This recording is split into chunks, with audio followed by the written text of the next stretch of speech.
Are you certain? After a long silence, the ancestor of Wanling Valley finally spoke. The Valley Master of Wanling Valley nodded. The Blood Ancestor. What an overwhelming existence he was.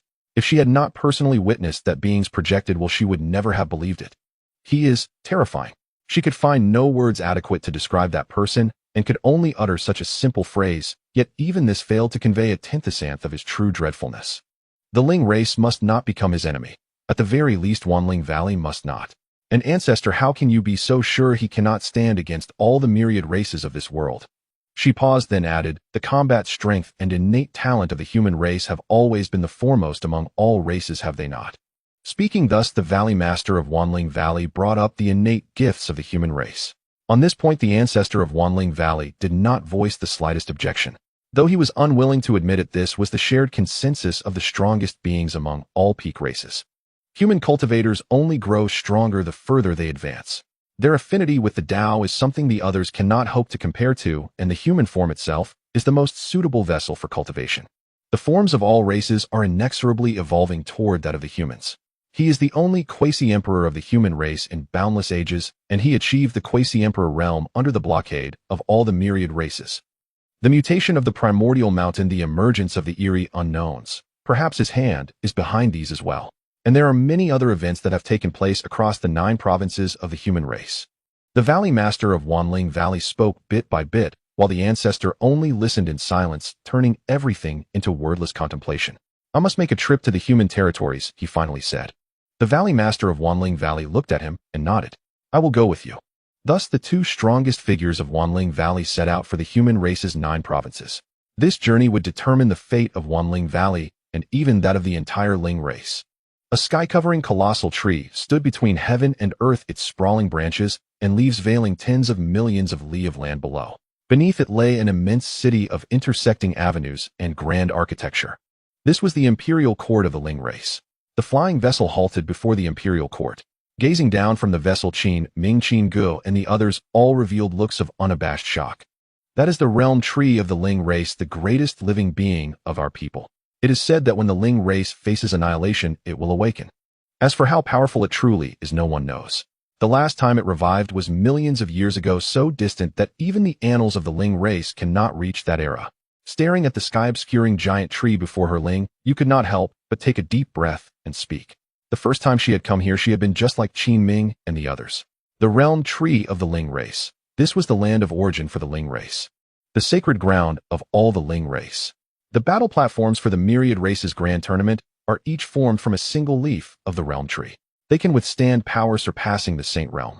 In the myriad races grand tournament, the strongest contenders were at the Saint realm, already top-tier geniuses in the world. Ling race, Wanling Valley. The first cave master of Wanling Valley bowed slightly toward the imperial court and spoke.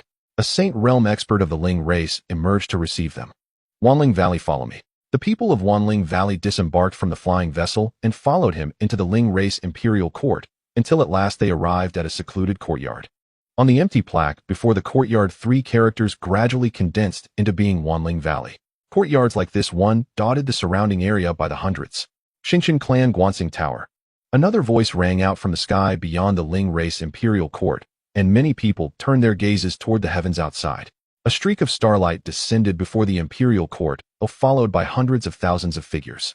All of them were clad in star-patterned robes, starlight surging around their bodies as they cultivated the same Tao, the Tao of stars. One of the 10 peak clans, the Xingshan clan, Ling Yu said, speaking specifically to Qin Ming and the other 2. Over time, she had grown accustomed to this role. At that moment, the Ling race saint who had led the Wanling Valley group here also spoke. The myriad races grand tournament will commence in one day. Unlike before, this time, it will be divided into 2 stages. The first stage is the elimination round. All participants will be assigned to different world battle platforms, and through a point system, the final 100 who advance to the next stage will be decided. Eliminating one person earns you 1 point, and you may also claim all of the defeated opponent's points. Within the world battle platforms, life and death will not be constrained. At that time, each of you will be given a participation token. Shattering it will allow you to leave the world battle platform. Of course, once you crush the token, it is equivalent to forfeiting. As the saint spoke, he watched their expressions and indeed saw grave solemnity etched on every face. This competition system was entirely different from the past. It was being used for the first time. The number of participants this time was simply too great. After the elimination round comes the second stage. The ranking battles, the arena duels you are familiar with, in which all matchups will be decided by drawing lots. Victory and defeat will be decided unknown. The Saint of the Ling race Imperial Court continued. When he had finished explaining all the rules, he looked again at all of Wanling Valley's young prodigies, his expression tightening slightly. You are representing my Ling race in this tournament. I hope you do not tarnish the prestige of our race. All those from Wanling Valley trembled inwardly and nodded in unison. Then his gaze fell upon Qin Ming, Qin Gu, and Xinhua, and he frowned slightly. Humans. He had just opened his mouth to say more when Yi Luo stepped forward. I brought them, she said. The Saint of the Ling race Imperial Court looked at Yi Luo slightly stunned, and the words he had been about to speak lodged in his throat. Yi Luo, you have returned, he murmured, and there was even a trace of respect in his tone. Witnessing this, everyone from Wanling Valley was inwardly shaken. Since you brought them, then of course it is permissible. Humans by the rules are also eligible to participate in the Myriad Races Grand Tournament. He paused, then added, it is just that the mortality rate for human participants is very high. He offered this reminder, but Yi Luo merely gave a faint nod. You need not remind us. If you are finished speaking, then please leave. Yi Luo's tone was far from courteous, yet the Saint of the Ling race Imperial Court only gave a helpless bitter smile and did not grow angry. Since you have returned, go and visit Her Highness the Princess when you have time, he said. Then he bowed slightly to the first cave master of Wanling Valley and departed from the Wanling Valley courtyard. Ignoring the puzzlement in the eyes of the surrounding members of Wanling Valley, Yi Luo led Qin Gu and the others straight away, entering a pavilion. I was once a commandery princess of the Imperial Court, but I am no longer, she said to Qin Gu and the others. Gu nodded, not overly concerned with Yi Luo's identity. Cradling his sword case in his arms, his eyes held only Qin Gu and the other three. Qin Gu set down the zither. Though her fingers did not pluck the strings, music rose of its own accord, carrying an obscure Tao resonance. Beside her, Qin Ming and Xinhua began to comprehend the Tao within that music. This had always been their way of cultivation. The elimination round will not be difficult for you. I only hope you do not encounter those top-tier prodigies. If you are outmatched, shatter the token early. She offered this reminder. Qin Gu looked at her and gave a slight nod. Watching this, Yi Luo shook her head faintly and left as well. With their combat strength, aside from those superlative geniuses, there should be few in this world who could stand as their opponents. Qin Gu had reached the 5th level of the Severing Tao realm. In terms of cultivation alone, she might still fall short of the very top-tier prodigies, yet her true combat strength far surpassed what her current realm should allow. Even Yi Luo had never fully fathomed her. Among the three, Qin Gu was the most composed, and also the one who concealed herself the deepest. Qin Ming was at the 3rd level of the Severing Tao realm, his 3 Taos already fused in a rudimentary way, and he had even created a secret technique that combined them into a single strike. His battle power was unprecedentedly fierce, invincible among those of the same realm. Xinhua, meanwhile, was at the 9th level of the Heaven-Human realm, the lowest cultivation among the three, yet his soul Tao was the strangest of all, so bizarre that even Lingyu of the Severing Tao realm was no match for him. Ever since the projection of that great one's will had descended, the cultivation realms of all three had leaped forward by bounds, yet there was no hollow sense of having forced the seedlings to grow too fast. Standing outside the attic, Yi Luo watched the three inside with a grave expression. In the end, she turned and walked out of the Myriad Spirits Valley courtyard. Burial Clan. A voice rang out. Her expression tightened as she looked toward the outside of the Imperial Court, and many others did the same. In the heavens above the Spirit Clan Imperial Court, a field of graves suddenly appeared, and under the gaze of countless onlookers, figures began to walk out from those tombs one after another. Among the 10 peak races, the Burial Clan had the fewest members and the smallest territory, possessing only a single land known as the Burial Soil. Their way of cultivation was to bury themselves beneath the earth. The Burial Clan claimed that beneath the ground lay the Netherworld, the place where all beings went after death. What they comprehended was the power of the Netherworld. The Burial Clan has come as well, she said, a heavy glint flashing through her eyes. In past grand competitions of the myriad races, this clan would never send people, yet this time they had arrived, and in tens of thousands. Have they perhaps sensed something? She spoke, then walked toward the very heart of the Spirit Clan Imperial Court, a holy land suffused with world-illuminating spiritual radiance. Princess Palace. This was the palace of the only princess of the Spirit Clan Imperial Court, and even the gatekeepers standing outside were half-sane existences. She walked straight inside just like that. The guards outside the hall stared at her in sheer astonishment, yet not one stepped forward to block her. County Princess, you have returned. A woman of the Saint Realm came to welcome her. Yi Luo merely gave a faint nod and walked straight toward the main hall, the Saint Realm woman following respectfully behind. Upon hearing that you were coming, the princess has been waiting for a long time, she said, then followed Yi Luo into the main hall. The person upon the main dais turned around looking at Yi Luo with a face full of maternal affection. Xiao Luo, you have returned. That was the first exchange between this mother and daughter. After those few words, there was nothing more. They simply fell into a heavy silence. After a long time, Xiao Luo, it is not that your mother will not help you. I am the princess of the Spirit Clan Imperial Court, and also the quasi-emperor of the Spirit Clan, bearing the weight of the entire clan upon my shoulders. I cannot plunge the whole Spirit Clan into war for my own sake. Yi Ling said, her tone cautious. It was hard to believe that this was a quasi-emperor of the Spirit Clan Imperial Court, one of the strongest beings in the world. There is no need. I have already found someone to help me, Yi Luo replied, her voice very calm. Yi Ling slowly shook her head. I know the old ancestor of myriad spirits, Valley Sun's son. He cannot help you. That matter concerns the internal affairs of the demon clan, but we cannot interfere. After so long, he may already be dead, she said, thinking back to events thousands of years past and letting out a faint sigh. Who would have thought that the most noble county princess of the Spirit Clan Imperial Court would fall in love with a human slave kept by the demon clan? Most importantly, that slave was the private property of a quasi-emperor of the demon clan, regarded as a precious treasure because of certain special gifts. Yet what Yi Luo wished to do was to take that human slave away to seize the private property of a demon quasi-emperor. How could such a thing be possible? Hearing her words, Yi Luo merely gave a faint smile, then shook her head. It is not the old ancestor of Myriad Spirits Valley. The ancestor of Myriad Spirits Valley cannot compare to him, and he would not dare stand against the demon clan either, she said, thinking back to that solitary figure, a tremor stirring in the depths of her heart. He is very strong. Yi Ling looked at her, frowning slightly. Luo'er, do not let yourself be deceived.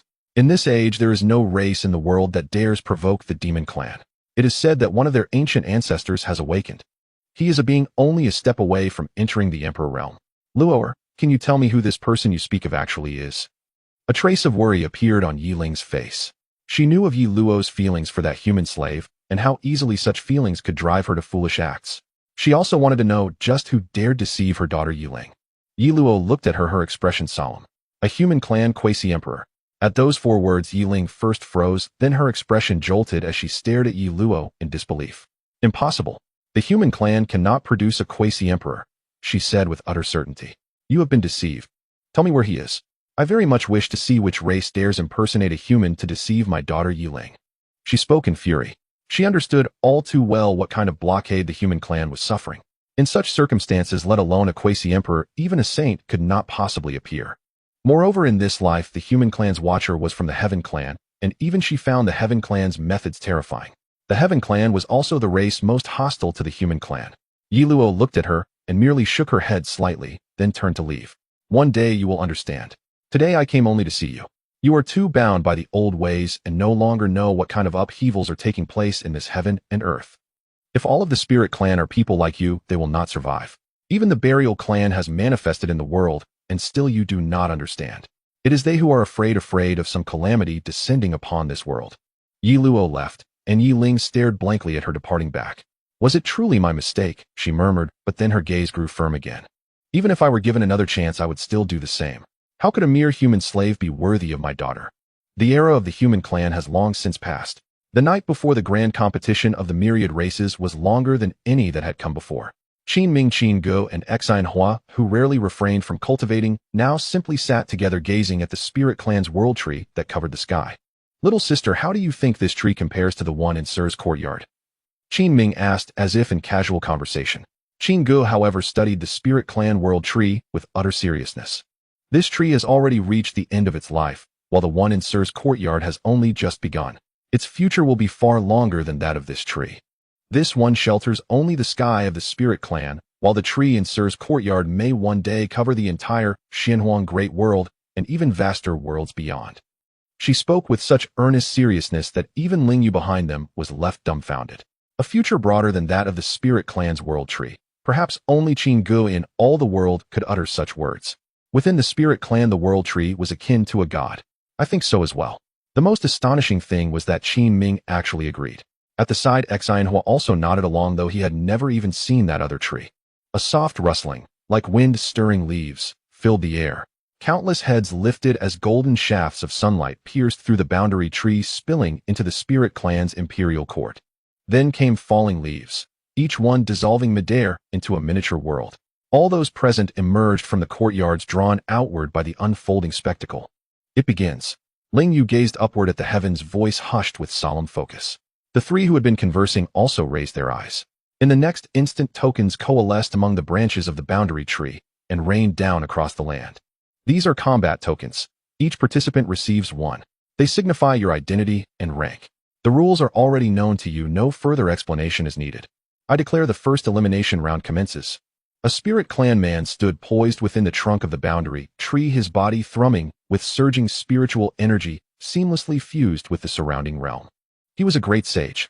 As his words echoed, every token bearer felt an irresistible pull emanating from their token.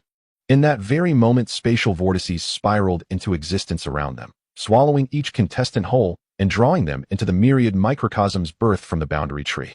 It has begun.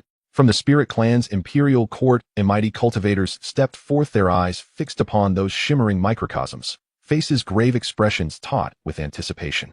Crack! A bolt of lightning rent the sky asunder, tearing even through the boundary tree's spatial fabric to descend violently upon this world. It was a colossal avian beast wreathed in thunder, its wingspan stretching over 1,000 meters, commanding the heavens themselves. The Demon Clan's quasi-emperor Lei Yu. Someone named him a towering quasi-emperor of the Demon Clan, and the first such sovereign to arrive as an observer.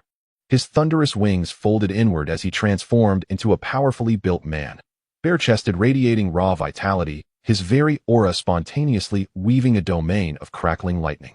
So soon, Yi Luo stood quietly within the 10,000 Spirit Valley's courtyard, observing the scene in silence. Sensing her gaze, Lei Yu turned, his eyes meeting hers directly. A figure stepped forward beside Yi Luo, Yi Ling, her own quasi-emperor aura blazing forth unmistakably a warning to Lei Yu. He regarded them both, then offered only a faint, indifferent smile. Still alive, I see. Then beware. No one who dares covet what belongs to my clan has ever lived to tell of it. Though merely human, he is a soul slave bound to our clan's ancient ancestor. His voice carried undisguised malice, and the mere mention of the ancient ancestor sent a tremor through Yi Ling's gaze. Even among quasi-emperors, vast chasms existed. The Demon Clan's ancient ancestors stood at the apex, the strongest tier of quasi-emperors, having slumbered across eons, needing but a single step to ascend to true emperorhood. She stood at the sixth realm of quasi-emperor cultivation, still far beneath the ancient ancestors' unfathomable height. Then kindly restrain your ancient ancestor's soul slave. A mere human slave has no claim upon the Spirit Clan's celestial maiden. Yi Ling replied coolly. Hearing this, Yi Luo turned and walked away without a word, her expression utterly icy. Ha ha ha. It seems your so-called celestial maiden disagrees. Lei Yu laughed aloud. Yi Ling's face darkened. She could not comprehend. What about a human slave warranted her daughter's fixation? Even if he were hailed as the most prodigious human of this age, what did it matter? To be human was to be eternally doomed, to never rise. To become a soul slave of the Demon Clan's ancient ancestor was his greatest fortune, his ultimate karmic boon. Her daughter was the Demon Clan's celestial maiden, destined perhaps to inherit the Spirit Clan's chieftainship. Another human. Flames erupted in the void, instantly raising the ambient temperature of an entire world. Then from the roaring inferno, a figure strode forth. His long hair blazed like living fire, his irises burned crimson, a radiant sunmark glowed upon his cheek. Listening to the two quasi-emperors, he frowned slightly. Lei Yu glanced toward him. What is it, Chihua? Has a human actually earned your remembrance? His tone dripped with disdain. Among demons, humans were nothing more than meat upon the chopping block, helpless disposable sustenance. The lowest of beings, valuable only for their staggering reproductive capacity, and even that served a purpose, an endless supply of blood flesh. Coincidentally, it does concern your clan. A quasi-emperor's legacy site recently manifested upon our ancestral lands. A Demon Clan sequence lord led a contingent, including several humans and many of my Fire Clan brethren, into it. All perished inside. Rumors say several extraordinary human geniuses emerged from that group. I consulted an ancient starseer of the Stellar Clan. He divined that the legacy site bears deep ties to humanity. The deaths of both my Fire Clan kin and your Demon Clan sequence lord trace back to these humans. Chihua, the quasi-emperor of the Fire Clan, one of the three primordial elders of the elemental clans. Lei Yu's brow furrowed slightly. Humans? Then he sneered. It has been too long since we visited the 9 provinces of humanity. They have forgotten our existence. After the grand multi-clans tournament concludes, I shall pay them a visit. A few provinces worth of human flesh will suffice as punishment. As he spoke, he licked his lips, his eyes gleaming with crimson hunger. To demons, humans were the finest delicacy. The 9 provinces of humanity have undergone certain changes. The void tore open, and a figure emerged cloaked head-to-toe in obsidian black, his entire form shrouded in impenetrable shadow. At his appearance, all 3 quasi-emperors turned their attention upon him. A boundary clan quasi-emperor. The spatial anchor points of humanity have shifted. Even our boundary city can no longer forcibly descend upon the 9 provinces. He spoke calmly. He had long sensed humanity's anomaly, yet chose not to investigate. All unknowns concealed unpredictable peril. It was precisely this caution that had preserved the boundary clan across millennia. Such prudence was the unbroken creed of every boundary clan quasi-emperor: never risk recklessly. Let others bear the burden. Then, a banner streaked across the distant heavens, embedding itself into the void. Within its fabric, countless tormented souls screamed in eternal agony. From the banner emerged a wraith-like figure. Within our territory, a human genius once appeared, one whose words manifested law itself. Even I could not track her movements, as though an invisible force veiled her celestial fate. This was the Soul Clan's quasi-emperor, here both for the grand multi-clans tournament and to seek that elusive human genius. One such anomaly might be dismissed, but now multiple incidents converged upon humanity. Something was deeply amiss. Several other quasi-emperors stood silently in the ethereal void, their expressions equally grim, aware like the rest that something unprecedented stirred among the humans. Merely humans. What is there to fear? When the grand multi-clans tournament begins, I shall go myself. Will that ease your anxieties? Whatever emerges, crush it all with a single palm. Leyu declared once more. All eyes fell upon him, and fell silent. A demon clan quasi-emperor descending upon humanity rendered any hidden strength irrelevant. The might of a quasi-emperor was absolute. Even a divine artifact wielded by humans could not withstand it, and none truly believed humanity possessed anything capable of opposing such sovereign power. The quasi-emperors descended, suffocating the beings of the spirit clan's imperial court until the quasi-emperors retracted their aura, allowing them to regain their composure. What has caused the quasi-emperors to be enraged? A being remarked, noticing the unusual atmosphere among the quasi-emperors, especially between those of the demon clan and the spirit clan. The matters of the quasi-emperors are beyond our comprehension. The great competition of the 10,000 clans is what we should truly focus on. With so many quasi-emperors appearing, it is likely that more beings will submit to their ranks.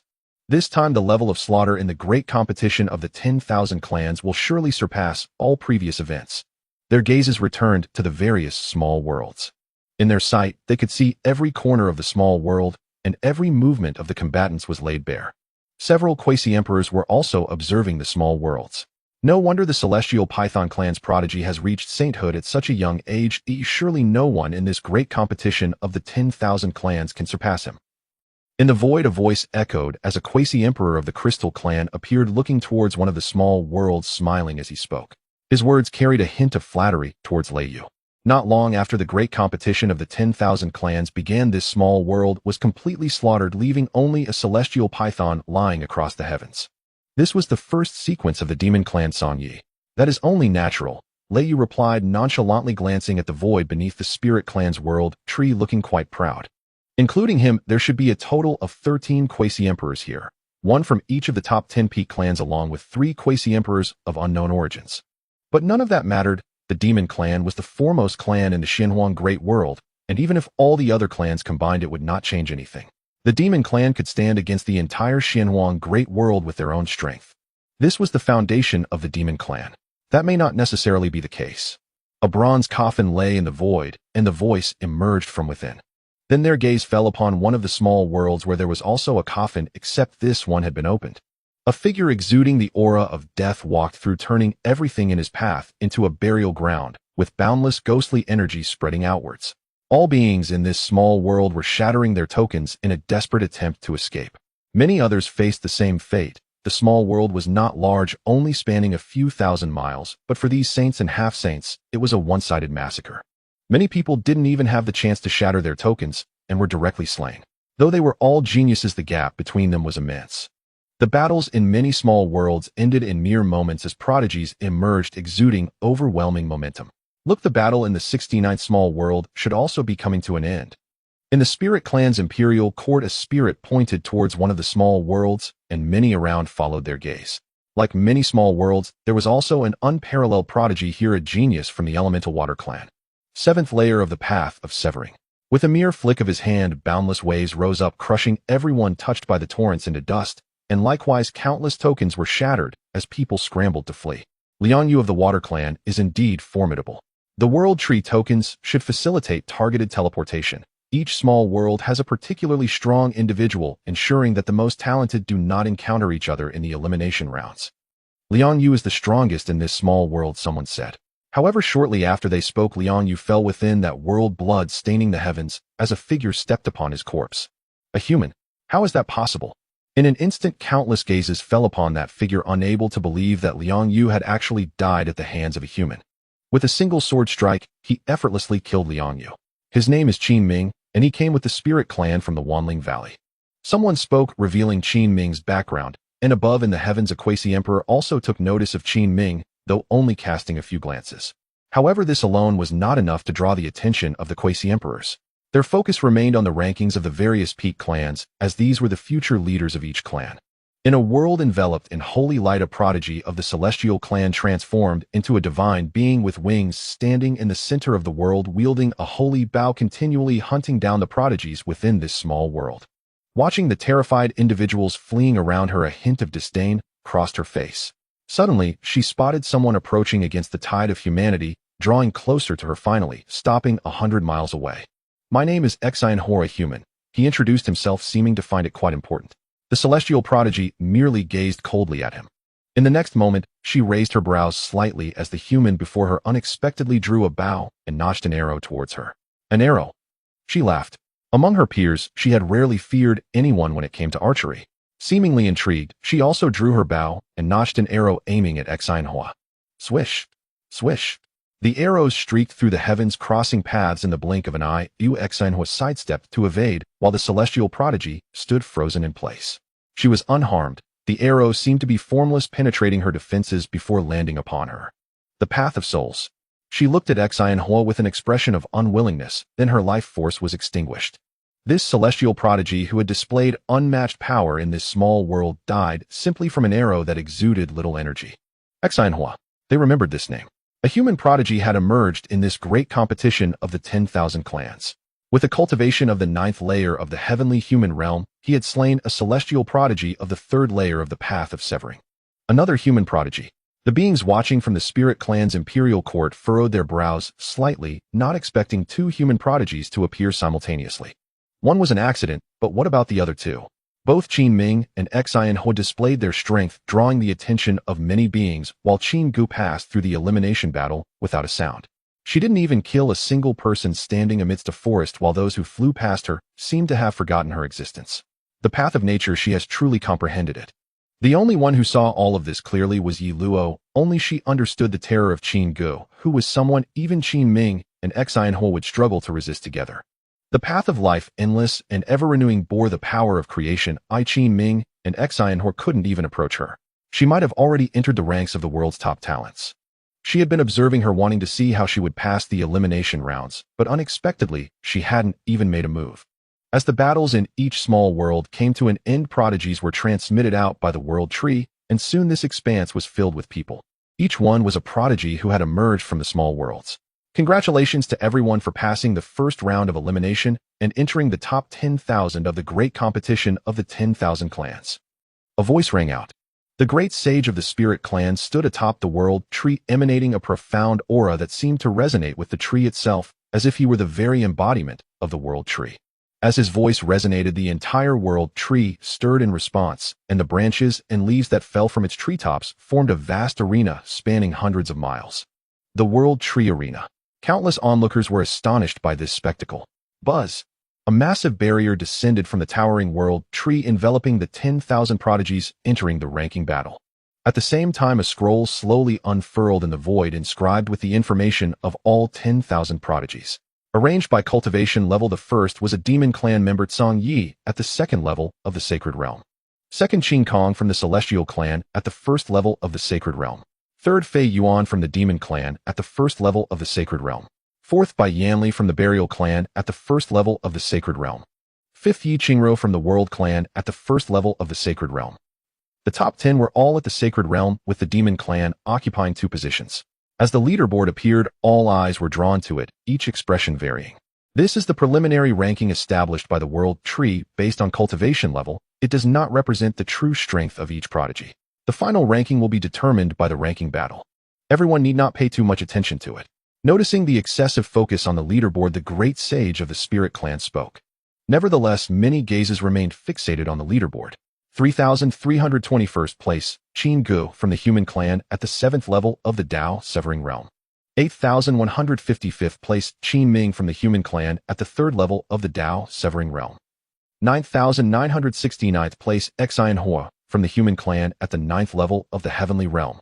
Yi Luo and Gu Yi's eyes fell upon these three names, particularly fixating on Qin Guess ranking. Too low. Yi Luo remarked, and Gu Yi nodded in agreement. Though the leaderboard is not the final ranking, the discrepancies are usually not significant. Only 6 of our Spirit Clan made it to the top 100. The first master of the Wanling Valley approached sighing. Yu Bai and Chun Feng did not even make the top 100 nor the top 300. Chun Feng and Yu Bai are the holy son and holy daughter of the Wanling Valley, both at the peak of the Dao Severing Realm, and in previous years their strength would have sufficed to rank within the top 100. Yet this time, they did not even make the top 300. Your disciple and those 3 humans are not ranked particularly high either. It seems our Wanling Valley is destined to play a supporting role this time. As long as we survive, that's enough. The first master shook his head, having already given up. Yi Luo glanced at him, but said nothing, her gaze falling on Qin Gu, who stood in a corner of the void outside the World Tree Arena. She held a zither, standing quietly in the void, showing no signs of disturbance despite the countless gazes of the world upon her, gracefully existing independent from the world. The ranking cannot solely rely on cultivation levels, she said lightly. The first master was taken aback by her words, and then shook his head. While that is indeed true, strength encompasses not only cultivation, but also factors like bloodline heritage and Dao methods. However, these individuals are all prodigies, who among them lack some fortuitous encounter. Overstepping realms to challenge others is exceedingly difficult. He said, and indeed there is a gap between prodigies and ordinary individuals, but the gap between prodigies is not so vast. Within the same realm there are differences in strength, but the disparities are not significant. This ranking may fluctuate, but the fluctuations will not be substantial. Yi Luo said no more, turning her gaze to Gu Yi beside her. This human, who only possessed the Dao Severing Realm, would not attract his attention in any other circumstances, yet she had to take Gu Yi seriously. He wielded the sword of that esteemed one, representing that esteemed one's will. Do you know where the master has gone? He asked, a question that momentarily stumped the first master, who had long wanted to ask why Yi Luo cared so much about these humans. It seems it is because of this so-called master. Gu Yi shook his head. What the master does is beyond our comprehension or inquiry. We simply need to follow the tasks arranged by the master. The master has only instructed me to protect their path, he said, causing the first master beside him to laugh. Protect their path? You are merely at the 2nd level of the Dao Severing Realm, your cultivation lower than those 3 humans. You may struggle to protect yourself. If not for Yi Luo safeguarding you, you wouldn't even have the qualification to stand here, let alone participate in the great competition of all clans. His words made Gu Yi furrow his brows slightly. He adjusted the direction of his sword sheath and looked up at the void surrounding the World Tree Arena. Though he could not see clearly, he could sense in the depths of his soul the presence of 13 immense and magnificent auras. They were quasi-emperors. Can the master's sword contend with them? He did not know. Yet should the moment arise when they exhibit hostility towards Qin Ming, Qin Gu, and Xian Hua, he too would stand before them with his sword drawn. There are actually humans. Not only the first master, but many beings within the Spirit Clan's imperial court furrowed their brows at the emergence of the term human clan on the leaderboard. Do humans have the qualification to participate in the great competition of all clans? Does the Spirit Clan intend to accept humans? I have long heard of the ties between the Spirit Clan and the Human Clan. It seems they are not mere rumors. Historical records indicate that the Human Clan was once among the peak factions long before countless ages, yet they enslaved all clans, causing immense slaughter in the Xianhuang Great World, which led to the collective assault of all clans, resulting in their current plight. Many clans that aligned with the Human Clan have faced attacks and fallen to ordinary factions. Does the Spirit Clan wish to emulate that? Numerous questions arose, all directed at the Spirit Clan, while those of the Spirit Clan turned to the Wanling Valley, the first master's expression growing increasingly grim. Yi Luo coldly observed this scene. They are brought by me. With this single statement, everyone's expression solidified. Everyone knew her identity, the most esteemed princess of the Spirit Clan, whose mother was even present in the void beneath the World Tree. As the daughter of a quasi-emperor, they dared not offend her. Princess though they are your people, the arena does not distinguish between clans. If they perish carelessly, it cannot be blamed on us. They looked at the rankings of those three humans, smiling as they spoke. Yi Luo did not respond at that moment. They were still able to smile, but in the future it would not be so easy. The youth at the abyss is poised to leap and become a dragon. In the void beneath the world tree, Yi Ling was also observing Qin Ming and the others, feeling a surge of disgust at the presence of humans. Another human, she remarked while Lei Yu burst into laughter beside her. Could it be yet another of your daughter's lovers? Which clan's human slave has caught her eye this time? Your daughter has learned nothing from you. In my opinion, it would be better to kill them and avoid embarrassment, he said, causing Yi Ling to glare at him, her overwhelming aura of spiritual energy tearing the void apart. Say it again. Not a single sentence. Sky and earth recoiled in awe. In the blink of a thought, infinite illusions blossomed across the heavens and earth. Even spectators beneath the world tree arena were ensnared. Countless souls plunged into illusory realms. The Tao of illusion. Lei Yu furrowed his brow. For an instant, even he wavered. Then as clarity surged back, his expression shifted subtly, and he hastily retreated hundreds of meters. Madwoman. He cursed, abandoning further provocation. Though a quasi-emperor at the fifth heaven, he knew full well against Yi Ling victory would elude him. Remember this, you stand within the spirit clan's domain. Whatever customs your demon clan upholds elsewhere, here you abide by our laws. And the 10,000 clan grand contest has never barred the human clan from participation. Not only may they compete, but even claim the crown. This rule was jointly ordained by the 10 supreme clans. Should anyone dare shatter it, then let the grand contest cease altogether. Yi Ling declared, not merely to Lei Yu, but as a warning echoing through the void to every quasi-emperor present. And she bore no fondness for the human clan, yet she honored her oaths. Her daughter was her inviolable taboo. No soul under heaven or earth would be permitted to lay hand upon her child. Naturally, and without rules there is no order. Since this edict was collectively forged, it shall be upheld. 3 humans. Let them join, if they dare. Do you truly doubt your own prodigies? The strongest among those 3 humans has not yet surpassed the 7th realm of Tao Severance. A voice resonated from the void. Unanimous assent rippled across the assembly, and silent pressure coalesced around Lei Yu. He responded with a cold, disdainful snort. Very well. I shall watch closely to see what extraordinary prowess these 3 humans possess that you would shield them so fiercely. Thus ended the quasi-emperor's confrontation. Yi Ling's illusion domain dissolved, and all beings lost within its phantasmal grasp slowly stirred back to wakefulness. They gazed toward the void beneath the world tree, still trembling with aftershock. Is this what a quasi-emperor is? Awe reverberated deep within their hearts. Only those who had endured that illusion could fathom its terrifying authenticity. It had granted them entire lifetimes, so vivid, so seamless that reality and dream blurred beyond distinction. Upon the world tree, the spirit clan's great sage felt the illusion domain recede. He bowed deeply toward Yi Ling's direction in the void, then turned his gaze once more upon the battlefield arena. Hear this proclamation: the spirit clan's world tree has awakened. This cycle's ranking war shall be governed solely by its will. Once combat commences upon the arena, it may not be interrupted, even by a quasi-emperor, unless one party surrenders outright. He spoke, and cast a final conscious glance toward the void where the quasi-emperors stood. An invisible, omnipresent awareness settled upon each of them like a weight. Every quasi-emperor stiffened. In the world tree, the spirit clan's greatest legacy had awakened in this age. Had it too sensed the shifting tides of this realm? The world tree has awakened. Naviri, being within the spirit clan's imperial court, stood stunned. Gu Yi's expression hardened. He had just felt the faintest tremor from his sword casket. The world tree had probed the sword casket's secrets. Not only him, but all beings in the imperial court shared that sensation. An intangible consciousness swept across the land, laying bare every hidden truth, every concealed secret beneath its unblinking gaze. Into emerald beams descended from the world tree, locking onto 2 of the 10,000 geniuses gathered around the arena, and instantly teleporting them onto the battlefield. First match: Kangyi of the Demon Clan versus Ling Tsangyun of the Tsang Clan. Commence, in the Spirit Clan's great sage announced. His role was merely to convey the world tree's decree. The ranking war itself was now wholly under the tree's dominion. All eyes converged upon the arena. Kangyi, the undisputed number 1 on the world tree's rankings, had drawn the opening match. His opponent, ranked last. One stood at the 9th realm of celestial sovereignty, the other merely the 2nd realm of saintly ascension, a chasm of power. I yield.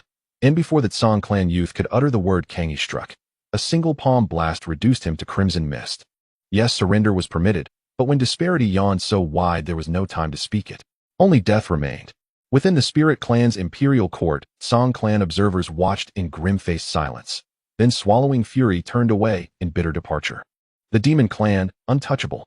N. Elder Tianji favors the human clan and forbids us from allying with any of the 10 supreme clans. Were it not for this, our plight would not be so dire. The human clan struggles for its own survival.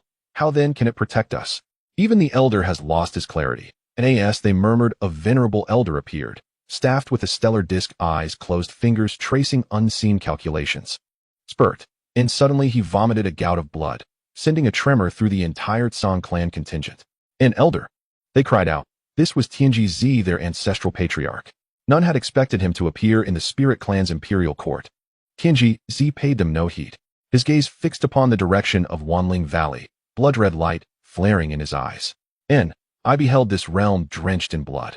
I saw quasi-emperors fall in torrents of crimson. I beheld a sword, and I beheld him. His face twisted in horror. And then step by step he walked toward Wanling Valley, until his eyes fell upon Gu Yi and locked unblinkingly upon the sword casket in his hands.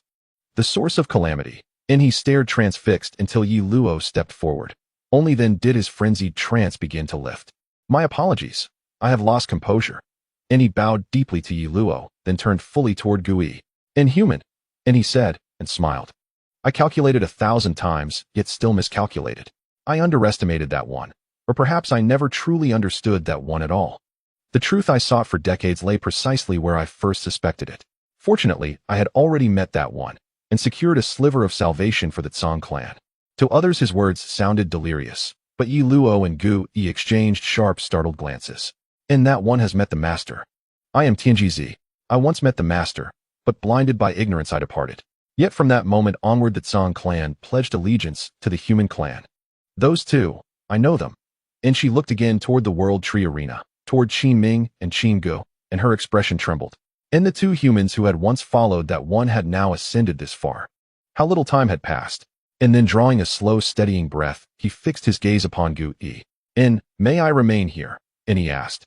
Ignoring Yi Luo entirely, his eyes riveted solely upon Gu Yi, or rather upon the sword casket in his hands. Another match concluded upon the World Tree Arena, but none of them watched. Gu Yi studied Tianji Zi, his brow slightly furrowed, then gave a quiet, solemn nod. Never imagined prejudice would blind me so utterly. One who has entered the primordial mountains cannot possibly be merely a great sage. Never imagined the master had already ascended to the quasi-emperor realm. Tianji Zi wiped the blood from his lips, and spoke. He stood beside Gu Yi, his face unreadable, whether haunted by dread or buoyed by deliverance none could tell. Ancestor. A group of Tsang clan members arrived just in time to see Tianji Zi standing beside Gu Yi, revealing a look that was both relieved and fearful.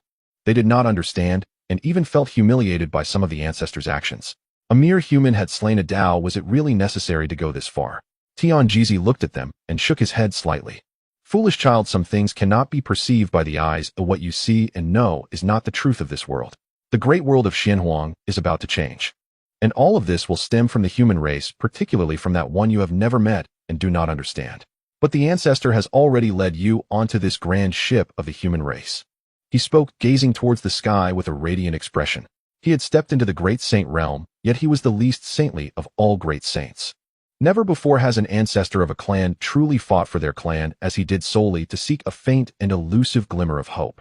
A group of Tsang clan members watched him, still confused, but they were willing to believe in Tianji Zi. They understood that this elder had already done too much for them. The first cave master of Wanling Valley also looked at this scene in slight astonishment, unconsciously directing his gaze towards Yi Luo. Could it be that she held such thoughts as well? But the Ling clan was different from the Tsang clan, or was it necessary for them to align with a nearly extinct human race? You will understand when the great competition of the 10,000 clans concludes. Yi Luo spoke. The first cave master hesitated, ultimately falling silent. He would simply observe what the human race could bring. As day rose and fell, the Tree of Realms battle platform welcomed the first human contestant in thousands of years. The entire Ling clan imperial court, including the gazes of several beings in the void, fell upon the human. It is said that humans are the true children of the great Tao, naturally in harmony with heaven and earth, and their combat strength only grows stronger with time. In fact, it has been a long time since we have seen the pride of the human race. This clan seems to have been silent for too long, almost forgotten. A voice echoed from the void, belonging to an unknown quasi-emperor. Other quasi-emperors looked at him with uncertain expressions. The ancient human race was indeed powerful and even produced emperors, but the current human race is no longer what it once was. There is no opportunity for resurgence. A quasi-emperor stated his words carrying an undertone of killing intent. The other quasi-emperors nodded in agreement. On the Tree of Realms battle platform to the left stood a fourth-layer Dao Slayer of the Xingqian clan, cloaked in starry robes. As he stepped forward, starlight cascaded upon the battle platform. He stretched out his hand into the void, gathering starlight in his palm and transforming it into a spear of starlight. Human, you should be grateful to encounter me. At least you won't die too painfully. Rest assured it will be quick. He glanced at Qin Ming on the opposite side of the platform. Qin Ming merely looked at him indifferently, not drawing his sword, but forming a sword with his fingers, slicing the void and summoning a sword light. Arrogant. The Xingqian clan member shouted angrily as the starlight spear tore through the air towards Qin Ming, meeting the sword strike. It was as if the spear melted upon contact, shattering into countless specks of starlight, while the sword unleashed a bloom of crimson flowers on the battle platform. The Xingqian clan member stood amidst the blood flowers, his eyes wide with terror before being cleaved into pieces by the sword energy. A finger sword, a one-hit kill. Countless onlookers were shaken by this scene. After all, this was a battle between a third-layer Dao Slayer and a fourth-layer Dao Slayer, an extraordinary cross-boundary fight, and he was a young prodigy of the Xingqian clan. How could it be so swift? Who? Behind Tianjizi, the group of Tsang clan members couldn't help but take a deep breath. How could he be this strong? These were the words of the first cave master of Wanling Valley, who had not expected that a human, usually unremarkable, could slay a young prodigy of the Xingqian clan with a single sword across boundaries. Not only him, but many others in the Ling clan imperial court displayed similar expressions. Gu Yi's gaze slightly narrowed as he tightened his grip on the sword box. The more attention Qin Ming attracted, the more dangerous they became. As for Qin Ming's ability to kill across boundaries, he found it quite normal. This had been the case along the way. If one taught well, it was unusual not to challenge beyond one's rank. Too weak. Qin Ming surveyed the surroundings of the Tree of Realms battle platform, glancing over each young prodigy of the 10,000 clans, and then spoke indifferently. His words seemed to declare war on all prodigies. Everyone frowned, some felt apprehensive, some were disdainful, while others shared an intense fighting spirit. Interesting, this human. This was a woman clad in the attire of the Jie clan, yet lacking their skin color. Her complexion was as white as congealed fat, resembling that of a human. She looked at Qin Ming with great interest. This was the first sequence of the Jie clan Yi Qingro in the first layer of the Holy Realm, ranked 5th on the Tree of Realms leaderboard. A third-layer Dao Slayer, merely an ant. Another voice emerged belonging to Tsang Yi of the Tsang clan, who looked at Qin Ming on the battle platform with disdain, not concealing his killing intent. Yi Qingru only smiled and said nothing. Most living beings in the world were gravitating towards humans, who was unaware of their uniqueness. Yet no one was willing to acknowledge it. After a while, Qin Gu also took the stage. Holding a zither, she stood calmly on the battle platform, unaffected by external disturbances, as though the place she occupied was her own world. A 7th-layer Dao Slayer of the human race. Everyone watching this scene was solemn. The previous 3rd-layer Dao Slayer had been terrifying. What about a 7th-layer? Did she possess the strength to challenge beyond her rank? Especially the opponent standing opposite Qin Gu. This was a being from a clan ranked outside the top 1,000, who had just emerged from the elimination battles and met Qin Gu as soon as he stepped into the ranking battles. A 5th-layer Dao Slayer was not weak, but facing the human woman, he felt at a loss for how to approach her. Despite the woman before him not revealing any aura, merely staring at him, he felt as though a great calamity was imminent. Strike test her. Young prodigies around the Tree of Realms battle platform urged, wanting to know if this human also possessed the strength to challenge beyond her rank, just like Qin Ming. I concede. In the end, he chose to concede, giving a slight bow to the human woman before dejectedly stepping off the battle platform. He was the hope of his clan, even their strongest member. He could not take the risk, even if it meant facing such a humiliating defeat. Qin Gu merely watched this scene with indifference before turning to leave, departing from the Tree of Realms battle platform under the power of the tree's teleportation. Thus ended her first battle. Lastly was Xian Hua, who took the stage quite late, almost at the end of the first round of the ranking battles. His opponent was a 4th-layer Dao Slayer from the Yao clan 4 realms above him, presenting an almost insurmountable gap. At this moment, countless gazes fell upon him. Another human. I cannot believe that someone at the 9th level of the heavenly realm can contend with a being at the 4th level of the path-slicing realm. It's simply impossible, no matter how defiant they are. He is still so young. In the imperial court of the Spirit clan, nearly everyone is focused on this battle. The shock brought by Qin Ming is simply overwhelming. Crossing realms to attack, and it was only a single sword strike. As for Qin Gu, her slightly higher cultivation did not astonish many. They merely regarded her with a hint of wariness. Xinhua is very young, even younger than Qin Gu and Qin Ming. Unlike them, he is a naturally gifted genius. Just like Liu, who is a sacred body, Xinhua possesses an innate powerful soul, which is also why Lin Fan can enter dreams to impart teachings to him. From a soul perspective, Xinhua is far more terrifying than a sacred body. Of course, this does not mean that Qin Gu and Qin Ming are inferior. Xinhua's talents are innate while they require guidance. When they truly embark on their own paths, none can claim superiority over the others. The great Tao reaches to the heavens, it merely depends on how they walk it. Primitive Mountain. This is a realm of darkness where no light is visible, with only a blood-red eye standing in the void. I want to give it a try. A voice sounded. This is the 11th layer of Primitive Mountain, where a being at the pinnacle of the realm of rules is suppressed. His body embodies this darkness. Everything here is transformed by his domain, the only connection between heaven and earth being that blood eye. In this darkness he has always been invincible, but now a white-clad human has shattered the void and stands beneath his gaze. At this moment it is he who feels fear. Lin Fan looked up, his expression calm. Are you sure? He remained silent for a moment. Sure. Then the surrounding darkness surged like a tide, of pressure capable of collapsing the starry sky descended upon Lin Fan. In the darkness, indistinct beings attacked. These were souls that had perished at his hands, existing within him in another form. This attack even caused a tremor throughout Primitive Mountain, affecting the heavens and earth outside the mountain, making countless beings shudder. Under their gaze, the sky surrounding Primitive Mountain fell into a darkness that could swallow all the earth, crumbling, the sun and moon hanging low. What has happened at Primitive Mountain? In the Xianwang Great World, wherever Primitive Mountain was visible, mighty beings appeared, including saints, great saints, and even quasi-emperors. When they felt that darkness, their faces were filled with tremors. This force has almost surpassed the realm of quasi-emperors. What is hidden within Primitive Mountain? An emperor? They trembled as they spoke. This anomaly did not last long. Soon the darkness fell silent, like flowing water, coming swiftly and departing just as quickly. At the 11th layer of Primitive Mountain, that blood-red eye is bleeding deep blue blood, and this dark realm is collapsing. The domain collapses, the great Tao is destroyed. It is dying. How can there be someone like you in this world? It stared at the departing figure, vitality waning. This starry being, comparable to an emperor, has perished just like that. Lin Fan continued to walk from the 11th layer to the 12th layer, and then from the 13th layer to the 14th layer, going ever downward. Each layer suppresses a terrifying being. But they all regard that white-clad human as a taboo, avoiding him at all costs, only daring to shrink in a corner of the world, trembling as they watched him depart. The flesh and blood swamp on the 3rd layer had its original world barrier torn apart by the previous battle. There was no longer any obstruction from the 4th layer to the 3rd layer.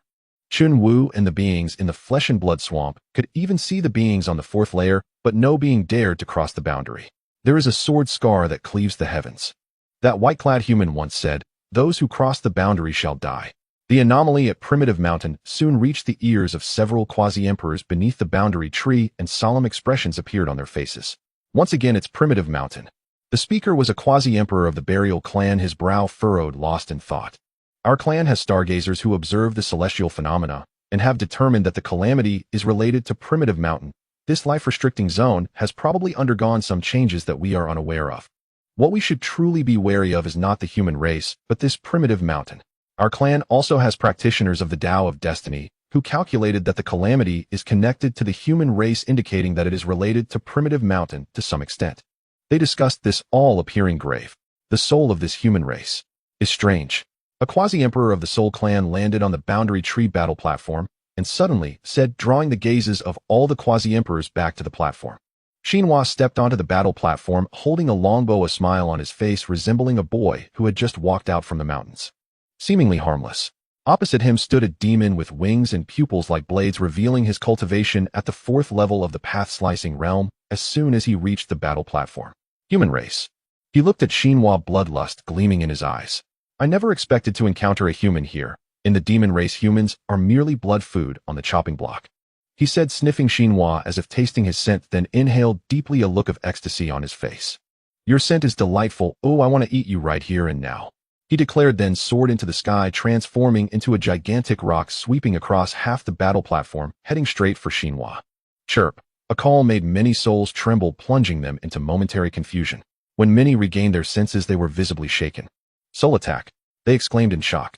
The Soul Tao is one of the most bizarre paths in the world, typically studied by the Soul clan, yet even among them few truly walk the path. This demonic prodigy has managed to master it. Die. The speed of the rock was too fast. Even many could only see a fleeting shadow, and under the impact of that soul attack, they couldn't even see the rock strike. However, that human merely at the 9th level of the heavenly realm reacted. Before the rock approached, he sidestepped, seemingly unaffected by the soul attack, his speed unprecedentedly swift. It was far beyond what someone at the 9th level of the heavenly realm should possess. Whooshed!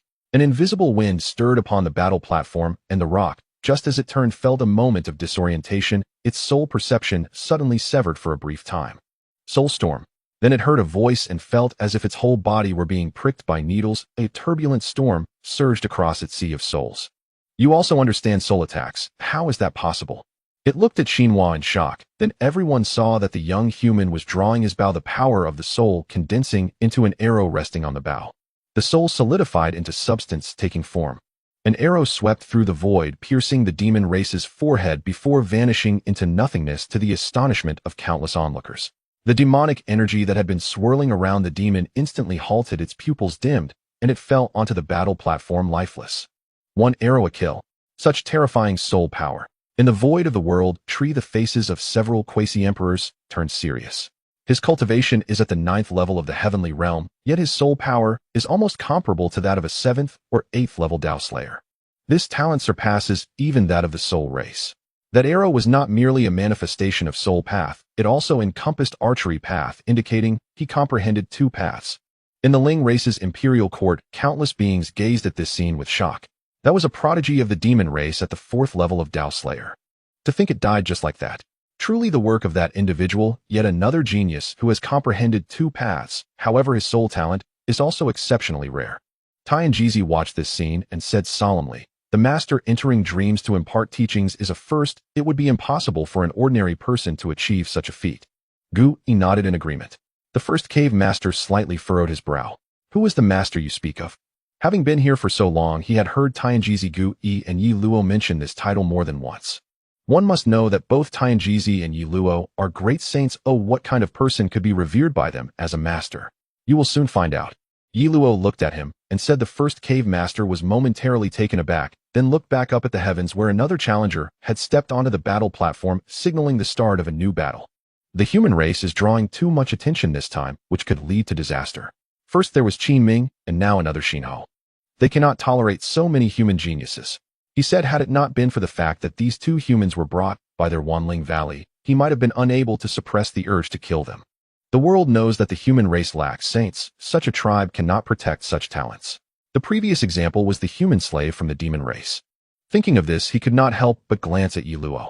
That person was almost invincible among his peers, even suppressing the first sequence of the crystal race, yet when the demon race descended to capture him as a slave, there was not a single human to speak up for him.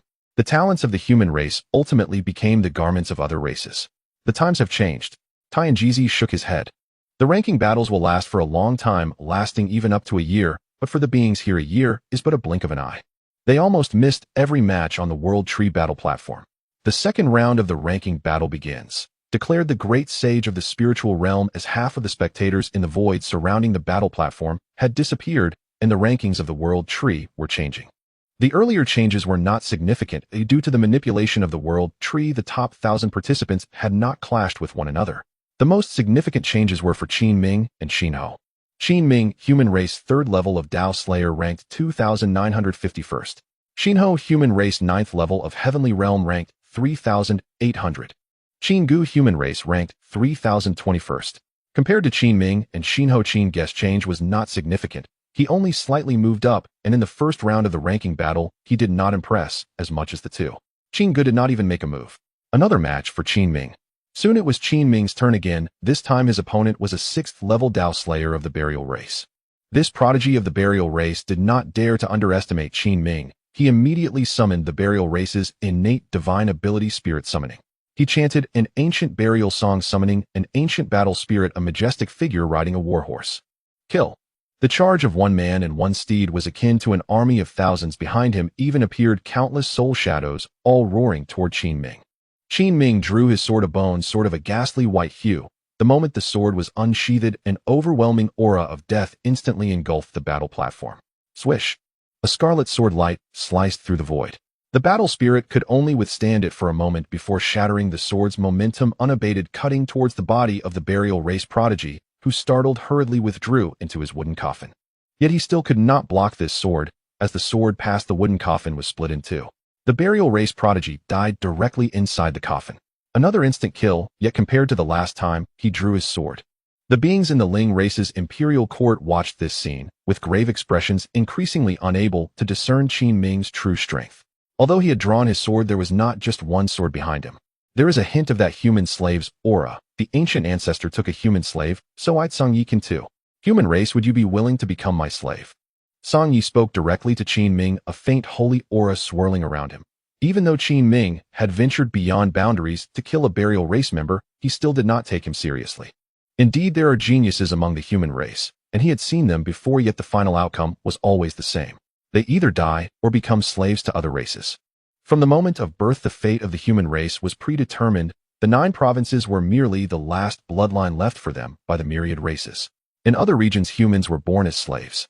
Qin Ming looked up at him, a murderous intent surging forth, nearly piercing through the void. Only after leaving the 9 provinces did he truly comprehend the humiliation the human race endured. He had tried his best to remain calm, yet could not suppress his anger. I heard the master say that before ancient times the demon race was the steed of the human race, and there was a type of snake soup made specifically from snakes. If given the chance, I must taste it. He looked at Song Yi coldly.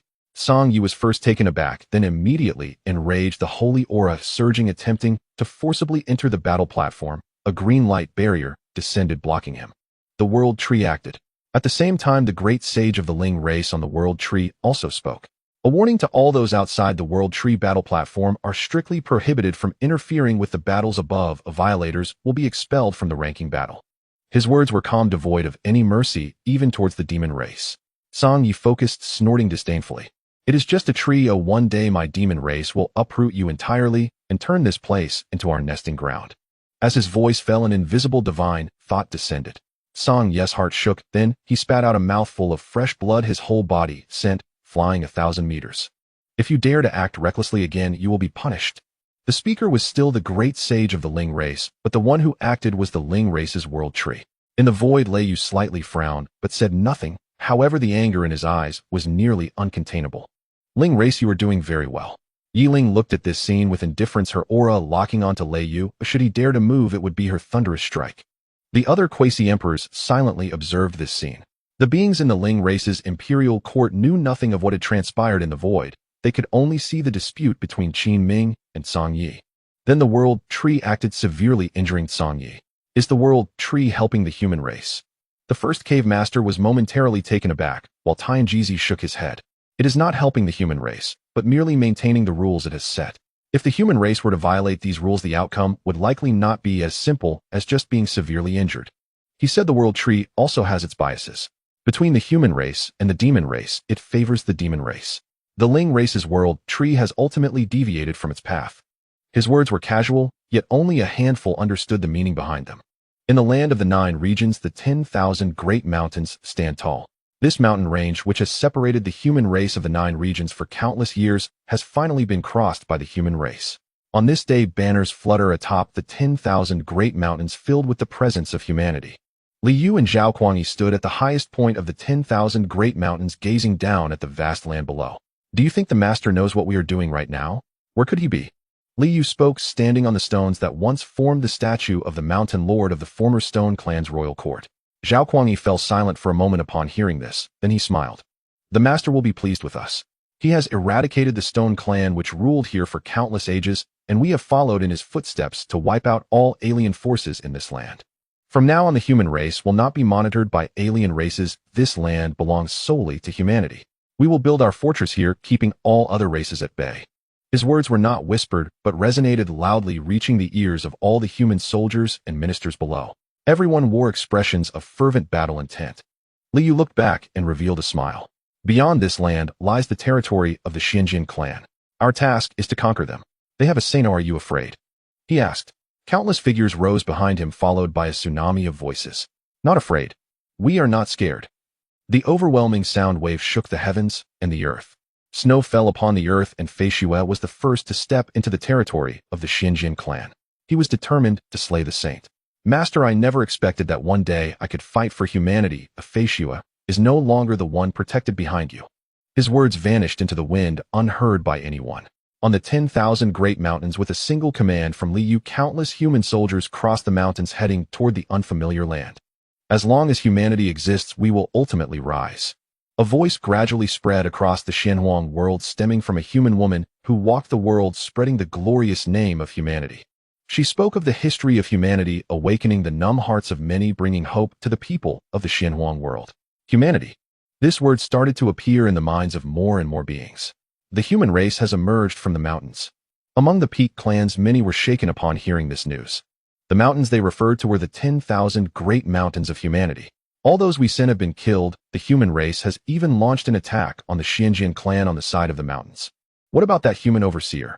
Many wondered, recalling the human overseer, who must be at least at the peak of the Saint Realm, or even greater. It must be due to some delay. Once the human overseer intervenes, everything will return to its original course.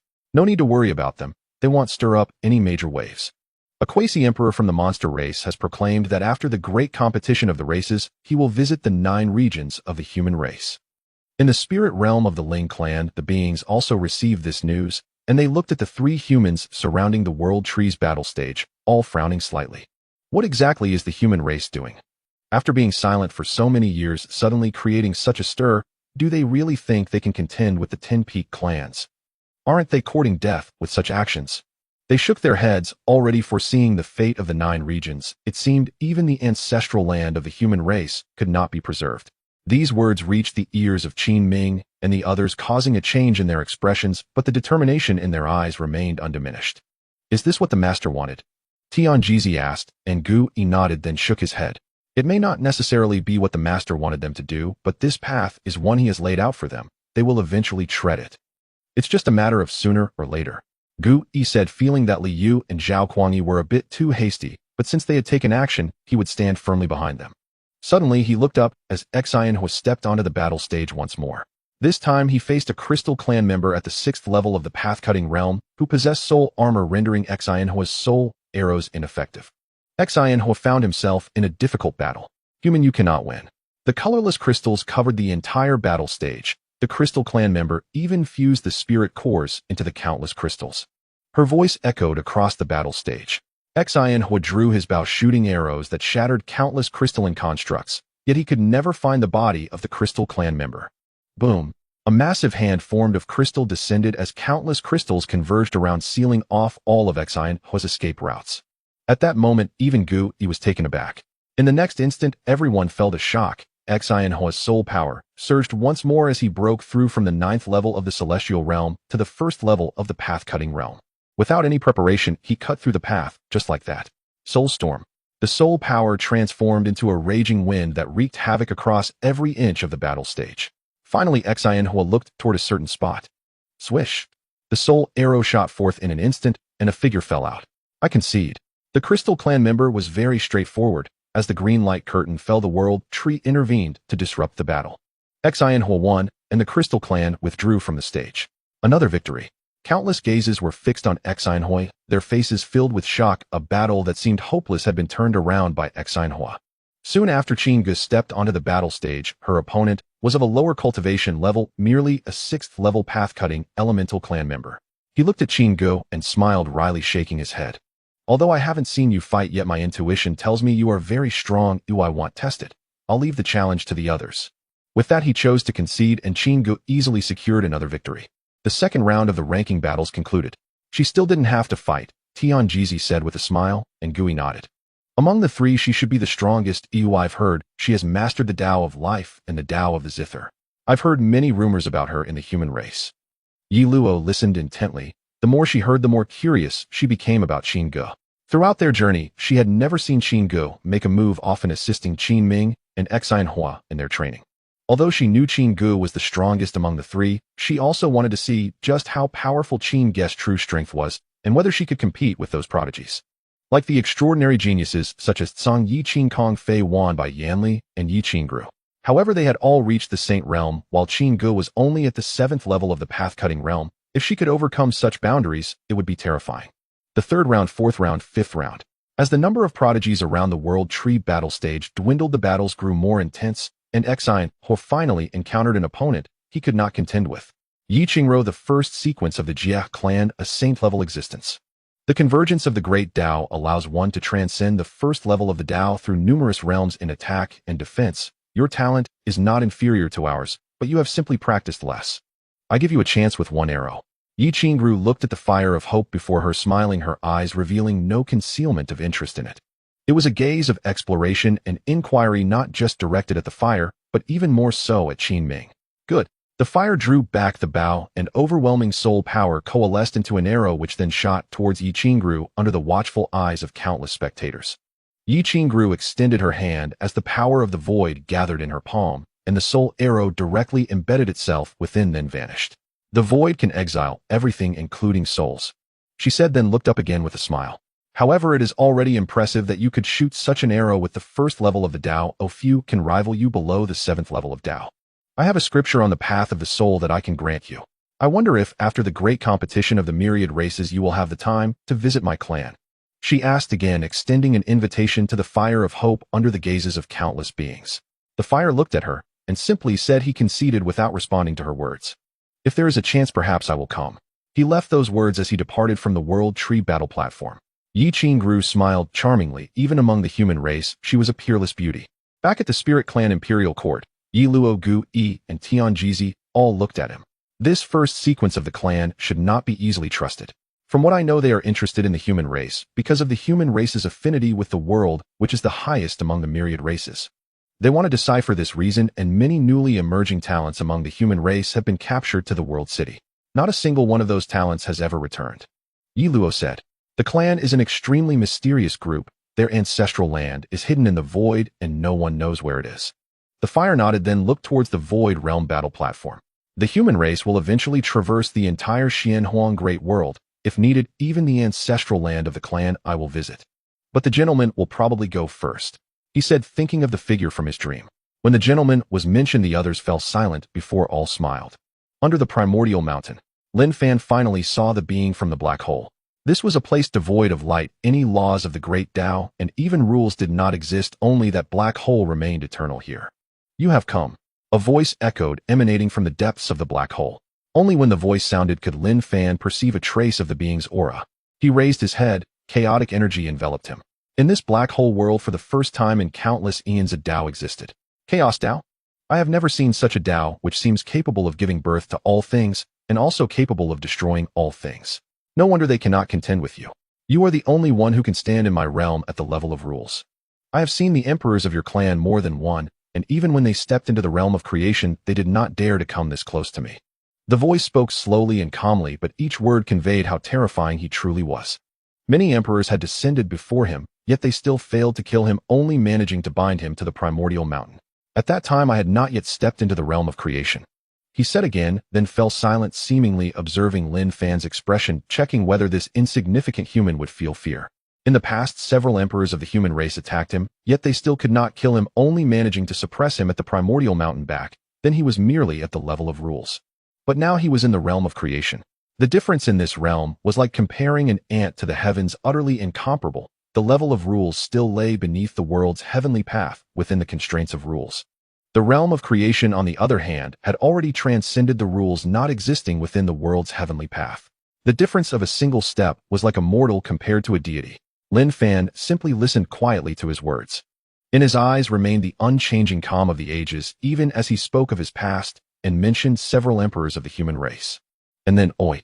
Lin Fan asked the chaos, giving birth to infinite realms as he stood in the void, quietly observing the black hole before him. The black hole stirred slightly, seeming to laugh. I do not wish to kill you. Since the disappearance of the human race's emperors, you are the most powerful being born of this clan. We could actually cooperate. Under the realm of the black hole, the heavenly path cannot spy.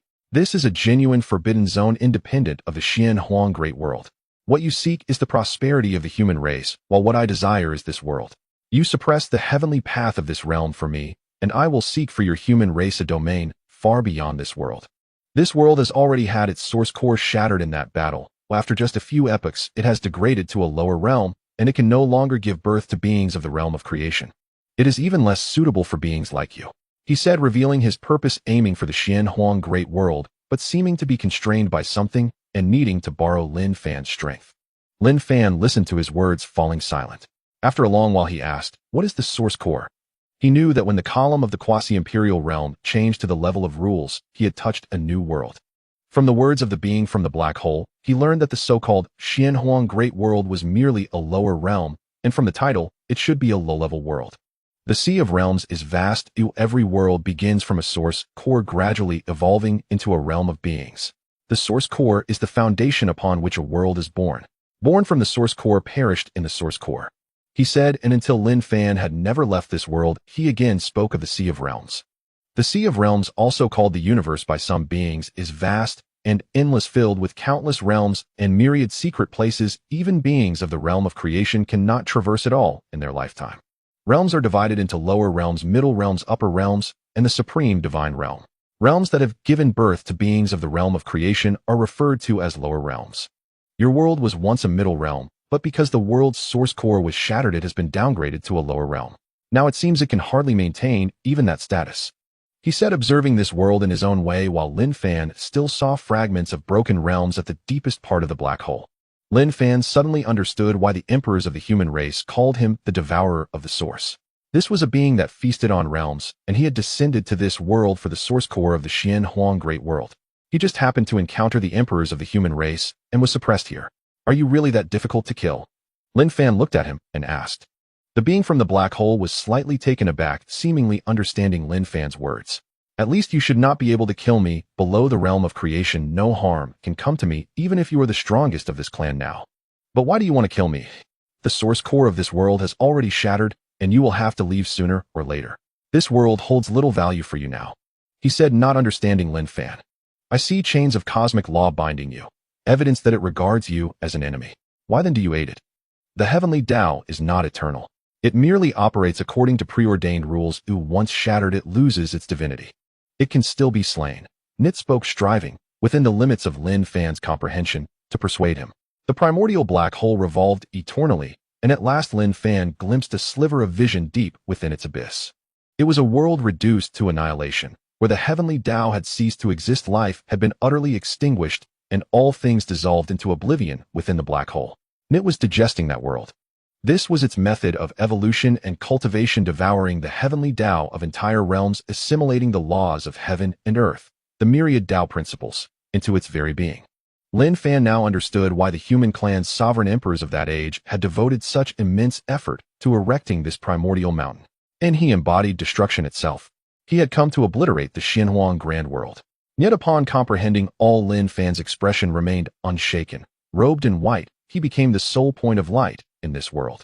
So what? And he declared. Chaos light wreathed his form like a primordial deity, and with one stroke of his blade, he cleaved toward the most terrifying entity ever known, even across the boundless sea of realms. The black hole churned eternally, seeking to consume all tangible and intangible matter, yet it could not erode that single sword beam. For the first time in eons, emotion stirred within the black hole entity. This human truly wounded him. And, if the heavenly Tao opposes me, then I shall replace the sky itself. Let them hail me as master, revere me as sage. This world shall forever remain the ancestral land of humanity. I am of the human clan. How could I abandon our ancestral land? Ni's voice thundered across the entire primordial mountain, shaking its foundations. In that instant, both the accursed and alien races lifted their heads. Humanity. And deep within the primordial mountain, a human clan expert still lived. Nin, the accursed forest, being reduced to half a body, regained a flicker of consciousness. And upon hearing that voice, his face contorted in awe. He truly went there. And he murmured, dazed and hollow-eyed. And even in that era, he had been a forbidden existence, one whose mere name struck terror into hearts. To slay him, countless human clan experts had perished. Even sovereign emperors had fallen. Nin, this age of human decline. Could there still arise a being equal to the ancient sovereign emperors? Boom! Not deafening detonation split the sky above the primordial mountain like shattering glass. Celestial light pierced through, only to be instantly annihilated by an incomprehensible, terrifying force. An alien quasi-emperor descended from beyond the mountain's borders, yet the moment he touched that force, he was erased outright. Countless other aliens paled in horror. Inhuman, you are utterly foolish. A voice echoed across the primordial mountain. A beam of utter devastation pierced its length, Then another terrifying sword light swept forth. You do not understand. Clad in white, he stood at the deepest heart of the primordial mountain, a monstrous black hole hovering before the world, unleashing torrents of boundless destruction. The void above the primordial mountain crumbled, seemingly destined for total annihilation. Countless accursed beings gazed upon the spectacle in dread, while beyond the mountain legions of other life forms trembled likewise. Even quasi-emperors stationed outside the mountain felt their souls quake. The quasi-emperor who had entered to investigate lasted but a single breath before perishing. They sensed a cataclysmic battle raging within, but they lacked even the qualification to bear witness. An emperor-level existence. That is the celestial serpent, its colossal form stretching 1,000 zhang coiled like a pillar holding up heaven, yet it still trembled. Truly living sovereign emperors dwell within the primordial mountain, and not just one. The flesh marsh is not the final depth of the primordial mountain. Beneath it lies a far more terrifying realm. Those two monstrous entities fight there. This was Lin Fan's most arduous battle yet. The black hole entity's powers of consumption and annihilation were formidable enough to rival the Tao of chaos itself. Within its body rested an entire world of ruin. Lin Fan therefore fought not a single foe, but an entire grand world. Creation, and he beheld the sky above the primordial mountain shatter, its destructive force surging outward. He raised his hand, and infinite creation bloomed forth. Myriad Tao principles surged before the fractured rift in the heavens, seven-colored radiance flowed, like liquid light, mending the sky above the primordial mountain. Seal. A golden character materialized in the void, then descended upon the entire primordial mountain, sealing it utterly. Lin Fan did not merely subdue all life within the mountain. He sealed himself beneath it as well. This was a battle waged across epochs. Beneath the flesh marsh, reality had been utterly breached. Every being imprisoned there was eradicated. Upon this world now remained only an eternal black hole, and a lone human clad in white robes. Human, you stand only at the lawbound realm. How can you be so powerful? Even the upper realms, or supreme divine realms, should not harbor such strength, and the black hole entity was afraid. Every certainty it had held since birth had been shattered in this clash. At the lawbound realm it alone could unmake worlds, so much so that all of humanity had once mobilized its utmost might to halt it. And now it faced merely a human of the lawbound realm. Lin Fan remained silent. He raised his hand. Countless Tao principles erupted at his palm. With one strike, 10,000 Tao converged. With one step, boundless chaos energy surged forth. The black hole entity struggled desperately to withstand him. Beyond the primordial mountain, the world fell abruptly still. Though the mountain stood plainly before them, it felt as if it had vanished entirely. This is sealing energy. Na Saint Emperor of the Spirit Clan approached the mountain's threshold, sensing the faint golden luminescence veiling its entirety, and shuddered slightly. I have never encountered a sealing power so terrifying. Merely approaching it severs one's connection to the Tao of the entire world. This seal could reduce a saint to an ordinary mortal. An absolute emperor-level technique. His words froze the assembled beings in place. None dared draw nearer. In their eyes, the primordial mountain had now ascended to unfathomable heights. Perhaps it was better sealed away. Some even thought, let it remain sealed forever, severed eternally from this world. Beyond the 10,000 mountain range, banners of the human clan flew across the land. The Xinjiang clan had fallen, the human clan's first triumph beyond those mountains. Yet at that moment Liu Zhaoquangyi and others wore grim expressions. The primordial mountain has been completely sealed. Faciu, a sage, stood before them, gazing toward the mountain's direction, his countenance grave. He must have encountered an enemy unlike any before, and chose to seal the primordial mountain, isolating this grand world from all else. He is protecting us. A daze flickered across Feishua's face as he recalled that era, when one after another human clan experts ascended to the heavens. Even the master had departed, leaving behind only those like themselves. Will master perish? Zhaoquangyi asked. Silence fell over them all. To them, master had always been omnipotent, yet this time was different. He had severed all retreat, burning his boats without hesitation. It won't happen, Liu said solemnly, standing atop the royal castle of the Xinjiang clan, overlooking the vast land below, his gaze piercing. The master has only been away for a while, and he will return when the time is right. The forbidden zone of living beings cannot trap the master. What we need to do is to protect this land of humanity until the master returns. His words echoed far and wide, reaching the ears of countless soldiers who looked up with expressions of battle intent. The Ling clan imperial court.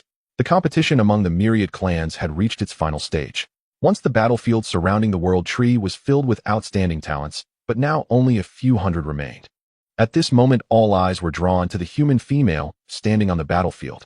Her opponent is the third rank of the demon clan Lei Peng, a half-saint. It is said that his bloodline is nearly ancient, and he possesses the innate divine ability of the legendary golden-winged Great Peng. How can she win? Having come this far by luck, it should end here. The golden-winged Great Peng, a formidable divine beast that can stand alongside dragons and phoenixes, represents the ultimate speed of the world. Even a trace of its bloodline is terrifying. The third rank of the demon clan also proved his strength.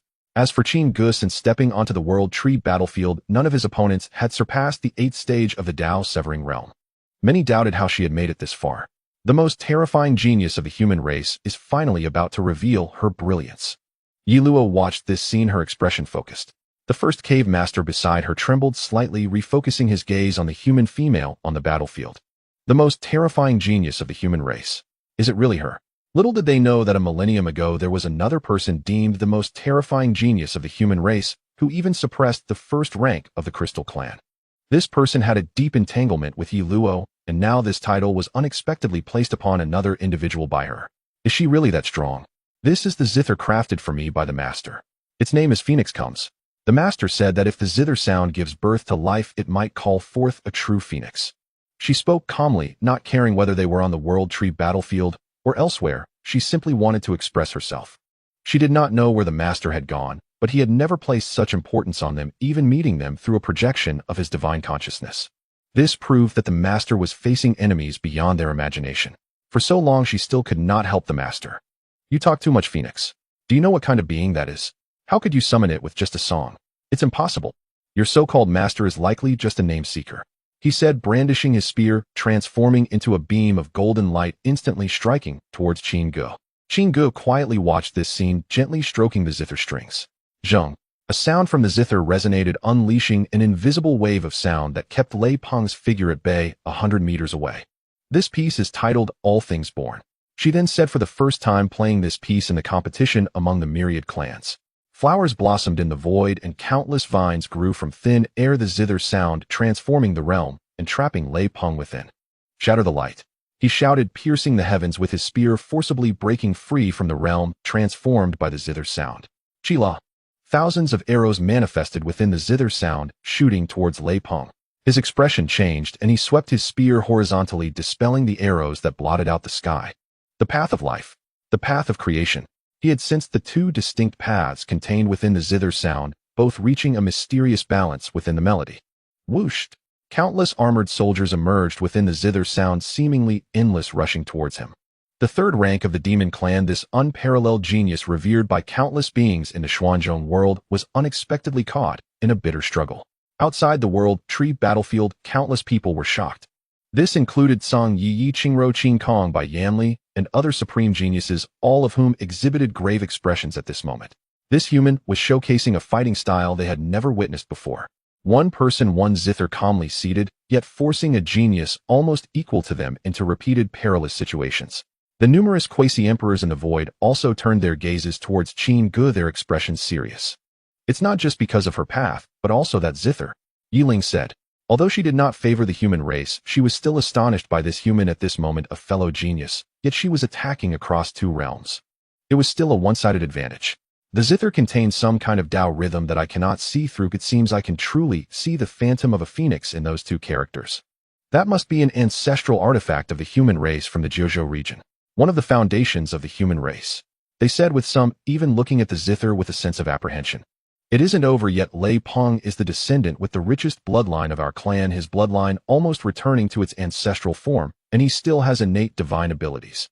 Lei Yu suddenly said, looking at the World Tree battlefield with a grim expression. Innate divine abilities. The gazes of the quasi-emperors fell upon Lei Peng. Chirp. Amidst the siege of countless armored soldiers, a cry rang out, piercing through the heavens and earth, and a phantom of the golden-winged Great Peng rose from the World Tree battlefield. Then they saw Lei Peng swing his spear, striking with a single blow that pierced through space, leaving behind shadowy afterimages above the World Tree battlefield. This strike almost crossed space to reach Qin Ge. Qin Ge furrowed her brow. The zither sound suddenly changed from gentle to a tempest, the flowers blooming around her instantly withering. The path of death. At this moment, Song Yi Qingro and other unparalleled geniuses all displayed looks of horror. Another kind of path different from the paths of life and nature, this was an ultimate path of slaughter. That strike that pierced through space withered before Qin Ge. Die, Qin Ge said lightly. A single word seemed to imprint itself deep within Lei Peng's soul, causing his spirit to begin to fade and the vitality within him to diminish. In an instant, all signs of life vanished. Just like that, he died. The sound of the zither ceased, and Qin Ge stood up, all eyes converging upon her, expressions filled with shock. The human woman stood holding a guqin, her gaze as calm as water, yet just moments ago, she had effortlessly slain a half-saint prodigy. Many were captivated, involuntarily whispering this name. With this battle alone, this name would resound throughout the vast world of Xuanhuang, and what was most significant was that she was a human. Perhaps they had not realized that the humans they had previously dismissed had now been mentioned by them countless times. A voice emerged. It was Zhang Yi. Behind him appeared a strange phenomenon, a night sky with a moon hanging eternally above. He looked at Qin Ge, his face filled with murderous intent. Qin Ge glanced at her, and with just a fleeting look stepped off the battle platform, seemingly uninterested in Zhang Yi. Her thoughts drifted to Lin Fan, who had descended with a projection of divine consciousness that day in the realm of Tao. She was unworthy to follow behind him.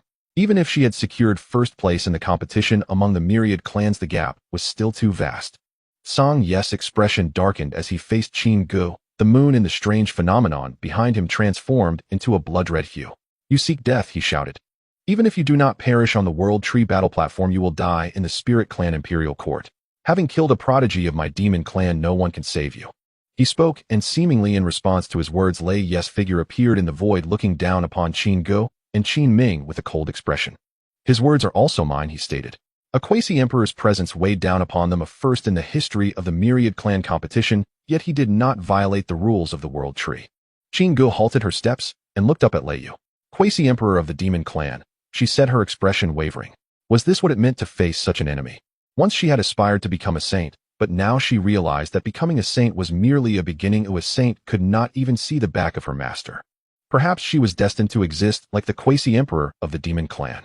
I am Lei Yu, an ancestor of the golden-winged Great Peng clan. Do you know what the consequences will be for killing a member of my clan in my presence? If he dies, countless humans will have to accompany him in death, Lei Yu declared, questioning a human at the Tao realm in the name of a quasi-emperor, while the other quasi-emperors remained silent, merely observing the scene. Even the World Tree seemed to tacitly accept this situation. The clans had survived for endless ages, aware of the demon clan's might, and were unwilling to offend them too much, especially for the sake of a human. You can try, Qin Ming said, stepping forward to stand side by side with Qin Ge, looking towards the demon clan's quasi-emperor in the sky, speaking with determination.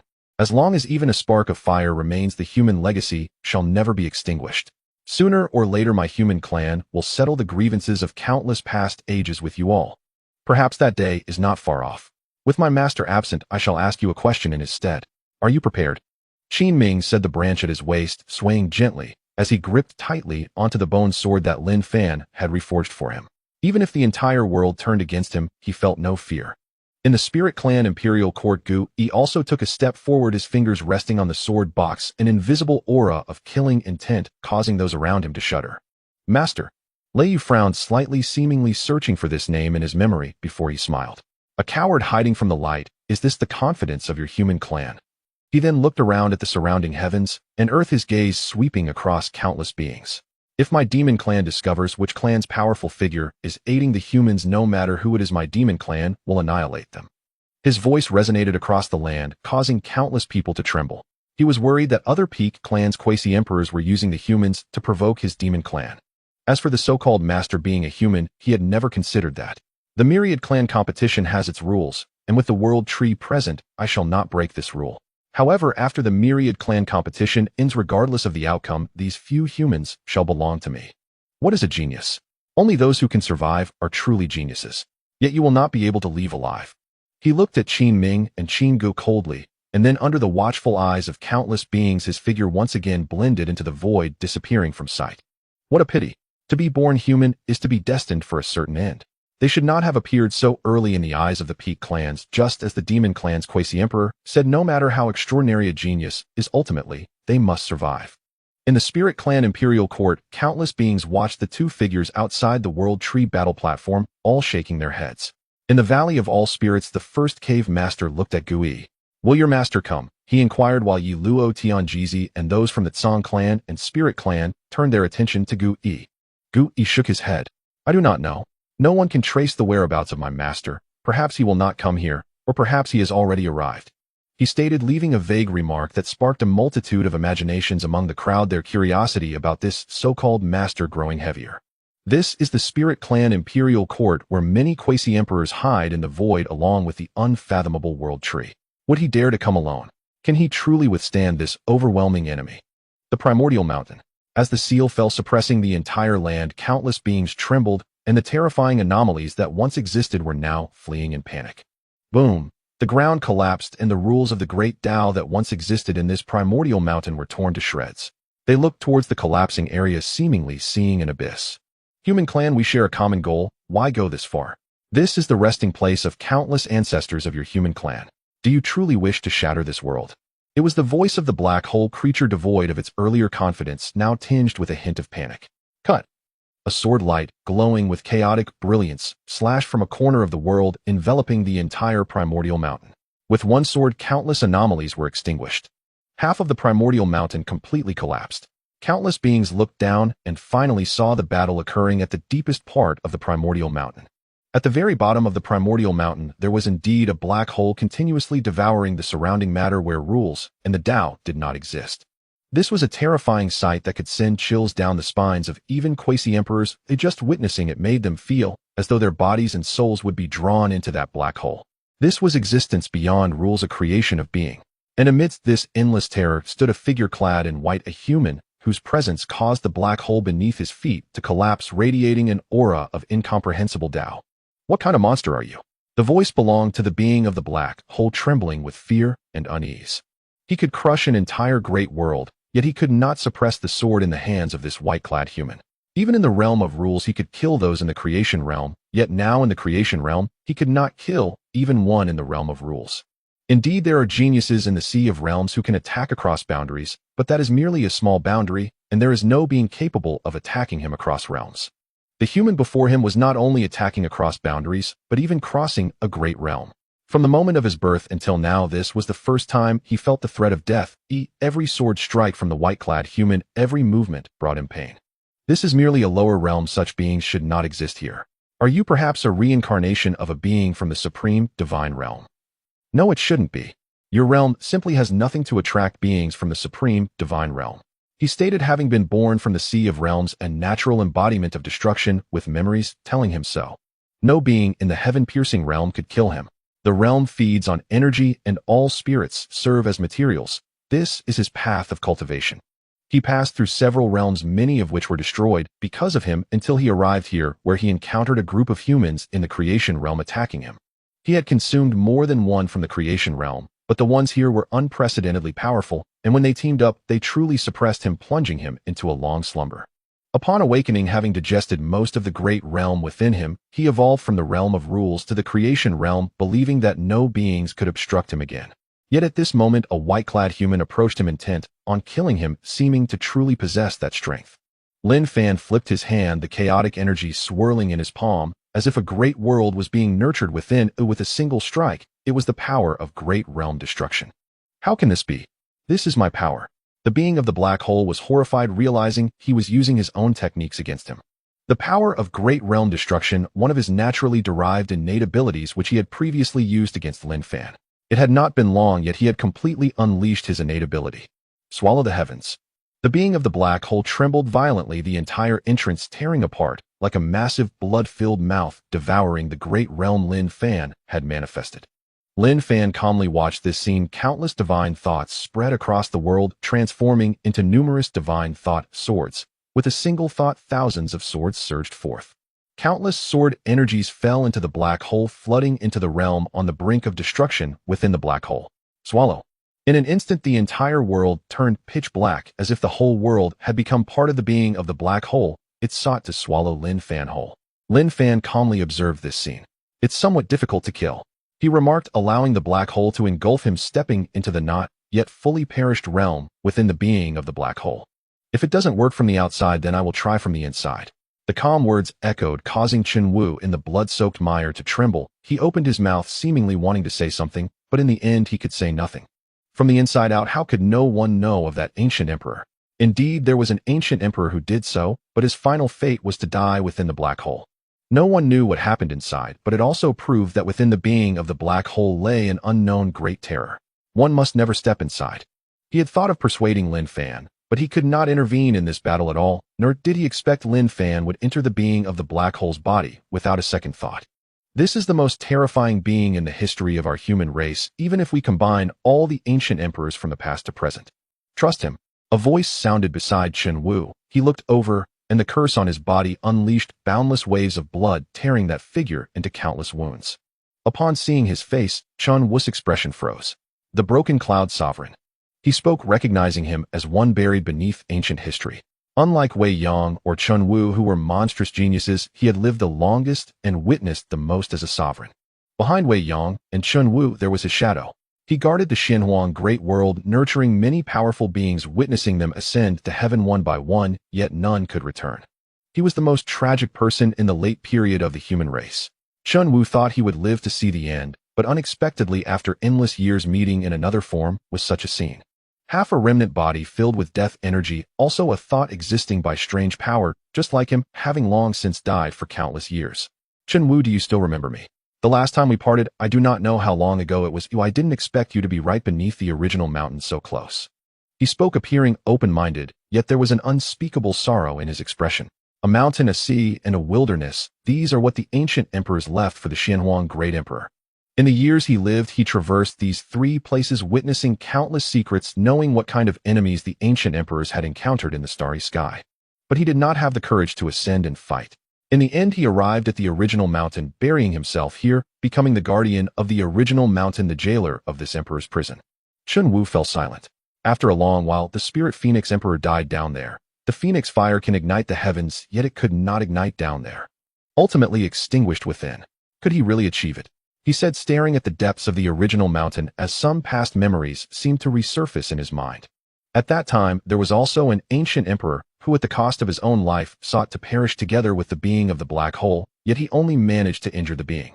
The broken cloud sovereign also looked there. Do you think there is a sovereign like him in the starry skies? He asked, and Chen Wu shook his head. We have traveled through many realms, seen countless sovereigns, and many defy the heavens, yet there is no one who can compare to him. He is stronger than the emperors. Chen Wu replied. The broken cloud sovereign chuckled at this.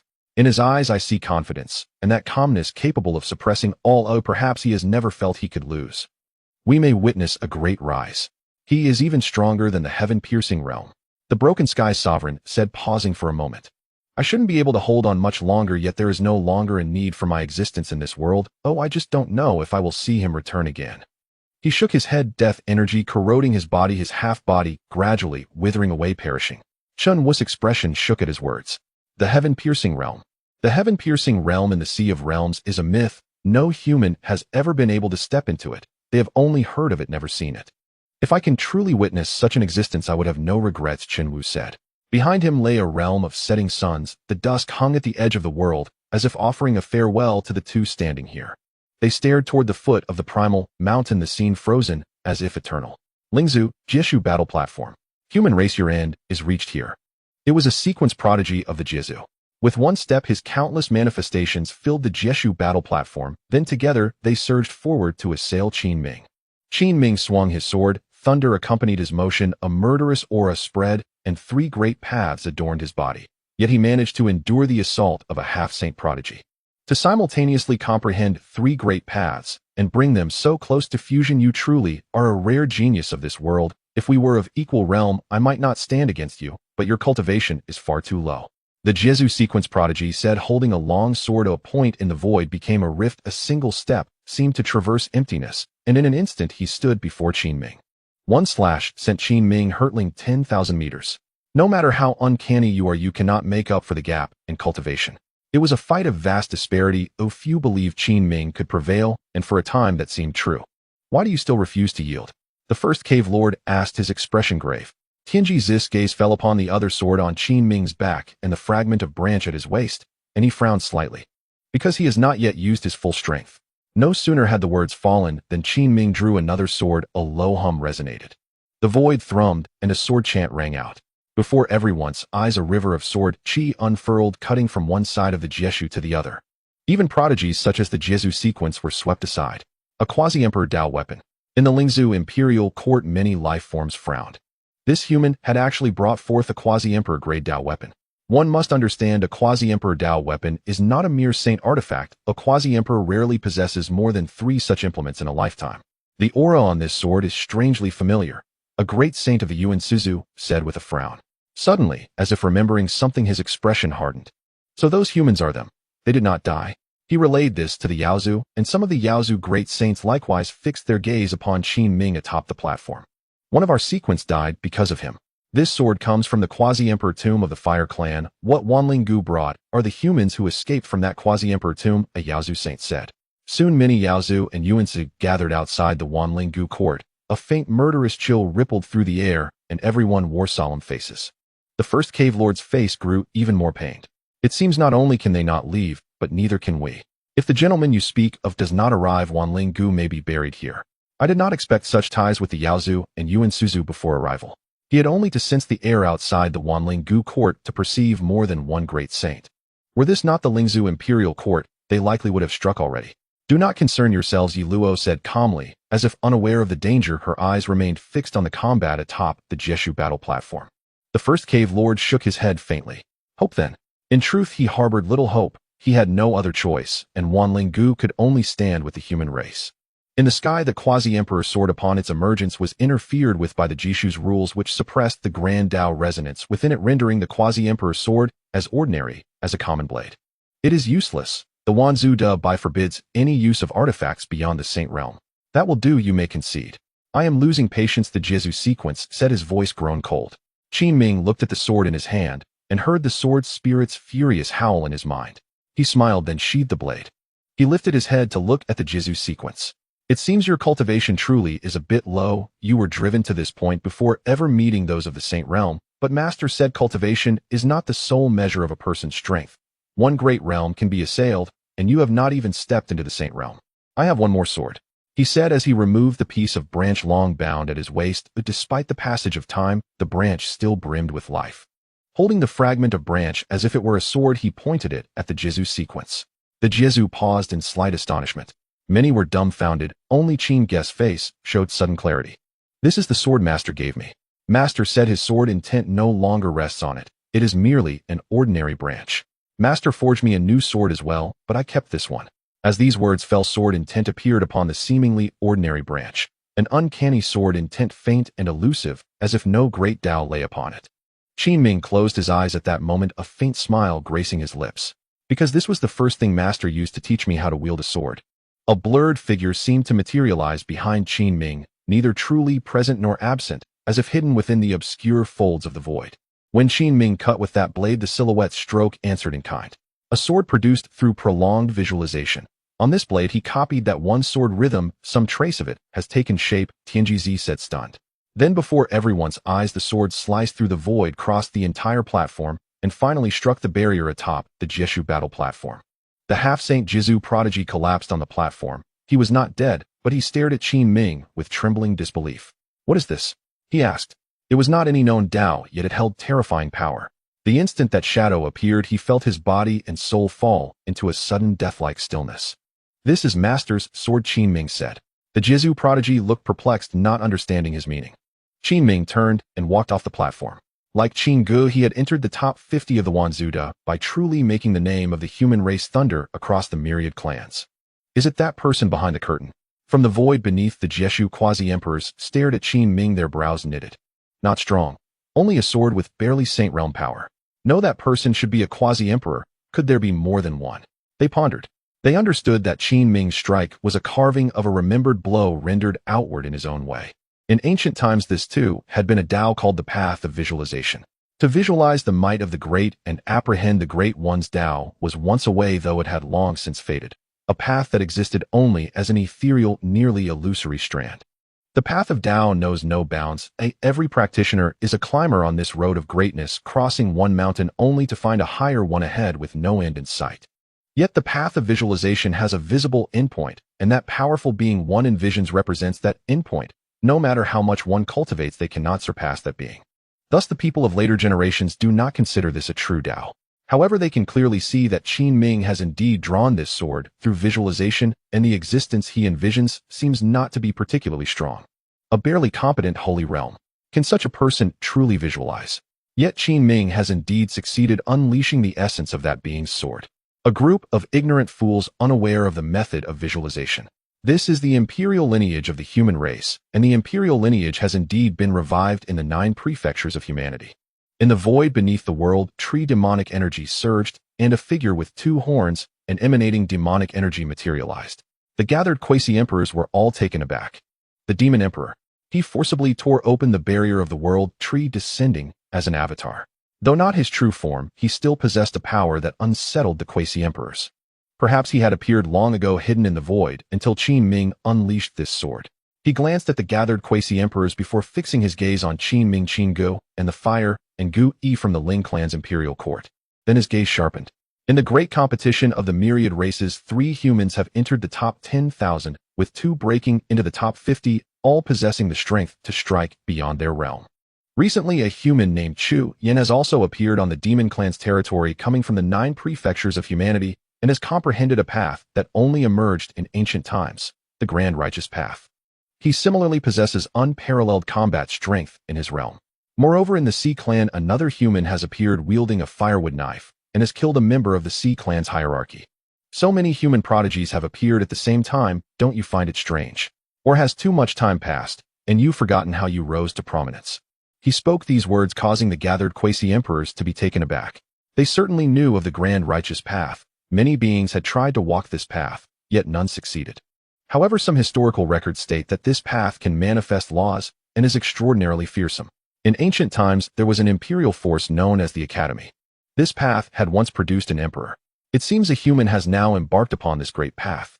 The Sea clan, though scattered, would not be weaker than these peak clans if they united. Their hierarchy is equally formidable, having been defeated by a human prodigy. Could it be? They seem to realize something, looking toward the demon emperor with expressions of shock. The demon clan was once among the top 10 peak clans, but was besieged by the 10 peak clans, with half of their powerful beings perishing, yet their peak combat strength remains. The demon emperor, the mightiest of the demon clan. It is said he has reached the pinnacle of quasi-emperors, being the most supreme existence in the entire Xianyuan world. His words are not without substance. The sudden emergence of so many human prodigies, even possessing quasi-emperor artifacts, still incomplete imperial artifacts, suggests only one possibility. The imperial lineage of the human race has revived. The quasi-emperor of the world clan spoke solemnly, his excitement hard to contain. The other quasi-emperors felt the same, including the seemingly invincible quasi-emperor Lei Yu of the Monster Clan.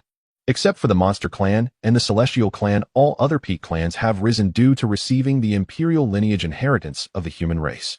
Just like the World Clan, which received the inheritance of the Void Emperor of humanity, and the Blood Clan, fundamentally transformed from the blood of an emperor, similarly possessing imperial inheritance. Other peak clans are more or less connected to the imperial inheritance of the human race. But what if they could obtain another portion of imperial inheritance? At this moment, the eyes of the quasi-emperors changed their attention, no longer solely focused on the great competition of the myriad races, even directly projecting their wills away from the Ling clan's imperial court. Demon Emperor, why are you telling us this? Yi Ling suddenly asked, looking at the projection of the Demon Emperor shrouded in demonic energy with a serious expression, as she did not fully trust him. The reason the Demon Clan can be besieged by all peak clans is due to their ambition. The path of the Demon Emperor aims to refine all living beings, using them as sacrifices to pave his road to becoming an emperor. The Demon Emperor looked at her indifferently, his eyes devoid of warmth. To gain, one must naturally give. Along with the revival of the human race's imperial Tao, there should also be strong beings from the human race. He should be a quasi-emperor, he said, glancing at Qin Ming Qin Gu and others, then dissipated before the eyes of the quasi-emperors. Being just an avatar, he naturally faded away. Yet his parting words left the quasi-emperors shocked. A human quasi-emperor? They had never seen one, and had only read about them in historical texts. Once humans enter the Holy Realm, they achieve a fundamental enhancement. Before entering the Holy Realm, humans are inferior to the myriad races, but starting from that point, their combat strength surpasses that of the myriad races. Their comprehension of the Tao is terrifying, akin to that human strongman who founded the Academy. Before him, the Grand Righteous Path did not exist. He effectively forged a new path. The further they progress, the stronger humans become, bearing the power of the Tao, capable of compensating for all human weaknesses against the myriad races. A human quasi-emperor is even more formidable. An absolute invincibility in the same realm, even possessing incomprehensible powers of the Tao. Yet within moments their eyes shone with sharp light again. He's just a quasi-emperor who has been sleeping for who knows how long. His body is likely decayed and cannot recover its former peak. Are we so many afraid of just him? Just a human quasi-emperor, and he has frightened the demon emperor away. It seems this so-called demon emperor is not as strong as imagined. The imperial lineage, those capable shall obtain it. Everyone rely on your own strength. The gathered quasi-emperors focused intently, who, although their true bodies remained in the Ling clan's imperial court, the outside world underwent earth-shattering changes due to them. In a void a small world floated uncertainly. This was the ancestral land of the World Clan, a place countless beings had searched for over endless ages without success.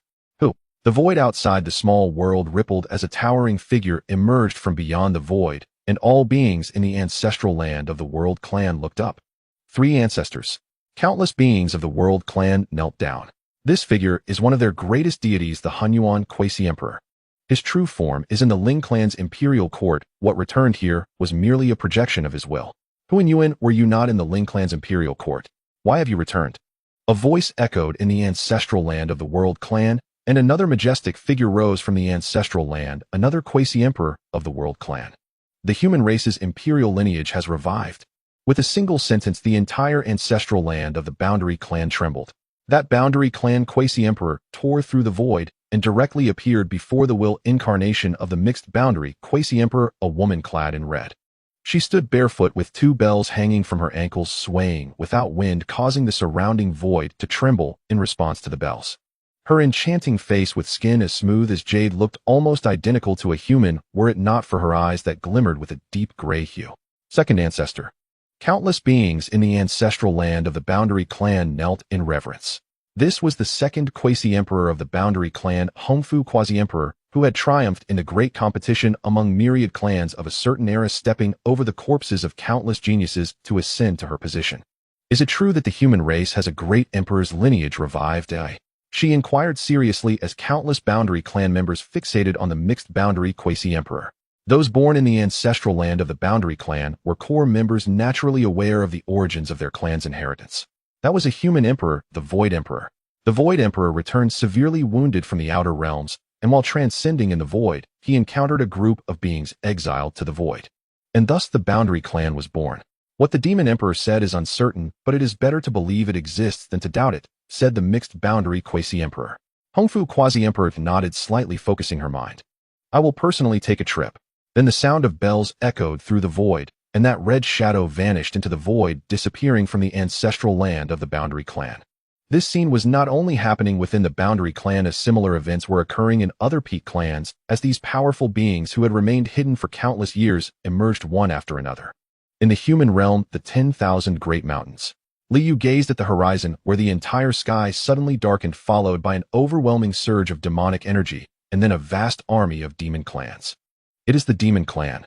Prepare to face the enemy. Star-breaking crossbows fire. In the 10,000 Great Mountains, countless human armies rose, and arrows that resembled comets shot into the sky, while formations glowed with spiritual light. On one side of the heavens and earth, a blood-red figure appeared, a man draped in a blood-red robe. He looked at the scene beyond the 10,000 Great Mountains and furrowed his brow. The Demon Clan actually mobilized their army here. It seems what the Demon Emperor said may not be false. The revival of the Great Emperor's lineage might be true. However, the Demon Emperor also mentioned the revival of a human quasi-emperor, so we must be cautious.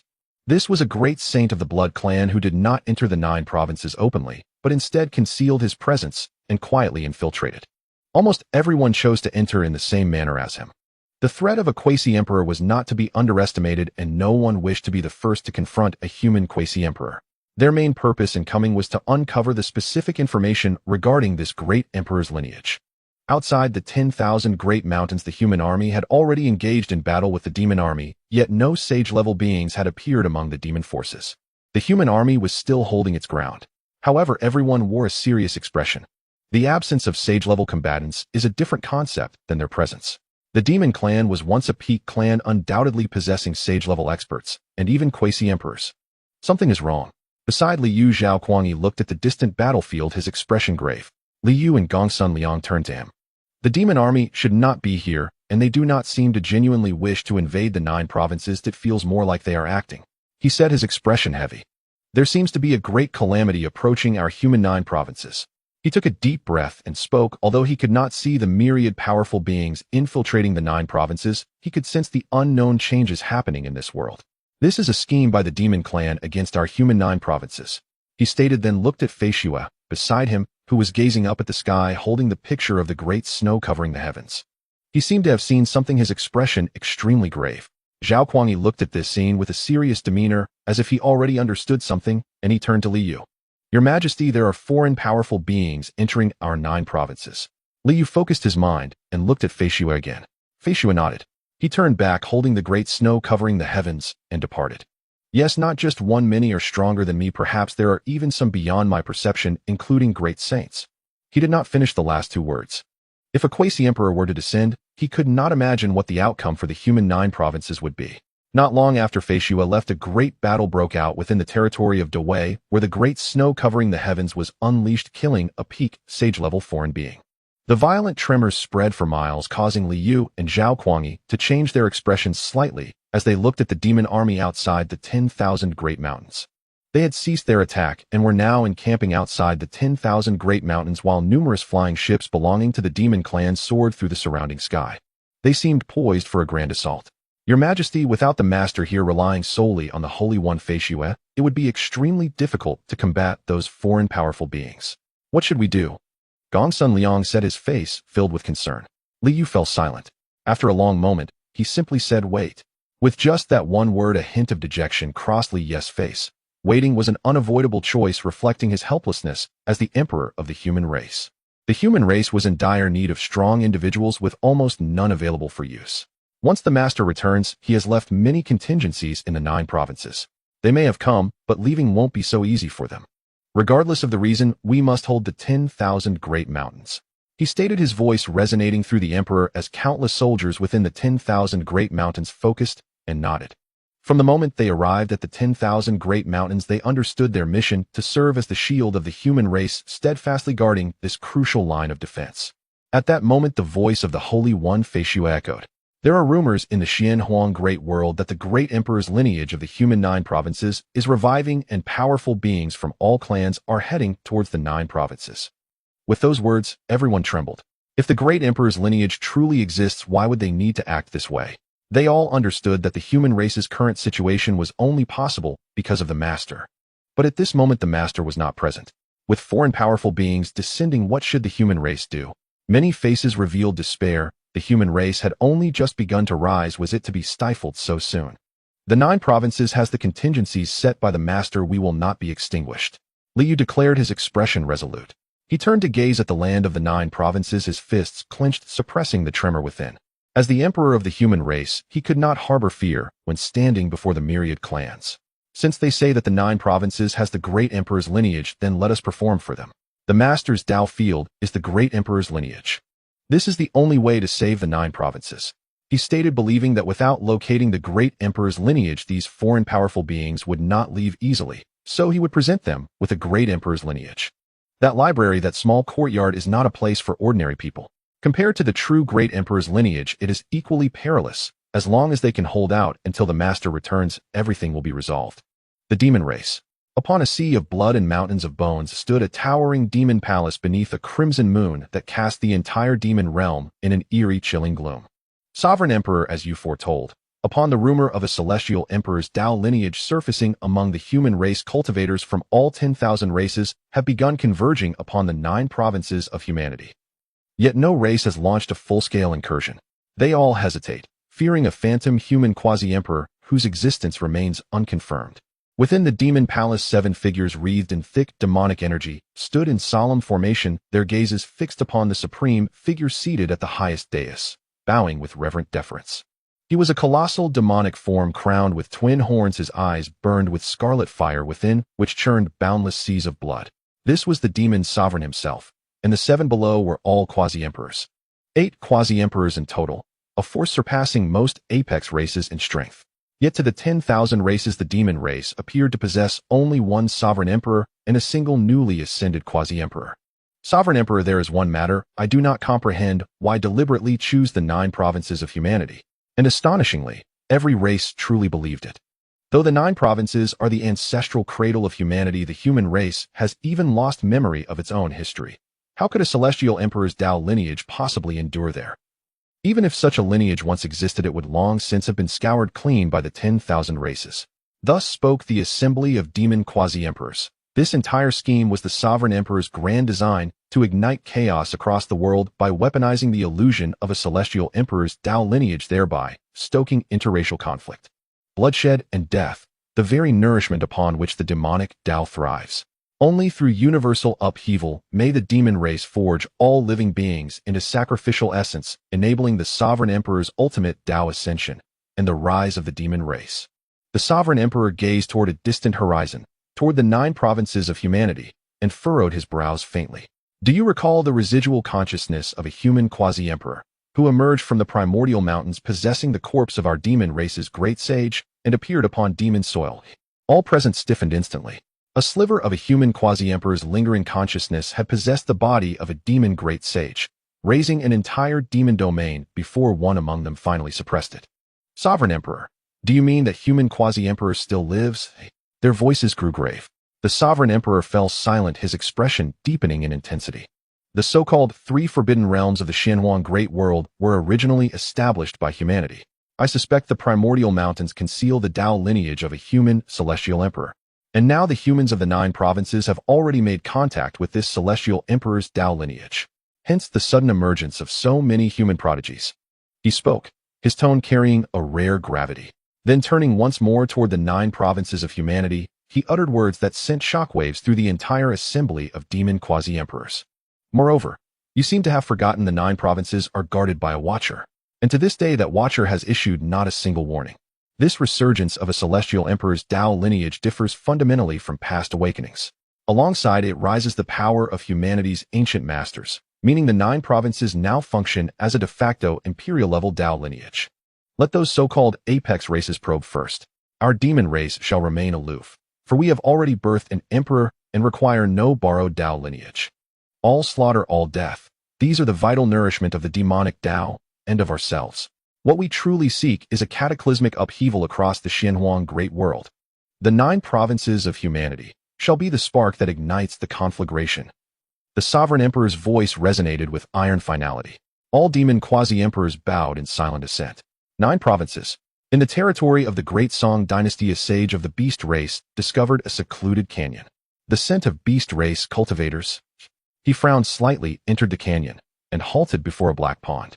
Extending his spiritual sense into its depths, he beheld what lay beneath, and recoiled in shock.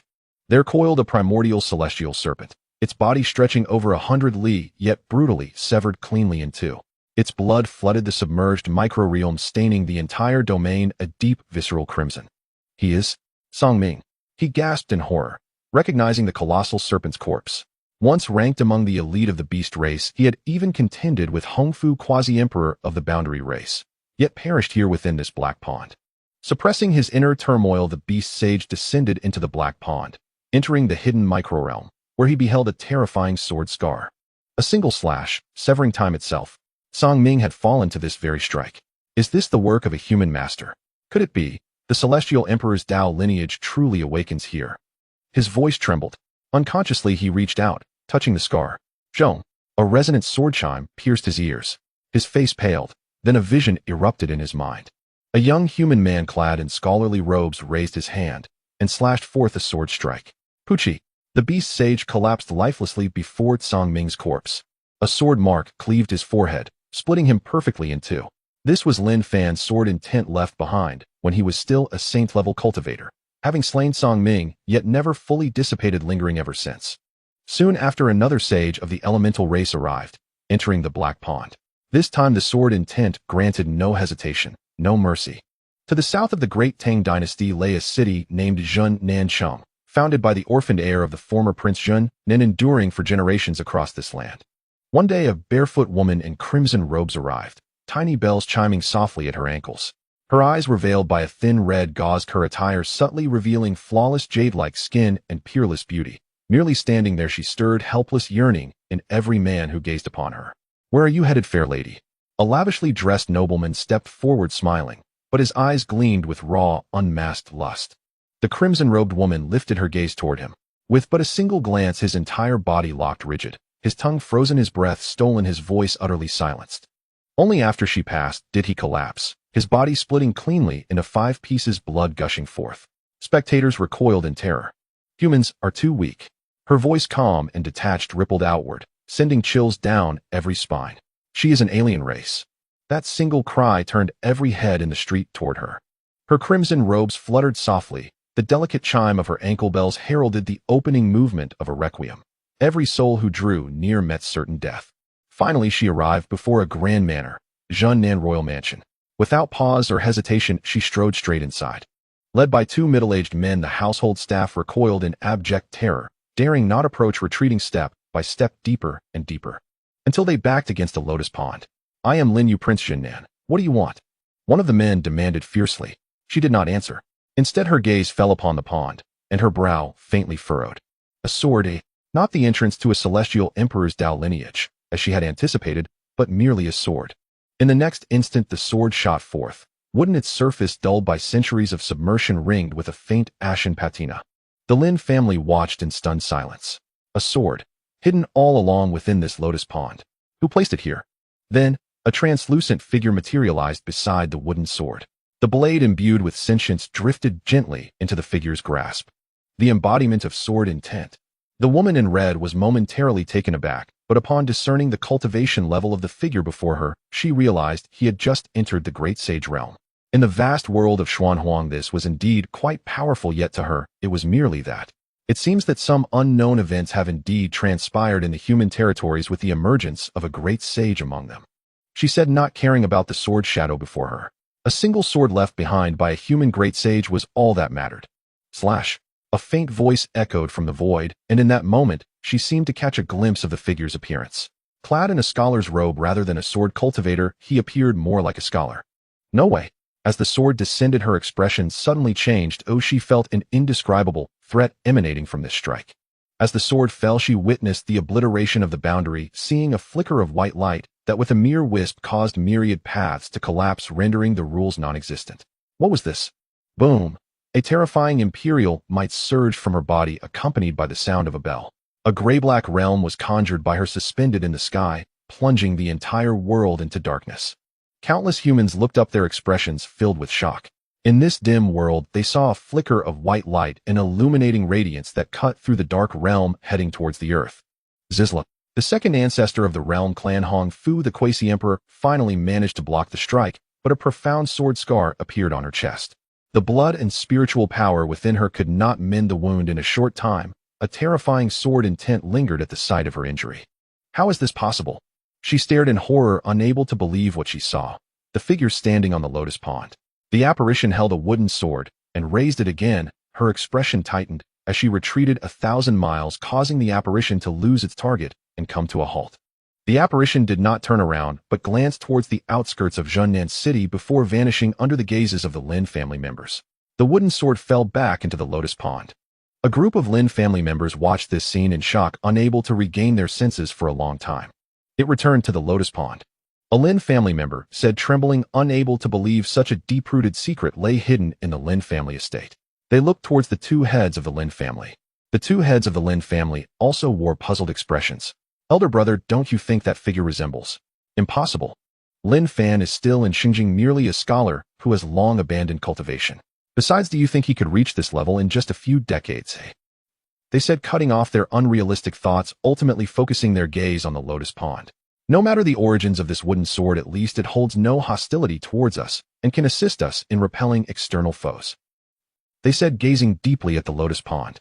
1,000 miles away, Hong Fu reappeared, looking at the wound on her chest, then glancing towards the distant human city. She could not help but take a deep breath. He absolutely cannot be a great sage, she stated. Even though she had suffered severe injuries in the battle against the demons, her cultivation had plummeted to the 3rd level of Quasi Emperor. She still could not be matched by a mere great sage. There is a Quasi Emperor among the humans. A particularly fearsome Quasi Emperor, she said, no longer daring to approach Junnan City, nor could she walk through the 9 regions as she had before. This battle also alerted many powerful beings from other races across the 9 regions. The Dark Realm. This is Hong Fu's method. She was fighting against humans and seems to have suffered a loss. Could it be a human quasi-emperor? An elder dressed in tattered Dao robes, his eyes sparkling like stars, observed intently. The unification of the 9 regions with Shengjing as the capital is likely where the imperial lineage resides, yet the human quasi-emperor is most likely there as well. He hesitated. He was also a quasi-emperor of the Star Clan, but he was not skilled in battle. He was adept at divination.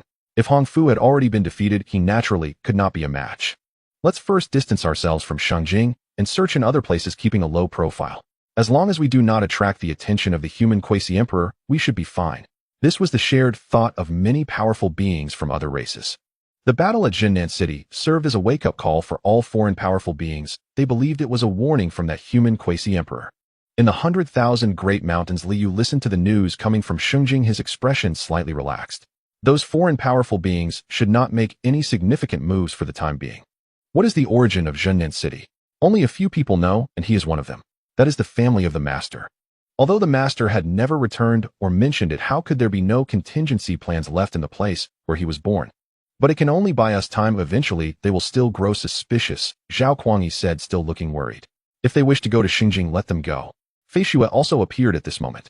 His expression was serious. He had finally understood what Lin Fan's last words meant. The master must have foreseen this scene long ago.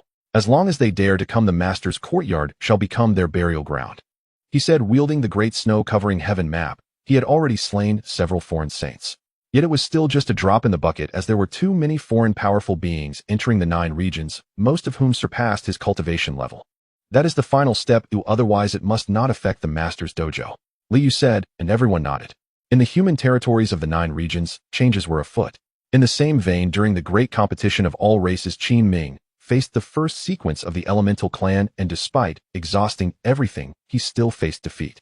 Although he comprehended a powerful sword, it was ultimately based on Lin Fan's sword before he entered the Sacred Realm. Of course, if he were to visualize Lin Fan at other cultivation levels, Qin Ming might not necessarily grasp it. Only the last 10 individuals remained in the great competition of all races. Qin Ge was among them. This marked the first time in countless years that a human entered the top 10 of the great competition, especially during such a particularly unique time. As she stepped onto the boundary tree battle platform, the gazes of the many quasi-emperors beneath the boundary tree turned towards her. It has been confirmed that there exists an imperial lineage among the humans of the 9 regions, and there is even a human quasi-emperor who awakened alongside the revival of this imperial lineage. This human woman should originate from that imperial lineage. She is likely sent by that human quasi-emperor. What kind of lineage could possibly integrate the great Tao? I have read many records about humans, yet I have never seen such a human emperor. They spoke the news from the human 9 regions, invigorating them, yet it also instilled a sense of dread. This human quasi-emperor seemed excessively strong, not at all resembling someone who had just awoken from slumber. On the scroll of the realm's evolution, 10 names were arranged from high to low, all of them at the Saint Realm level, except for Qin Ge. Song Yi Demon Clan, Saint Realm 2nd layer. Qin Kong Celestial Clan, Saint Realm 1st layer. Fei Yuan Demon Clan, Saint Realm 1st layer. Bai Yanli Burial Clan, Saint Realm 1st layer. Qin Gu Human Clan, 7th layer of the Path-Cutting Realm. Not only was she not at the Saint Realm, but she had not even reached the pinnacle of the Path-Cutting Realm, yet with such cultivation, she entered the top 10 of the great competition among the clans. In the Imperial Court of the Spirit Clan in the Valley of All Spirits, everyone looked shocked, unable to believe that a human clan member who had come with them from the Valley of All Spirits had reached such heights. A genius of unparalleled talent in the world, standing alongside the strongest of various clans in the void. What a waste, allowing a human who hasn't even reached the Saint Realm to stand alongside us. What fusion of paths. It's just some unrealistic fantasies. As a radiant flame descended upon the Realm Tree's battle platform, a demon woman appeared with colorful wings sprouting from her back and flames swirling around her. It's her. Everyone's expression turned serious as they gazed at this figure. The second-ranked demon Fei Yuan possessed Saint Realm cultivation, ranking 3rd among all talents in the Realm Tree, second only to Tsang Yi and Qin Kong. Fei Yuan of the Flame Bird Clan of the Demon Clan is said to carry a trace of phoenix blood within her. She has slain a Saint Realm powerhouse even while at the Path-Cutting Realm. Her innate flames are extremely formidable, Tian Jizi remarked, sharing the same serious expression as he watched the battle platform. Yi Luo's expression also grew tense. Although she knew that Qin Ge must have some hidden strength, Fei Yuan was the only one in this generation to awaken the Phoenix bloodline. In a confrontation of the same realm, even the first-rank demon Song Yi might not be a match. They looked towards Qin Ming, Qin Ge's brother, who should know how many hidden powers Qin Ge possessed, but Qin Ming merely shook his head slightly. She will win. Most of the time Qin Ge was playing the Qin, merely assisting him and Xinhua in their training, rarely showing her true strength. Even he did not know Qin Ge's actual strength, but he believed in her. On the battle platform, Qin Ge remained seated in the void, the phoenix Qin, resting on her knees, as she calmly looked towards Fei Yuan. My master taught me a piece called Phoenix Soaring, which I have only played for him. She spoke, clearly addressing Fei Yuan, but as she finished it seemed like she was talking to herself, her gaze on the Qin softening slightly. To name a piece Phoenix Soaring is presumptuous. A mere embellishment cannot be compared to the divine beast Phoenix of heaven and earth. I dislike those two words on your Qin. How dare a Qin call itself Phoenix coming? Only I possess the Phoenix bloodline in this realm. As she spoke, brilliant flames blazed around her, and behind her appeared a vision of a sea of fire within which a vague shadow could be seen. The shadow unfurled its wings with endless flames swirling, as if the entire world would be burned to ashes beneath those wings. Phoenix! Countless people gasped. Indeed, it is the Phoenix bloodline. It can truly summon a trace of the Phoenix's shadow. Someone remarked, although that shadow was so vague it was almost indistinguishable, it was still recognizable as a fledgling phoenix. A mere fledgling can shake the world. This is the Phoenix, the divine beast of heaven and earth. It is said that more than one emperor was born among the Phoenix clan, but the Phoenix disappeared too early, even before the human clan existed. Die! Fei Yuan pointed into the void, and countless firebirds flew out from the vision of the sea of fire, instantly raising the temperature of the surrounding world by several folds. Then these firebirds all pounced towards Qin Ge. Qin Ge calmly observed the scene, her delicate hand lightly falling onto the Qin strings. Zheng. The sound of the Qin resonated steady and heavy, carrying a magnificent intent that prevented the myriad flaming birds from approaching any closer, forcing them to halt within 100 meters of Qin Ge. Phoenix, my master once painted it for me. He said every piece of music should have its unique intent, and the core intent of this piece is the Phoenix. What you possess is not a true Phoenix. You are not the Phoenix bloodline. It is just an illusion from you and your clan. A true Phoenix should be like this. As soon as Qin Ge's voice fell, a cry resonated from the battle platform, drawing everyone listening to the Qin into the intent of this piece. This was a world of flames, endless flames ravaging the heavens and the earth, and at the center of this sea of flames a phoenix appeared, adorned with colorful feathers and surrounded by undying flames. With a chicken head, swallow's neck, snake's neck, turtle's back, and fishtail, this was the phoenix painting that Lin Fan had created for Qin Ge. In that small courtyard, Lin Fan had shared the legend of the phoenix with her and pointed to that phoenix painting, describing some of its characteristics. Besides the phoenix, there were also dragons, white tigers, and black tortoises. Lin Fan referred to them as the four divine beasts. However, the great yellow world does not have these so-called four divine beasts, but she did not question it. She believed Lin Fan's words. If Lin Fan said so, then that is how it was. Phoenix coming. The two characters, Phoenix coming, on the Qin suddenly brightened, and behind Qin Ge a true phoenix shadow appeared. Unlike Fei Yuan's vague shadow, the one behind Qin Ge was clear for all to see. Is this the Phoenix? They suddenly thought. Looking again at Fei Yuan's blurry shadow, they were slightly taken aback. It seemed that Fei Yuan's shadow was quite different from this Phoenix shadow. It appeared much less refined and lacked the majestic aura of the myriad flames. Boom! The Phoenix spread its wings, and the flame that Fei Yuan had conjured was instantly extinguished as the Phoenix shadow flew towards Fei Yuan with the sound of the Qin. Fei Yuan's expression changed drastically. Fire domain, she shouted, her domain enveloping the entire realm tree battle platform, with countless fire snakes surging towards the Phoenix shadow. Bang! The moment they touched, those countless fire snakes vanished into nothingness, as if everything that was formed of fire was merely a joke before this Phoenix shadow. Finally, the Phoenix shadow clawed down towards Fei Yuan. Boom! Fei Yuan was knocked back several hundred miles, covered in blood. As soon as she steadied herself, another force of death invaded her body, causing her expression to tremble as she looked towards the realm tree battle platform. Lei Yu Yao Zhu, save me. Just as she spoke, another force of life surged in, clashing with death, giving birth to a force of annihilation that crushed her entire body. Then the sound of the Qin gradually ceased. She held the Qin, stood up, and surveyed her surroundings. Those who met her gaze trembled, including Qin Kong, Yi Qingro, and others. Fei Yuan appear, who stood alongside them, had actually died just like that. Human clan, you seek death? That was the furious voice of Lei Yu, a bolt of thunder piercing through the endless void, aimed directly at Qin Ge. While in the spirit clan's imperial court, Gu, he stepped forward, placing a hand on his sword box. With a tearing sound, a massive branch suddenly fell from the heavens, sweeping directly toward Emperor Lei Yu, accompanied by the voice of the great saint from the spirit race. Emperor Lei Yu, you have crossed the line. He spoke from the world tree, his words embodying the will of the tree. The gigantic branch swept across the realm, violently shattering a portion of the void, directly sending Emperor Lei Yu flying thousands of miles, almost out of the spirit race's imperial court. Standing amidst the chaos, Emperor Lei Yu was drenched in blood, gazing at the immense spirit race world tree with an expression that fluctuated between anger and despair. The spirit race world tree truly lives up to its reputation, he said, retreating into the void, unwilling to confront the tree. In the void beneath the tree, the assembled emperors were all taken aback by the scene, glancing at the silent Yi Ling with furrowed brows. I have already stated that this is the spirit race's imperial court. Within the domain of our world tree, no matter what you wish to do, all races must abide by the rules of the spirit race until the contest is over. She spoke coldly, her gaze descending to see Yi Luo, the few humans beside her, and also the action of Gu Yi, who seemed poised to draw his sword. She frowned slightly. Just a fallen human, even with the imperial lineage, cannot maintain it for long. A single human emperor cannot safeguard the entire race. She thought to herself, even upon hearing news from the Jojo, she still did not have faith in the human race.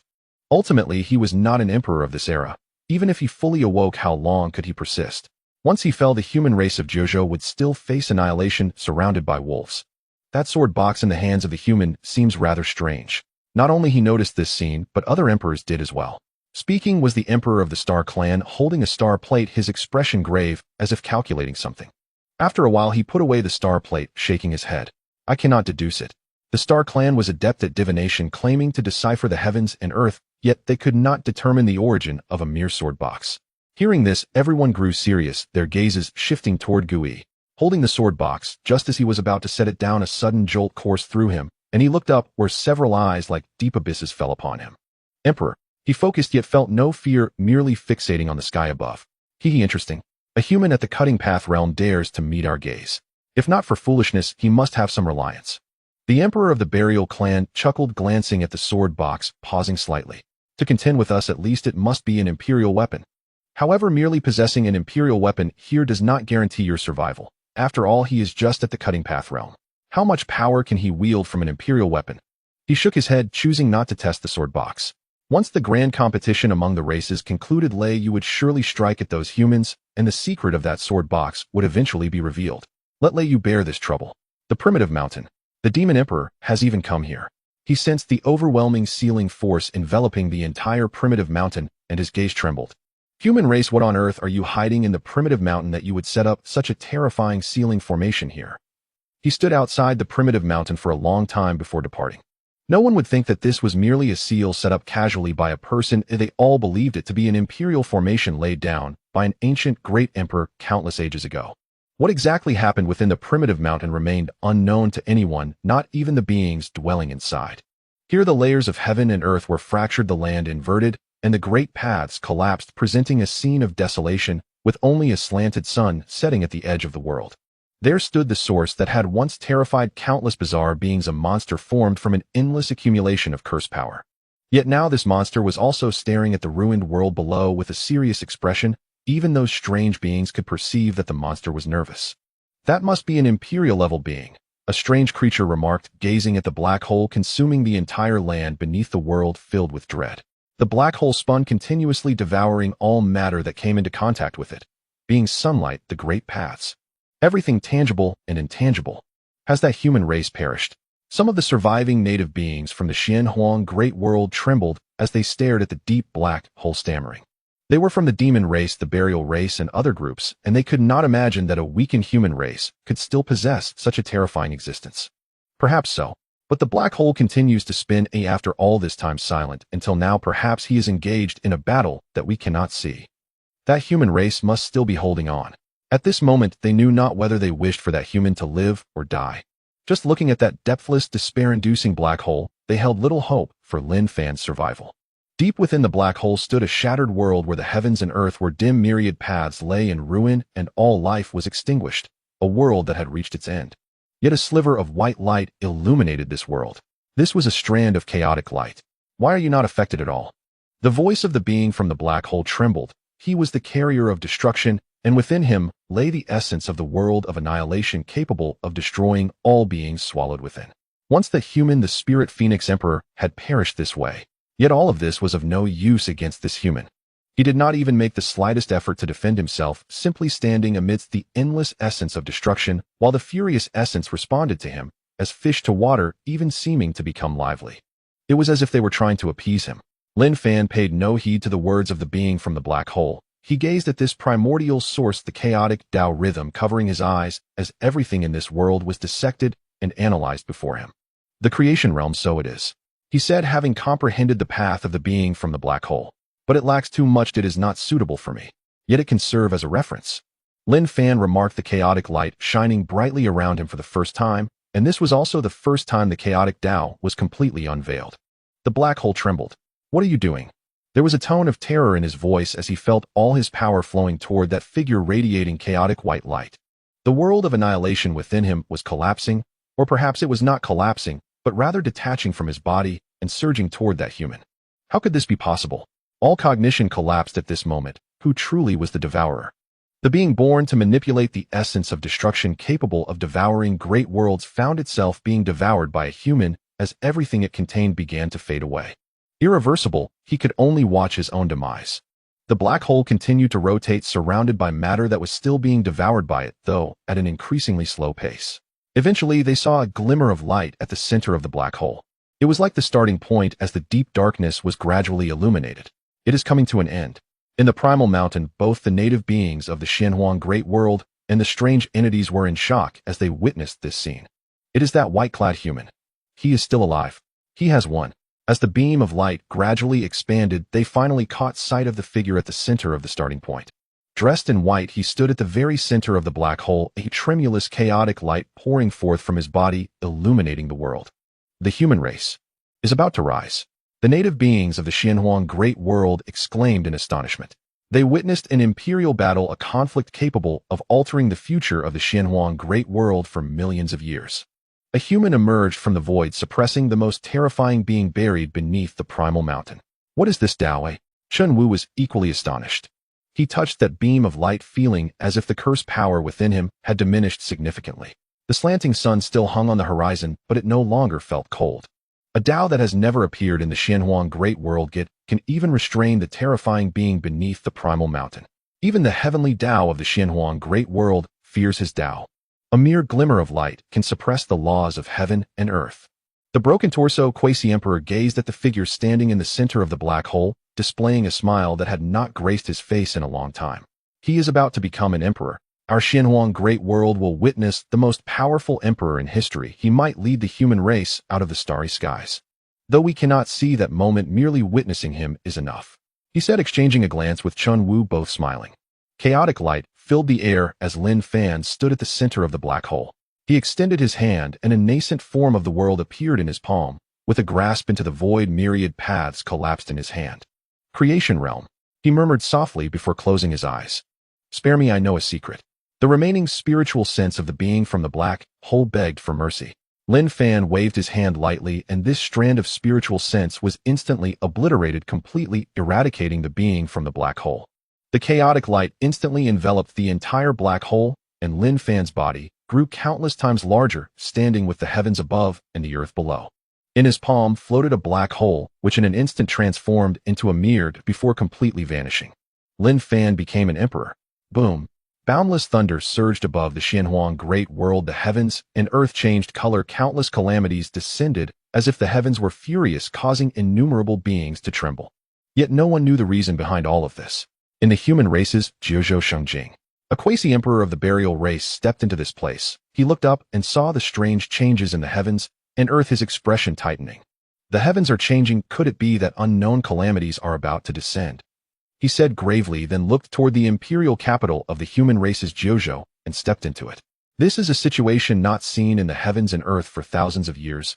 Only by controlling powerful foundations can one possibly weather this crisis. The imperial Dao lineage must be obtained. Shortly after he entered Shengjing, another figure arrived. He came bearing the power of the stars, holding a celestial disc. He looked at the direction indicated by the disc, and then at the Shengjing before him, his expression focused. This is the place. He entered followed by the red-clad quasi-emperor of the boundary race. Another quasi-emperor of the demon race arrived with a bull's head and a human body. Each step he took shook the heavens, and boundless void shattered beneath his feet. For quasi-emperors followed by a procession of saints and great saints. Li Yu and Zhao Kuangyi returned to Xinjing, quietly watching this scene from the star-picking tower. Human Emperor, where is the imperial Dao lineage? The void shattered as the bull-headed quasi-emperor of the demon race descended, standing before the star-picking tower, coldly gazing at the two men atop the tower. Li Yu pointed in the direction of the western mountain. The demon race's quasi-emperor followed his gesture and saw the celestial race's quasi-emperor standing in that direction. He focused and directly tore through space. A mountain, a pavilion, and a small courtyard stood silently, appearing to hold no extraordinary qualities. Is this the place of the revival of the imperial Dao lineage? The red-clad quasi-emperor, the burial race quasi-emperor, and the demon race quasi-emperor all arrived, standing beneath the heavens and gazing at the mountain, yet could discern nothing. The human emperor should not dare deceive us. It appears to be nothing but an ordinary place, a dilapidated courtyard, a pavilion. Can this truly be the imperial Dao lineage? The few of them frowned slightly and then looked toward the celestial race's quasi-emperor. 7 stars, do you see anything? The 7 stars quasi-emperor shook his head. I see nothing at all, yet this is the most peculiar part. I cannot observe this place using my observation techniques. It is as if it does not exist at all, yet it is clearly here, he said, growing increasingly perplexed, for the first time feeling uncertain about his own observational abilities. It is simple to determine if this is the imperial Dao lineage. One only needs to take a look. The demon race quasi-emperor said, reaching out to grasp a being of the great saint realm from the ground, pulling him over and then tossing him into the western mountain. The great saint was startled at first, then heard the voice of the demon race quasi-emperor behind him. Go in and take a look or die? His body trembled, and he cautiously walked toward the courtyard. At first he noticed the pear trees in front of the courtyard, and a faint, delicate fragrance wafted into his nostrils, causing him to shudder. At that moment he felt as if his affinity for the Tao had increased several levels, and then under the watchful eyes of countless powerful beings outside the western mountain he broke through. These pear trees are comparable to imperial-level treasures. He was astonished within, breathing deeply several times before pushing open the courtyard door. Just as he was about to step inside, a force suddenly pulled him back out. The 4 quasi-emperors had arrived before him, entering the courtyard a step ahead. The imperial Dao lineage is not for you to touch. Being able to receive such fortune is already enough. Now leave. This was the voice of the demon race quasi-emperor, domineering and forceful, causing the accompanying saints and great saints to tremble. They could only watch as the 4 quasi-emperors entered the courtyard. Though anger welled within them, they dared not show it, and then they turned their gazes to the pear trees in front of the door. This is a tremendous opportunity as well. They took a deep breath and said. Then they sat cross-legged at the entrance of the courtyard, intending to take this chance to cultivate under the pear trees for a while longer. As for what lay inside the courtyard, they would only have the opportunity to see after the 4 quasi-emperors had left. Naturally, they each notified the quasi-emperors they knew during this time. The imperial Dao lineage has appeared in the world. A gentle breeze swept through, sending countless fallen leaves swirling in the air. The first thing the 4 quasi-emperors saw upon entering the small courtyard was the tree standing majestically within. Beneath the tree was a lounge chair, gently swaying with the wind, surrounded by a carpet of fallen leaves, yet not a single leaf had landed on the chair. Is this truly the place of the great emperor's legacy? The quasi-emperor of the demon clan frowned and said, just a tree and a shabby courtyard. Would the great emperor be here? Could it be that those 2 human beings deceived us? As he spoke, he moved towards the large tree, but was stopped by the quasi-emperor of the Star Clan, who pointed back, causing all 4 to gaze towards the outside of the courtyard. Though separated by a mere wall, they could no longer sense the saints and great saints who had followed them. Even the entire Xinjing seemed to transform into a painting before them. An inexplicable feeling of unreality washed over them. This is... The quasi-emperor of the demon clan shuddered. We have entered a small world independent of the outside realm, likely the great emperor's sanctum during his lifetime. The quasi-emperor of the Star Clan spoke gravely. Everything here must not be disturbed. In the great emperor's sanctum, each object may conceal a great terror. Over there something feels off. He pointed at the lounge chair beneath the large tree, frowning. Let some people in, he said, and the other 3 quasi-emperors nodded. Soon dozens of saints and great saints, filled with excitement, entered the courtyard. Everything in this courtyard belongs to you, the 4 quasi-emperors said, watching as these powerful saints eagerly rushed to various places within the courtyard. A great saint from the Blood Clan noticed a ginseng fruit hanging from the tree and reached out to pluck it, but the branch slightly moved, avoiding his grasp. He was taken aback. This tree has gained intelligence, but it is not strong. The The four quasi-emperors observed the scene and remarked, "The tree possessed spirit, yet only had the cultivation of a saint, making it no match for the great saint of the Blood Clan." The great saint of the Blood Clan also realized the tree was not strong. His gaze sharpened as he summoned his immense blood energy, transforming it into a large hand that forcefully reached for the ginseng fruit. Suddenly a voice rang out. "The banyan tree is the form, Bodhi is the name, yet the fruit it bears is the ginseng fruit. It seems you have forged your own path." The faint words caused the Blood Clan great saint who had stepped forward to pluck the ginseng fruit to freeze in place, and the four quasi-emperors were also taken aback. A phantom stood beneath the large tree facing away from them. They could only see the figure clad in white seemingly commenting on the fruits on the tree. It is merely a lingering shadow of a memory. The quasi-emperor Hong Fu took a deep breath and said, "Though it is a shadow, it belongs to the great emperor."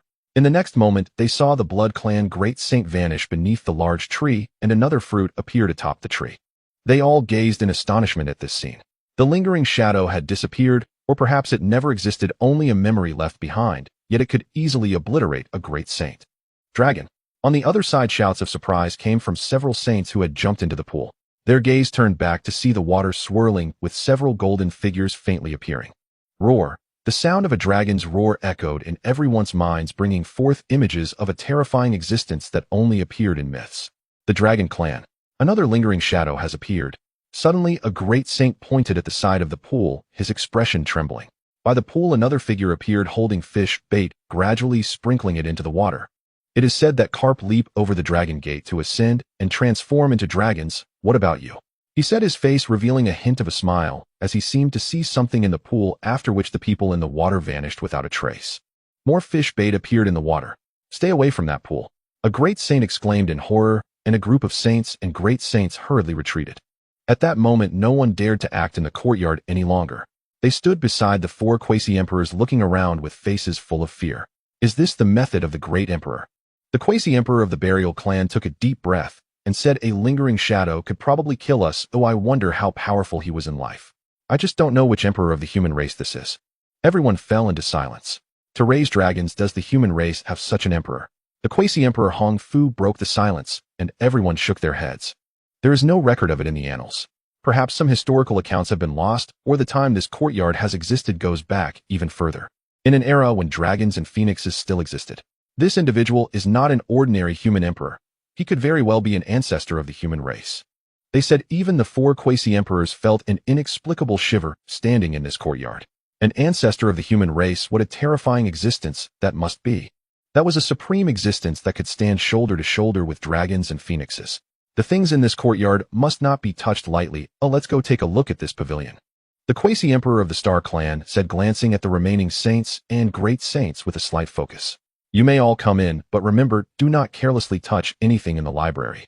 If you die, it will be your own fault." A group of people stood before the library, taking a deep breath before entering. The library was not large, and it only took a few steps to finish one floor. They could clearly see the books and their titles on the shelves. The records of the Tang dynasty. A saint looked at the book on the shelf before him, momentarily stunned.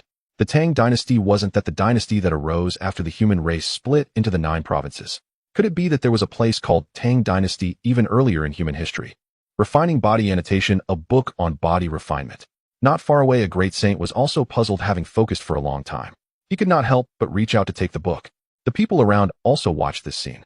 It can be taken. They were shocked at heart. Indeed, the path has 9 branches, but there is still a glimmer of life remaining. Then everyone began to pick up the books before them. Tiger Fist, this seems to be a method created by practitioners of the Golden Core realm. Did the great emperor have interest in these as well?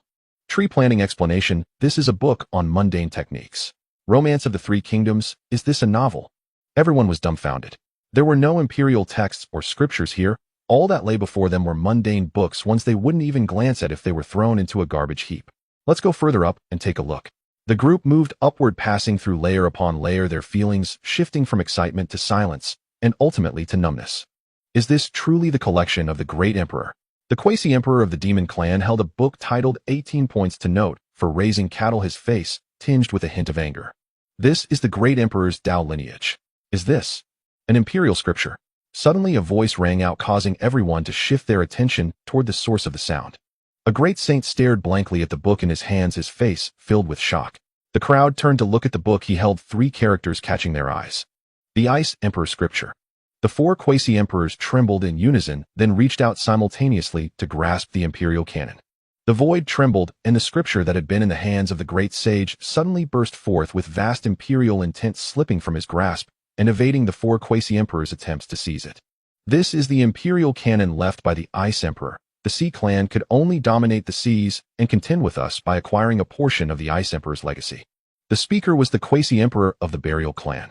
He balanced a bronze ancient coffin on one shoulder, while manipulating boundless death energy, surpassing the grasp of the three quasi-emperors to seize the Ice Emperor's scripture.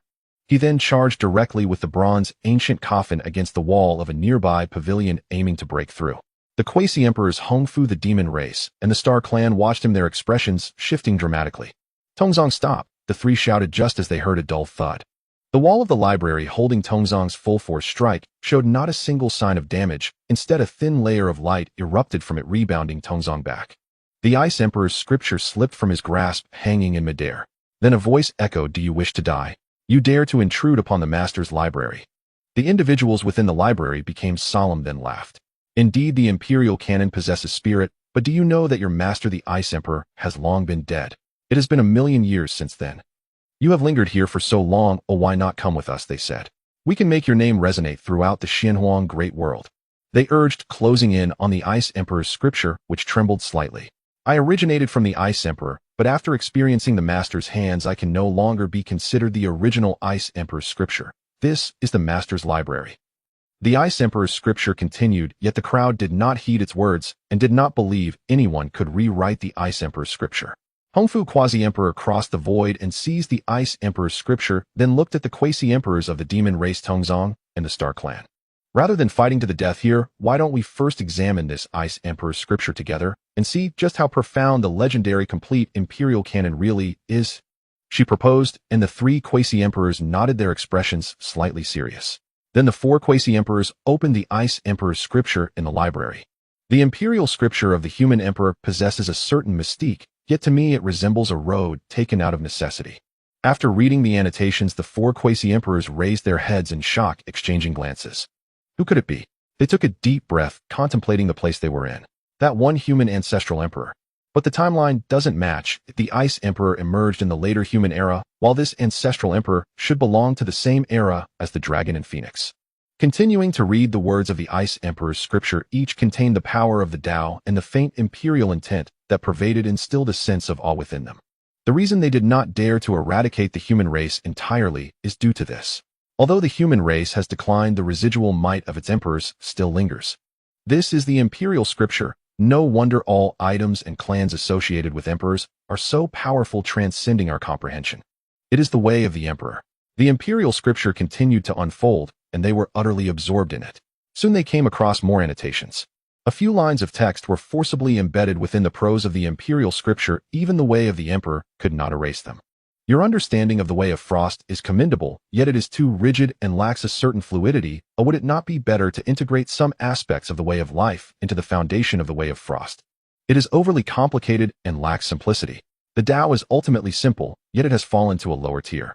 Nearly all of the words are rebuttals to the imperial text, conflicting with the principles contained in the scripture, causing the four Quasi-Emperors to frown. This person is exceedingly arrogant. If the imperial scripture is of a lower tier, what else in this world is worth reading?" The four of them perused the imperial scripture, as if entranced, losing track of time, and only after thoroughly reading it did they exhale deeply and lift their heads. Around them a group of saints and great saints were also following along, though they only grasped fragments of it. Still, it was a significant boon for them. "It's about time we should leave." The Quasi-Emperor Hong Fu said, a glint of cold light flickering in her eyes as she looked at the other three, who paused in surprise, revealing faint smiles. "Indeed, it's time to go. I propose that the four clans take turns to absorb the imperial scripture, and we can share the Ice Emperor's scripture among ourselves. My demon clan will be first. Since the demon clan already possesses the imperial scripture, it shouldn't matter too much regarding this Ice Emperor's scripture." As the four spoke, the atmosphere in the entire library instantly dropped to freezing point, causing a group of saints and great saints to unconsciously distance themselves from them. When immortals clash, mortals suffer. In the battle of Quasi-Emperors, even a slight ripple can cost them their lives. Suddenly, the opened Ice Emperor's scripture snapped shut, and before everyone's gaze it flew out of the library, disappearing from view. The imperial scripture has escaped. Everyone was taken aback, looking towards the window. The sunlight cast a thin layer of golden light on the window. Their expressions turned serious as they chose not to exit through the window, but to descend the stairs. Chase! A group of people exclaimed, with the 4 quasi-emperors in the front and a throng of saints and great saints behind, all rushing out of the library and looking in the direction the Ice Emperor's scripture had fled. In the next moment, everyone's expressions froze. The quasi-emperors Hong Fu Tong Zong and the others' pupils constricted as an inexplicable terror surged through them, sending chills down their spines. In the courtyard beneath that tree, a previously empty recliner now held an unknown person, a young man in white robes.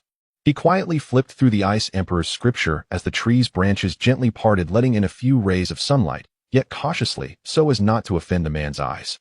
A wisp of tea fragrance rose from the nearby teapot, which was brewing tea on its own, as if it possessed intelligence, serving tea to the person on the recliner. Is this yet another memory imprint? A great saint swallowed hard, and everyone glanced at him before redirecting their gazes to the figure on the recliner. Dressed in white robes, he appeared as an ordinary mortal basking in the sunlight, quietly lying in the shade of the tree reading, yet this scene felt exceedingly terrifying in this context. This is the ancestral emperor's Dao ground. Could there be an ordinary person here? It must be a memory imprint. The quasi-emperor of the demon clan also spoke, lowering his voice as if afraid to disturb the person on the recliner. He has long since perished, having vanished alongside the dragon and phoenix. This is already 10,000 years later, and the human race is on the brink of extinction. This must be false. It is merely a ruse. The Ice Emperor's scripture is in his hands. Suddenly a sage spoke, causing everyone to stiffen. Even the 4 quasi-emperors fell silent. Even if it was merely a memory projection, this was the ancestral emperor of the human race. The path of cultivation is inherently against the heavens. Now that the emperor's scripture is before you, are you all willing to give up this opportunity so easily?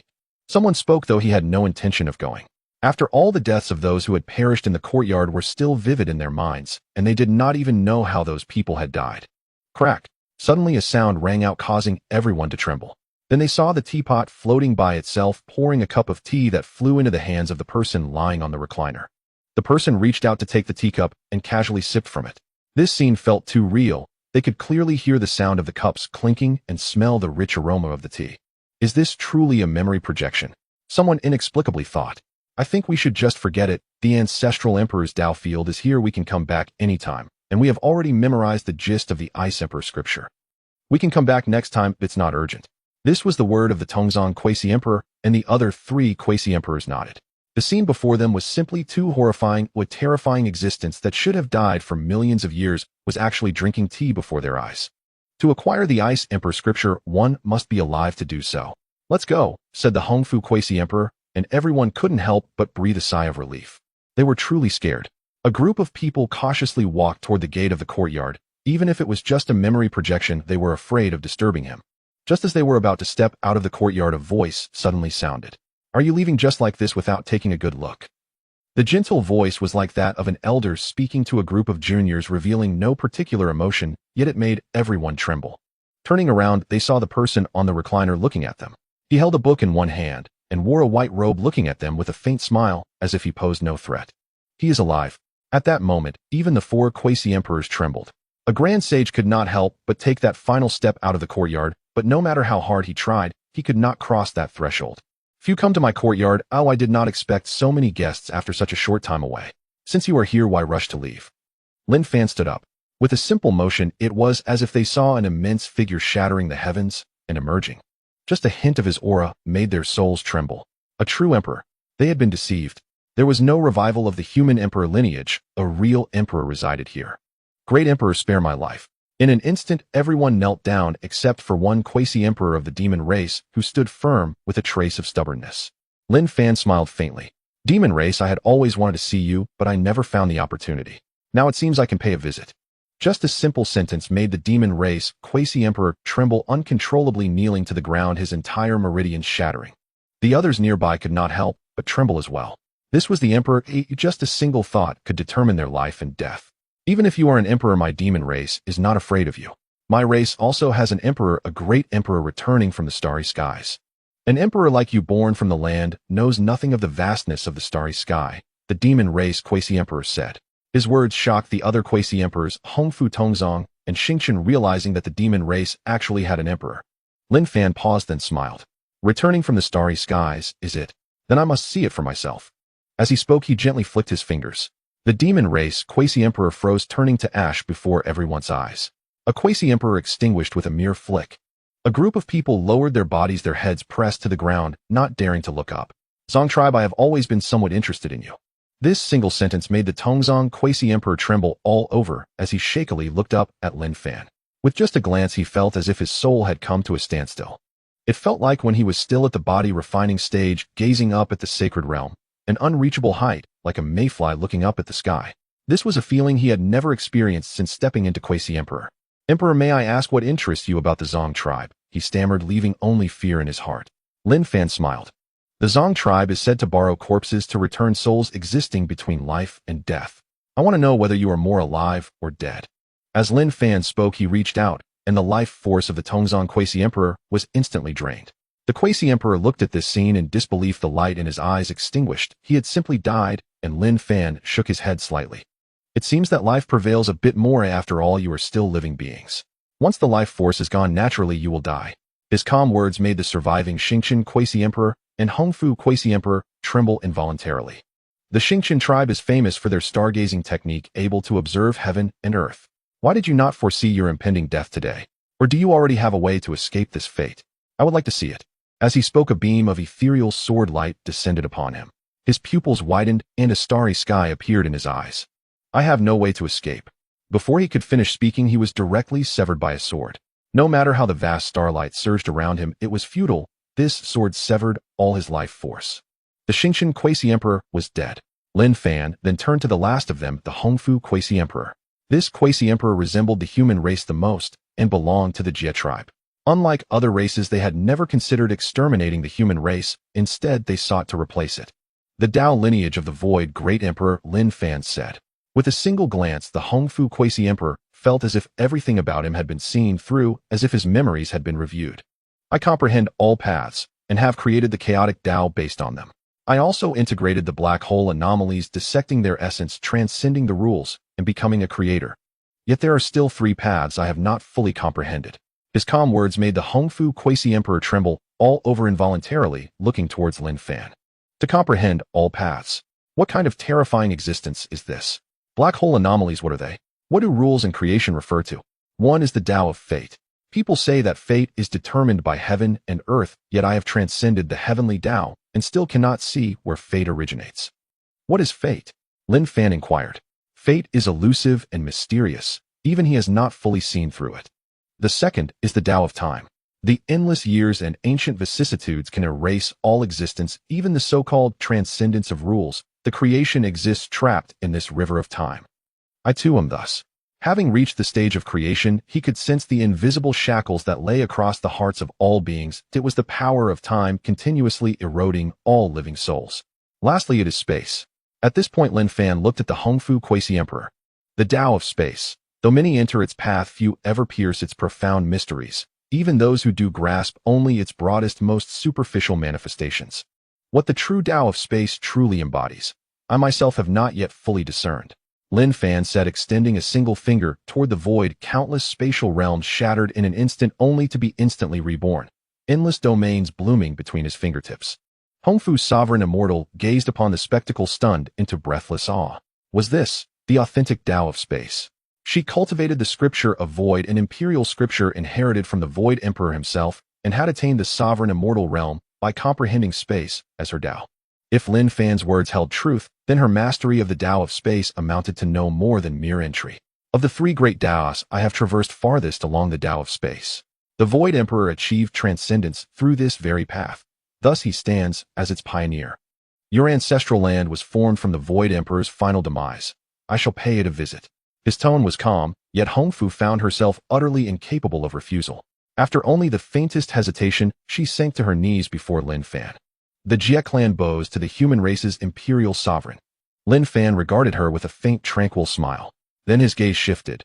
To the others, a host of saints and great saints prostrated upon the ground, trembling uncontrollably, too fearful even to lift their heads. Imperial sovereign, spare us, they quavered. Lin Fan gave a slight, quiet shake of his head. I warned you long ago, but your greed blinded you. You stole the legacies of human imperial sovereigns and dared proclaim yourselves the apex race of the Xianhuang continent. Do you recall how this world would have perished long ago were it not for humanity? Human sovereigns ascended to battle beyond the heavens, their blood staining the stars, all to preserve this world's existence. Yet you refused even a sliver of land to the human race. Lin Fan spoke softly, yet his words sent shivers across every saint present. My Bodhi tree has stood parched for eons. The fish in my pond have gone unfed for just as long. Let your bodies serve as nourishment for them. Consider it atonement for your clan's sins. At that single sentence, the saints and great saints jerked upright in terror, then erupted with overwhelming saintly aura, desperate to flee the courtyard. Lin Fan merely flicked his sleeve. Instantly, the entire host froze midair, then part dissolved into life-giving water, drenching the Bodhi tree. The rest transformed into sustenance, sinking into the pond. How then should I deal with the Jie clan? Another quiet question, and Hongfu Sovereign Immortal felt icy dread seep into her very bones. Trembling, she stared at Lin Fan, understanding with chilling clarity the fate of her entire clan now hinged upon a single utterance from this man. The Jie clan submits entirely to your judgment. We beg only that the imperial sovereign spare a remnant bloodline, and we vow eternal servitude as the human race's vassal slaves, bearing penance for our transgressions. She spoke, and Lin Fan offered only a faint, inscrutable smile, uttering nothing further. His gaze drifted instead to the expanse of void before the courtyard. Crack! That void tore open, revealing an ancient fractured world. Grotesque trees choked the land, eerie creatures growled low in the shadows, and deeper still lurked beings so terrifying that even Hongfu Sovereign Immortal trembled at their presence. Yet the moment Lin Fan glanced within, the entire world fell deathly silent. The primordial mountain. A wave of sheer horror crashed through Hongfu Sovereign Immortal's mind. She had once visited the primordial mountain, a realm of eerie order where layered worlds stacked upon one another like concentric rings, all converging into that singular sacred peak. But now only a crumbling, dying cosmos remained. An emperor. She watched as hordes of grotesque entities knelt en masse toward this direction, and beheld a colossal being vast as mountain ranges, bowing its immense head in reverence. Beyond lay countless other horrors unspeakable in number. At the world's edge hung a slanting sun, and beneath it stood a solitary figure wreathed in curses, standing utterly still. She knew him, the ultimate terror whispered of within the primordial mountain, a being before whom even sovereign immortals met certain death. Beside him stood another figure, only half a body remaining. She recognized him too, the guardian of the primordial mountain's second layered world. Then her eyes turned back to the man beside her. What had he done? Why did every entity across the entire primordial mountain revere him thus? Would you like to behold this world once more? Lin Fan's voice was soft, yet it resonated across the entire primordial mountain. Beneath the slanting sun, Chen Wu and Pavilion Sovereign Immortal both jolted violently. They gazed upon Lin Fan, dazed, disoriented. May we are already dead. What remains is but a lingering obsession. They existed solely because of the primordial mountain. Now that it crumbled, they too must fade away. Could they truly witness the world as it was now? Lin Fan smiled faintly and nodded. Yes. His words manifested as law. The void surrounding Chen Wu and Pavilion Sovereign Immortal tore free from reality itself, then reassembled seamlessly within the Xianhuan continent. Before Hongfu Sovereign Immortal's very eyes, Chen Wu and Pavilion Sovereign Immortal materialized out of thin air. She trembled. Was such a thing even possible? Boom! The heavens roared. Boundless lightning coalesced overhead, poised to unleash celestial tribulation, to erase these two beings who belonged to no world. Lin Fan glanced upward. Be still. The words fell, and the storm clouds dissolved, leaving behind a boundless, cloudless sky.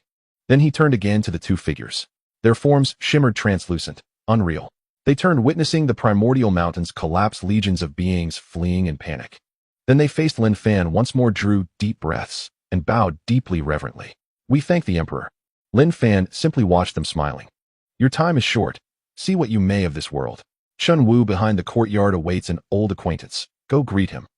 Beyond the courtyard, the world reappeared, now bathed in the radiant light of Shunjing's Sky Lantern Festival. Mortals unaware of cosmic upheaval celebrated this annual rite with untroubled joy. Countless lanterns soared into the night sky, glowing with the splendor of a golden age. Chen Wu and Pavilion Sovereign Immortal stared, dazed adrift in time's current, memories long buried surging forth anew. Yet in this instant all flooded back. Humanity endures, Pavilion Sovereign Immortal murmured, smiling. He stepped forward, beyond the courtyard, and his severed lower body regenerated, restoring him to the prime of his distant ancient youth. Pavilion Sovereign Immortal. That was the name he bore later. Once he had been a humble village schoolmaster.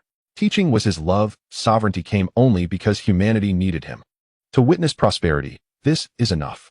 Step by step he walked into the void, then dissolved among the myriad sky lanterns.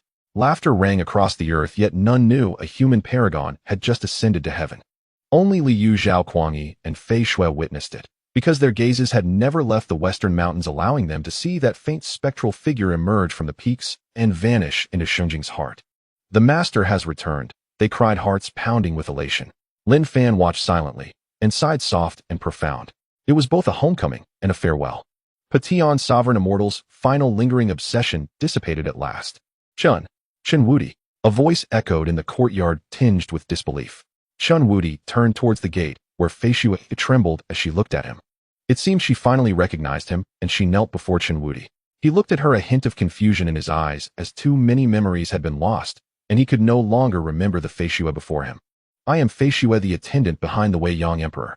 Chen Wudi, you once teased me saying I only knew how to fetch swords for my master. I am still alive. Chen Wudi, you are also still alive. Fei Shui exclaimed excitedly. Behind her, Liu and Zhaoquangyi also entered, first bowing to Lin Fan, before turning to look at Fei Shui. Having been with Fei Shui for so long, it was their first time seeing such an expression on her face. Chen Wudi remained silent. After a long while he smiled. I think I remember you now, he said as Fei Shui reached out to touch Chen Wudi, but was stopped by an invisible barrier. Chen Wudi shook his head at her. It would harm you. Those few words awakened Fei Shui. She recalled what Lin Fan had told her, and then saw the endless curse that dwelled within Chen Wudi. She trembled. Chen Wudi, you. At that moment, this spirit of the snow mountain, who had lived countless years, revealed a look of fear, unable to face this reality. I am merely a person who has long since died, fortunate that the Emperor used forbidden arts to allow me to linger in this world for a moment. The human race in this era lives in hardship, yet they continue to survive, at least not like back then, when a slight mistake could lead to the world's demise in that starry sky. Moreover, perhaps those beings in the starry sky can no longer threaten this world, he said, glancing at Lin Fan. It was this young man of the human race who, with the body of a quasi-emperor, entered the primordial mountain, breaking through from the first layer to the last, piercing through the entire primordial mountain. In the end, he even subdued a devourer beast that had become a creation. It is known that even when that beast was in the realm of rules, it required the combined might of many emperors to suppress. In fact, one emperor had died because of it. Yet he, with the body of a quasi-emperor, subdued it, transcending the great realm rules to become an emperor in the primordial mountain. He must be the first emperor throughout history. With him around, the threat from the starry sky would no longer exist. Emperor. Liu and Zhaoquangyi's minds were filled with these two words as they looked at Lin Fan, disbelief etched on their faces. The master is an emperor. How could this be possible?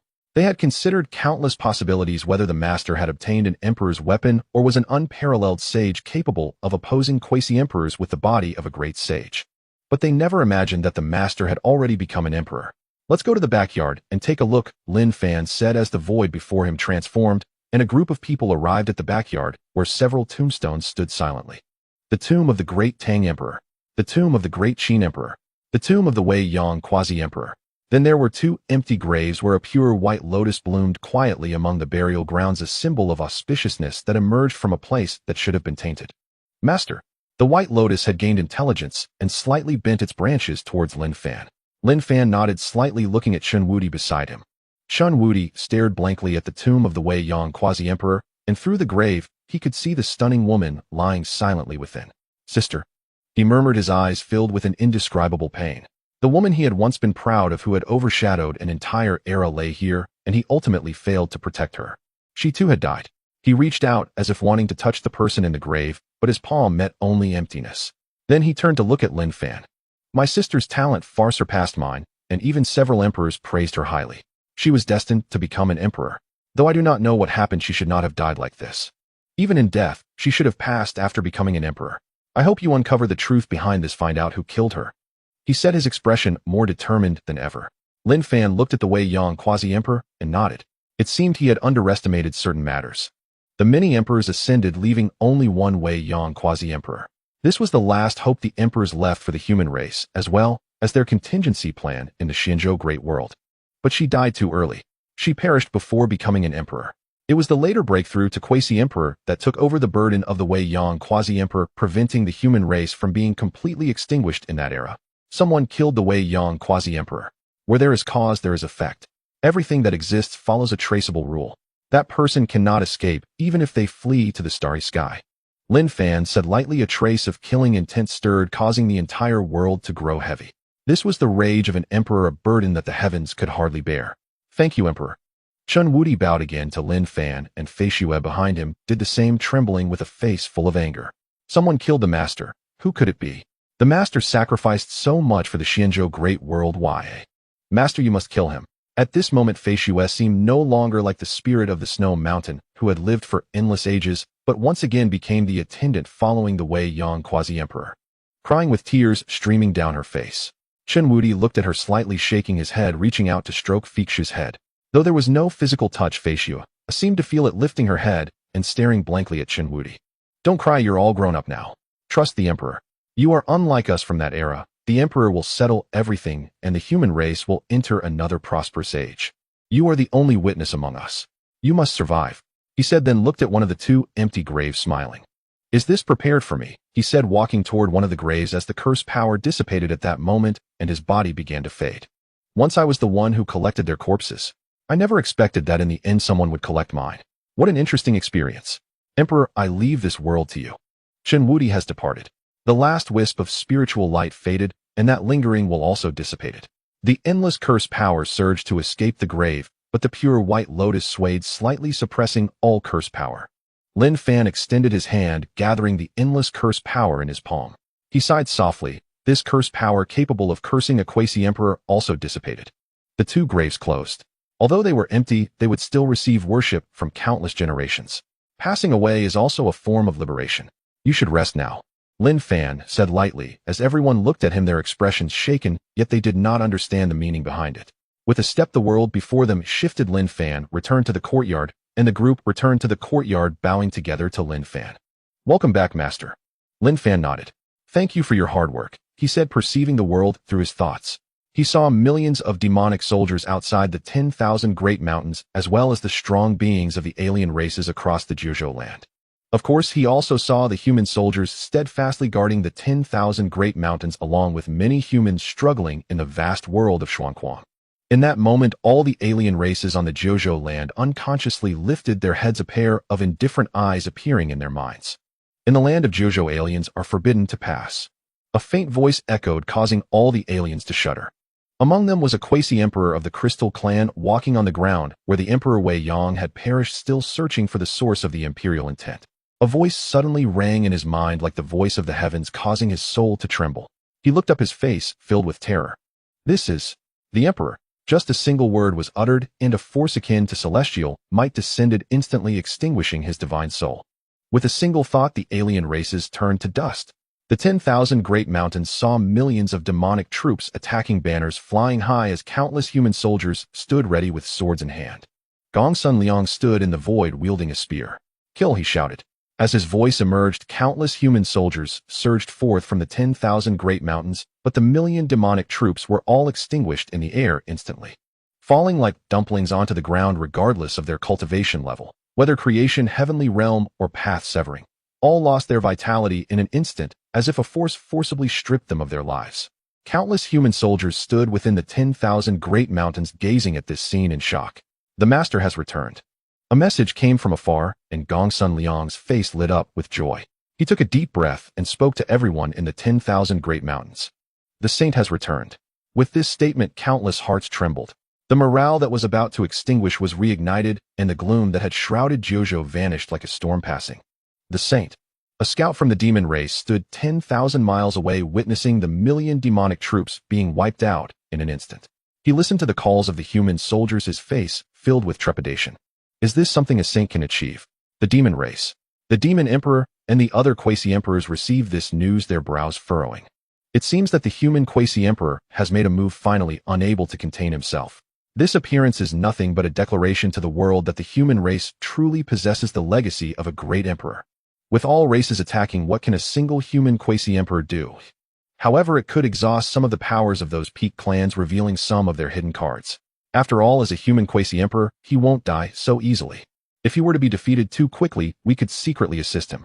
Our era is about to arrive. They discussed, knowing that the emergence of the human quasi-emperor was something they had long anticipated, but they did not expect the day to arrive so soon. From the moment that human quasi-emperor stepped out of the primal mountains with divine sense resting on the great saint of the demon race, they knew that the human race possessed a quasi-emperor. They had been secretly pushing for all of this. For the world to fall into chaos, for slaughter to be everywhere, only then would the demonic path thrive. In the imperial court of the Spirit Clan, the grand competition of all races, only 4 figures remained around the world tree battle platform, one standing in each corner of the world with the gaze of the entire realm focused on them. Demon Clan Song Yi, Heavenly Clan Qin Kong, Boundary Clan Yi Qingru, Human Clan Qin Gu. These were the 4 strongest contenders in this grand competition of all races, with the most attention naturally on Qin Gu, the first human to reach this point in countless ages. She actually did it. In the courtyard of the 10,000 Spirits Valley, the first cave master looked at this scene in astonishment. Had someone told him before the grand competition that Qin Gu would enter the top, for he would have thought it a joke. But now this scene was right before his eyes.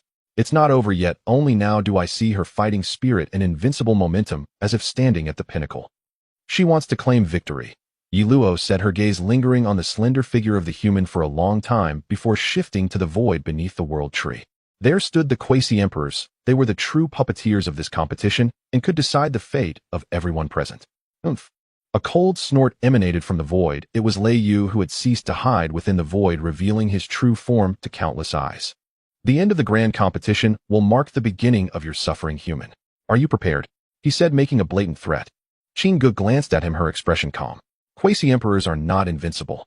Her calm words caused the group of quasi-emperors in the void to stiffen. At this moment, she could still utter such words.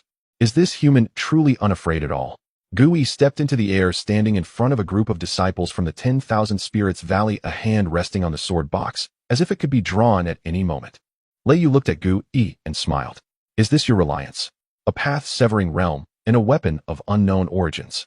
His eyes held a trace of disdain. The overwhelming might of the quasi-emperor surged down, causing the entire courtyard of the 10,000 Spirits Valley to feel heavy. Gui also trembled, blood surging throughout his body.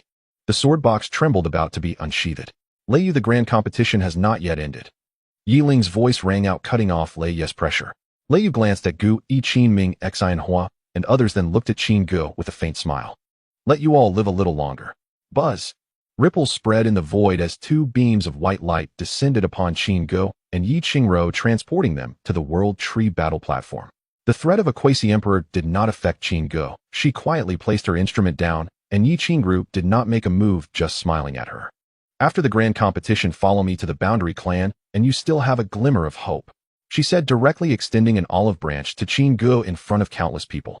With her words, the figure of the quasi-emperor of the mixed realm also appeared beneath the world tree. This was also the implied consent of the quasi-emperor of the mixed realm. Qin Gu paused, her hand on the instrument, and looked at her. No need. Just 3 calm words made Yi Qingru shake her head slightly. Though I knew you would respond this way, it still feels regrettable to hear it. You possess extraordinary talent, even stronger than any of us. If you live on, you could also become a quasi-emperor. What a pity to be born into the human race. In the end, you cannot escape death. She shook her head and turned to leave the World Tree battle platform. There is no need for us to fight this battle. If it is your last, let it be fought in peak condition against Song Yi.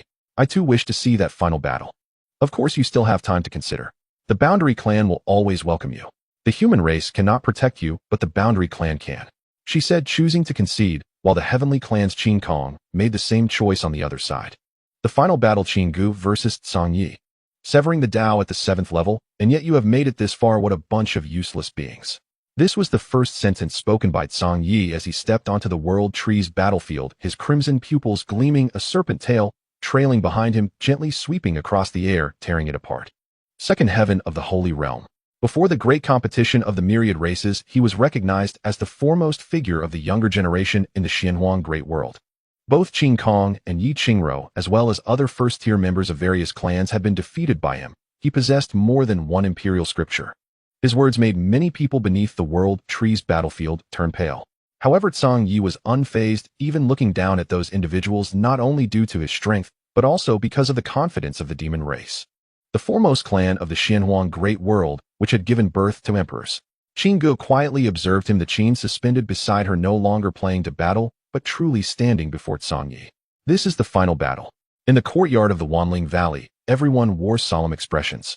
It was not only because of the difficulty of Qin Gu's battle, but also because they knew what would occur after this fight. If the demon clan's quasi-emperor intervened, could the Wanling Valley still exist? Ancestor, should we leave now?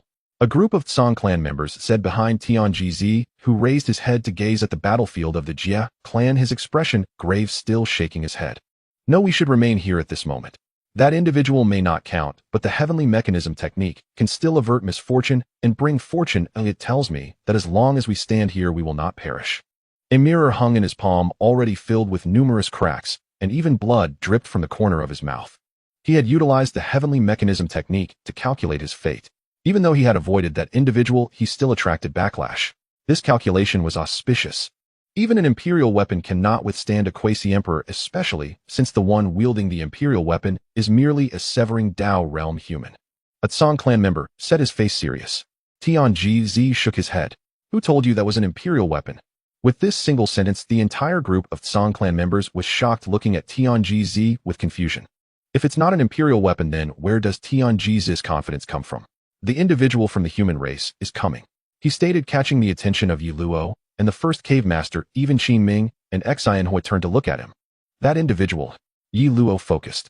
Although she had seen that individual, it was merely a projection of divine will, as she knew that the individual was powerful, but how powerful remained unknown to anyone. Here lies the imperial cord of the spirit clan, with the world trees shielding the sky and over 10 quasi-emperors hidden within the void, with countless unseen eyes watching this place. Does he truly dare to come? Zheng. A sound of the Qin interrupted everyone's thoughts. On the world trees battlefield, the final battle between Qin Gu and Song Yi had begun. The Feng Lai Qin played autonomously, still performing the same piece, phoenix in flight. Accompanied by a phoenix's cry, a phantom of a phoenix engulfed in indomitable flames descended upon the earth, a claw aimed directly at Song Yi, tearing through the air. Song Yi coldly watched this scene and laughed. Still this trick? Do you think I am that kite? It is merely a phantom of a phoenix. He unleashed a palm strike, directly clashing with the phoenix's claw, using his physical body, and to the shock of countless onlookers, he shattered the phantom of the phoenix. Too weak. The aura of the second heaven of the holy realm surged forth, and 2 beams of destructive light shot from his pupils. If this is all you have, then you may as well die. The destructive light tore through the void without a hint of hesitation, launching an absolute killing technique. Qin Gu focused, took a step forward, and with the world resonating, she threw a punch. An overwhelming aura of death permeated the air. This is the path of death. Boom. With a single punch, Qin Gu coughed up blood and was knocked back, blood staining half her body, nearly shattering her form. This was a definitive gap in power. A faint glow spread across her wound, her injury quickly healing, but immediately after a massive serpent's tail swept in. Song Yi had revealed his true form, a colossal Song Tian giant python that nearly filled the entire world tree battlefield, its dark scales shimmering ominously under the celestial light. The sweeping serpent tail tore through the void inch by inch. This was an utterly mismatched battle. Even Qin Ming, Xianhui, and the others began to worry. Bang! Qin Gu was again blasted away, blood staining the battlefield, but the light of life shone upon her as she stood up once more. She looked at Song Yi unafraid, unperturbed, her gaze becoming even calmer, like a bottomless pool. She has broken through. Someone exclaimed in shock. In that instant, Qin Gu's cultivation level surged from severing Dao at the 7th level to the 8th level, but then the person shook his head. Still not enough. The second heaven of the holy realm and severing Dao at the 8th level are still worlds apart. Song Yi possesses the celestial serpent scripture of the demon race, and his physical strength is unimaginable. She cannot even break through Song Yi's defenses. Even with a breakthrough right before the battle, no one believed Qin Gu would win. Truly deserving of being the strongest talent of this era among the human race, if it were in the same realm I would indeed have to fear you, but you have yet to enter the holy realm. Song Yi remarked, the giant serpent coiling in the heavens, his icy vertical pupils fixated on Qin Gu, as if she were mere prey. Qin Gu ignored him, extending a hand. My master said all paths in the world share a common source. The unity of myriad paths is the strongest path in the world. I have not been able to achieve what my master has achieved, but I have still perceived the essence of life and death. Life and death can coexist, she said as the palm she extended gathered the power of death. Then she extended her other hand, which radiated the light of life. One life, one death, one yin, one yang, shocking countless onlookers. The paths of life and death coexist. Even the numerous quasi-emperors in the void were stunned. What a madman! The path walks alone. Each path has its existence, comprehending both the path of life and the path of death simultaneously, is courting death. Who taught her this? Although this human race member's cultivation was not high, this action was indeed defying the heavens. Song Ye's expression also shifted. Feeling the threat, his eyes similarly gathered destructive power, another imperial scripture from the demon race. It was brought by an emperor of the demon race from the starry skies. Under the gaze of countless spectators, Qin Ge's hands came together, the forces of life and death merging, causing the entire world to tremble. Reincarnation of life and death. Her voice resonated as her hands virtually came together, the two opposing powers transforming into a wheel of life and death, surging towards Song Yi. Song Yi possessed an imperial scripture, yet this strike was also taught to her by her master. Her master had once used this wheel of life and death to slay a saint, she could do the same. The two colors of yin and yang enveloped the entire world, and at the point of life and death's intersection, a destructive force, even more terrifying than the power of destruction, erupted, annihilating everything in its path. Then under Song Ye's horrified gaze, it descended upon him. You dare! That was the voice of Lei Yu. He no longer cared about the rules of the world tree and forcefully intervened. Gu Yi also drew his sword. Thunder rent the heavens, crashing down upon the boundary tree arena. Even the barrier erected by the spirit clan's boundary tree was shattered in an instant. Though the wheel of life and death was formidable, it endured for but a fleeting moment before being obliterated by the thunderous fury. Qin Gu recoiled violently. Though he evaded the thunderbolt's direct strike, its residual force still pulverized both his arms. Qin Gu.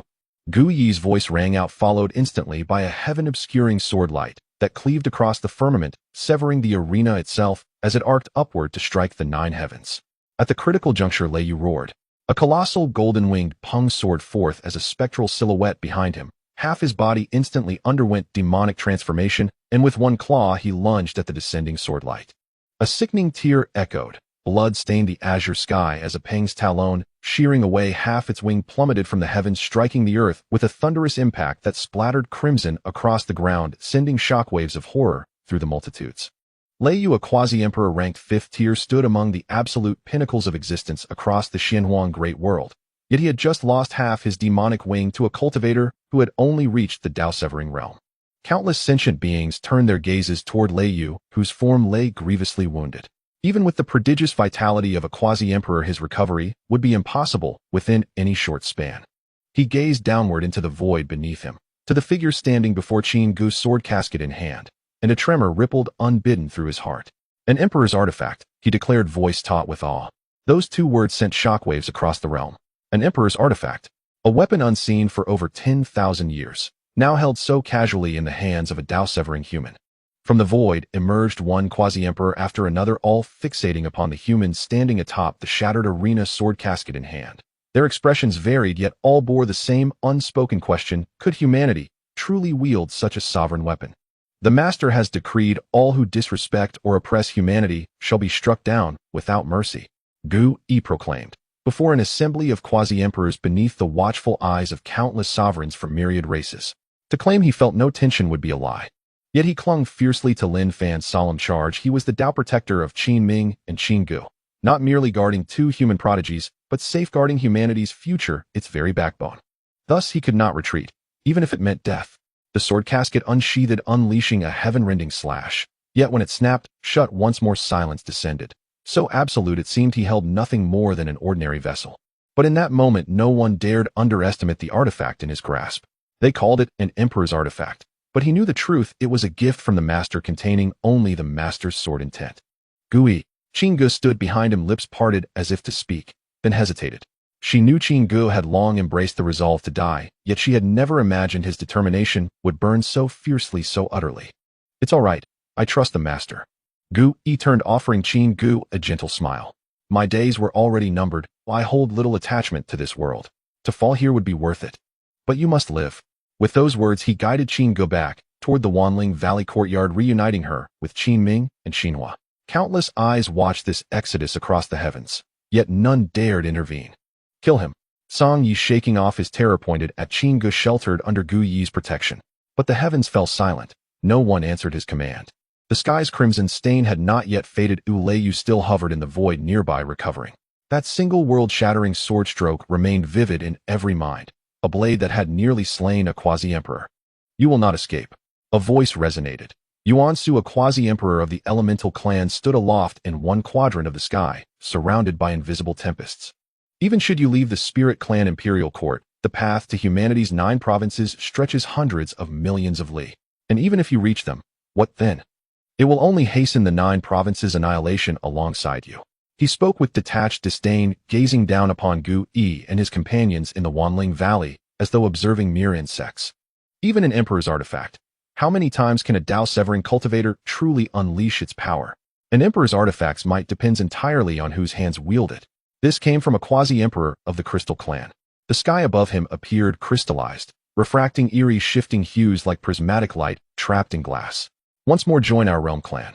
Surrender the emperor's artifact to us, and we shall grant you a path to survival. Hun Jie, the quasi-emperor of the realm clan, spoke calmly.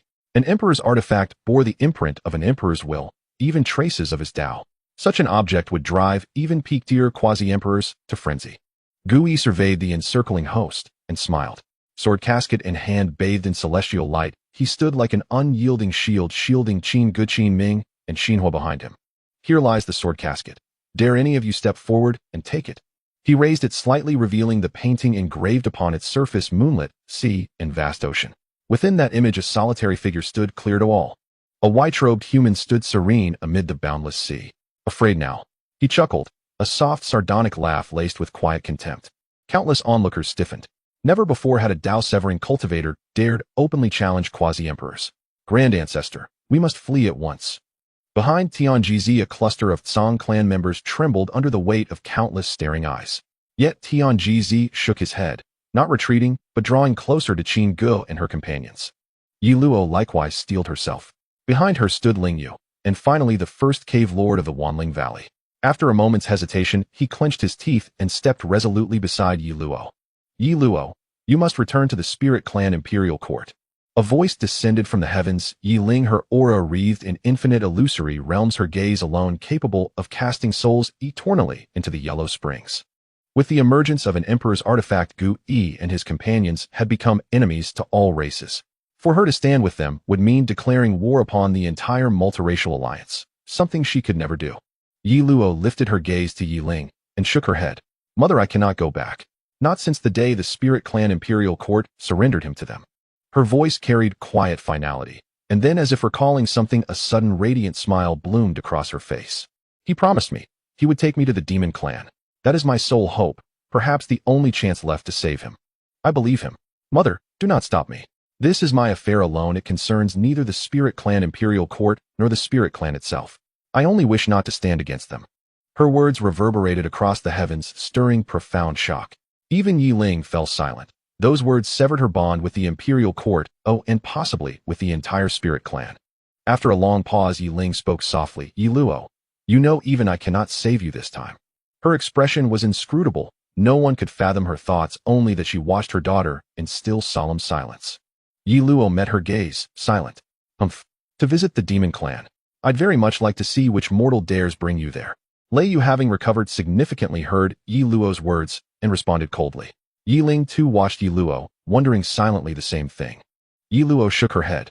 He is a human quasi-emperor. Those words shook the heavens. Humanity? A quasi-emperor? Was it not said that humanity had produced no saint? How then could a quasi-emperor exist? Human race's quasi-emperor. Lei Yu was also taken aback, then burst into laughter. Yi Ling, your daughter must be deluded believing in a human race quasi-emperor. With my myriad races present, who would dare to ascend to the sacred realm? There is not even a sage, yet they dare to speak of a quasi-emperor. His words echoed across the land. Countless beings shook their heads, looking at Yi Luo, then at Yi Ling, filled with sighs. Even if she is the daughter of a quasi-emperor, she is still too foolish. Such an identity is truly wasted. Standing with those few humans, not even the quasi-emperor of the spirit race could save her. When the imperial weapon manifests, it will surely have its master. But it absolutely cannot be the human race. Countless voices filled the air, filled with doubt and mockery, yet they did not shake Yi Luo's heart in the slightest. She even stood in front of Qin Gu and the others, standing shoulder to shoulder with Gu Yi. I have seen it, so I believe, she said, then looked towards the many quasi-emperors in the sky. You will ultimately pay the price for your arrogance. When he returns to settle the world, none of you will escape. Her words did not stir much of a wave in the hearts of the myriad spirits around. They looked at her with only mockery. Tianjizi watched this scene, shaking his head slightly. Heavenly secrets are hard to fathom, and fate is hard to seek. They have not stood beneath the river of fate.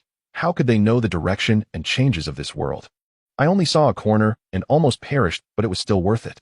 He said his words incomprehensible to anyone. Qin Gu and the others stood quietly behind Gu Yi, looking up at the myriad emperors above still, without a hint of fear. Can I still see my master? Xinhua asked. You can. Qin Ming replied. Xinhua was slightly taken aback, then smiled. I believe you. Qin Gu stood quietly to the side. Without giving them any more time, a starry light descended through the world tree, transforming into a star spear that stretched 1,000 zhang. At the other end of the spear stood a figure enveloped in starlight. This was the quasi-emperor of the star race. Just a person in the path of severance, too much nonsense. A cold remark, and the star spear fell like a comet towards Gu Yi and the others, causing countless beings on this land to flee. Gu Yi suppressed the terror within him and stepped forward. Sever. The sword box opened again, and a world-shaking sword light illuminated the entire sky. Even the starlight dimmed under this sword. In a daze, they even saw a figure in the void clothed in white and unparalleled, pointing, as if wielding a sword severing through the void. This was the master of the imperial weapon, a true great emperor. How could a person in the path of severance wield the imperial weapon to such an extent? But there was no time for them to think too much. This sword even severed the great world tree, letting endless celestial light spill in. The quasi-emperor of the star race was directly cleaved in two. Ancestor. Countless members of the star race revealed looks of terror on the ground. That was their invincible ancestor who was unexpectedly slain before their eyes. Star unbreakable body.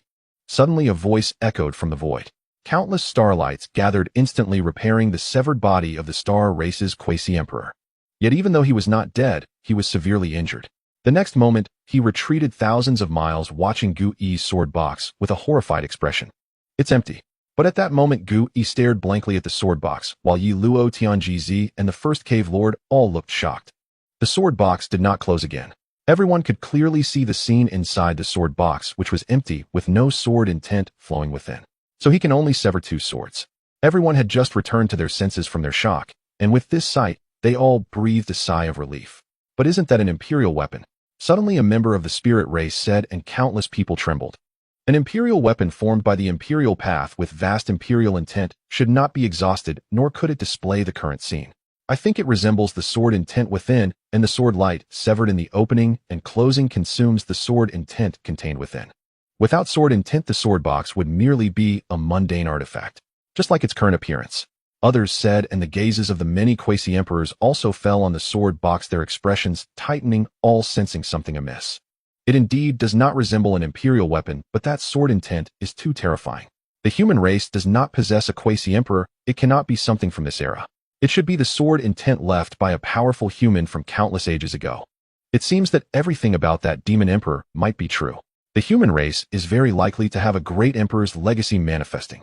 They said, and when they realized that Gu Yi could no longer sever such a sword, they no longer cared about Gu Yi and the others, as they were now merely ants. In the courtyard of the Myriad Spirits Valley, a group of people looked at Gu Yi. Gu Yi focused his mind and looked at the painting on the sword box, taking a deep breath. There is still one sword left. The calm words caused a shock in the hearts of the crowd, and then they saw Gu Yi throw the sword box towards the sky. The last sword, also the strongest sword. My master once said, when this sword is severed, he will know everything here. Holding the sword again is equivalent to my master himself.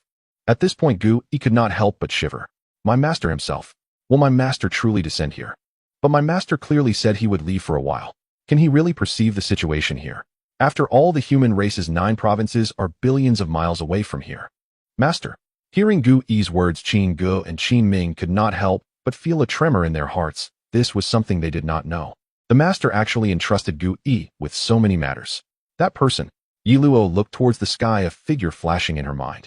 Although it was only a projection of divine thought, it still left an indelible impression. The sword box flew into the sky, then hovered in the void between heaven and earth. The empty sword box at this moment radiated a shocking sword intent, causing all the quasi-emperors to be startled and retreat in unison. There's more. They trembled in their hearts. Don't be afraid, let's join forces. I don't believe that the combined strength of all of us can't withstand a single sword intent. You've been watching for so long, Spirit Race's world tree, it's time for you to make a move. They said, and the towering world tree shook. Then the Spirit Race sage, standing beneath it, spoke. The Spirit Sovereign is willing to intervene. With this single statement, the quasi-emperors all sighed in relief. The Spirit Race's world tree is one of the most terrifying existences in the true Xianhuang Great World, having already reached the peak of quasi-emperors akin to that demon emperor. Just a remnant sword intent from endless ages. If it makes a move, it will surely be able to block it. Yi Ling's expression also tightened as she was about to stand with the many quasi-emperors when a divine thought resonated in her mind. Mother, trust me. She was taken aback looking at Yi Luo, who stood with Gu Yi and the others, her expression extremely serious. She hesitated. In that instant, the many quasi-emperors had already made their move, and they joined forces to attack the suspended sword box. The entire realm shook. A branch that covered the sky descended, and the world tree also made its move, choosing the myriad races over the human race. Her hand, which had just been raised, fell, retreating from this realm. Buzz. The void hummed, and the sound of sword cries echoed from the space where the sword box was located. Then a scene appeared before everyone's eyes. Above the boundless sea, a bright moon slowly rose from the horizon, where the sea met the sky, and a small boat approached from the vast ocean. A figure in white from the human race stood quietly on the boat, his gaze seemingly piercing through the river of time, landing upon this world. In a moment, the world fell silent. Countless beings trembled. Is that the Emperor? A whisper escaped many lips, and even the approaching quasi-emperors felt a tremor of unease. Can the great Emperor's sword truly be blocked? The figure in the painting reached out a hand towards the vast sea, and half of the ocean world fell into his grasp, transforming into a sword. Slash. A faint voice resonated, and the celestial phenomenon of the bright moon over the sea not only resided in their minds, but also manifested directly in the imperial court of the spirit race. A sword cleaved through the vast world from the void to reality, and throughout the figure in the painting remained calm. Some wished to see the figure's appearance, but all they remembered was the white attire. Burial of Heaven. The quasi-emperor of the burial race invoked imperial arts, summoning a burial ground to entomb heaven and earth, having taken action with no path of retreat. They struck with all their might. Others did the same. Lei Yu transformed into his true form, a thunderbird pulsating with terrifying lightning, unleashing destructive thunder. The quasi-emperor of the stars summoned a tattered star plate, a fragment of an imperial weapon with remnants of imperial Tao still surging upon it. The starlight shook the world, and an imperial shadow emerged. Besides Yi Ling, there were a total of 12 quasi-emperors, and the 3 who had been hiding their forms no longer concealed themselves and revealed their true bodies. One was a quasi-emperor of the sea race, wielding a trident, stirring the heavens, summoning endless waves from the sky to engulf the world. The other 2 came from other top-ranking powerful clans. Do not hold back. That sword already bears the semblance of an emperor. The figure in that phenomenon is an ancient human emperor from countless eons ago. This is the quasi-emperor of the boundary race. He utilized the imperial technique of the void, seeming to merge with the void, his expression grave as he gazed at the sword light. Boom. Among the attacks of these quasi-emperors, there was one overwhelming strike, that of the enormous branch of the spirit race's world tree. Sizzle. Under the watch of countless beings, the sword that cleaved from the world of the sword box clashed with the killing techniques of the quasi-emperors. There was no stalemate as imagined, nor was there a fierce collision that shook the world. As the sword passed through heaven and earth, everything it touched was obliterated. The burial ground collapsed, the Thunderbird's wings were broken, the star plate shattered, and the so-called ultimate attacks of the quasi-emperors were like mud as the sword passed, and the world ran red with blood. The spirit race's world tree, standing on their land for countless eons, trembled, its massive branches bending in an eerie arc, nearly breaking in half. The quasi-emperor of the sea race fell.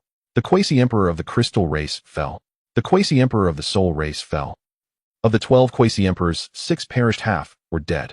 The entire heaven and earth were torn apart by that sword, the power of space, converging constantly, attempting to mend the void, but restoration was long in coming. A scar from the sword was forever left upon the imperial court of the spirit race. The ancestor is dead. On the ground, countless beings trembled. All were supreme existences born from the accumulation of their clans over tens of thousands of years. And here they fell. The half-body of the quasi-emperor of the soul race fell to the ground, even causing a spiritual tsunami, burying countless beings around them. The sky roared, lightning surged, as if even the heavenly Tao was shocked by this scene. Blood rain poured over the earth, and the entire world mourned. Is this the final sword? Beside Gu, Tianjizi, Yi Luo, and others were filled with shock.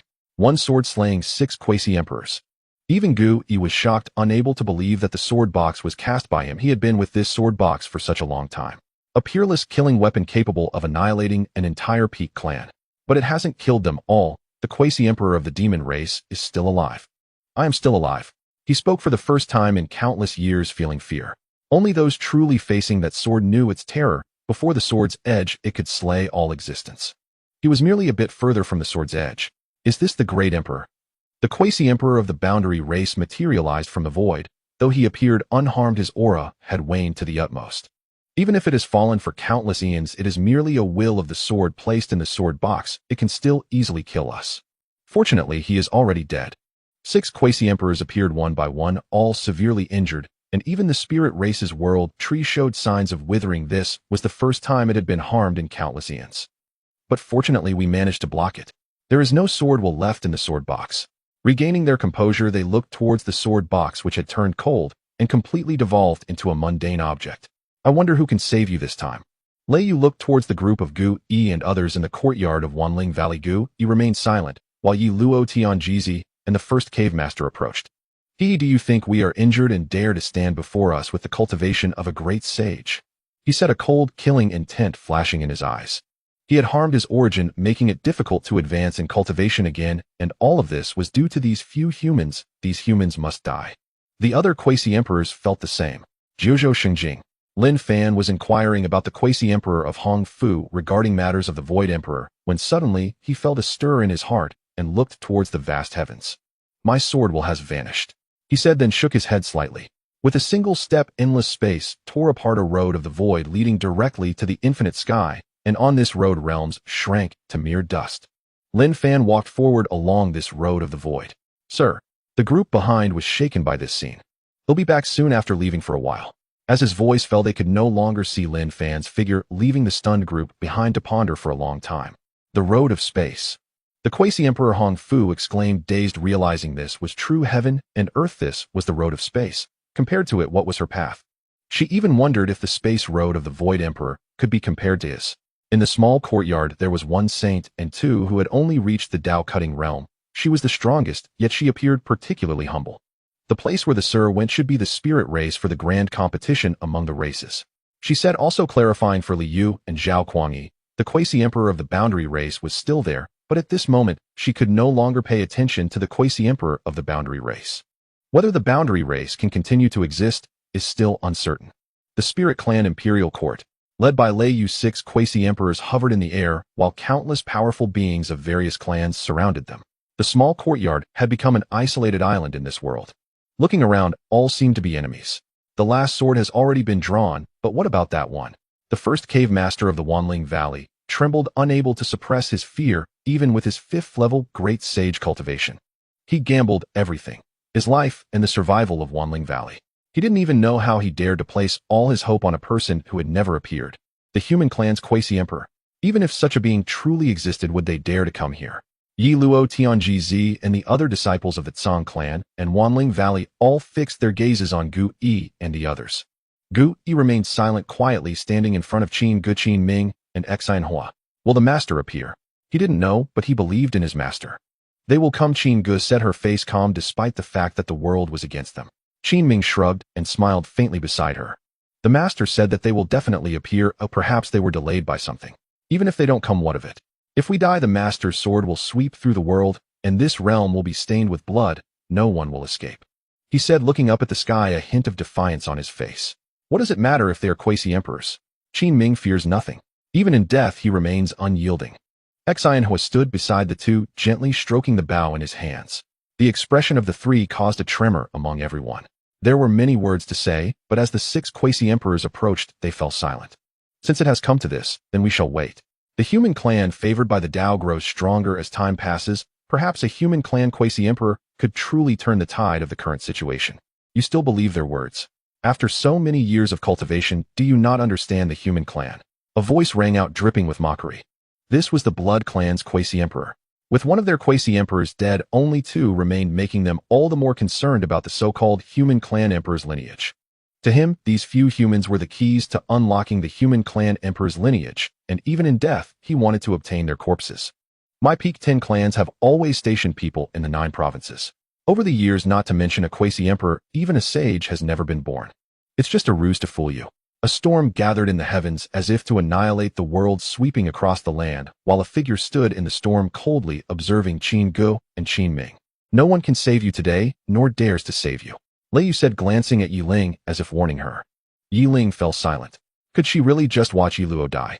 It was unlikely, but she could not go against the Spirit Clan. This was the killing intent of the world tree, which represented the spirit clan. The only hope lay in that so-called human clan quasi-emperor, though she still did not believe. SSSHHH. Just as all beings felt that this group was doomed, a void road suddenly pierced through the chaotic space into this world. The towering world tree trembled, attempting to use its barrier power to fill this void road, but the barrier power fell into the void road like a drop of water into the ocean, creating not even a ripple. The world tree quivered. A great enemy. It transmitted its thoughts, speaking through the great sage of the spirit clan. All the quasi-emperors were taken aback, their gazes fixed on the void road that had suddenly intruded into this world. Breaking through the void, halting the chaotic space flow, could it be the ancestor of the world clan? The blood clan quasi-emperor said solemnly. The combined quasi-emperor shook his head. No. Two words laden with heavy pressure made everyone's hearts tremble. Who is it that possesses such a terrifying void road? Countless beings gazed toward the end of the void road, where there was only emptiness. Even the quasi-emperors could not see beyond 1,000 meters. Is it the master? It is indeed him. Tian Gz said, his voice trembling. A collective shock enveloped everyone as they stared intently at the end of the void road. Whoever it is, let's first kill these few humans. If they want a share of the pie, they must see if we agree. The elemental clan quasi-emperor declared as endless winds gathered, transforming into a massive hand that reached toward Qin Gu and the others. Whoosh! An invisible pressure descended upon this realm, immobilizing the land and halting the flow of time. Then a trace of Tao rhythm descended. Boom! The elemental clan quasi-emperor vanished without a trace, his existence obliterated. Countless people watched this scene, their faces pale, their hearts stopping in disbelief at what unfolded before them. How is this possible? The blood clan quasi-emperor stared blankly at this scene. He was not far from the elemental clan quasi-emperor, and this scene unfolded completely before his eyes. He didn't even know how the elemental clan quasi-emperor had died. In an instant he had turned to ash before him. What kind of power is this? Tap, tap. Suddenly a sound came from the void road akin to footsteps, each sound resonating like a heartbeat in countless beings' hearts. An inexplicable sense of panic enveloped the hearts of countless beings. Some wanted to flee but found themselves unable to move, as if they had been rooted to the ground by an invisible force. It's him, they exclaimed in shock, realizing that the cause of everything was the person slowly walking along the void road. Even before nearing, he had caused a quasi-emperor to turn to ash, bringing time itself to a halt. What kind of terrifying existence was this? Who are you? I am the quasi-emperor of the demon clan Yu. Lei Ye's heart was also filled with fear, yet it seemed he was trying to bolster his courage as he shouted toward the void road. As soon as he spoke, the other half of his wing was severed by an invisible force, blood spraying everywhere, and he couldn't help but let out a cry of agony. Demon clan quasi-emperor. A calm voice sounded as a figure walked from the void road. Dressed in a white robe, he took step by step, with each step causing the surrounding roads to collapse, as if every footfall obliterated countless realms. I heard that the demon clan has an emperor who returned from the starry sky. Is that true? Lin Fan said casually. His words sent shockwaves through countless beings. Yes, my demon clan has an emperor, a powerful one who returned from the starry sky. If you kill me, you will be opposing the emperor. Lei Yu said in a solemn voice, seemingly emboldened by Lin Fan's words as he dared to meet Lin Fan's gaze. Lin Fan looked at him. With just one glance, the space collapsed, and Lei Ye's body was engulfed in endless chaotic space, vanishing in an instant. The emperor returned from the starry sky. I truly wish to meet him, he said, then looked around the world, his eyes resembling a sea of stars reflecting the entirety of the world within his gaze. The imperial will surged forth, leaving countless people in awe. This is the emperor, a living emperor. Master. In the courtyard of Wanling Valley, several figures soared into the air, Qin Gu, Qin Ming, and Gu Yi among them. They gazed at Lin Fan, their faces alight with exhilaration. Tian Gz Yi Luo and the first cave lord stood in the courtyard of Wanling Valley and bowed deeply to Lin Fan, equally awestruck. He is that master, not a sovereign emperor in waiting, but a true emperor. Yi Luo trembled all over. Decades of pent-up anguish surged forth in that instant. She had chosen rightly. Hope had finally dawned. Within her lifetime, she would behold him once more. The surrounding earth fell into stunned silence, faces frozen in disbelief. Was it not said that the 10 supreme clans maintained overseers across the 9 provinces of humanity?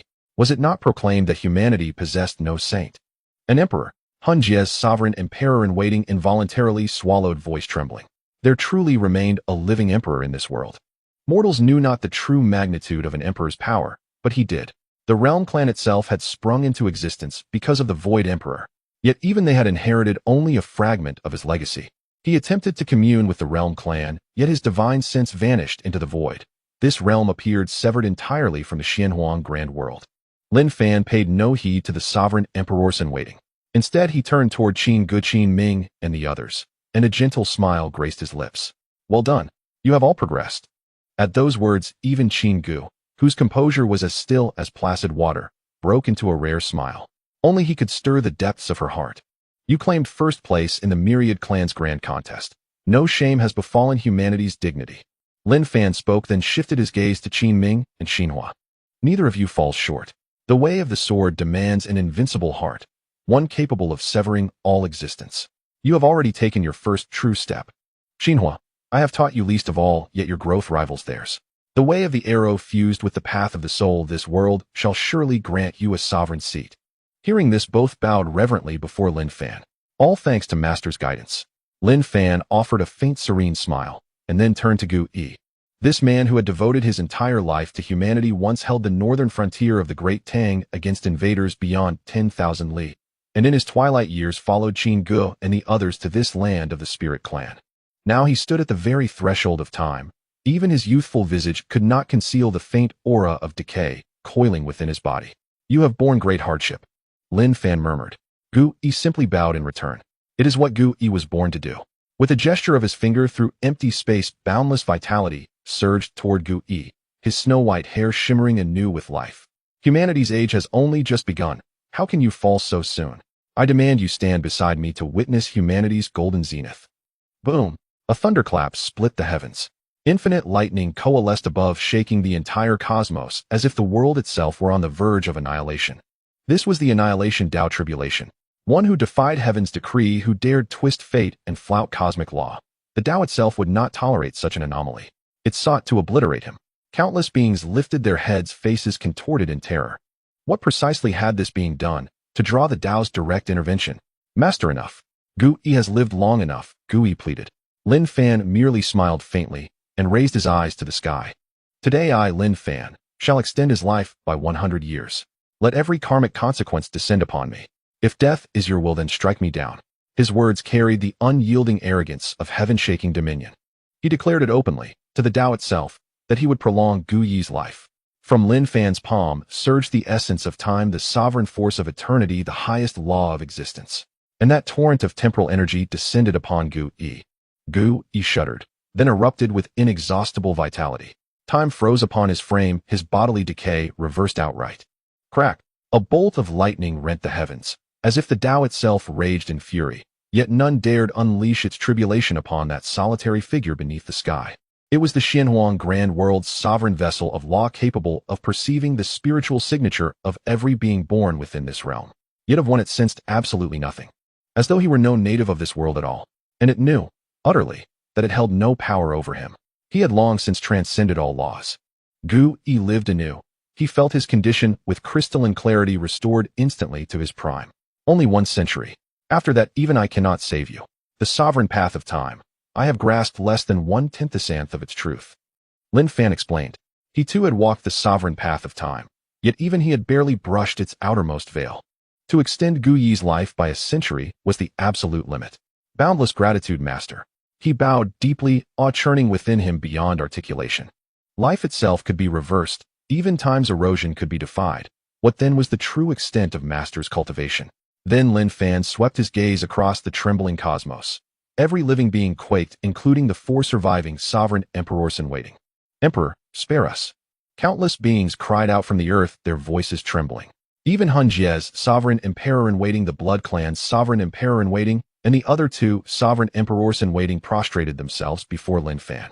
Deep within the Spirit Clan's imperial court, ancient auras stirred, yet upon beholding Lin Fan, each bowed with profound reverence. They were sovereign emperors in waiting whose bodies lay broken, their lives ebbing toward extinction, while standing before them was a true emperor, vital, radiant, and at the zenith of his power. He bears no trace of one who has merely awakened. Humanity's emperors perished long ago, yet he, an ancient Spirit Clan sovereign emperor in waiting, murmured. Others shook their heads. Could it be? He attained emperorhood in this very age. This realm has long been unfit for emperorhood. Heaven is fractured, the emperor's path has been severed. Someone interjected. Silence fell upon them all. They understood nothing, yet before them stood an emperor. A human emperor. Lin Fan's gaze first fell upon the Blood Clan's sovereign emperor-in-waiting, who trembled violently, kneeling Mitsuki too terrified even to lift his head. In truth, I warned you long ago, Lin Fan said softly. Yet those words struck the Blood Clan's sovereign emperor-in-waiting like a thunderbolt. A dreadful possibility flashed across his mind. His pupils dilated in horror. You slew the Blood Ancestor, he whispered, and Hunjie's sovereign emperor-in-waiting, the Celestial Clan's sovereign emperor-in-waiting, and the fourth sovereign emperor-in-waiting weakened, and past his prime all recoiled in shock. The Blood Ancestor's death had remained an enigma. Suspicions had long centered upon the Demon Emperor, the Beast Ancestor, or the Celestial Clan's patriarch, the Apex Sovereign Emperor-in-waiting. Never had humanity entered the equation. It was I, Lin Fan replied, calm and unflinching. With those 3 words, the Blood Clan's sovereign emperor-in-waiting's vitality, spirit, and will seemed to wither utterly, despair flooding his face. So, I cannot leave here alive. He looked at Lin Fan and asked. Lin Fan nodded. For a breath, he fell silent, then laughed. Then I dare, humbly, request a lesson from the Emperor himself. Let me measure once and for all the chasm between a sovereign emperor-in-waiting and an emperor. He spoke, and crimson chi exploded around him, coalescing into a river of blood, then swelling into a vast sea of scarlet as he charged Lin Fan. Lin Fan watched him, still silent, unmoving. Without a trace of movement, he stood still as the attack from the Blood Clan Quasi-Emperor descended upon him like a deity towering over the mortal realm. The heavens and earth were torn apart. The attack of the Blood Clan Quasi-Emperor stained half the sky red, but upon reaching Lin Fan, it disintegrated into nothingness. Within 3 feet before him lay a forbidden domain. As the Blood Clan Quasi-Emperor approached Lin Fan, his entire body crumbled into nothingness from his hands to his entire form. Countless beings trembled. The entire world fell into a deep silence, including the innermost depths of the Spirit Clan's imperial court, where several ancient Spirit Clan Quasi-Emperors resided, one of whom even held an imperial weapon. How can he be this strong? Asked one, a deep despair permeating his words.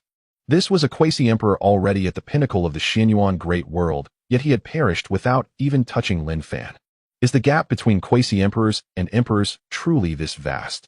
On the ground, countless Blood Clan members trembled. This seemed more despairing than the previous fall of the Blood Ancestor. And both instances were due to that man. The Blood Clan must be eradicated, Lin Fan declared, a single phrase sealing the fate of a peak clan. As his words fell, the Blood Clan on the entire continent shuddered, and one by one they exploded, a mist of blood staining the earth. With a single command, he killed 100,000 Blood Clan members. Lin Fan observed this scene with a calm expression, showing little emotional fluctuation. An emperor, even in death, should not be humiliated, and everything of the Blood Clan was taken from the corpses of the human emperors. Kontong Emperor. He was another human emperor who died in the starry sky during that era, his body falling from the heavens, returning to the roots. Yet he was destroyed by a clan born from his corpse. Thus the Blood Clan must be exterminated. Lin Fan then looked at the Quasi-Emperor, who came from beyond the peak 10 clans. Without hesitation, the Quasi-Emperor threw a black short blade. The short blade cut through space towards Lin Fan. Meanwhile, he tore through the void. Lin Fan glanced at the short blade, slightly taken aback. The power of fate, he said. On this short blade, he sensed a trace of causal power. This blade aimed not to strike his body, but to sever the threads of fate connecting him to this world. If all ties of causation with this world were severed, it would be akin to death. Sir, be careful. This is the mysterious short blade from beyond the heavens, long lost to history. Who would have thought it would fall into his hands? Yi Luo spoke with a solemn tone, extremely wary of this short blade. At this moment, both the Kuan-Jia Quasi-Emperor and the Tian Clan Quasi-Emperor fixed their gaze upon the black short blade, having heard of its legends. It was an exceedingly bizarre Dao weapon, unknown in rank and origin, yet it was said that even Quasi-Emperors could be slain by it. Could it hurt him? Better yet, it should kill him directly. Lin Fan showed no significant change in expression upon hearing this. He reached out and grasped the black short blade, then crushed it in front of countless shocked eyes. The causal power upon it was obliterated along with it. A meager path of fate, likely just reaching the level of creation. However, if your creation has arrived in the Xianyuan Great World, have you sensed the Xianyuan Great World as well? Lin Fan spoke, lifting his gaze to the sky. The 9-layered heavens could obscure the gazes of countless beings, yet they could not hide Lin Fan. He could see the boundless starry sky beyond the Xianyuan Great World. This black short blade came from there. He then smiled. It seems there are still many who gaze upon this world. He said, then turned his attention to the fleeing Quasi-Emperor, who had escaped thousands of miles in just a few breaths.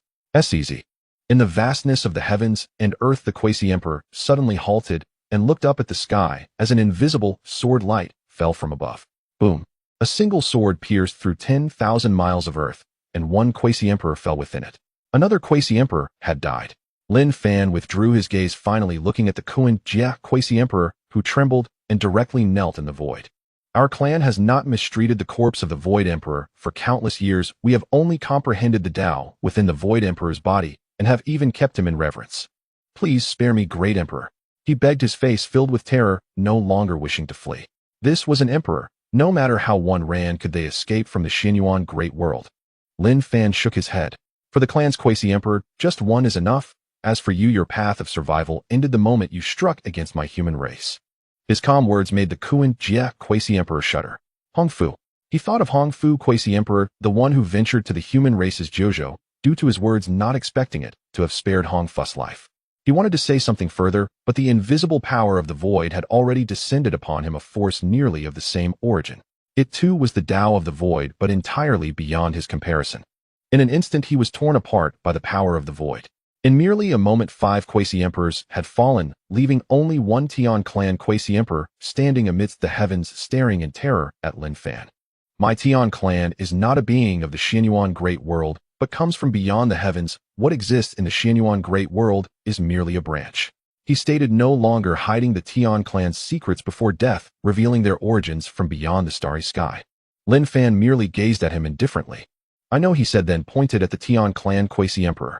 The Tian clan quasi-emperor's expression changed drastically. Do you know that being an emperor is not the end of cultivation? In that realm of the seas of worlds, quasi-emperors are called the realm of rules, while emperors are called the realm of creation. And above that there exists the realm of transcending the heavens. Within my clan, there are those who have reached that realm. He continued. Lin Fan remained expressionless upon hearing this. I know. This single phrase caused the Tian clan quasi-emperor to tremble, staring fixedly at Lin Fan. How could he possibly know? Then a finger descended, and he was crushed into nothingness. Millions of miles away, within a celestial palace, several beings radiating with light and possessing 8 wings seemed to sense something, their expressions all turning solemn. Gal has died, one of them stated, his expression extremely grim, laced with a hint of murderous intent. Gal should still be within the Spirit Clan's imperial court. Who dares to kill Gal? It must be one from the Tian clan, said another 8-winged being, his expression grave. Knowing it was a Tian clan quasi-emperor, yet still daring to kill, and even making it so that Gal couldn't send out a distress signal, such a person is rare in this world. Could it be that one from the demon clan has acted? That shouldn't be. He should be aware of our clan's strength. It is impossible for him to act against us. He spoke, then his expression hardened. Regardless of the reason, notify the main clan first. The others frowned slightly at his words and nodded. In the Spirit Clan's imperial court, the words of the Tian clan quasi-emperor stirred up a storm throughout the entire world as countless beings digested the implications of the Tian clan quasi-emperor's statement. Rules creation transcending the heavens. Is this the realm after quasi-emperor? Tianzu, Lin Fan said coolly. He looked up to the vault of heaven. A tincture of primal chaos stirred in his eyes, and the reflection of a celestial palace lay mirrored within his gaze. There stood a luminous altar beneath which countless Tianzu knelt. 4 8-winged Tianzu of the quasi-emperor realm hovered before the altar. Sacrifice. One of them spoke. From below, innumerable Tianzu released living souls from their hands. Demonic souls, Lingzu souls, Haizu souls. All the sentient spirits of the Xianhuang great world, stripped of memory and purged of spiritual sense, then gathered into the altar and conveyed into another realm. I see, Lin Fan said with indifference, a chill already glinting in his eyes. Across heaven and earth, countless gazes fixed upon him. They heard his words, but could not fathom their meaning. They only saw Lin Fan lift his head a fraction, and that portion of the heavens fell into stasis. None dared move. The quasi-emperor who fled before was a grim precedent. Even having escaped tens of millions of li, he was struck down. If a quasi-emperor could not flee, what chance had they? They could only kneel where they were, waiting for that one to notice them, to learn whether they would live or die. Deep within the Lingzu imperial court, a cluster of ancient Lingzu quasi-emperors trembled. A vague figure of light hovered nearby, watching with them the man between heaven and earth. Jiezun, do you think they will spare us? They asked. That wisp of light was the spiritual awareness of the Jieshu, the oldest being of the Lingzu, the progenitor of their race. The light flickered faintly, its emotion unreadable. Who would have thought that even with such lockdown the human race would birth a great emperor, truly a terrible species. If only we had known. They murmured. Suddenly a tremor ran through them. They looked skyward and saw a strand of spiritual light rise from that one's brow. The thread of light slipped into the void and vanished in an instant. Several faces shifted. It seems a manifestation of a divine thought. Where is it going? Could it be the Tianzu? They whispered, recalling the Tianzi's origin and shuddering. A mysterious people from beyond the heavens. According to the Tianzu quasi-emperor, within their principal lineage lurked a Tongtian realm taboo.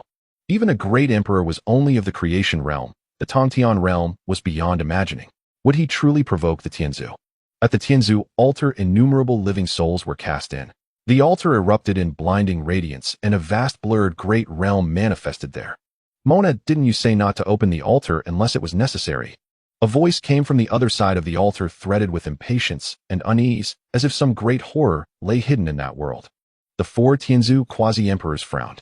They had not opened the altar for ages. The last time had been 10,000 years ago, and they had almost forgotten how. Lord Milu, what has happened? Why do I feel you are afraid of us? They asked, for by all logic their world was an upper-level domain, while this was only a lower-level domain. What was there to fear? Silence answered for a moment. Your world is very different. The voice was low. An avatar of the speaker even took shape through the altar. It was an old man clad in splendid white ceremonial robes, standing upon the altar like an immortal deity surveying the world. We once thought this realm an ordinary domain at the edge of the Jiahai, its only peculiarity that humans dwelt here. Merely a lower-level domain. How could it produce so many dreadful prodigies? It even birthed divine beasts. He spoke with gravity in his eyes. We suspect this lower domain is actually part of the legendary human realm, though only a suspicion it suffices. Moreover, the humans here once suppressed a Shuan beast of the rule realm. Judging by the time and the great realms it devoured, it should have ascended to the creation realm, or perhaps already has. A Shuan beast of the creation realm. Even our Tongtian progenitor could fall to such a thing. The words left the four Tianzu quasi-emperors shaken. They did not know what the human realm truly was, nor how the Xianhuang Great World differed. Yet they understood the old man's final meaning. The Xianhuang Great World harbored a Shuan beast, a dread beast that feeds on domains and wields the root of annihilation. Could it be that Jiala was slain by the Shuan beast? My lord, can you take us away? The four Tianzu quasi-emperors trembled. If a Shuan beast truly existed, the Xianhuang Great World faced only obliteration. All life within would be buried with it. The same fate would befall them. The old man narrowed his mind to speak, but abruptly turned his gaze to the horizon. Hiss! The firmament fractured like a mirror, and a silhouette stepped onto the land. White robes of plain linen, regarding everything before him with detached calm. At a single glance, the old man's face contorted in shock. How can this be? He cried. All the Tianzu looked to the newcomer and frowned. Humans, they wondered. How could a human come here? The next moment, their faces drained of color. The man moved, one step, and the heavens, 1,000 zhang deep cave, the myriad laws of heaven and earth rose behind him, and then, in an instant, collapsed. It was as if this world could not bear his body. Impossible. How could there be such a fearsome human? Our Tianzu watchers remain in Zhozhou. Humans should not even possess sages. A quasi-emperor trembled. He spoke in a quaver. Countless barriers and formations had been arrayed around the Tianzu celestial palace, yet they all shattered beneath that white-robed human's single step. This world actually harbors creation realm humans. The old man exclaimed in stunned awe, as if prior sight only deepened his shock. With another step, innumerable Tianzu perished. The celestial palace crumbled. All the Tianzu beneath the altar looked up at the few figures upon it. Ancestor, save us, they cried in terror. The white-robed human advanced. Wherever he passed, things unraveled. Palace, Tao, weapons, all life. They could not even summon the will to resist. This is indeed a fragment of the human realm, the old man said coldly as he regarded Lin Fan, and the deaths of the surrounding Tianzu held him no concern. Lin Fan returned his gaze. Another creation realm being. Apparently many have been watching this world, he said lightly. Lin Fan spoke calmly. With a step onto the altar, every Tianzu around him was obliterated. The four Tianzu quasi-emperors shrank behind the altar. The old man drew in thought. I did not expect after all this time to still see creation realm humans. Being of that realm, you should know your world suppresses a Shuan beast. This world will perish sooner or later. He spoke as if standing in a higher dimension, grasping the truth of the entire world, conversing with Lin Fan from the perspective of an observer. The realm is about to perish. If the beings of this world should be filled with dread. Yet the human emperor before him simply listened quietly, his gaze indifferent, as if he did not care whether this world would face destruction or not. Do you not understand what a devourer beast is? He continued, but Lin Fan ignored him, instead turning his attention to the four heavenly beings at the quasi-emperor level. The four quasi-emperors trembled, already aware of what kind of existence the white-clad human represented. he was a living emperor. Great One, save us. They pleaded towards the figure of the old man at the altar. Lin Fan moved forward as the entire heavenly palace began to collapse, countless fragments raining down to the earth, appearing to countless beings, as if the very sky was falling. The temple of the heavenly beings was actually being destroyed. The old man at the altar frowned slightly as he observed this scene. Human race, the realm you inhabit is threatened by devourer beasts. Are you certain you wish to antagonize my kin? He spoke, the entire altar trembling, as if expressing his anger. However, his true self existed in another world, unable to influence this realm. Devourer beasts feed on realms' living beings as their nourishment, bringing endless destruction from the moment they are born, existing solely to annihilate realms. Their combat power and life force far exceed those of ordinary beings. At the rule level, they are comparable to the creation level, while the creation level is akin to the transcendent level. The devourer beasts in your realm should have already reached the creation level, he stated, and as Lin Fan approached, his tone grew increasingly grave. Finally, Lin Fan halted his steps and looked at him. Is it the devourer beast? Lin Fan extended a hand, and an image appeared in his palm. A broken land, an endless deep black hole emerged, slowly rotating and devouring everything around it. The old man was taken aback. In the next moment, his expression changed dramatically. A sword light appeared in the image, pressing down on myriad paths, carrying an indescribably terrifying Tao rhythm as it struck the black hole. The being of the black hole let out a shriek. Then the image dissipated, and the old man looked back at Lin Fan, his face a mask of horror. Is it you? He spoke, but then shook his head. How is that possible? You have just entered the creation level. How could you possibly injure a devourer beast at the creation level? Is there a transcendent level existence in this realm? He looked around, but his figure at the altar was merely an incarnation of consciousness bound by the world's rules and unable to see far. He shook his head and withdrew his gaze, looking back at Lin Fan. No wonder this fragment of the human realm is so deeply hidden. Even transcendent beings exist. However, this realm will inevitably be exposed. Even if the devourer beasts cannot destroy you, there are still powerful existences that can annihilate you, he said, and Lin Fan paused slightly. Human realm. This was a new term. Indeed, the Xianhuang Great World contained things he was unaware of. But none of this was important. He looked at the elder, a chaotic Tao rhythm appearing in his pupils. In this vision, he saw countless lines of causality intertwining in the heavens and earth. He also saw the lines of causality on the elder extending from the altar into the void, then beyond the Xianhuang Great World. Just as the elder was about to speak, his expression suddenly shook, and the figure on the altar trembled. The Tao of Fate, you are attempting to calculate my location, he said, trying to sever his connection to this world, but it was too late. Lin Fan had already captured a rough direction. The elder's heart trembled, and he couldn't help but take a deep breath. Even if you have calculated it, what of it?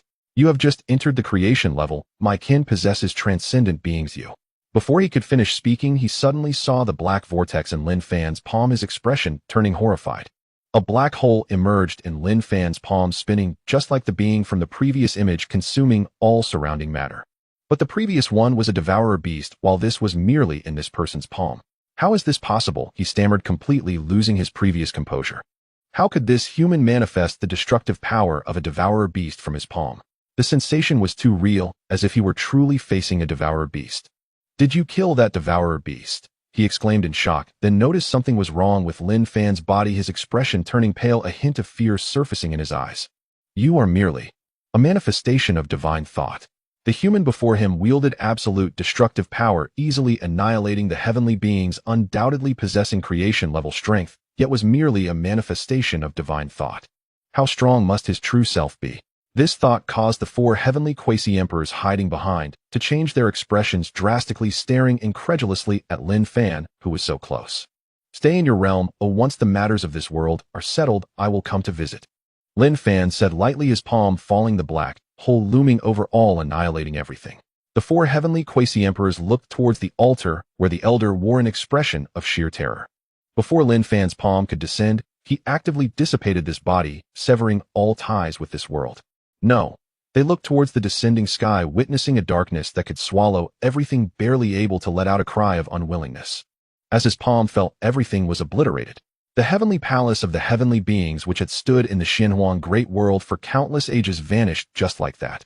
All the heavenly beings in the Xianhuang Great World seemed to sense it, looking towards a corner of the universe, their faces filled with dread. Then a figure surfaced in their minds, a white-clad human, standing quietly above the heavens, overlooking the mortal realm. Heavenly beings perish. The 3 words said with indifference carried an irresistible will that descended. One by one the heavenly beings crumbled.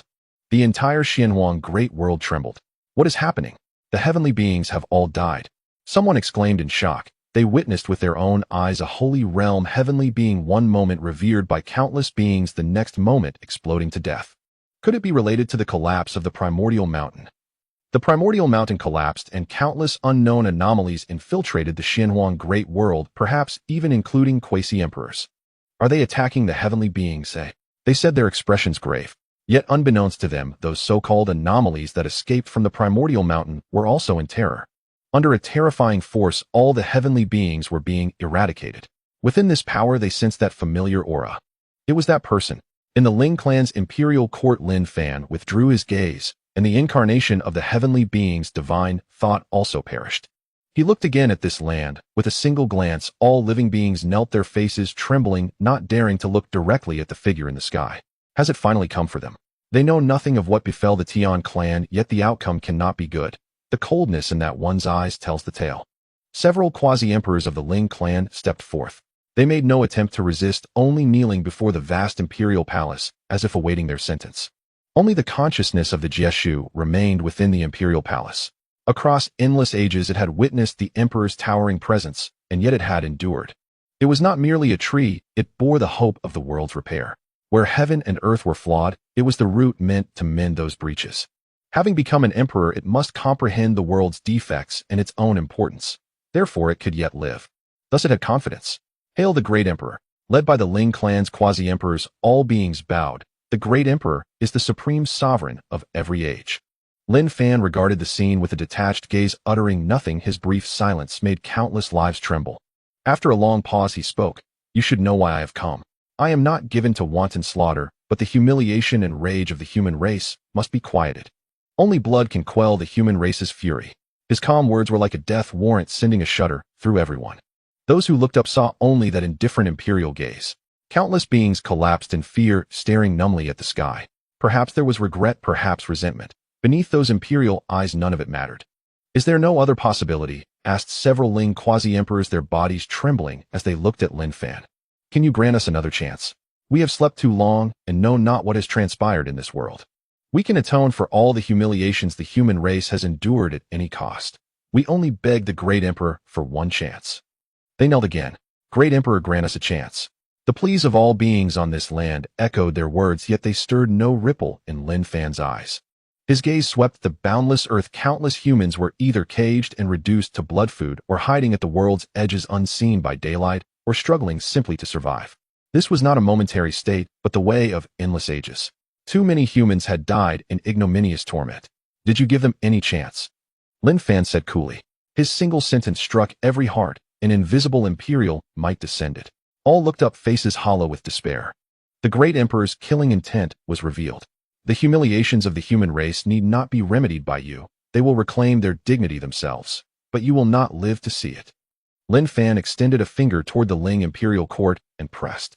The world trembled and sank. All lives under that finger were annihilated, including those Ling quasi-emperors.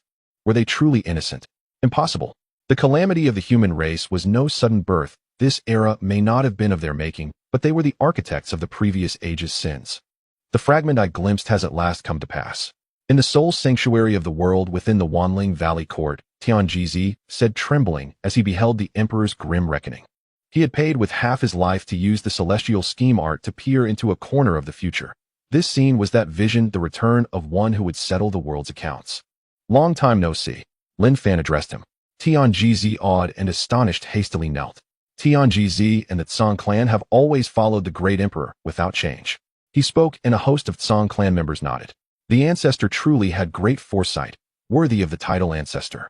Lin Fan smiled faintly at those words, then looked to the Ling woman who had stood at the edge of the world, Yiling, the Ling clan's only surviving quasi-emperor. Sensing Lin Fan's scrutiny, she shuddered. Do you know why you were spared? Lin Fan asked. She lifted her head, dazed. When he pressed that finger, she had believed she would die, yet unexpectedly the great emperor had spared her alone. She was not the only one, as some within the Ling imperial court lived. Suddenly she looked toward Yi Luo, her daughter, who had always stood with the human race, and would even oppose the world for them. You have a fine daughter, though that is not the sole reason. In the vast Xianhuang world, the human race is honored, but humans are not the only beings entitled to exist here. I slay only those who deserve to die. The composed words struck Yiling. She bowed to Lin Fan. Yiling understands. She said so, then drew a deep breath and looked toward the Ling who remained alive, including those of Wanling Valley. From this day forth the Ling clan shall revere the human race. Within Ling territory, any force that cages or massacres humans shall be wiped out. I will act myself, she declared, voice leaving no room for doubt. With the Ling clan's quasi-emperors fallen, and only she remaining, she became the Ling people's leader. Suddenly the sky-shading Jie Shu stirred though no wind blew. A Ling great sage manifested upon its boughs, and spoke. The Ling clan honors the Jie Shu, it will bow to no person and no race. The calm declaration hushed heaven and earth. All eyes turned to the Ling great sage, who trembled with a bitter expression. These were not his own sentiments, but the Jie Shu's words. The great emperor had returned to settle the world. He could not fathom how the Jie Shu dared speak so. Lin Fan glanced at the ancient Ling tree, then at the towering Jie Shu before him, and suddenly smiled. I nearly forgot you. Jie Shu, the origin of the Ling clan, is said to have lived through endless ages, witnessing eras of splendor and the rise and fall of countless peoples. You have seen the great emperor as well, have you not? Lin Fan said. Beside the vast sky-shadowing Jie Shu, he seemed but a mote of dust, yet one the whole world could not ignore. The ancient Ling, Jie Shu, confronted a human great emperor. Yes, the Ling great sage replied. Lin Fan only shook his head slightly. How is it that even those who have reached the pinnacle of the rule realm cannot speak? Lin Fan continued, an unease shared by many. In principle, once they take form, they can speak. Powerful foreign spirits can speak even without form. Yet the Ling Jie Shu had long been represented by the Ling great sage. I possess my own form and my own tongue. I need not learn any race's language. You may speak to me in tree speech. He spoke with a trace of pride, unafraid of Lin Fan, and faintly provocative. At that utterance the world fell utterly silent. Lin Fan smiled. What great emperors have you seen? Lin Fan asked, his gaze calm, seemingly devoid of much emotion, as he quietly observed the world tree before him. The world tree fell silent for a moment. The Ice Emperor and the Xuanwu Emperor. He spoke through the mouth of the Spirit Clan's great sage, seemingly to validate his words, revealing a frost-covered armor piece and a fragment of a sword blade among the myriad branches. A wisp of imperial intent flowed forth, imbued with an ancient desolation and an unspeakable tragedy. The Emperor's armor was shattered and the sword was broken. He truly saw the Emperor. On the ground, Qin Ming and the others furrowed their brows. Was this world tree truly that ancient? But why was he still alive while the emperors had all perished? The Ice Emperor. Lin Fan gazed at the frost-covered armor piece, for even after so long the bloodstains within it had not been erased. That was the blood of an extraterrestrial race. With a mere thought, the void where the ice armor resided shattered, and in the next moment it appeared in Lin Fan's hand. He had heard of the Ice Emperor before. The unfettered emperor possessed the Ice Emperor's scripture, and the Sea Clan had risen due to the legacy of the Ice Emperor. However, the last great emperor in this world was not him, but the Xuanwu Emperor. Lin Fan then turned his gaze to another object, a fragment of a sword blade, which similarly appeared before him. Buzz. The fragment trembled slightly, causing a piece of the sky to tear apart, a wisp of imperial intent spilling forth, sending shivers through the hearts of all living beings in the realm. This was a terrifying imperial weapon of slaughter. The Xuanwu Emperor, the terrifying existence that truly ended that era. His corpse could not even return to the Xianhuang great world, completely buried in that starry sky. Yiling spoke as the history of humanity was buried by the top 10 clans, yet as the strongest among the top 10 clans, they actually knew this history. Especially regarding the Xuanwu Emperor. Lin Fan had also learned about the Xuanwu Emperor from Fei Xue and Shenwu. Shenwu was the one who followed this great emperor. At that time, all the emperors died in battle, and only the Xuanwu Emperor stood guard at the heavenly gate, facing the entire starry sky alone. He was the most tormented of emperors. His life was spent in warfare, leaving home at a young age, entering the holy realm at the human race's heavenly gate, and defying fate to achieve enlightenment after the death of so many emperors. He remained there forever. What a tragic battle it must have been that even the Xuanwu Emperor's sword was shattered. Lin Fan gently caressed the sword fragment, letting out a soft sigh. Though he was not from that era, he could feel the hardships of the human race during that time. One by one the emperors fell in battle, and countless powerful humans advanced one after another. What kind of enemy were they resisting? Yet Lin Fan's gaze sharpened slightly. The chaotic Tao rhythm surged forth, enveloping this sword fragment. The time in which the sword fragment existed began to rewind back to the era when humanity fought against the heavens. Finally, a figure appeared standing with a sword atop a modeled city wall facing the starry sky alone. In an instant, this image faded away.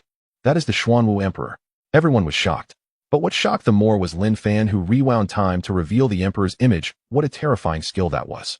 He might not be weaker than the Xuanwu Emperor, Tianjizi said. He did not use the heavenly machine technique, nor did he dare to use it on an emperor, for calculating the fate of an emperor was tantamount to seeking death. It was merely a feeling. He had never seen the Xuanwu Emperor, only this one. Yet this one gave him an indescribable sense of ethereality and an air of omnipotence. Another one who needs a burial. At the human race's heavenly gate, what kind of enemies are you all fighting against? Lin Fan said, then shook his head and looked again at the Ice Emperor's armor piece. Similarly, the time on the armor piece began to rewind, and everyone's gazes concentrated on the armor piece, eager to witness the grandeur of this Ice Emperor. However, this time was different from before. There was no image of the Ice Emperor upon the armor piece. Instead, it was a void. As if the figure at the end had been erased by something. The rewinding image shattered. Holding the ice armor, Lin Fan glanced at the sword fragment, fell silent for a moment, then smiled. It seems I have found you. He spoke softly, and no one understood the meaning behind his words. Shenwu had said in life that the unfettered emperor should not have died so early. If someone as extraordinary as her would certainly have achieved the Tao to become an emperor. But she had died. Shenwu was certain that someone had killed her, and her dying wish was to find the one who killed his sister. Now it seemed the truth was not far off. At that moment, the Spirit Clan's great sage spoke. This is my possession, I return it to me.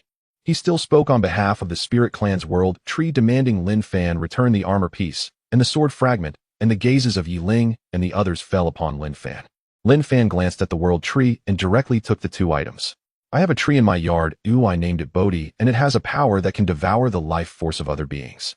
The greater the life force of the being, the greater the help it can provide. Lin Fan said calmly. His tranquil words caused this realm to fall silent. You are the strongest being with life force I have ever encountered. Lin Fan continued, a hint of a smile appearing on his face, but the Spirit Clan's great sage, standing among the branches, changed his expression dramatically. Just as he was about to speak, Lin Fan's gaze suddenly fell upon him. With a single glance, the Spirit Clan's great sage was instantly obliterated. Spirit Clan world tree, come with me to a place. He looked at the towering world tree and spoke lightly. At that moment, the space of this realm froze, and all the swaying branches and leaves came to an immediate halt. The world tree trembled, and the entire realm followed suit. Lin Fan simply watched him, extending a hand, as if grasping a world, reaching toward the world tree that spanned tens of thousands of miles. You are insane, I am the root of the world. A voice echoed throughout this realm. Lin Fan smiled slightly. So you can speak, huh? His hand did not stop. The massive world tree began to shrink little by little under his palm, as if it were truly about to fall into that grasp. I am the root of the world. This realm has flaws, and it can no longer achieve the Tao to become an emperor. I am the only being capable of repairing this world. Do you wish to sever the path of cultivation for all beings in this world? Even the Ice Emperor and the Xuanwu Emperor did not dare to act against me, he said, but as he looked at the white-clad human who maintained an expression devoid of any fluctuation, panic finally crept in. He realized that Lin Fan seemed to care little for his words, but was more interested in the tree in his yard. I am the world tree. He roared, but Lin Fan shook his head, completely encompassing it within his grasp. He then looked at the countless eyes watching him. This realm indeed has flaws, making it difficult to achieve the Tao to become an emperor. Lin Fan stated, affirming the world tree's words, causing everyone to shudder. If that were the case, could it be that the world tree truly had the ability to repair the world? But repairing the world does not require him. Lin Fan added his words, carrying the will to dominate the heavens, making the heavenly Tao tremble as endless radiance enveloped Lin Fan. I alone am enough. Not yet, I still have matters to attend to, Lin Fan said, gazing toward the heavens. His eyes pierced this world. He had already discerned what this realm lacked. The great Tao of this world was incomplete. The heavenly Tao bore gaps. Yet this posed no great challenge to Lin Fan. He turned to Yi Luo, her expression trembled, and she bowed to him with reverent humility. Come with me. The casual words made Yi Luo shiver involuntarily. Unspeakable excitement shimmered in her eyes, though she restrained herself and only nodded in reply. Let us go. The void tore open, forming an empty avenue that stretched toward the boundless horizon. Qin Guqin Ming, Yi Luo, and the others all stepped onto that path through the void. They stood behind Lin Fan. With a single stride, millions of miles vanished in an instant. From the Lingzhou imperial court, Lin Fan and his companions were already gone. Countless onlookers stared at the lingering void road, stunned for a long while. This is a great emperor. Still the Rinzhu. Their talent is terrifying. Our Lingzhu ought to have been the second clan purged after the Tianzhu, but fortunately, we still have one quasi-emperor left alive. They looked toward Yiling. Yiling gazed up at the heavens stunned as if time had paused upon her. After a long silence, she suddenly smiled. Was I wrong? She asked, then shook her head. Indeed, I was wrong. The rise of the Rinzhu is an unprecedented upheaval in this world. I never imagined that in the end you would be the one to save our Lingzhu. She said, then turned to regard all the Lingzhu on this land. From now on, she would be the sole quasi-emperor of the Lingzhu. Yet perhaps this marked the dawn of a new life for them. Because the Lingzhu had one who followed the great emperor. The Xuezhu, one of the 10 pinnacle clans of the Xianhuang Great World. Not long ago their Xuezhu fell, and thereafter a quasi-emperor perished within the Lingzhu imperial court. Now the Xuezhu had only one quasi-emperor remaining. Without warning, Lin Fan appeared upon the heavens above the Xuezhu ancestral land. Behind him, Qin Guqin Ming and the others appeared one by one. All of them wore faces of astonishment at the scene before them. The heavens seemed to bleed, and the land was a swath of crimson. Rivers flowed with blood, as if they were the countless veins of some colossal giant. Legend says the Xuezhu were born from a human great emperor. The emperor's corpse fell from the stars, becoming hills and rivers upon this land, forming an independent world. The Xuezhu were born bathed in the emperor's blood, Yi Luo said. These were things she had learned within the Lingzhu imperial court. In a sense, they still carry the bloodline of the human great emperor, yet they do not consider themselves Rinzhu. Instead, they hunt the Rinzhu. The blood of the Rinzhu nourishes them and aids their cultivation. At those words, she could not help but look to Lin Fan. He regarded the land with a cool detachment, as if tracing its past. Qin Ming, Qin Gu, and the others wore grim expressions. They could already smell the distinct stench of human blood across this land, and had seen human corpses drifting in those rivers. Farther away, there were whole human nations kept like livestock. At intervals, the Xuezhu came to harvest them, sustaining a cycle of human blood.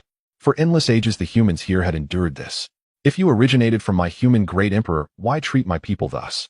Qin Ming cried in anger. Yi Luo shook her head.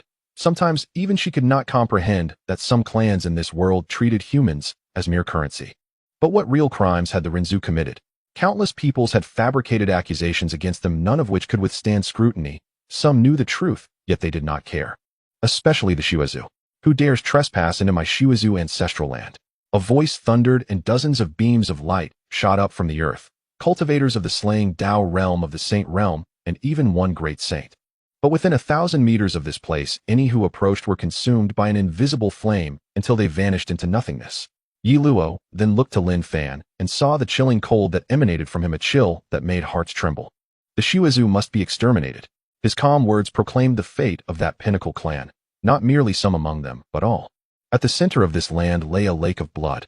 As ripples stirred across its surface, a Xuezhu quasi-emperor clad in a robe of blood rose from within. Countless Xuezhu trailed behind him, formation arrays and Dao weapons were drawn and consecrated across the terrain.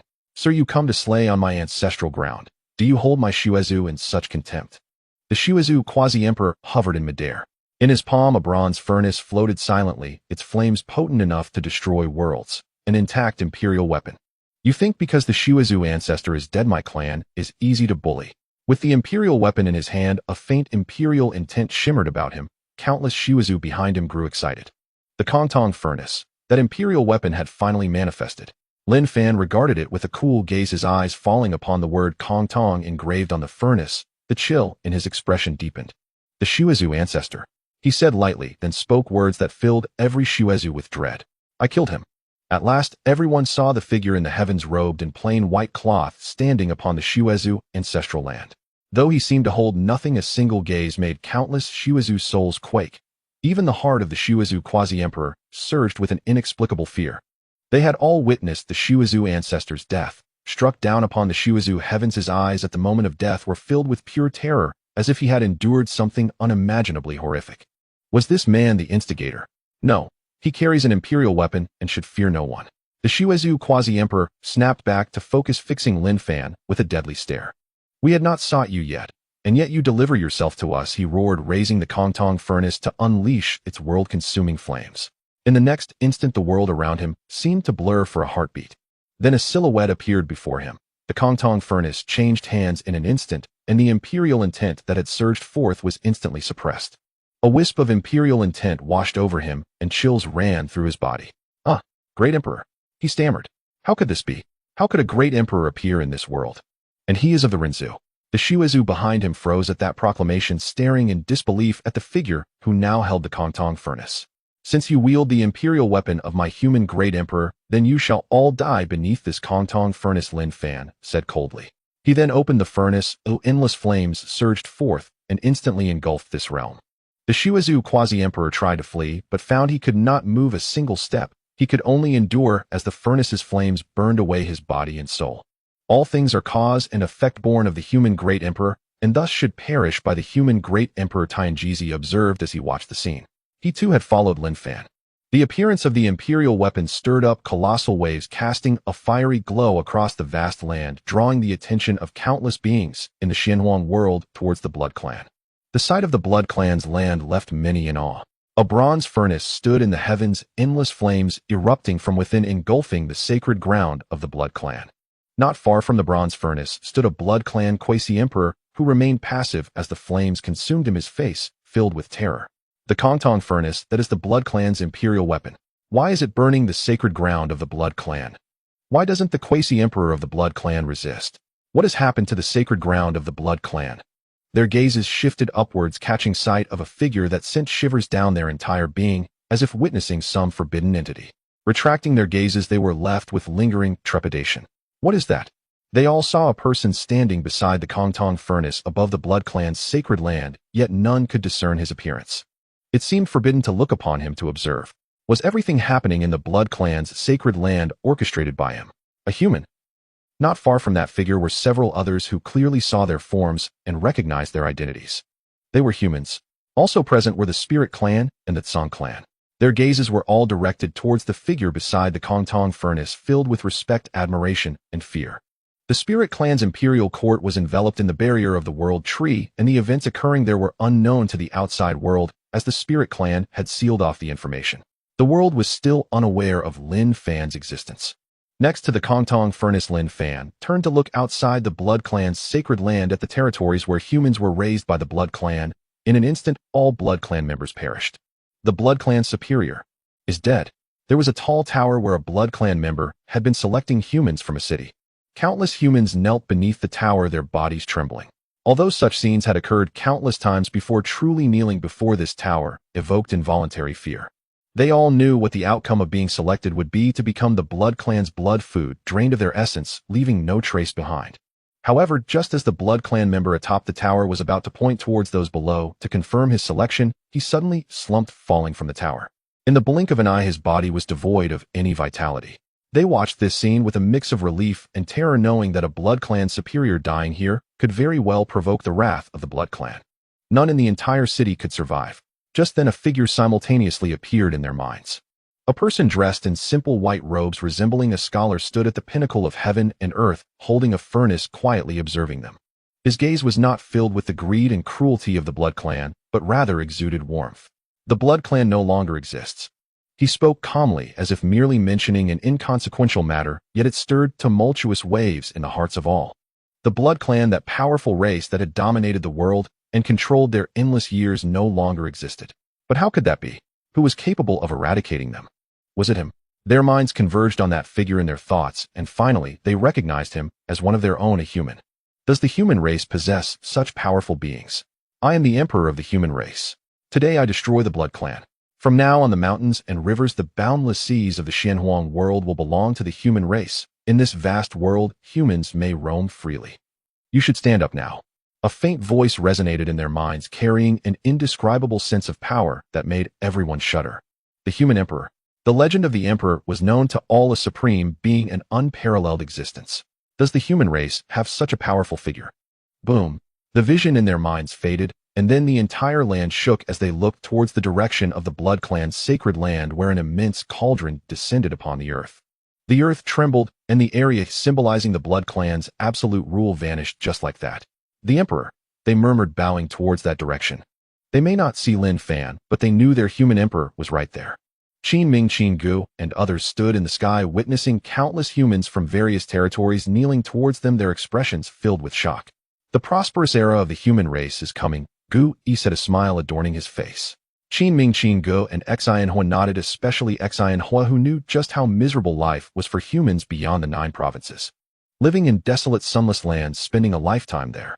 Lin Fan gazed calmly at this scene, collecting the Kongtong furnace under the scrutiny of countless gazes in the void, then glanced toward the emptiness.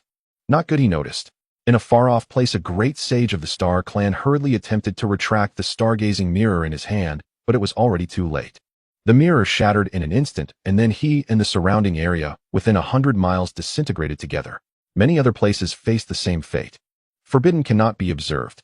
A being trembled, looking towards the direction of the Blood Clan, fear etched in their eyes. There were also strange beings who had escaped from the primal mountains, standing on the ground, gazing at the sky, unable to resist taking a deep breath before retreating further into hiding. The beings in this world did not understand just how powerful that individual was. The Emperor perhaps only glimpsing the threshold of his might. The Devourer, such a terrifying being, had perished. That was before he attained the Tao. Now that he has become an Emperor, just how strong must he be? Impossible to fathom. Let's go, Lin Fan said in the Blood Clan's realm. A group of shocked individuals finally came back to their senses, looking at the void beneath Lin Fan, where another pathway extended towards the endless sky. Which clan would be next? The Flame Clan. This was a vast volcanic range spanning hundreds of thousands of miles, constantly engulfed in flames, yet on this day, it was extinguished. Snow fell from the heavens, freezing the entire world, and the quasi-emperor of the Flame Clan was also trapped within, immobilized atop a volcano, forever devoid of life.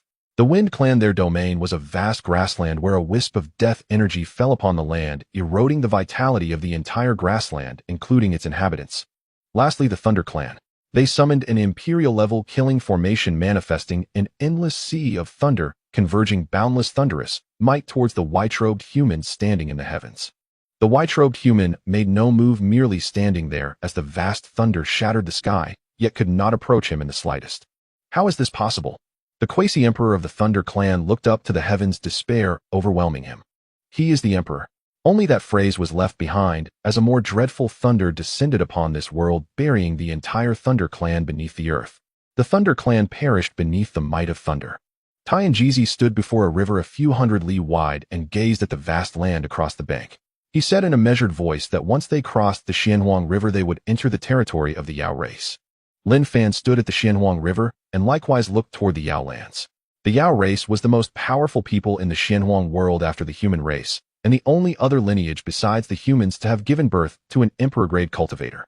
In that bygone era, a human emperor once ascended the heavens in battle, and followers from the Yao ranks rose thereafter, but much of that history has been buried by the Yao themselves. To the Yao it was a shame they could not bear to remember. Lin Fan, however, had Feishua, someone who did not belong to this age, so he knew many of those histories that the myriad races had hidden. Tianjizi mentioned another place, saying that the Taigu Forbidden Zone lay upon that land. At those 4 words, Yi Luo Qin Gu and the others all fell into solemnity. The Taigu Forbidden Zone was one of the 3 great primordial life forbidden areas standing alongside Yuanshe Mountain. The other was the Yuming Sea of the boundless ocean. A thunderous crash split the air as towering waves rolled. From the Xianhuang River rose a Yao fish hundreds of meters long, its lantern-like eyes fixed upon the figures on the shore.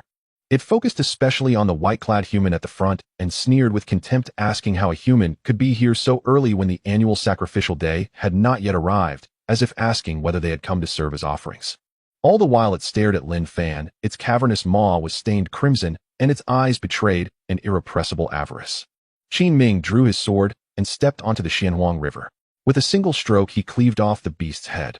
Shock and fury flitted across the faces of the others. In all their travels, this was the first time any creature dared treat Lin Fan in such a fashion. A single heaven realm, Yao was not in truth worthy of Lin Fan's personal attention. Lin Fan watched the scene with cool detachment. His aura was completely stilled, as ordinary as immortals. If one were not using their sight, they might have missed his presence entirely. There was the faintest remark from Lin Fan about an aura of the creation realm, and the single sentence sent a shiver through them all. He was waiting for me, he seemed to say without haste. Lin Fan stepped lightly onto the surface of the Xianhuang River. The surging waves froze at his footfall, and in an instant innumerable Yao within the river perished beneath that step. This time Lin Fan took only Yi Luo with him. Qin Gu, Qin Ming, and the others remained on the riverbank, not because Lin Fan chose to leave them, but because they felt they would be a burden and resolved to temper themselves at the Xianhuang shore. They entered Yao lands to the Dragon Nest. It was an ancient jungle said to conceal in its deepest heart the old dwelling of the dragon kin. Later the Songtian giant python clan made it their breeding ground. A purple-haired Yao youth with triangular pupils opened his eyes and announced that he was coming. An invisible cold light swept the heavens, making every strong one of the Tsangtian giant python clan tremble. All eyes turned to the silhouette atop Dragon Mountain. Who was this that could draw such an expression? Could he be one of the beings of the Taigu Forbidden Zone? They concentrated their minds. One voice remarked with thin surprise that another human emperor had arisen on these lands, yet asked with scorn whether this newly entered creation realm cultivator dared seek him out so soon. He added that the newcomer had brought along a Ling race companion. The speaker's tone remained cool, a sword at his side occasionally exhaled an aura that made the very air around them shiver. He spoke without care, but the Tsangtian serpents below were shaken. The thought human great emperor flickered through their minds and made them involuntarily quake. They muttered that despite the sealing of the land, the humans had still produced a great emperor, one who kept his patience and only acted upon reaching true emperorhood. Yet he could not have imagined their clan possessed a great emperor as well. They glanced again at the figure on Dragon Mountain, one who should have perished in endless ages past, but had somehow returned alive to the Xinhuang world. He was not of the Tsangtian giant python clan, but of the Jiaolong clan bearing dragon blood. They declared with confidence that whatever the human great emperor's renown coming here meant death, perhaps he did not yet know that their clan's imperial gaze had already fixed upon him. They had heard their great emperor speak of countless matters from the starry void. The realm he occupied was called the creation realm, which too was divided into 9 strata. Their own great emperor had advanced 2 steps within that realm and now stood at the 3rd stratum of the creation realm. The creation realm differed from all lower realms. A single stratum could be as vast a gulf as that between the heaven realm and the creation realm. Truly each level was as separate as a heaven unto itself. Lin Fan and Yi Luo walked through the Yao lands while Yi Luo recounted her past and the history of that Yao slave. She said he was a genuine scion of heaven, someone she could not equal. Judged by the grand contest of myriad races, only a few of Lin Fan's disciples could compare to him. She added that the human world then had no one like the imperial venerable. Even if he had swept across heaven and earth and suppressed the younger generations of the Xinhuang world, he would still have ended up in bondage. She spoke openly on Yao soil, not concealing her aura. The presence of a great saint shivered forth and drew countless Yao to watch. Yet that was precisely her intention, and it met with silent assent from the man beside her. What mattered most, she said, was that he had received the legacy of the Xuanwu great emperor. She paused, then fixed her gaze upon Lin Fan, to read his expression, for that inheritance had once sparked a near-emperor war. Lin Fan remained utterly serene. Even upon hearing mention of the Xuanwu great emperor's legacy, his eyes betrayed no ripple. She stilled for a moment, and then smiled. How could this man be covetous of the Xuanwu great emperor's legacy, when he himself was perhaps not inferior to Xuanwu? As Tianjizi had suggested, he might well be the strongest great emperor in human history. Continue, Lin Fan said quietly. With a single step the world before them shifted, and he arrived within the primeval jungle where the Tsangtian giant python clan dwelt. A multitude of gazes settled upon the two of them. Yi Luo trembled and drew a deep breath as she glanced at Lin Fan. She told of several quasi-emperors who had contended over him, and of how the victor had been an ancient progenitor of the Yao, a quasi-emperor at the pinnacle of that rank.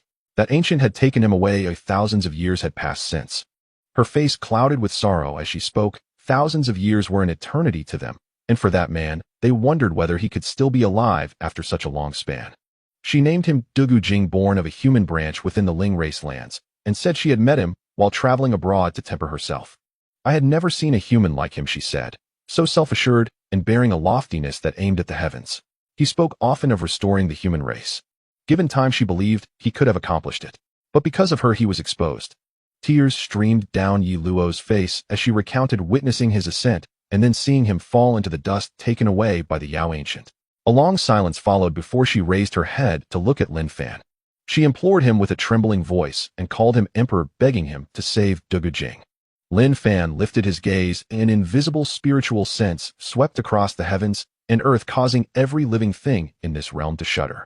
Even the Yao emperor atop Longshan frowned. He is not here, Lin Fan said. Though this land harbored Renzu, none matched the description Yi Luo had given. Like many places in the world, the Yaozu kept human folk in confinement. The Yaozu's method of confinement was more brutal. Like beasts, countless Renzu were packed together with slaughterhouses looming nearby. The Renzu here were even more desperate and pitiable. Not here. Yi Luo trembled at his words. Myriad possibilities flooded her mind, and 2 lines of tears involuntarily streamed from her eyes. Was she already too late? Sovereign, is he dead? She asked, staring blankly at Lin Fan. He was her only hope. Lin Fan shook his head. Not being here does not mean he is dead. Perhaps precisely because he is not here, he stands a greater chance of living. He may have encountered other fates. Beneath the eye of chaos, the threads of destiny quivered. Lin Fan beheld countless lines of cause and effect, Yaozu Rinzhu, and more. And amid that tangled web, he found that one human life. A disheveled, scarred, one-armed man struggled up from a sea of corpses and blood crawling away from that land. I must live. A whisper, a stubborn will that gradually faded from Lin Fan's sight. This was seen through the vantage of a spiritual beast prowling the jungle. The ancient forbidden zone. Lin Fan said calmly. In the Yaozu lands, the only place that might sustain him would be that dread forbidden zone, feared by all. The direction indicated by the fate lines lay there. Yi Luo suddenly lifted her head and stared at Lin Fan, but he did not look at her. His gaze plunged into the depths of the jungle. Then he stepped forward. He is not only the one you care for, he is of the Rinzhu. So long as he lies, no matter where he is, I will bring him back. Even if it is the forbidden zone. The words were soft, but struck Yi Luo with a jolt. She watched his figure for a long while before following. Sovereign, shall we annihilate the Sangtian Jumong clan? She asked. The Sangtian Jumong were the mightiest of the three great Yao clans. Even if all the spiritual tribes joined, wiping them out seemed impossible. Yet she knew the man before her could do it. Lin Fan nodded. First we must meet someone. A great emperor who returned from beyond the starry void. It would be a pity to pass him by. As his words fell, the void fractured, a golden avenue of light unfurled from beneath his feet and stretched straight toward the heart of the primeval jungle. Before Longshan, a host of Sangtian Jumong beheld a golden path span the void, arcing across the firmament that hung above their heads. It pressed the whole of Longshan beneath its radiance. Arrogant. One Sangtian Jumong thundered, but when a figure appeared at the avenues and every voice fell silent. A white-clad Rinzhu walked step by step forward, the world around him crumbled, 10,000 laws lamented, and a vast imperial sound blanketed the realm. All souls shivered. Great Emperor, cried one. The ancient progenitor of the Sangtian Jumong, a peak near the imperial threshold, and yet before that approaching figure, he felt a pang of insignificance. A body 8 chi tall like an undying god. The Yao Emperor atop Longshan rose to his feet. The sword beside him quivered, the void dwindled inch by inch, and a sweeping imperial intent surged up. An unseen collision. Every living heart felt a sudden choke. Then a rift was torn open across the canopy of heaven. Sky and earth were sundered in two. On one side stood the white-clad Rinzhu upon the golden avenue, on the other the Yao Emperor atop Longshan's summit. Who would have thought the Rinzhu could still give rise to a great emperor? No wonder the blood of Renjia is formidable. Even exiled to the edge of the realm, see, they remain so fearsome. He added, you simply dare not provoke me. Invisible sword scars rippled between his eyes. He was not a native of the Xianhuang Great World, but an outsider, much like those beings suppressed beneath the primordial mountain. Lin Fan regarded him coolly. What is Renjia? He asked. It was not the first time the word had reached his ears. Someone atop the Tian clan's altar had spoken of it before. The Yao Emperor laughed. The Rinzhu do not even know Renjia. It seems your kind has truly declined. But you need not concern yourself with that. He drew the sword at his side, a destructive aura washed forth, and pain flickered across his face, as if he could barely command the weapon and was forcing its might. He seemed unable to fully master the blade, merely coercing it into use. Rinzhu, you should be proud, to die beneath the sword ancestor's blade. He declared, hands gripping the sword as he brought it down. In that slash, all rules, Daos, and realms seemed to be erased. It felt as though a supreme sword ancestor held a blade above the heavens with intent to extinguish the entire world. Die. The Yao Emperor roared, his voice echoed across half the Xianhuang Great World, and in every eye a streak of sword light appeared. One stroke, and it seemed capable of cleaving the whole Xianhuang Great World in twain. On the banks of the Xianhuang River, Qin Ming, Qin Ge, and the others lifted their heads to the spectacle, a sword towering into the heavens, the world paling before it. This is a battle of great emperors. Tianji Zi spat a mouthful of blood. He had cast divinations to discern whether the sword above the Yao sky was struck forth by that one figure. The result was uncertain. I will not divinate any further, he said, staring at the celestial blade, his face drained of color. He had nearly exhausted his life in that single reading. Those who heard him were stunned. Tianji Zi had often spoken of Lin Fan's strength repeatedly, calling him the strongest Rinzhu in history. But this time his adversary was a great emperor. Could he truly prevail? Suddenly, everyone saw beneath the world-ending sword light a lone figure in white. He stood against the blade, and with a single raised finger pointed at the very sword that could split the Xianhuang Great World. A wind moved through heaven and earth, and then all returned to silence. The prodigies summoned by the sword froze in an instant. That single finger seemed to arrest time itself. The sword halted. The Yao Emperor upon Longshan's summit was momentarily frozen, staring in disbelief at the white-clad Rinzu before him. This was a Tongshan-grade weapon, dozens of Creation Realm fighters had died to forge it, and he had sacrificed half his vigor to obtain it. He dared not return to the Tongtian Sword Realm, and had come only to the edge of the realm sea. All for this blade which in his eyes was comparable to a Tongtian strike. And yet it was stopped by a native of this world. Merely a finger. How can this be? His worldview shattered, all his certainties crumbled. A native at only the Creation Realm had taken the Tongtian sword with a single touch.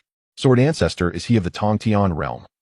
Lin Fan lightly touched the sword, and it fell into his hand. Then he looked at the blade he held and spoke. The Demon Emperor looked at this, seeing his face filled with shock.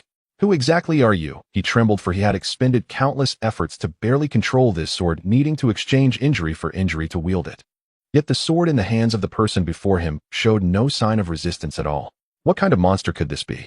He was merely at the first level of the Creation Realm. He trembled as he gazed at Lin Fan, filled with horror, while the members of the Tsang Tian giant python clan around them were also stunned by this scene. In their hearts they felt as though they had taken 2 steps forward in the Emperor realm, realizing that an invincible existence in the world still feared this human. Lin Fan looked at him.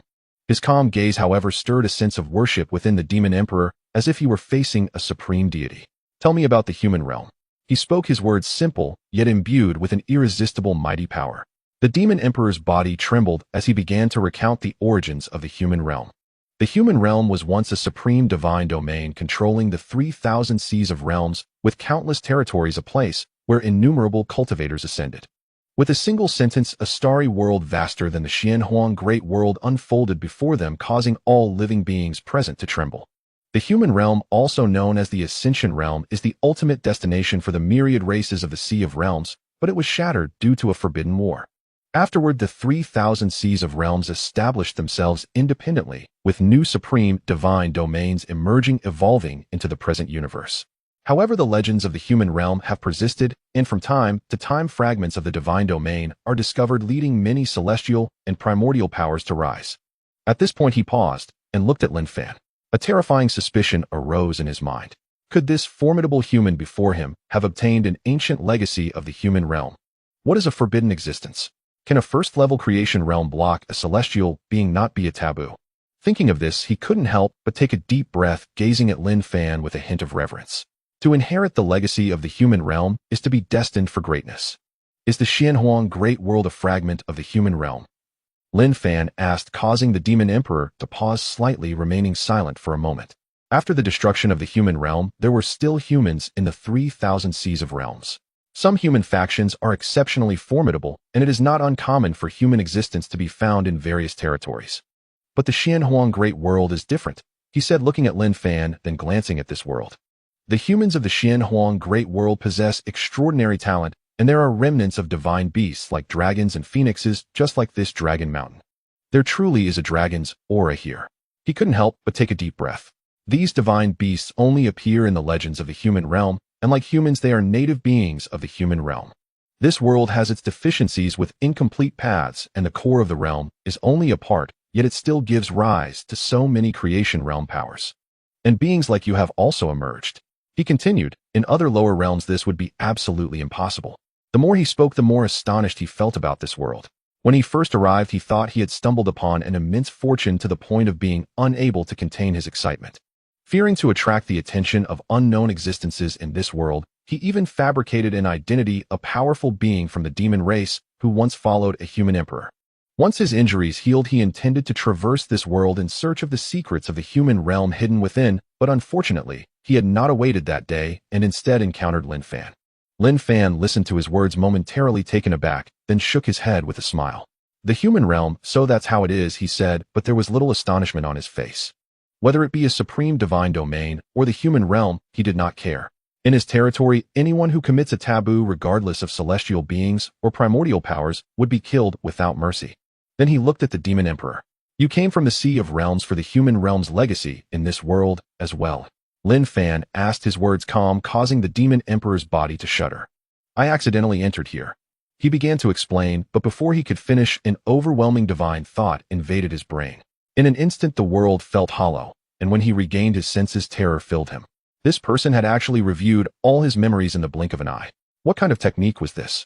Then he saw the figure of the white-clothed human extending a finger towards him, and in that moment his expression changed dramatically. "No!" He screamed, trying to plead for mercy, but it was already too late. Under that single finger he felt as though he had returned to the time when he was still a serpent facing the despair of a towering giant. He was unwilling. He had obtained a celestial Dao weapon and encountered a fragment of the human realm. This was an unparalleled opportunity, one that could lead him to ascend to the celestial heights in the future. Yet he ran into Lin Fan. Bang! A being who had taken 2 steps further in the Emperor realm was crushed to death by a single finger, unable to escape despite all his efforts. A true finger that transcended the heavens. Countless Song Tian giant pythons below witnessed this scene, their faces filled with terror. Yi Luo was also in a daze. The Emperor was crushed by a single finger. Oh, just how powerful was he? A gaze fell upon that Song Tian giant python clan, causing a group of their powerful members to shudder as they stared blankly at the figure in the sky. "Emperor, we are also beings of the Xian Huang great world. Spare us, please. Our ancestors once followed the human emperor into battle in the heavens. Although we, their descendants, are guilty, it cannot erase our ancestors' achievements. We beseech the emperor to grant us a chance in honor of our ancestors," they pleaded. Mentioning the demon clan's emperor, Yi Luo also looked at Lin Fan. Though the past of the demon clan was rarely spoken of, they all knew. They were once the closest kin to humans, and many demons had become followers of human powers. Lin Fan merely gazed indifferently at the group of Song Tian giant pythons. "I can give the demon race a chance, but not to you. The Song Tian giant python clan has no reason to exist any longer." His calm words accompanied by the collapse of heaven and earth as countless spatial rifts appeared out of nowhere, bringing about the destruction of the entire Song Tian giant python clan. The demon race can survive, but the 3 great imperial clans of the demon race must perish, Lin Fan declared, striking the sky with 2 swords. One sword struck towards the Dapeng clan, the so-called demon imperial clan with the bloodline of the golden-winged Dapeng, while the other sword struck towards the White Tiger clan. This clan claimed to be descendants of the divine beast White Tiger, possessing the power to control thunder. They did not even know who had struck before their clan was annihilated by a single sword. Yi Luo watched this scene, unable to suppress a deep breath. Was this what the emperor was like? The vast demon race, the strongest clan in the Xian Huang great world, was thus reduced to ashes, all 3 great imperial clans obliterated. Then he looked upon the entire land of the demon race, his figure manifesting in the minds of all the humans. I, the human emperor, today eradicate the 3 great imperial clans of the demon race. From now on, this land shall honor the human race, but anyone who insults the human race shall be killed without mercy. The human race on this land has suffered oppression for far too long. Many have become numb, forgetting the concept of resistance, living a muddled life, until they ultimately become blood food for the demon race. They are different from the human race of the 9 provinces. What they seek is not self-improvement, but self-awakening, to inject a potent dose of courage into their hearts. The human race has an emperor. This is the greatest source of courage. Perhaps it cannot change things in the short term, but one day they will understand. They are no longer the blood food of the demons on the chopping board. The 3 most powerful imperial clans of the demon race have been annihilated by the emperor of the human race. However, this is not what Lin Fan intends to do. He only wishes to give them hope, while the future of the human race must be entrusted to individuals like Li Yu and Zhao Kuangyi.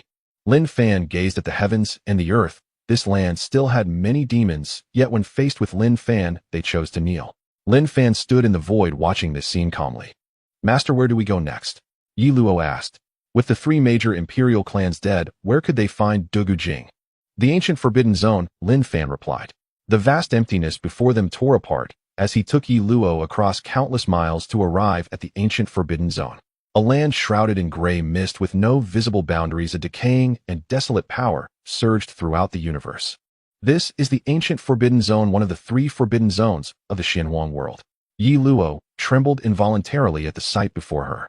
The ancient forbidden zone, a place known only by name, but never visited. Unlike the primitive mountains and the Nether Sea, it is not only a forbidden land for living beings, but also a place of opportunities and fortune. Legend has it that the ancient forbidden zone is an ancient battlefield that existed even before the Xuanwu Emperor, and even the Xuanwu Emperor had entered it. Within it grow immortal herbs. There are inheritances of the emperors and imperial weapons filled with endless opportunities. Any living being facing imminent death will almost certainly come here for a visit. From above the heavens, one can still see many beings on the outskirts of the ancient forbidden zone, some in groups of 3 to 5, others walking alone. Most of these individuals are elderly, their vitality depleted, all on the brink of death. But similarly great opportunities are accompanied by great terrors. This is ultimately a forbidden zone where far too many lives have perished.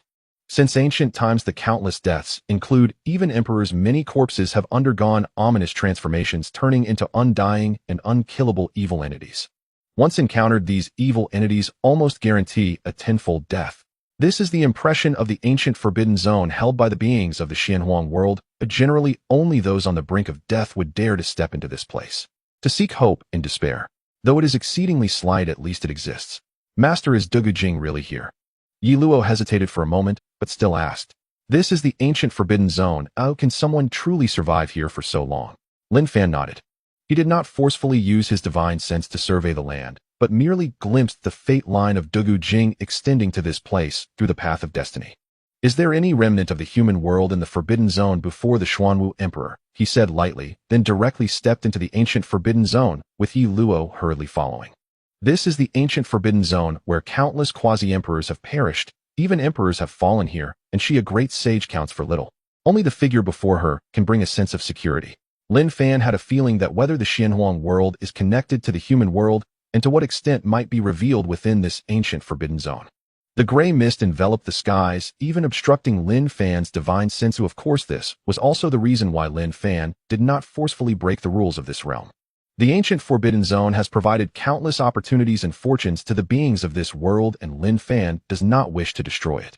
You too, it is still the tide season. Now is not the time to delve deep into the ancient forbidden zone.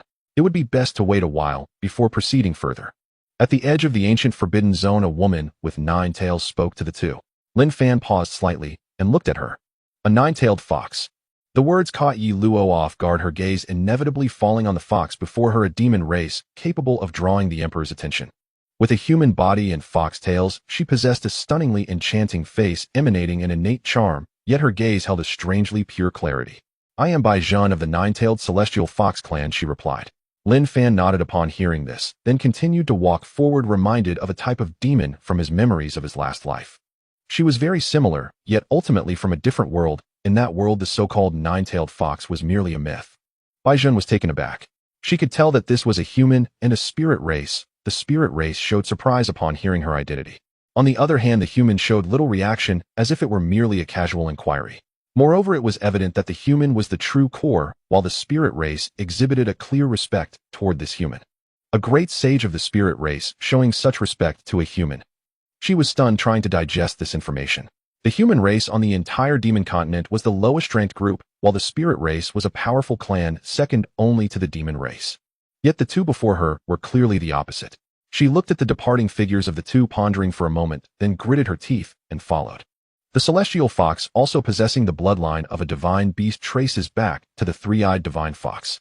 It is said that the more tails one has, the higher the bloodline concentration. The 9-tailed celestial fox, I have heard of it for the first time. This is nearly reaching the ancient return level. One more step forward, and it would be a true 3-eyed divine fox. Yi Luo said, explaining the celestial fox clan to Lin Fan, a clan that is extremely rare, but whose abilities are not much inferior to those of the Tsang Tian giant python, the rock, and the white tiger. Even more bizarre and difficult to guard against. Lin Fan listened quietly. Unlike the fierce glint found in the eyes of most from the Tsang Tian giant python clan, this 9-tailed celestial fox retained purity in her gaze. She should not be very old, also a peerless talent. She has followed us. Yi Luo glanced back and said.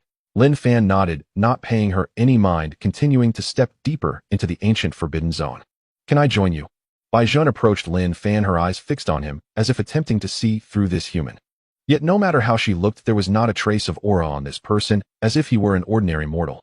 Perhaps due to the sensitivity of the 9-tailed celestial fox, she could sense the extraordinary nature of this human, as the desolate power of the ancient forbidden zone corroded all beings.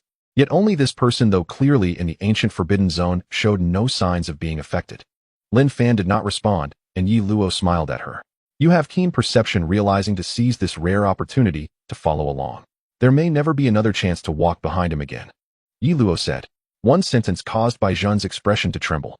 Indeed, she guessed correctly. To have a great sage describe him thus, this person must at least be a quasi-emperor, or even the strongest among quasi-emperors. Follow along. His Imperial Majesty's silence implies consent to your presence. And stay behind His Imperial Majesty, and remember only 2 things: speak little, act less. Treat yourself as a mere handmaiden. To serve as His Imperial Majesty's handmaiden is the greatest fortune you could ever attain within the primordial forbidden zone, Nai Luo spoke. Bai Zhan's expression flickered with shock. She nodded silently. The three pressed forward steadily. Gray mist thickened with every step, constricting divine sense ever more severely, and the desolate withering force grew increasingly terrifying. A low-tier cultivator entering here would perish without provocation. The desolate force alone would obliterate their soul. Bai Zhan at the Great Sage Realm's first tier remained composed at first, but the deeper they advanced, the graver her expression grew. The outer reaches of the primordial forbidden zone are not absolute deathlands. There remains a sliver of vitality. Yet even this depends on era. Danger fluctuates with time. We now stand in the tide season, the most perilous phase of the primordial forbidden zone, and she spoke, cautioning the figure ahead, yet he responded not at all, as though deaf to her words. What is the tide season? Nai Luo asked. Bai Zhan drew a slow, measured breath and cast a wary glance into the surrounding gray mist. Desolate force surges forth from the forbidden zone's heart.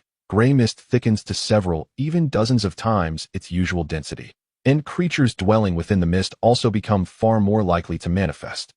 Legends of the primordial forbidden zone surfaced in her mind, and Bai Zhan could not suppress a tremor of dread across her features.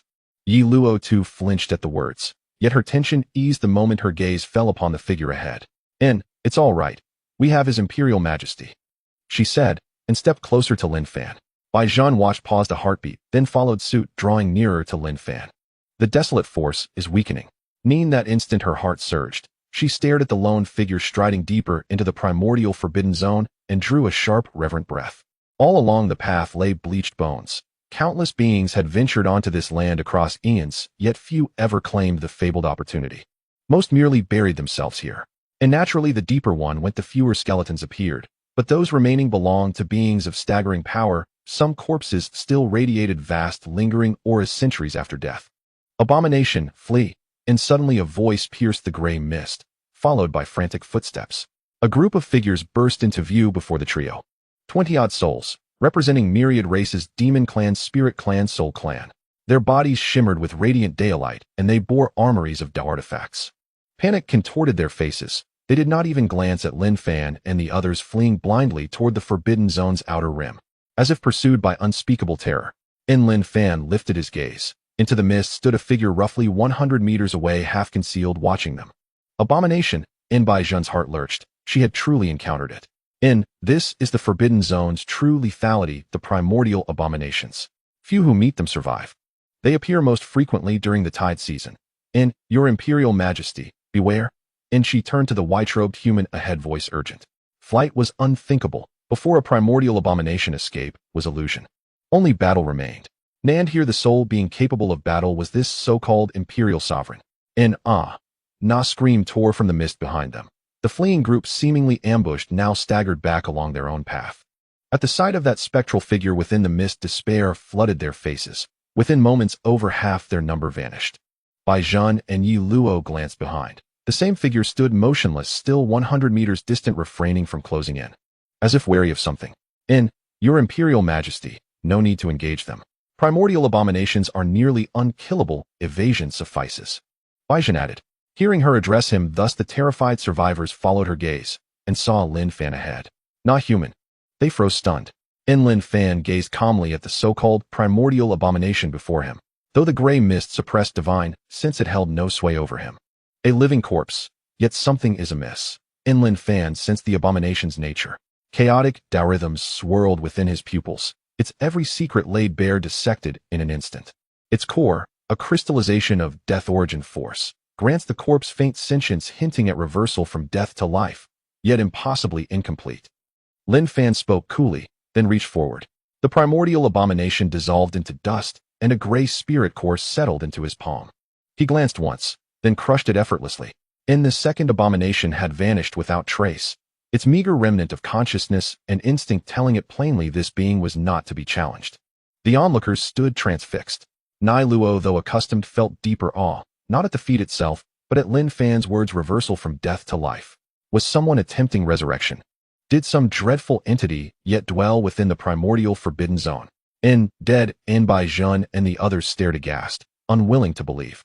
This was a primordial abomination, against which even quasi-emperors required immense effort merely to break free. Below that realm, survival was near impossible. Yet this man had eradicated one with a mere gesture and driven the other into flight. And could a primordial abomination truly know fear? He seems we still have living souls among us. Lin Fan smiled and withdrew a fragment of Xuanwu Emperor's sword. Faint imperial intent pulsed forth, dispersing the surrounding gray mist. The crowd recoiled anew. An emperor's artifact. Who then was this person, slaying abominations with casual grace, wielding imperial arms as if they were common tools? What did he intend? Their eyes locked onto Lin Fan, unblinking. The sword fragment shimmered faintly, then pointed unerringly in one direction. Upon the earth, footprints appeared. For a breathless moment, all beheld a silhouette crossing millennia, walking precisely this path into the heart of the primordial forbidden zone. These were his footprints. Xuanwu Emperor, Nai Luo breathed aloud, and the crowd trembled again. The mightiest emperor of humanity's twilight age, the great sovereign who ended the stellar war, had walked this very road. Let us go. We are close to finding him. Lin Fan continued forward. He did not scan the land with divine sense. If certain beings wished to remain hidden, let them hide. The primordial forbidden zone, at least outwardly, held no enmity toward the Xianhuang great world. Or perhaps its denizens were native to that world. Alternatively, one might call them inhabitants of the mortal realm. In what Lin Fan sought to know, he now knew.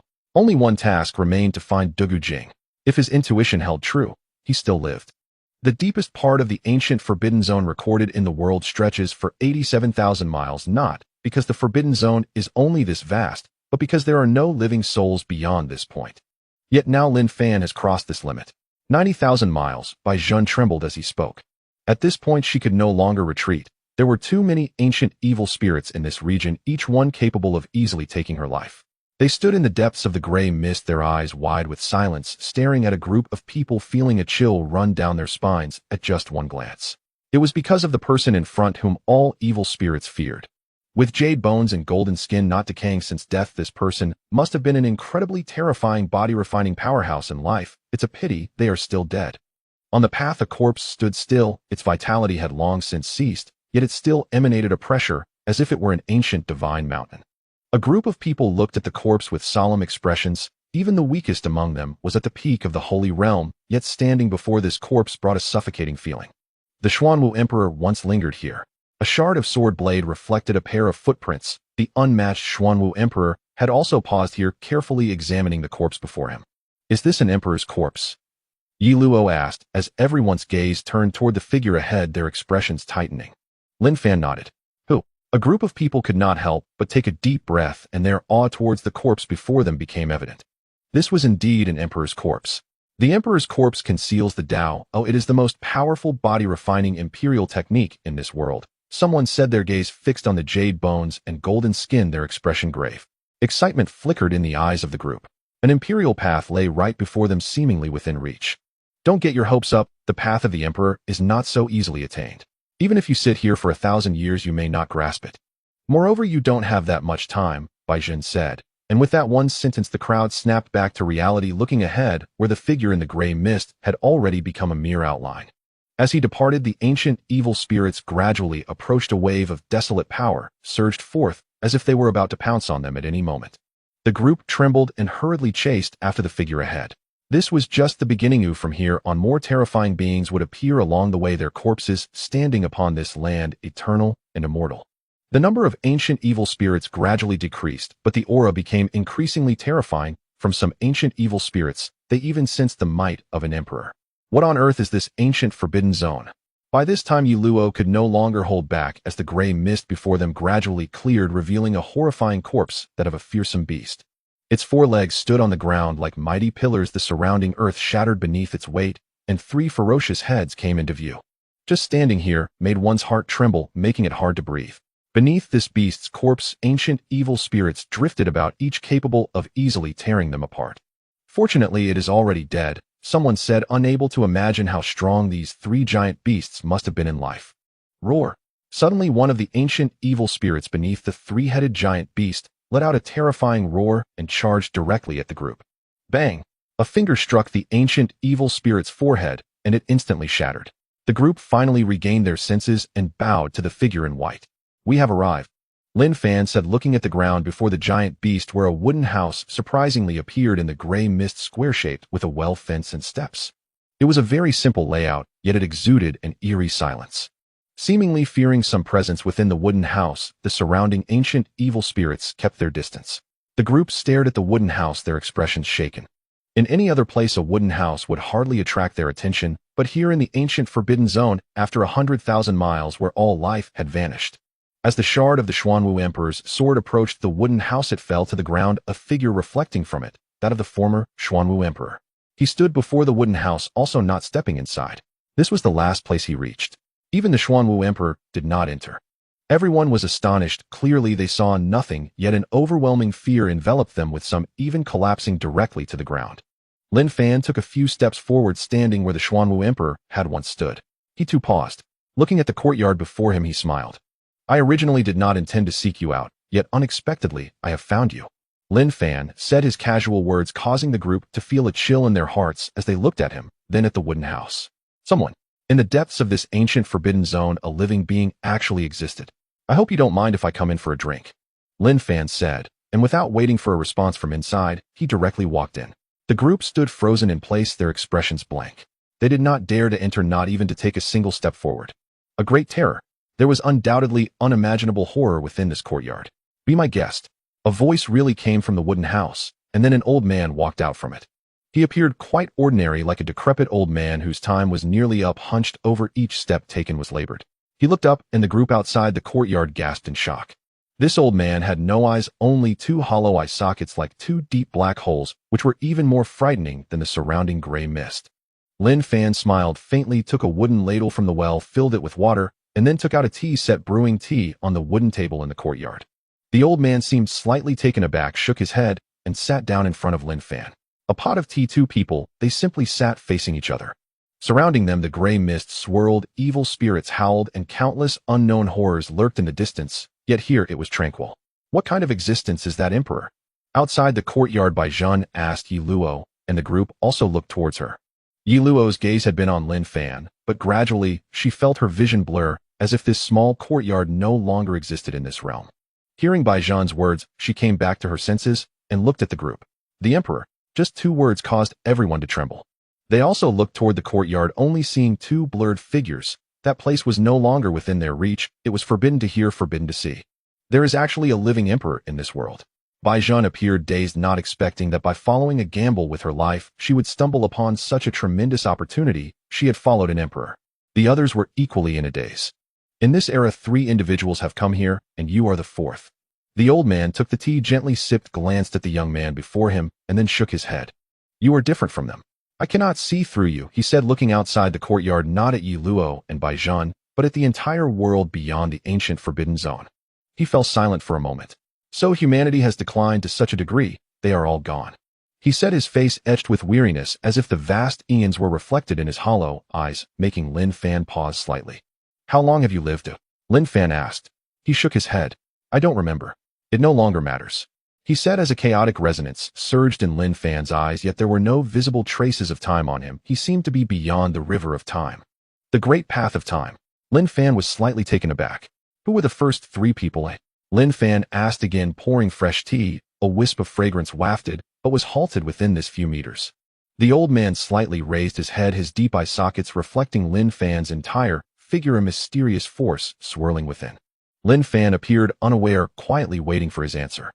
The first was called Du Gu Jing, a young man with grand ambitions, likely the most monstrous among humanity in this era. He suddenly paused mid-sentence, his gaze landing on Lin Fan, then shook his head. Except for you, he added. You are not within the predetermined fate. I cannot see you, but you have embarked on a path even I cannot discern.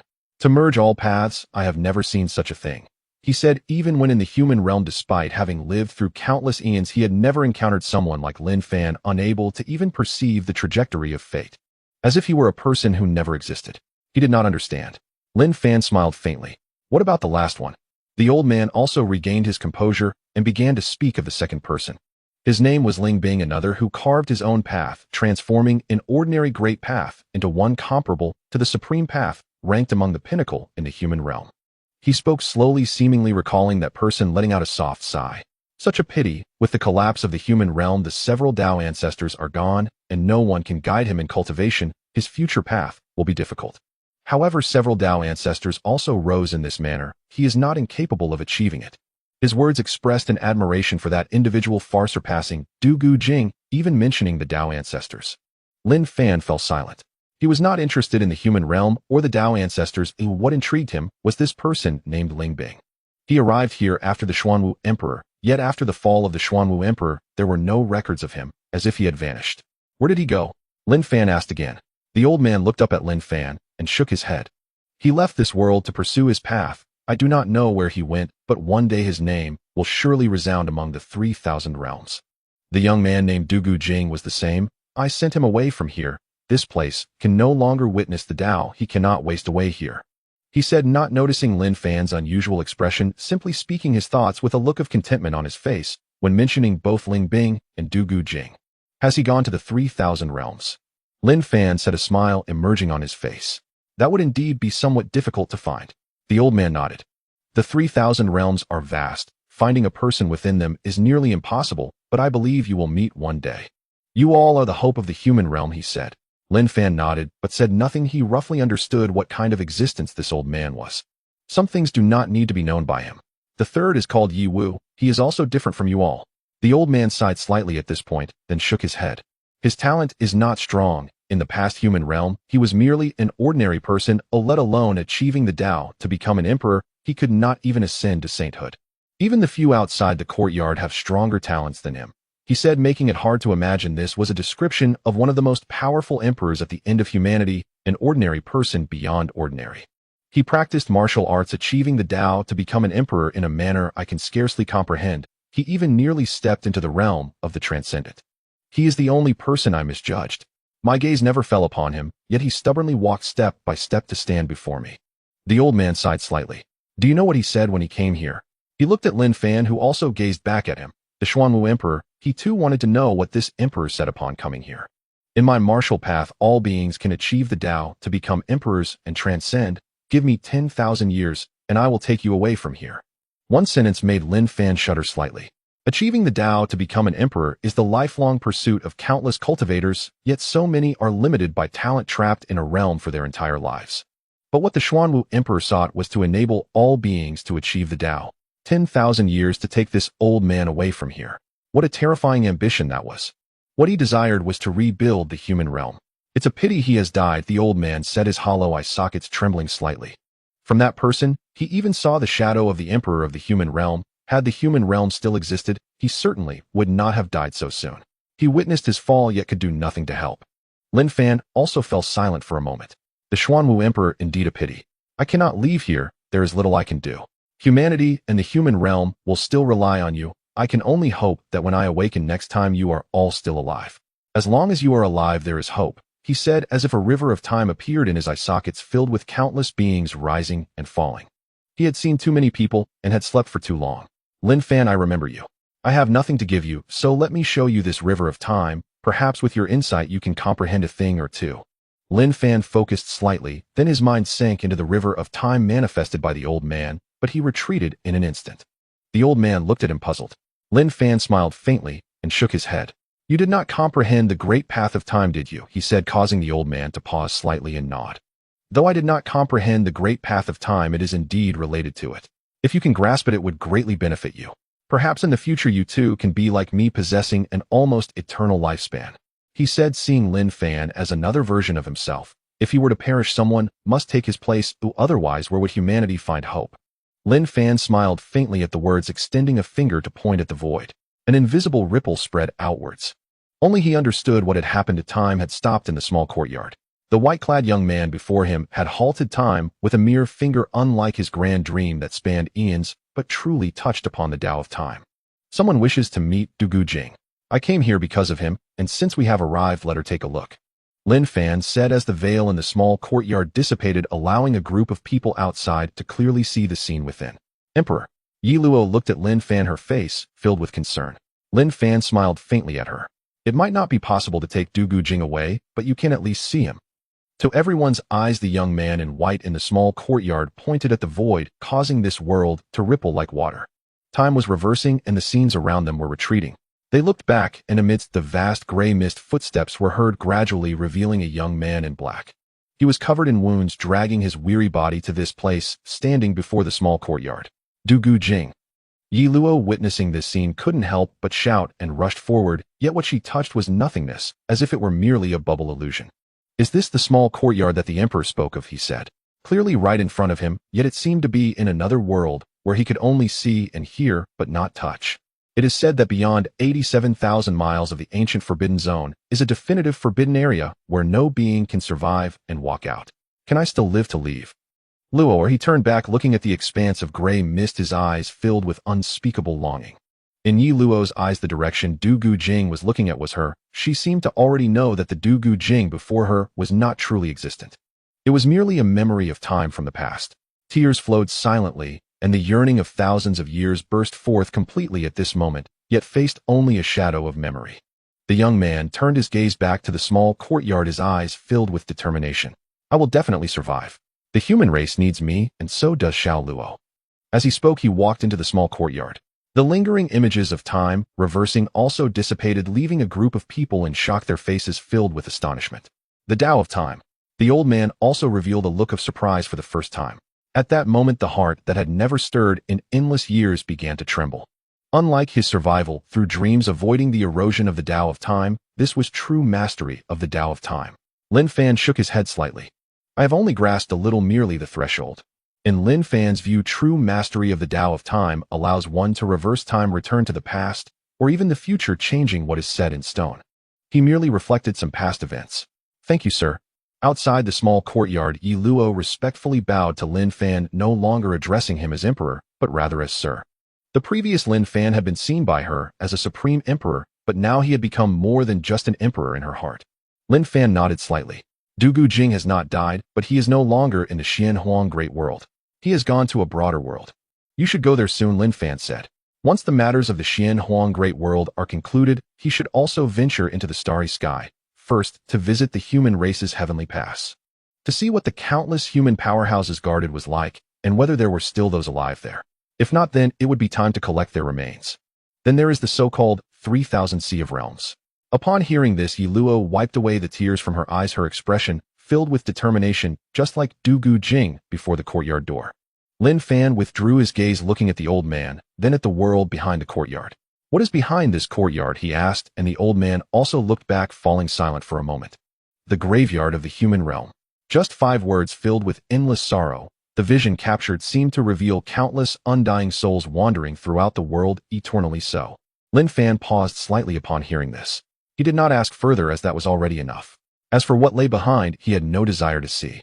Drinking from the slightly cool tea before him, Lin Fan stood up. "I must take my leave." Just 4 words. The old man was taken aback, feeling a bit dazed. Endless years have passed, countless epochs have unfolded, and many people have come here, yet Lin Fan was the only one who left him feeling astonished. This person, clearly from this era, a descendant of humanity, yet gave him the feeling of being someone from the same era.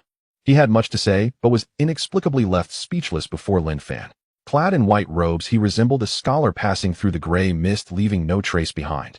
Fortunately, he is of the human race. Such a thought arose in his heart. Without saying any farewells, Lin Fan simply left the small courtyard. The old man stood before the courtyard, staring at his back, lost in thought for a long time. After a long time, he murmured, "A remarkable person has been born among the human race. Unlike those before, this person has already stood among the supreme ranks, needing no guidance from him, and in a certain sense he even helped him." The finger in the small courtyard was not only for that spirit clan girl, but also for him. He was demonstrating the Tao of Time. "Unfortunately, it is already of no use to me." He shook his head and returned to the wooden house, all vitality extinguished from his body, as if he never existed in this world. In the ancient Forbidden Zone, amidst the gray mist, Lin Fan halted his steps and glanced back. "Can the dream induction method truly evade the erosion of time?" he said, and the people behind him also stopped, listening to his words, their faces filled with reverence. The person before them was a great emperor. Even the terrifying existence in the ancient Forbidden Zone had to discuss with him, and he could even reverse time, reflecting the past and future. It shouldn't be possible. Lin Fan shook his head slightly. With one step, the world before him transformed, as if layers of space overlapped. By the time the group realized it, they were already outside the ancient Forbidden Zone. With one step, 100,000 miles of the ancient Forbidden Zone. The crowd was filled with shock. I still have a few places to visit, then I will return to the 9 provinces. Lin Fan said. Upon hearing this, Yi Luo respectfully bowed to Lin Fan, and those behind her followed suit. It was at this moment that they learned of Lin Fan's background. He came from the 9 provinces of humanity. Lin Fan finally looked at Bai Zhan, whose expression was startled, not expecting Lin Fan to notice her. There is no need to pursue the path of others. The 3-eyed divine fox has its own way, and the 9-tailed demon fox can also carve out a path no less than that of the 3-eyed divine fox. Leaving behind only a sentence, the space before him shattered, and Lin Fan stepped into it, disappearing before the eyes of the crowd. The land where the stars fell is the dwelling of the Star Clan. It is said that this clan is born from a fusion of beings from beyond the stars and the human race. The ground they inhabit is scattered with countless meteorites from beyond the stars, and it is also home to numerous tribes of various sizes, all of which worship these meteorites. In the Grand Temple of Stars, there is a statue of the so-called Star God. This is Lin Fan's understanding of the Star Clan. Outside the Grand Temple of Stars stands an enormous city stretching for miles, its intricate layout resembling a star map when viewed from the sky. This city is called Divine Star City. A figure suddenly appeared in the largest sacrificial temple within the city, standing at the edge of the crowd, quietly observing the grand sacrificial ceremony ahead. Having left the ancient Forbidden Zone, the first place Lin Fan arrived at was the Star Clan. Besides the Heavenly Clan, this is another group related to the cosmos. Offer the sacrifices. A priest draped in a robe of stars with her entire face covered by a veil announced loudly from above the altar, prompting everyone below to kneel. Only Lin Fan remained standing. At that moment, many gazes fell upon him. Dressed in white, he exuded no aura, appearing like an ordinary mortal. A human, someone said with a solemn voice. Yet others displayed expressions of caution. The Star Clan, being adept in celestial divination, was among the first to learn about the upcoming competition of the myriad races, and they had conducted numerous sacrifices in preparation. They sought to gain a glimmer of hope amidst the upheaval of heaven and earth. How could a human come here? Someone remarked, then unleashed a pressure of the Tao Severance realm towards Lin Fan, causing the very void to tremble. However, the man before him seemed utterly oblivious. The members of the Star Clan were taken aback, instinctively stepping back as they gazed at Lin Fan. Lin Fan, however, did not look at him, but instead focused on the so-called sacrifices of the Star Clan, which were weapons of the Tao still imbued with the scent of burnt metal. Many of the runes were freshly inscribed, and even the sacred weapons had just been forged. Lin Fan pointed at the air, causing the weapons to rewind in time, revealing countless figures of humans. The polishing, the forging of iron, the engraving. Each weapon was crafted through numerous processes by countless humans. Is this how it is, eh? Lin Fan said lightly as the Star Clan watched the scene in astonishment. Some members began to calculate, attempting to discern Lin Fan's origins using their celestial divination techniques. Poof, poof, poof. In an instant, one after another, members of the Star Clan collapsed, losing all vitality the moment they attempted to use their celestial divination. The remaining Star Clan members stared in shock at the scene, their gazes fixating on Lin Fan. Unfathomable, uncalculable, he is. That person, they exclaimed in horror. When the competition of the myriad races faced a calamity, they calculated its origins, and without exception, all who participated in the celestial divination perished. It was as if there was some kind of taboo there. No one dared to directly calculate what happened during the competition of the myriad races anymore, only able to infer from indirect signs and piece together some occurrences. During the competition of the myriad races, a forbidden existence emerged, leading to the fall of over 10 quasi-emperors, and the ancient spirit tree of the spirit race also ceased to exist. They later discovered that the Blood Clan, Heavenly Clan, and Elemental Clan had been annihilated, finally turning their attention to the human race and realizing that the forbidden existence was of their kind.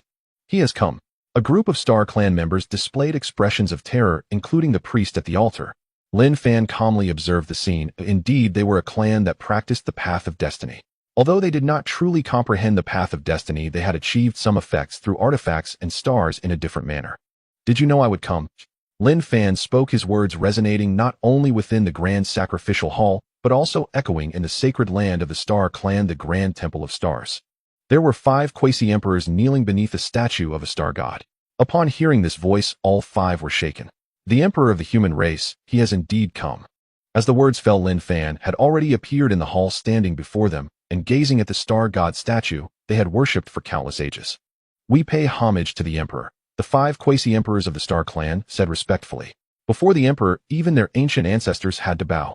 This is the deity we worship in the Star Clan, whom we call the Lord of the Big Dipper. According to the ancient texts of our clan, the Lord of the Big Dipper is a being above the Emperor. A quasi-emperor of the Star Clan said solemnly, not mentioning it casually. He wanted to instill a sense of caution in the human emperor before him, to bring the Star Clan a glimmer of hope. Yet the man before him paid him no mind, focusing entirely on the statue. I never expected that the great world of Xianyuan still harbors such a being, but you are merely a projection of a soul. How dare you stand before me? Lin Fan spoke, coolly confronting the statue directly with his words. The 5 quasi-emperors of the Star Clan were astonished. They all turned to look at the statue and witnessed it tremble, the eyes of the clay and stone statue actually lighting up. It was as if 2 stars hanging in the cosmos were gazing down at the beings within this grand hall, including Lin Fan. I never expected that this lower realm would have a being capable of perceiving my soul projection, it said. Although it was a divine statue, an overwhelming imperial aura surged forth, causing all 5 quasi-emperors of the Star Clan to kneel involuntarily. It turned out that the statue of the Lord of the Big Dipper they had always worshipped was alive. In the first layer of the creation realm, your cultivation is not high, yet you possess a pair of keen eyes. But since you have seen me, why do you not kneel? The words fell with immense pressure, shaking the entire temple, yet the figure in white remained standing still. The statue was slightly taken aback and increased the pressure, but the figure before it remained unmoving. How is this possible? It was perplexed. Merely a being at the first layer of the creation realm, it could easily crush a large group, yet it could not handle the man before it. Could it be that it was due to being a soul projection? Yet that shouldn't be the case. In the next moment, it saw the man reaching out a hand towards it, 5 fingers raised to the heaven's palm, resembling a river of stars grasping towards it. Countless paths shattered along the way, and it could not evade. No, you are not of the creation realm, it said, staring intently at Lin Fan, but in the next moment it trembled again. No, you are of the creation realm, but why are you so powerful? Before it could finish its sentence, the hand had already closed, and the statue that had stood there for hundreds of thousands of years crumbled just like that. Behind, the 5 quasi-emperors of the Star Clan stared at this scene in a daze. According to the words of the Lord of the Big Dipper, this being should have just recently become an emperor, while the Lord of the Big Dipper was supposed to be much stronger than an ordinary emperor. But why was it so easily crushed? The stars shone brightly, casting endless starlight that formed a tidal wave of luminescence flowing deep into the starry sky, while countless beings surged against this current of starlight. A towering figure stood among the stars, the source of all light, and at one moment, he suddenly opened his eyes. The myriad beings along the star road trembled. The Star Lord has awakened. Then the entire star road surged with countless invisible threads of fate spreading in all directions as the mighty figure calculated something with the path of destiny. Human race creation realm.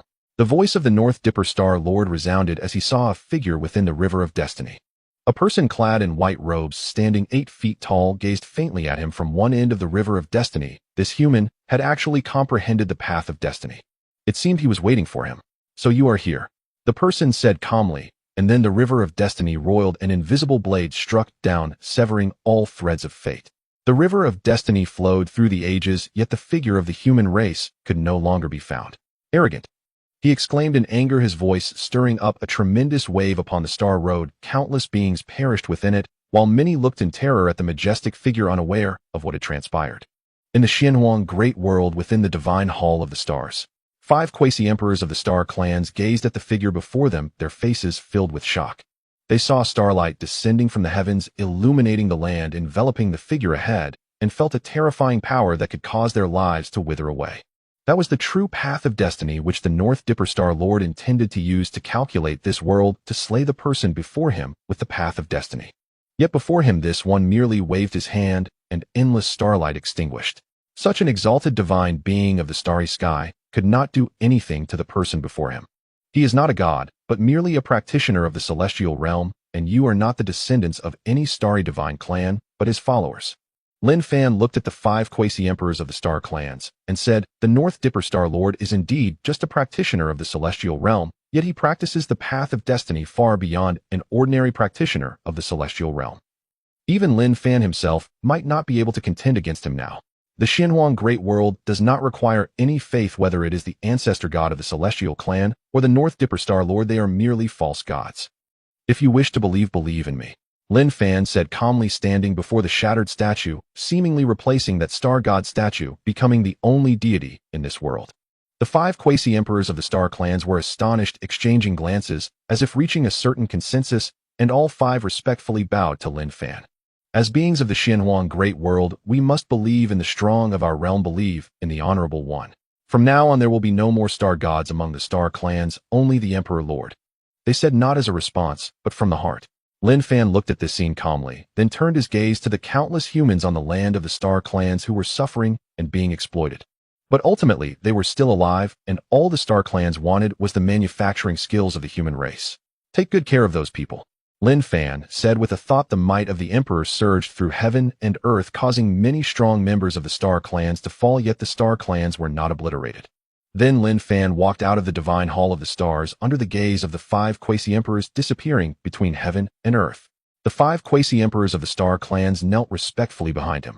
We bid farewell to the Emperor Lord. After a long time, the 5 quasi-emperors of the star clans rebuilt a statue within this hall resembling Lin Fan. This hall was also renamed the Xianhuang Emperor Hall.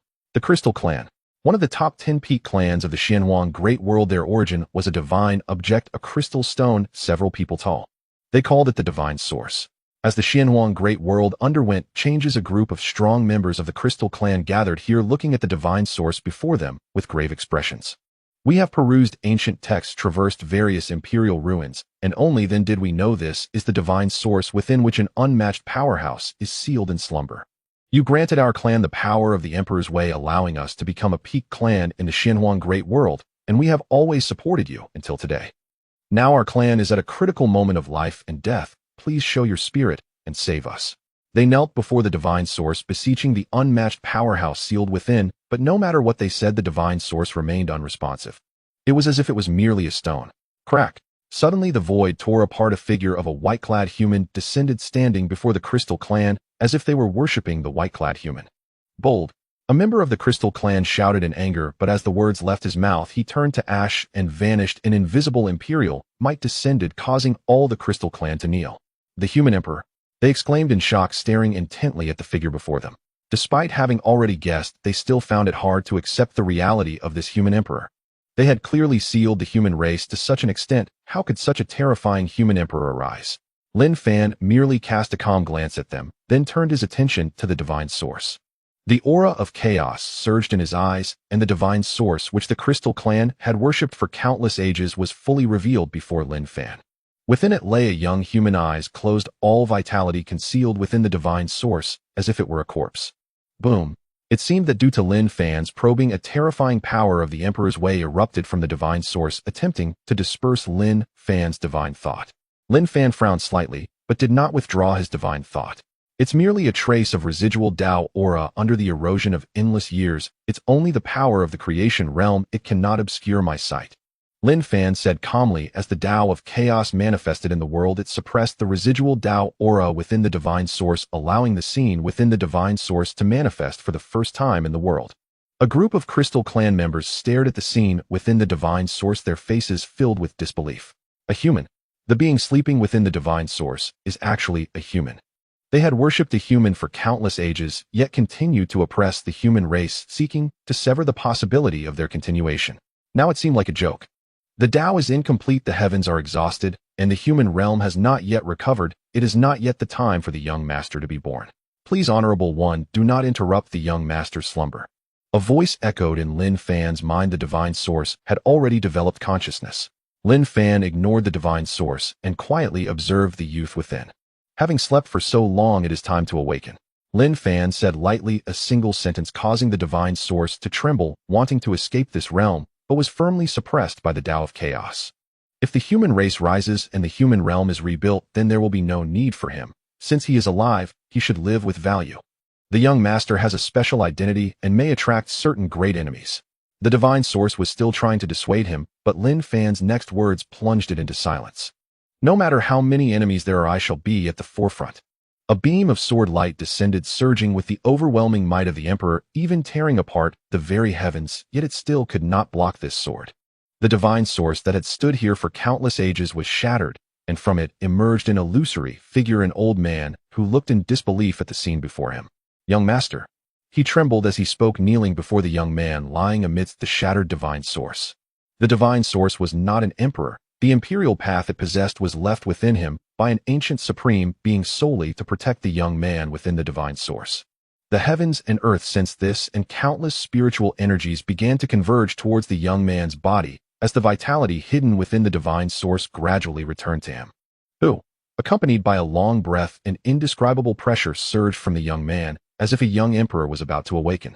Emperor-level bloodline son of the emperor, exclaimed a quasi-emperor of the Crystal Clan, feeling a pressure emanating from the depths of the young man's bloodline, despite him not yet revealing his cultivation.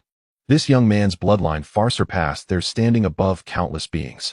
Lin Fan observed this scene calmly, as myriad phenomena unfolded around the young man, yet it did not stir a ripple within Lin Fan.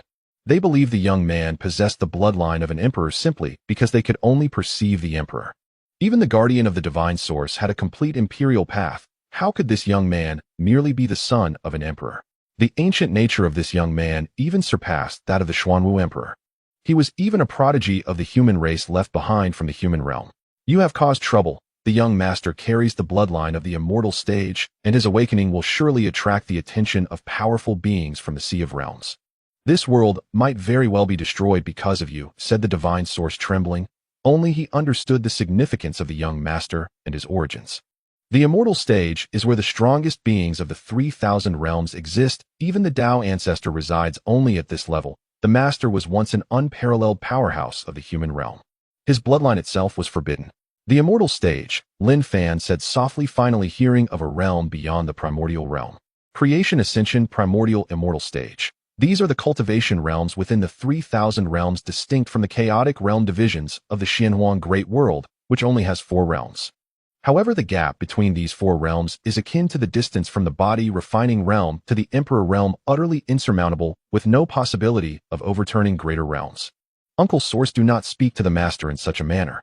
Suddenly a voice rang out, and the divine source's expression changed as it turned to see the young man fully awakened with the spiritual energies of heaven and earth weaving robes around him. He stepped out from the fragments of the divine source, approached Lin Fan, and bowed deeply. Young master, you. The divine source was shocked. Oh, what kind of identity did the young master possess that he would bow before this individual who was only in the creation realm? And he even referred to him as master. One must understand that in the era when the human realm dominated the 3,000 realms, even primordial beings would not receive such treatment from the young master. The master is the supreme being of this realm. I see the shadow of the Tao ancestor in him, and he will be the future Tao ancestor worthy of my bow. Awakening after ages of slumber in this world is fate, just as the master said. Oh, as long as one is alive, one should have the value that is due. Xian Yuanming wishes to follow the master and revive the human realm. Xian Yuanming stated respectfully, without a hint of arrogance befitting a son of an immortal stage, being his demeanor more akin to that of a scholar seeking knowledge. Lin Fan looked at him and nodded slightly. Can you sense what is happening in this realm? Lin Fan inquired. He shook his head. My father sealed me within the divine source, so I was in complete slumber. Otherwise it would have been impossible to deceive the heavenly path of time. However, I possess a talent for perceiving the luck of living beings. I divide the luck of living beings into 9 levels, where the first level can slay the path and become a saint, and the 9th level can compete for immortality. He looked towards a group of Crystal Clan beings, and within his eyes there were actually 2 layers of pupils revealing a world that only he could see as they rotated. Among them, the highest only reaches the 2nd level. If there were astonishing opportunities, perhaps they could step into the creation realm, but the luck of this realm is already insufficient. Within this realm, they have no chance. Then he looked back at Lin Fan, and with just a glance withdrew his gaze, not even using his dual pupils. I cannot see the luck of the master. He merely stated, causing the divine source behind him to be taken aback. It was astonishing that there was luck that even the young master could not perceive.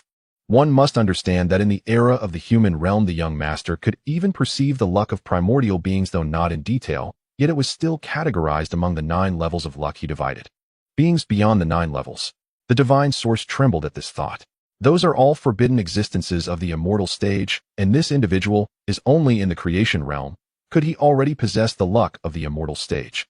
Lin Fan was slightly taken aback upon hearing this, as the chaotic Tao rhyme emerged from his pupils. When Xian Yuanming looked up, his dual pupils coincidentally reflected in Lin Fan's eyes. A world filled only with colors unfolded before Lin Fan's eyes. Through Xian Yuanming's dual pupils, he observed this world where every living being had a ball of luck floating above their heads, varying in size and color. Lin Fan frowned. Luck? To him it appeared more like another manifestation of the path of destiny. This Xian Yuan Ming was born with an understanding of the path of destiny, making him an absolute unparalleled prodigy. No wonder he was sealed by the forbidden powerhouses of the human realm to the later generations. This was also a safeguard left by the powerhouses of the human realm for their race. Xian Yuan Ming met Lin Fan's gaze equally stunned. With just one glance, he felt as if the luck he relied on represented by his dual pupils had been completely seen through. It seemed that if the individual before him needed it, his dual pupils would be directly taken away. At this point, his breathing became rapid. His luck-piercing pupils were coveted even by primordial beings. The path of luck can be seen as a different avenue. Once you step into the creation realm, you might see the river of destiny. Before that, do not easily use your eyes, especially after you step into the 3,000 realms. The current 3,000 realms are no longer the same as the ones dominated by the human realm. Lin Fan said. Hearing this, Xian Yuan Ming let out a sigh of relief and finally understood what kind of person was before him. The luck-piercing pupils can comprehend the path of destiny, which is a tremendous fortune for countless powerhouses, but for the person before him, it may just be that simple. Thank you for your guidance, Master. Xian Yuan Ming understands, he said. The divine source spirit behind him followed suit, bowing to Lin Fan, who nodded and looked towards the group of Crystal Clan. The group of Crystal Clan beings all trembled. The two quasi-emperors even broke through the void and fled with countless Crystal Clan members following, escaping in all directions. Run quickly. Escape as many as you can, shouted a quasi-emperor of the Crystal Clan, while Lin Fan merely watched this scene calmly as a trace of sword intent emerged from the void, causing the entire world to tremble. An invisible sword realm descended over the entire Jingzhou world. After Lin Fan departed, the Jingzhou fell into deathly silence. Heaven and earth were etched with sword scars, transformed into a desolate wasteland. Let thought be the blade, the heart sword Dao. Shen Yuan focused his spirit. He had seen this kind of sword path in the human realm before. Slaying without form, the most uncanny of sword ways, demanding extraordinary strength of soul. With a tearing rent, the void split open. A void Dao path extended from beneath Lin Fan's feet into boundless emptiness. Shen Yuan watched the scene with a stupefied face. Xian Yuan Ming was equally startled. What was this? The Space Dao? The Space Dao, together with the Time and Fate Daos, forms the three supreme Daos reigning above all other ways. To perceive even a fragment could make one famed across the 3,000 realms. Of course, this refers to the true three supreme Daos, not their myriad branches. The Space Dao, in particular, spawns an especially large number of offshoots. Dimensional Dao, Rift Sky Dao, Void Dao, and the like are all derivatives of the Space Dao. Many cultivators first comprehend these branches before attempting to grasp the supreme Dao itself. The Daos are divided into 9 ranks. Space, Time, and Fate are first-rank Daos, while Fortunes, Dimensions, and similar ways belong to the second rank. On the Void Dao, a single step appears slight, yet outside that corridor a world may already lie 10 million li away. In merely a few strides, one can cross billions of miles of heaven and earth. Emerging into another realm, both Shen Yuan and Xian Yuan Ming wore faces of profound shock. An absolute first-rank Space Dao. Shen Yuan had existed in this world the longest. He had seen and experienced far more than most. He had witnessed many second-rank Daos, but none reached this caliber. Shen Yuan looked at Xian Yuan Ming and found Ming's gaze wholly fixed upon the figure ahead, waves of astonishment swelling within his eyes. Huanzu. Lin Fan looked upon the world before him and spoke calmly. The single word made all beings of the Huanzu shudder. They lifted their heads in unison. At the apex of heaven, a white-robed human stood staring at them in silence. With but one look, countless Huanzu felt their entire soul sea tremble, as if a single thought from that figure above could annihilate them all. Indeed, a great emperor. The last quasi-emperor of the Huanzu trembled as he held a stone bead and looked up at the man in the sky. Another Huanzu quasi-emperor had died in the grand contest of 10,000 races, and the Blood Clan and Sky Clan had been successively destroyed. He had his suspicions, yet when this day truly arrived, he was still filled with terror. A great emperor hovering in the sky. Could that soul bead truly protect him? Sir, that is a Hunyuan Daobing, Xian Yuan Ming said, frowning as he watched the Huanzu emperor's bead. In the present age, it would be utterly impossible for a Hunyuan Daobing to appear. There was only one explanation: it was a relic left behind by the human realm. The primordial Dao weapon of Tianhun Shinzuan, the Tianhun Zhu Shen Yuan said outright. The original Dao weapon of a Hunyuan-level powerhouse from the human era. Tianhun Shinzuan, the progenitor of the Hun sect, once led the sect to annihilate several Hunyuan-level forces. He was the most enigmatic and hardest to kill of the divine lords in the human realm. A mere wisp of his soul could be reborn infinitely, bordering on immortality. In the end, he was slain by a colossal figure from the Xiantai realm. Who would have imagined his primordial Dao weapon remained behind? Xin Yuan sighed. Tianhun Shinzuan had been a storm of his era so formidable that even titans of the Xiantai realm had been compelled to reveal themselves to slay him. He was only at the Rule realm. He could never fully wield the Tianhun Ju. Yet even if he could activate but a sliver of it, it would easily obliterate all existences below the Tongtian realm. He looked toward Lin Fan, both warning him and wishing to see how one who was only of the first tier of the Zhao realm would respond to the Tianhun Ju. Sir, be careful. Xin Yuanming cautioned to Lin Fan, gave only a faint nod. Without any defense, he strode directly toward the Huanzu quasi-emperor. Each footfall sank the world deeper. Countless Huanzu felt their soul seas churn and their qi and blood flow backward. They gazed at the firmament. As the white-robed human approached, they felt the very world collapsing bit by bit, as if it would soon bury them all. Human Great Emperor, do not force me. If this bead is triggered, you and I and all life in this world will be wiped out together. The Huanzu quasi-emperor forced down his terror, faced the man in the sky, and spoke with a strained voice. Lin Fan did not falter. After a few steps, he stood Tenjiang before him. The quasi-emperor's face twisted. Finally, he could not help but activate the Tianhun Ju in his hand. In an instant, all his qi and blood were drawn dry. The greater part of his soul sea was extinguished, and the Tianhun Ju emitted a faint glow. The Tianhun Ju has been activated. Young Master flee. Xin Yuan's face trembled. He had witnessed with his own eyes the devastation Tianhun Shinzuan had inflicted upon that sea of worlds. He knew more than anyone how fearsome the Tianhun Ju could be. That streak of terror had already gripped his whole being. Yet Xin Yuanming did not move away. He only watched as that figure reached out to snatch the Tianhun Ju. A wave of soul-obliterating force washed forth from the Tianhun Ju. The Huanzu quasi-emperor's soul was annihilated in an instant, and the life across the surrounding world was erased. But when that soul-obliterating power struck the figure, it produced only faint ripples. An unseen layer of Dao aura blocked the assault. Then the Tianhun Ju was seized in his hand. His expression jolted. Xin Yuan behind him gaped. This is impossible. A being only at the first layer of the Zhao realm had taken up and activated Tianhun Ju, endured the soul-annihilating tide, and stood monumental and unmoved. The worldview he had clung to collapsed with a roar. The Soul Dao, Lin Fan said calmly, feeling the soul power within the Tianhun Ju. Countless insights into the Soul Dao flooded his mind. In that instant, he achieved enlightenment. Monster! Xin Yuan could not help exclaiming. This man had not only cultivated the Heartsword Dao and mastered the Space Dao, he also held the Soul Dao. These were not the lowly ninth-tier ways. They were dreadful Daos, capable of traversing the seas of realms. Young Master, now I understand why you revered him as Sir. You had seen his extraordinary nature long ago. Xin Yuan said, watching the figure who, clutching the Tianhun Ju, had suddenly comprehended the Dao, as if beholding a titan of the Xiantai realm. Xin Yuanming drew in a deep breath as well. He had indeed noticed that Lin Fan was unusual, but he had not expected him to be so extraordinary. He himself was the human realm's premier prodigy, the son of a Xiantai titan born with a sense of destiny and gifted with a pair of eyes of fortune. By following the prescribed path, he could naturally awaken to the fate Dao. But what were such things compared to the man before him? He knew more than Xin Yuan had realized. This person had grasped the Space Dao and had also perceived the Fate Dao, each to profound depths. To simultaneously comprehend two supreme Daos, he could not imagine how potent this existence would become. Is this the fateful opportunity my father spoke of that will appear in the future?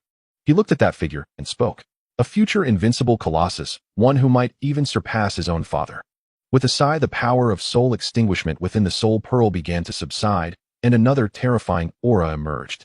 Xin Yuanming and Xin Yuan both trembled as they turned to look at that silhouette. The breakthrough had occurred. In an instant, the entire world fell into a serene silence, and only that one person stood alone, as if the whole world was merely a reflection of him. Second level of the creation realm. It was a natural breakthrough without any system enhancements. His talent had transcended beyond the system. In a moment of disorientation, Lin Fan appeared before the two, who finally returned to their senses and bowed to him. Lin Fan nodded and opened a spatial doorway. There is another place we must go. As Lin Fan spoke, layers of space intertwined at his feet, sketching out a world before quietly descending into another realm. The Burial Clan. A dim sky loomed overhead, and the land was heavy with death, scattered with coffins and the numb figures wandering across the earth. This is a graveyard, Xin Yuanming said, having seen through the essence of this burial world. The sky serves as a coffin, the earth as a grave, with a pattern of life and death in reverse. It resembles the handiwork of a powerhouse from the immortal platform realm. However, those buried here cannot be him. But this person must be related to him, he continued. As the son of a powerhouse from the immortal platform realm, he knew a great deal. his father had mentioned some methods of the immortal platform powerhouses, reversing life and death to allow the dead to rise again. This is a method of a powerhouse from the immortal platform realm. Lin Fan gazed over the entire burial ground, a trace of chaotic Tao intent surfacing in his pupils so faint that it was almost imperceptible, causing the luck in Xian Yuanming's eyes to fade. "I found it," Lin Fan said as the void before him shattered, and the next moment he arrived in a grand hall resembling a tombstone. Upon a throne constructed of coffins and skulls sat a purple-haired youth, quietly observing the few who had suddenly appeared in the hall. "The supreme being of the human realm from the Postera, you have finally arrived," he said, seated upon the imperial throne, having awaited Lin Fan's arrival. Then he noticed Xian Yuanming slightly taken aback before a smile broke out. "So there's an acquaintance here as well." Xian Yuanming looked at him, his expression slightly shaken. "You are still alive." "No, you have already died," Xian Yuanming said. The purple-haired youth on the throne seemed no different from a living person, but with a slight insight one could sense that there was no vitality within him. "Indeed, I am already dead. My father's path of life and death ultimately cannot fully reverse life and death. What remains is merely a shell existing in the world of graves. If I were to leave, then nothing would remain." He spoke with a calm demeanor, seemingly indifferent to life and death, his gaze shifting from Xian Yuanming to Lin Fan. "I can sense a similar aura to my father's emanating from you. Have you also comprehended the path of life and death? Or perhaps you have obtained my father's inheritance?" he inquired. Lin Fan did not respond, but instead focused on the book suspended behind him, a bone book emanating the power of life and death. It was this book that stabilized the form of the purple-haired youth, maintaining his existence. "This is a book my father casually wrote. If you are interested, I will give it to you." The purple-haired youth was quite generous, directly taking the book from behind him and tossing it to Lin Fan.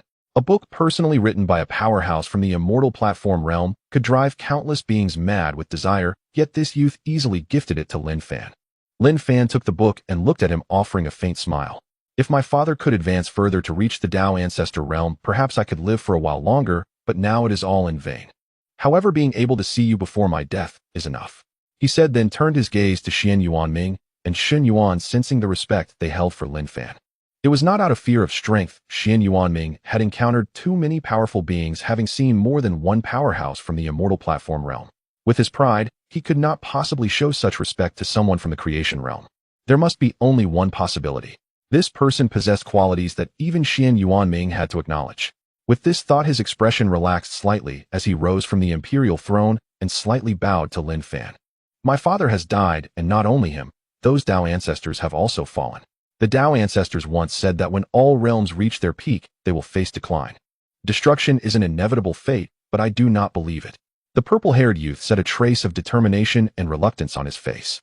They must have encountered something that compelled them to risk everything, even to the point of destroying the human realm, to fight. In the end, they severed the river of time, erasing all historical records. "I want to know what exactly happened," he said. Influenced by him, this burial land began to tremble. Xian Yuanming looked at the seemingly mad, purple-haired youth, his brow furrowed. "His mental state is unstable," he said. Lin Fan observed this scene with a calm expression. He understood why the purple-haired youth would hand over the Book of Life extension to him, and why he awaited his arrival. It was because he knew he could not survive much longer. He was not like Xian Yuanming, who was sealed within Shen Yuan and could not perceive the passage of time. He was different. He had been forcibly retained in this world by a method of reversing life and death from a powerhouse of the immortal platform realm, able to sense the passage of time, and this duration had been too long. He had already gone mad. This was the Tao of time. All beings must one day reach the end of time. Even if life is endless, they must still face the reckoning of time. In the Tao platform of the Nine Yang Tao ancestor, there lies the secret of the destruction of the human realm. The purple-haired youth said. Then in the next moment his mind completely collapsed, his eyes losing all rationality, leaving only madness. Nine Yang Tao ancestor. Lin Fan focused his mind. The Tao ancestor should be the strongest being of the human realm in the past. However, where exactly is the Tao platform of this Nine Yang Tao ancestor? The human realm shattered, countless realms were destroyed, and what remained fell into the 3,000 realms, making it likely that one would spend a lifetime searching for just a few fragments. Of course, the Xianhuang Great World should be one of those fragments, and an extremely important part of it, as evidenced by what could be seen in the ancient Forbidden Zone. "Die! All must die!" The purple-haired youth roared madly, erupting with the power of destruction, relentlessly striking at this world, ultimately charging toward Lin Fan. Lin Fan extended a hand, pointing into the void. Time froze, and everything before him was suspended in the void, including the mad, purple-haired youth. I will take a journey through the 3,000 realms, Lin Fan said, and then he left this place with Xian Yuanming and Shun Yuan, allowing this burial world to collapse, countless burial beings vanishing within. This was indeed their fate. Born with the burial earth, they would perish along with it. Jiuzhou of the Rinzhu, Xingjing. A vast shadowed realm hung above Xingjing's firmament. The void trembled, and with each shudder, that distant world drew imperceptibly closer to Xingjing. This spectacle had endured for a long while. Those of the Rinzhu and Xingjing looked up not with terror, but with a profound reverence in their faces. I am a Jiezu quasi-emperor. By the edict of the Rinzhu Imperial Venerable, I have guided my clan's ancestral land to Xingjing to await judgment from the Rinzhu Imperial Venerable. That was the voice that issued from the shadowed world the moment it appeared, full of deference threaded with awe. Those words sent Xingjing into instantaneous uproar. Faces across the city registered stunned disbelief. It took many long breaths before they assimilated the meaning. Rinzhu Imperial Venerable. The Rinzhu had produced a great emperor. After Li Yu and Zhao Kuangyi appeared in the firmament, a Jiezu quasi-emperor stepped forth from that shadowed realm and bowed to an emperor of the Rinzhu who was only of the Zhandao realm. That gesture plainly confirmed the proclamation. The Rinzhu possessed an emperor, and the Jiezu feared this Rinzhu emperor preemptively, drawing their ancestral land here to show their homage. The Jiezu were one of the 10 apex clans of the Xianhuang Great World. Countless eyes fixed on the firmament in stunned vacancy. Li Yu then addressed all of Xingjing and the Rinzhu with solemn words. The Rinzhu have an emperor who now judges the Xianhuang Great World. From this day forth across the vast heavens and earth the Rinzhu shall be sovereign. He concluded by bowing toward a direction in the heavens. The people followed in worship. The Jiezu quasi-emperor stood trembling behind, respectfully mirroring the bow toward the same celestial quarter. The sage of Jiuzhou, rumored in legend, is not a mere sage, but a great emperor. Several peak clans have already been annihilated by his hand. The great emperor walks the heavens, purging those who have enslaved the Rinzhu. Even mighty clans like the Jiezu now submit to our people. In that instant, the endless shame of the Rinzhu's long years was washed away. The people of Jiuzhou began to stride across the land in a new light, and those Rinzhu who had long lurked in the world's shadows at last emerged. The pattern of the Xianhuang Great World shifted silently. That day 3 figures appeared above Xingjing's firmament, 2 standing behind faces agape as they stared at the figure before them. A white-robed figure holding a book gazed in silence at the Jiezu ancestral land suspended before him. Within that land countless sentient beings shivered. They looked up and beheld a pair of eyes at the edge of the world. Eyes in which entire realms decayed and vanished. The rise and fall of the Jiezu ancestral land hung on a single thought from that gaze. The Rinzhu Great Emperor. They gasped. This day had finally come. The Rinzhu Great Emperor had returned to judge the Jiezu. All hail the Great Emperor. The Jiezu quasi-emperor appeared, and trembling led countless beings of his ancestral land in prostrate homage toward those eyes at the edge of the heavens. Beyond the Jiezu ancestral land, Li Yu, Zhao Kuangyi, Gong Sun Liang, and others stood atop the imperial city, while innumerable Rinzhu had gathered from every quarter of Xingjing. All of them knelt to the figure in the firmament. The Rinzhu Great Emperor had manifested. Lin Fan stretched out his hand. The shadowed realm suspended in the sky contracted and astonishingly became but a mote in his palm. Then Lin Fan vanished from the firmament. The library pavilion. Pear trees in bloom, jade pools, and verdant trees. Standing before this familiar place, a smile creased Lin Fan's face. No matter the storms beyond, no matter how the world shifted, this place remained the most comforting.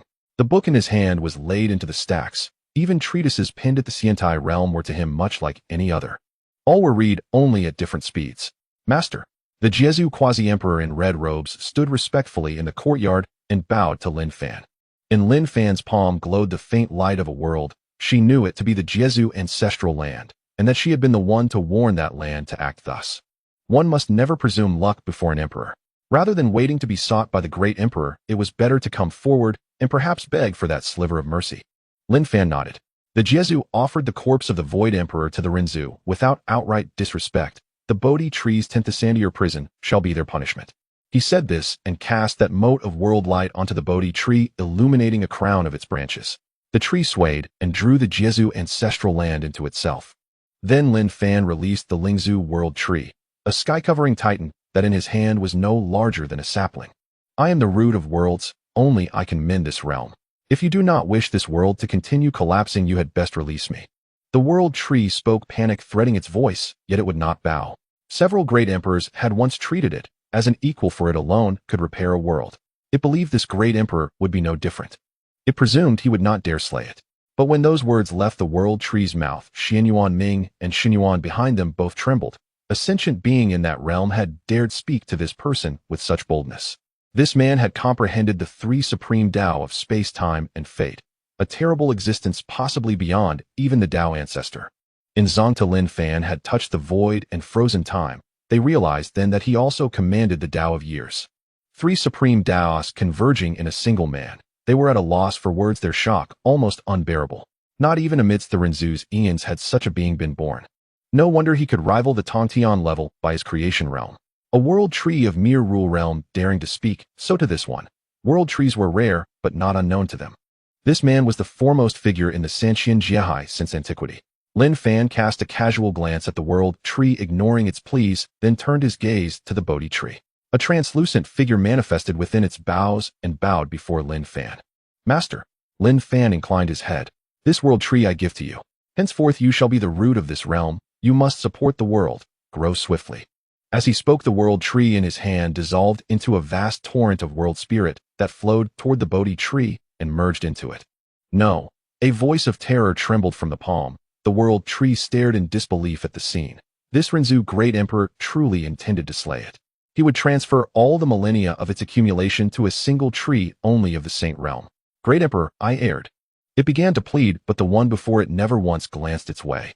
The last vestige of world spirit was poured into the Bodhi tree, and the world tree was utterly extinguished. The mode of Jesu ancestral land transformed into a point of world light that surged with void force, nourishing the branch that sustained the Jesu's existence. The Bodhi tree's essence underwent a quantum leap in its evolution. A mortal tree ascending to divinity, defying heaven's will. Xianyuan Ming watched filled with awe. He perceived that the Bodhi tree was undergoing changes so terrible even he could not foresee. Beneath his eye of fate, the tree's fortune slowly faded away. Could it rise to become a Xiantai powerhouse?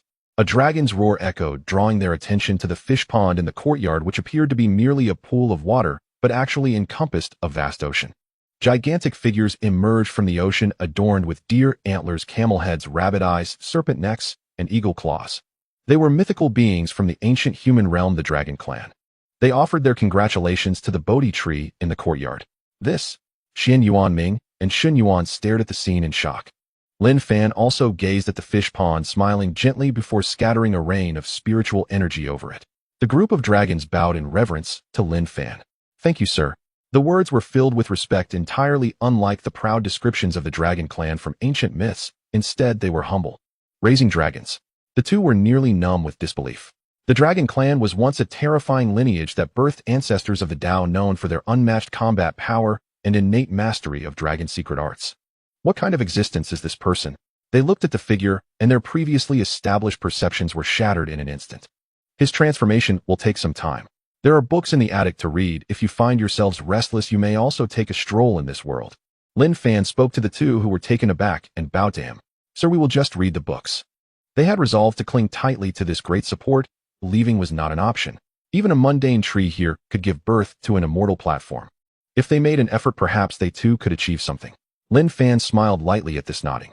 He then began reading under the Bodhi tree, not a treasured text from the burial grounds, but an ordinary book. Ding! You have read 10 volumes and gained 1 year of cultivation. You have obtained an opportunity for soul path deduction. You have acquired the Book of Creation. The familiar voice echoed in his mind, and a smile appeared on Lin Fan's lips. The Semi-Emperor Hong Fu prepared tea and placed it beside Lin Fan, then respectfully stood behind him, finding her own position in the courtyard. For many, being a maid might seem humiliating, but here it was a grand fortune. To be by this person's side was a rare opportunity. Though she had not been in the courtyard long, she had still taken a step forward in her Semi-Emperor realm, reaching the 5th level. The courtyard fell into silence. Yet the world outside was far from calm. The human race was rising, countless humans walking the earth, bringing unimaginable shocks to all other races. The shift in consciousness was not so simple, especially for certain races. The Demon Clan. A group of semi-emperors from the Demon Clan looked at the blood-soaked figure of the Demon Emperor, who was transcending their expression's grave. This is not an imperial lineage. This is a true emperor. The Peak 10 clans have ceased to exist, and now only the human race remains in the Xianyuan Great World. The Peak 10 clans have all been reckoned with. What about us? Their expressions trembled, placing all their hopes on the Demon Emperor. As long as the Demon Emperor successfully transcends, there will still be room for change. The human emperor is not invincible. The Demon Emperor has always been invincible among equals since his emergence. Even in the Emperor realm, this world does not belong solely to the human race. Lin Fan was unaware of the Demon Clan's matters and did not care. Once the transformation of the Bodhi tree was complete, he would begin mending the entire Xianyuan Great World. As the world declines and the path to the Emperor is severed, Lin Fan aims to reconnect that path. The Xianyuan Great World is vast with still some places he has yet to explore, but that is not important no matter how many secrets this world hides. If they do not show themselves, Lin Fan can pretend to be unaware. If chaos befalls the world, a single sword light can chill the 19 states and sweep all clean. In the endless seas, the Nether Sea, a ghostly ship floated on the inky ocean. At some point, an oil lamp suddenly lit up on the ship, then another and another. This world has birthed another being of creation. A voice spoke. It is a creation of the human race. He once projected a thought before us. The individuals on that ship are related to him. Should we capture him? As this voice echoed, the others fell silent. After a long pause, one said, "He is very strong." This was the first voice. But he has just entered the realm of creation. How strong can he be? Could it be that there is still that Yi Wuqiang? Even that type of person cannot do anything to us, can they? Have you lived too long that you have forgotten our identity? We once followed the divine sovereign to eradicate several primordial forces and witnessed numerous primordial powerhouses fall at the hands of the divine sovereign. Here, the only individual we fear is that person from the ancient forbidden zone. The ghostly ship sailed through the dark sea, and at a certain moment it encountered Yi Buzheng's ship. The gazes from the ship fell upon Yi Buzheng and the others. A ghostly ship. Yi Buzheng and the others felt a chill in their hearts as they saw the ghostly ship approaching within 1,000 meters. The lit oil lamps resembled pairs of eyes, causing their hearts to tremble. The most mysterious existence in the Nether Sea had appeared again. Shall we act? A voice sounded from the ghostly ship. Silence fell. It seemed that all the owners of the voices were unwilling to be the first. In the library, Lin Fan seemed to sense something and glanced toward the endless sea, his brows slightly furrowing. The others in the courtyard looked at Lin Fan as well. Buzz! The void above the Nether Sea suddenly froze. The oil lamps on the ghostly ship extinguished one by one, all because a figure appeared in the sky. Dressed in white robes, it was merely a projection of divine thought quietly gazing at them. The ghostly ship arrived swiftly and departed, just as quickly disappearing over the ocean, leaving the beings on the ghostly ship in unimaginable shock. Is he truly in the realm of creation? It's merely a projection of divine thought. Why do I feel he is even more terrifying than that Yi Wu? That is the path of space. These voices reached Lin Fan's mind, and in the library he was slightly taken aback. Soul Sect, he said, then smiled faintly. No wonder the heavenly soul pearl appeared in the Xianyuan Great World. It turns out that the soul sect created by the heavenly soul divine sovereign did not perish along with the human realm. Remnants still remained, evolving into a forbidden zone in this Xianyuan Great World, the Nether Sea. Xian Yuanming and Shen Yuan both looked at Lin Fan, unsure why he suddenly mentioned the soul sect, but then they turned their gaze to the Bodhi tree. The Bodhi tree blossomed with countless divine lights directly transcending from the holy realm to the pinnacle of the great saint realm, and its trunk radiated a fearsome Tao rhythm. The world Tao. Their expressions shook. The world Tao, a second-grade Tao, is the pinnacle among second-grade Taoists, surprisingly comprehended by a single tree. It was not merely comprehension that was forcibly instilled into it. The truly terrifying figure was the young man in white beneath the tree. Master. A phantom coalesced upon the puny tree and bowed respectfully to Lin Fan. Lin Fan inclined his head in return. The world can embrace 100 rivers and nurture myriad souls, give rise to suns, moons, and stars, and encompass an entire cosmos. To me, it is by no means inferior to the three supreme Taoists of space, fate, and time. The Lingzhu Jieshu calls itself the world tree, yet in my eyes, it has merely lived longer and gleaned a sliver of the world's Tao. Oh, it cannot be deemed the root of the world, nor can it mend this fragment of heaven and earth. What this world lacks is a fulcrum.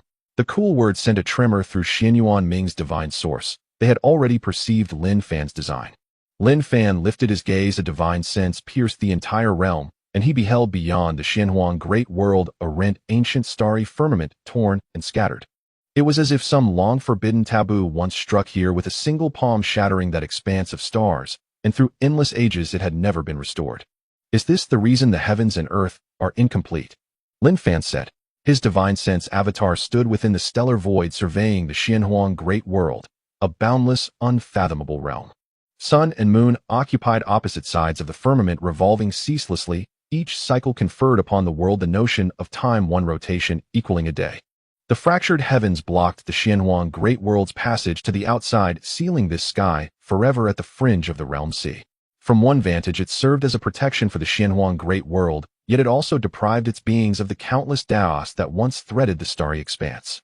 With a single contemplative sweep of heaven and earth, Lin Fan perceived many things within the Xianhuang Great World, the Yuming Sea and the endless oceans and the Taigu Forbidden Zones.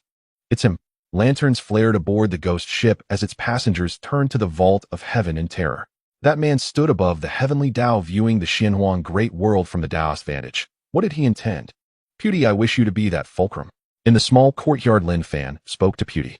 The chaotic Dao surged about him, under which 10,000 Daos lamented. With a single strand of Dao resonance, he quelled the myriad ways of the entire Xianhuang Great World. He even subdued the heavenly Dao with a solitary divine intent. I will follow, Master. Pewdie bowed, never doubting that if Master decreed it, so it would be so. Very well. Lin Fan raised his head. The Pewdie tree settled into his palm. With a single step, he left the courtyard as the chaotic Dao manifested in this world for the first time, without reserve. Each step spanned a day and a realm as he walked beyond the world. With every footfall, innumerable domains dissolved in illusion, and the world itself quaked. His form soared without limit, like an antediluvian true god appearing in the world. Countless beings throughout the Xianhuang Great World lifted their heads and trembled. Is he truly of the creation realm? A host of beings those long deemed taboo by many shuddered aboard the ghost ship. What Dao is this? Xianyuan Ming, his face awash with astonishment, employed the eyes of fate and other means in a vain attempt to discern the Daos that swirled about Lin Fan. All that appeared was void. He means to use that single tree to supplant the heavenly Dao and prop up the entire Xianhuang Great World. He does not seek to repair that shattered sky. He intends to carry the Xianhuang Great World away. The divine source trembled as it spoke. The declaration made Hong Fu beside it shudder. To carry the whole Xianhuang Great World away, such an act was madness. Within the Xianhuang Great World, countless lives still bled each other over narrow plots of land, yet here was a being stepping beyond heaven and earth with the intent to take the entire world with him. Can it truly be accomplished? Xianyuan Ming regained his composure, still shaken. He is only of the creation realm. This world's foundation is a fragment of the human realm, and that shattered starry expanse still retains the power of a Xiantai. It is nearly impossible. Only those who had lived from the human realm until now truly understood the past of this fragmentary world. The human realm had broken apart, innumerable world fragments scattered across the Sanxian Jiehai, where countless strong ones rose in contention and a forbidding power enacted a seal. Very few fragments of the human realm survived intact. The Xianhuang Great World had been forcibly shepherded by an Xiantai Titan, who warped the heavens to bring it to the edge of the Jiehai, thereby buying a slender breath of life. Now Lin Fan intended to return this great world to the Sanxian Jiehai. The heavens thundered, countless beings looked up and beheld a scene of staggering magnitude. A hand moved the sun and moon, forcing heaven and earth to undergo several nights and days in an instant. Then they beheld an immensely towering figure. He stood as lofty as a celestial abyss amidst the vast firmament, wrapped in a power capable of suppressing 10,000 Daos within a realm. The slightest motion of his could convulse heaven and earth. Such upheaval shattered even a once illusory world. In the Jiuzhou void, a four-winged member of the Tianzu stepped forth from the emptiness. He looked up at that colossal celestial shadow, bewildered. Jiuzhou, what has happened here, and to the Xianhuang Great World? He had been sent by the Tianzu to monitor the Jiuzhou human clans. Lin Fan had long since forgotten him. Only now did he break free from the illusory realm. A strand of Dao intent suddenly descended upon that towering form. Before the Tianzu inspector could take more than a cursory glance at this world, he was obliterated. Pewdie, it is your turn. A voice resounded down from the firmament across the boundless world, and they saw a canopy shading colossus of a tree unfurl upon the vaulted sky. Countless boughs stretched out, each segment seeming to cradle a world. Upon them hung many humanoid fruits, every one resembling a deity. Jizu, a quasi-emperor, caught a glimmer upon one branch and was shaken to his core. The legendary Jizu world, said to dwell in the depths of the void, had indeed been suspended upon a single bough. They even saw countless Jizu beings laboring to support that tree. Is this the human race, great emperor? What does he intend to do? Countless beings were stunned. The 10 pinnacle clans had been purged. They all knew a great emperor had arisen among the humans, yet none had imagined this great emperor of the human race would take such an audacious course. This world had once given birth to many great emperors, yet never had one gone to such lengths, manifesting beyond the world itself to pluck at heaven and earth, to stir sun and moon. Master, I cannot hold it. Beyond the Xianhuang Great World, the Putti Tree invoked the world Tao to swell. Without bound, a single branch became a realm striving to prop up the entire Xianhuang Great World. But he was in the end only a great sage. Even with the contrarian Dao and Lin Fan's aid in subduing the heavenly Dao, he still could not bear the breadth of that world. Lin Fan watched him pointed into the void, and innumerable Dao resonances poured into his spirit core. Now through chaos, let a circlet world be fashioned to assist your breakthrough. Lin Fan's voice echoed within his mind. He looked up to see world after world manifest before his eyes, then one by one collapse into nothingness. His features trembled as his realm was instantly comprehended and transcended, from the Great Sage realm into the Quasi-Emperor realm. Boom. The entire Xianhuang Great World trembled, as if the whole world had risen a notch, and the aura of the towering giant tree became increasingly terrifying. Countless Dao descended upon it. Even the heavenly Dao had landed on one of its branches. The heavenly Dao of the Xianhuang Great World had acknowledged the Bodhi tree. Of course, it might also be out of desperation. After all, there stood a terrifying being resembling an ancient true god capable of stirring the stars and the sun with one hand and suppressing the myriad Dao of heaven and earth with the other. Still not enough. Xian Yuanming gazed at the branches, emanating a dreadful aura, his expression grave. The Xianhuang Great World was not an ordinary realm. It was not so easily upheld, and even with the Bodhi tree's defiance of fate, there was still much to be desired. The Bodhi tree, once a withered tree in the mortal realm, had now become a terrifying existence, with roots of celestial origins, far surpassing even him. Yet its existence in the world had been too brief. It had not yet grown into a colossal figure capable of effortlessly manipulating a realm of oceans. Boom. Suddenly the entire world trembled again. It was that magnificent figure again, extending a hand that bore the weight of countless Dao along with the supreme paths of time, fate, and space. A terrifying Dao never before seen surged forth as this hand supported the Bodhi tree, causing its precarious branches, which were on the verge of breaking, to radiate endless divine light. With me here you need only rise, I will help you uphold the entire world. Lin Fan said, raising another hand to support the roots of the Bodhi tree as chaotic Dao fell among the myriad branches, lifting the Xianhuang Great World, which was about to sink down once more. Rise. In the shattered starry space, a vast world that had stood in solitude for endless ages was being lifted by a giant tree that shadowed the sky. Next to this giant tree stood a figure resembling a deity, one hand supporting the tree, the other lifting the entire world. All of this formed the only scene in the entire starry sky. I shall guide you in opening the heavens. A voice echoed throughout the Xianhuang Great World, shaking countless beings who looked up in astonishment at that magnificent figure. They saw the sun and moon rushing forward, the stars retreating, and the entire world moving. He was truly moving the entire world. Monster. On the ghost ship, it was no longer just the flickering oil lamps. Shadows stood on the deck of the ghost ship. The once god was nothing compared to him. No, he is far beyond them. In this fragment of the human world, such a terrifying being has emerged. Could it all be fate? They spoke, and before that magnificent figure, they felt no pride left their faces, even displaying humility. The ancient forbidden zone. The old man was finally awakened once more. He stepped out of the wooden house and stood in the small courtyard, gazing at the sky in a daze for a long time. Dao ancestor, he murmured. Once there was a person who like him shouldered the entire world and plunged into the vast ocean of realms. That person later became a Dao ancestor of the human realm. But could you really, being at the creation stage, open the celestial platform barrier and enter the ocean of realms? Is that enough? He said, then suddenly laughed and shook his head. Perhaps I have been asleep for too long and have become rigid. What is enough may not matter to you, and the path you choose may not necessarily be that of a Dao ancestor. You may not be weaker than the Dao ancestor, he said, wearing a smile not seen in countless ages. It truly seemed possible for the human realm to be rebuilt. The lost wishes surged once more in his heart, and his tranquil state of mind was quietly stirred, causing his body to tremble slightly. Boom. Suddenly the entire world trembled again. They looked towards the heavens where that figure had stopped, following their gaze to see a magnificent ancient wall. From one end of the starry sky to the other, a long wall stood eternally in the shattered starry sky, countless corpses drifting around it. The heavenly gate of the human race. At this moment many beings trembled. Could this truly be the heavenly gate of the human race, mentioned countless times in history? Endless ages ago, when alien races invaded the Xianhuang Great World, the human emperors, along with countless powerful beings from the Xianhuang Great World, built a grand wall in the starry sky. In the ages that followed, countless powerful beings pressed on into the starry sky, fighting against alien races at the heavenly gate of the human race. So this part of history truly exists. There really is a heavenly gate of the human race, and our world has indeed been invaded. Their gazes fell upon that ancient wall, seeing corpses standing there even in death. They remained upright upon the wall, eternally immortal. Those are the demon race, the spirit race, and the wood race. There were strong beings from all races, all at the saint level or above.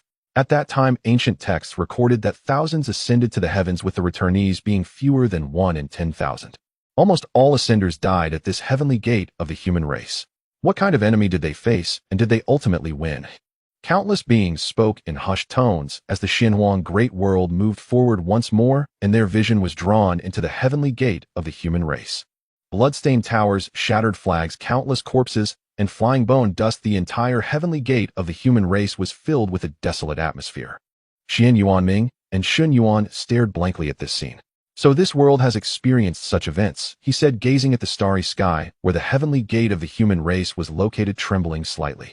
The celestial platform barrier was once destroyed. This starry sky was exposed to the ocean of realms for a time. No wonder. Xian Yuanming understood instantly. The fragment of the human world, something that could drive countless oceans of realms mad. Even a hint of it could lead to a massacre by countless beings from the oceans of realms. However, the starry race that discovered this fragment of the human world chose not to inform other beings from the oceans of realms in order to monopolize it, attacking the Xianhuang great world with the strength of their own race. Little did they expect that the Xianhuang great world had such resistance. As a great race of the ocean of realms, they actually lost. This is the human race. Shen Yuan sighed. His gaze swept over the corpses of the human race within the heavenly gate, where the human race had been the true core power. The number of casualties among the human race far exceeded that of all other races, and it was unknown how many emperors had fallen here. The entire foundation of the human race was expended here. As a result, in later generations, the human race found itself defenseless, suffering endless humiliation. He then looked at Xian Yuanming beside him, raising his head, where the magnificent figure standing beyond the heavens also caught his eye. The human realm collapsed, yet the human race still could not be extinguished. Perhaps they would rise again in this life. The corpse of an emperor. Lin Fan's footsteps halted as countless beings looked forward, seeing a colossal body comparable to a mountain lying in the starry sky. He stood with a long spear, his body eternally immortal, his gaze forever fixed upon the vast starry sky. The Xuanwu Emperor, a name that emerges in the minds of countless beings, the last emperor of humanity, a great existence that marked the end of an era. It's him, he actually died here. On the ghost ship, the phantoms gazed at the figure stretching across the starry sky, filled with shock. In the past, this person had also come to the underworld sea.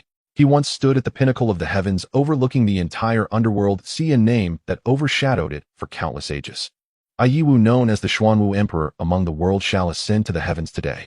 When I return in the future, if any of you can step out of this sea, my spear shall forever guard this realm. Those words rendered all beings aboard the ghost ship unable to take a step out of the underworld sea for endless years. A mortal body achieving the Tao, creating a terrifying path almost comparable to the supreme Tao. If not for death, he would surely possess the stature of a Tao ancestor. He died just like that. Was it truly worth it? They looked at that figure, seemingly a chasm of the heavens, and couldn't help but sigh. How can there be such a monstrous person? Xian Yuanming and Shun Yuan stared at that body, their expressions grave, realizing he had already been dead for countless ages, yet they could still sense the terrifying aura lurking within that corpse. 8th level of the creation realm, yet not at its peak, already possessing the aura of the heavens. Truly a prodigy, Shen Yuan exclaimed in shock. It was merely a fragment of the human world, a realm with flaws even in its heavenly path, yet it had produced so many terrifying geniuses. Is it truly just a fragment of the human world? Xian Yuanming fell silent, lost in thought, countless memories resurfacing in his mind, his father's words and the actions of those individuals. In this moment he was confused. He is the emperor of humanity, the Xuanwu Emperor. In the land of Jiuzhou, a voice rang out. It was Feishue standing amidst the heavens, proclaiming the title of that figure to the entire land of Jiuzhou. Countless people of humanity trembled. Xuanwu Emperor. They focused their minds, and then all bowed to the towering figure in the starry sky. History has been buried, they can no longer remember that figure, but when they saw that silhouette, they felt a sense of desolation arising from the depths of their bloodlines. This figure is a sage of humanity. In the vastness of space, Yi Fan's gaze fell upon the corpse of the Xuanwu Emperor, and he remained silent for a long time. Having seen so many beings, you should be the strongest, a creation realm that can match the heavens, deserving of the name Xuanwu. Lin Fan said, extending his hand, tearing apart the starry sky, revealing a corner of the world moving that eternal body for the first time. Together with them, not alone. In the capital of Zhuzhou, behind the library, another grave was erected with 6 characters inscribed on the tombstone, Xuanwu Emperor Yi Wu. The flowers in front of the grave bloomed more abundantly, as if several more petals had appeared. The corpse of the Xuanwu Emperor vanished, revealing a shattered mirror-like starry sky, vast and filled with countless corpses. There were corpses of quasi-emperors, and even one surpassing an emperor, missing half its body with countless eyes growing from its head, blood staining the starry sky, flowing for endless ages without drying. This was the transcendent existence of that clan. In the final battle, the Xuanwu Emperor perished alongside them, burying his entire clan and himself within this starry sky. What a tragic battle it must have been. Such existences had their bodies cut down. So many quasi-emperors and emperors have died, and the Xuanwu Emperor also vanished into this starry sky. Why do we not know this part of history? Countless people of humanity questioned. The more tragic it was, the more they could understand the sacrifices those ancient sages made for the great world of Xianyuan and humanity. In the future, everyone will know. Above the underworld sea, Bujing looked up at the sky and spoke. The mist over the underworld sea had dissipated significantly, allowing them to see the ghost ship anchored upon the underworld sea and even catch glimpses of the figures within. But now it no longer mattered. Lin Fan extended a hand toward the starry sky, then pinched the void, and the chaotic Tao descended, crushing everything in that starry sky. Lin Fan continued forward, carrying the entire great world of Xianyuan.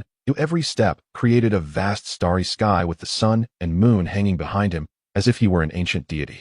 At least in the eyes of the beings of the great world of Xuanyuan, he was indeed a divine being. Outside the Xianyuan Divine Hall, countless humans and starry beings knelt and worshipped, several quasi-emperors of the starry beings carving a statue in comparison to that towering figure in the starry sky. Divinity, originally a virtual existence, at this moment had taken form in their hearts. Boom! As if encountering something, Lin Fan suddenly stopped, and the entire great world of Xianyuan trembled, countless beings' expressions shaken. Before the starry sky appeared a massive tear, as if it were the mouth of an abyss ready to swallow all material existence within. The tear in the immortal platform's barrier. Xianyuan Ming watched this scene, his expression slightly tense. The starry sky where the great world of Xianyuan resided was arranged by the immortal platform's giants, allowing it to remain hidden forever at the edge of this realm. However, on a certain day in the past, a tear was opened by some force, and the invading extraterrestrial beings of the starry sky came through here to find the great world of Xianyuan. Lin Fan looked at the starry sky tear before him, slightly furrowing his brows, yet he did not immediately step into it. As a thought arose, time before the tear quietly reversed. Figures flashed before the starry sky tear, and finally he saw the person he wished to see smiling. Ice Emperor. In that era, there was still a living emperor. He did not fight to the death with the extraterrestrial beings like the Xuanwu Emperor, nor did he stay in the great world of Xuanyuan, but left this starry sky through here. In the ancient Forbidden Zone, the old man once said that in this era 3 individuals had come before him. Dugu Jing, the Xuanwu Emperor Yi Wu, and another called Ling Bing. Lin Fan could almost confirm that Ling Bing was the Ice Emperor. The old man's description of him was someone who opened his own path, transforming an ordinary path into one comparable to the supreme path, possessing the potential of a Tao ancestor. So it was truly you. Lin Fan said, taking a step, carrying the entire great world of Xianyuan into the starry sky tier, and in an instant all beings in the great world of Xianyuan sank into darkness. Here they could not sense the passage of time, nor could they perceive the existence of the Tao. The only thing visible was that towering figure carrying the entire world. He is still here. Their gazes focused on him, placing all their hopes upon him, for he held the fate of the entire great world of Xianyuan. Wherever he goes, the great world of Xianyuan shall follow. Whooshed! As if a breath had passed, or perhaps centuries had already gone by, the world before them suddenly became clear, a vast and endless starry sky appearing before their eyes. We have emerged. Everyone trembled. A starship resembling a slicing blade traversed the starry sky, moving swiftly across vast distances, splitting apart all meteors and desolate planets in its path. The starship had hundreds of layers stretching thousands of meters from front to back, capable of accommodating millions of people. At the top, a banner flew inscribed with the words Feng Tian. We are still 1 trillion star miles away from Tsangyan Star, which will take about 3 years. Along the way, we will pass through an area of flowing stones where there may be starry bandits lurking. At the very top of the starship, an old man reported to a young man reclining in a chair fiddling with a strange fruit. Hearing the old man's report, a hint of helplessness crossed the young man's face. Uncle Chin, you've said this almost 100 times on this journey, There's no need to keep repeating it to me. I don't believe there's anyone in that Songyun Star domain who would dare to target our Feng Tian merchants. Relax, it's just a commercial trip. As he spoke, the young man took a bite of the fruit in his hand, finally coming to an end. I wonder what those old fossils in the guild are thinking, insisting that we undertake this commercial journey. What tradition of the guild? It should have been abolished long ago. If I become the guild leader, the first thing I would do is abolish this rule.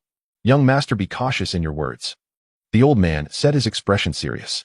The young man shook his head and turned his gaze back to the starry sky, slightly shaking his head. This starry sky is still too calm, like a lifeless pond. It's just too boring. Uncle Qin, don't you find it boring to stare at this starry sky every day? It's just, he said, glancing at the starry sky outside the starship, but his words suddenly caught in his throat, replaced by a look of shock. Not only he, but Uncle Qin in front of him and the millions of beings aboard the starship all gazed toward a section of the starry sky, their expressions filled with astonishment. The starry sky tore apart, revealing a pitch-black domain, and a vast figure exuding an aura of immense terror stepped out from within. In his hand, he held a world. Even Uncle Qin, who had been traveling through this starry sky for thousands of years, was momentarily stunned. A single person carrying an entire domain while moving forward, what a terrifying existence. On the starship, countless people exclaimed in horror. Then they saw that figure looking towards them. With a single gaze, everyone felt their souls fall into silence. In an instant, the young man felt as if his very memories had been swept clean by a divine thought. By the time he regained his senses, that figure had already departed. Was this creation or transcendence? The young man said dazedly, even dropping the half-eaten fruit from his hand without realizing it. Lin Fan traversed the starry sky carrying the Xianhuang Great World, slowly digesting the information he had just learned from that starship about this starry sky. This Sea of Realms was called the Huangtian Sea, and he was currently in a place known as the Songyun Star domain, where the most powerful force was Songyun Star. There was a Songyun Star Lord in existence in the Transcendence realm. Sizzle. The starry sky tore apart, and Lin Fan directly brought the Xianhuang Great World into the starry sky, utilizing the space Dao to head towards Songyun Star.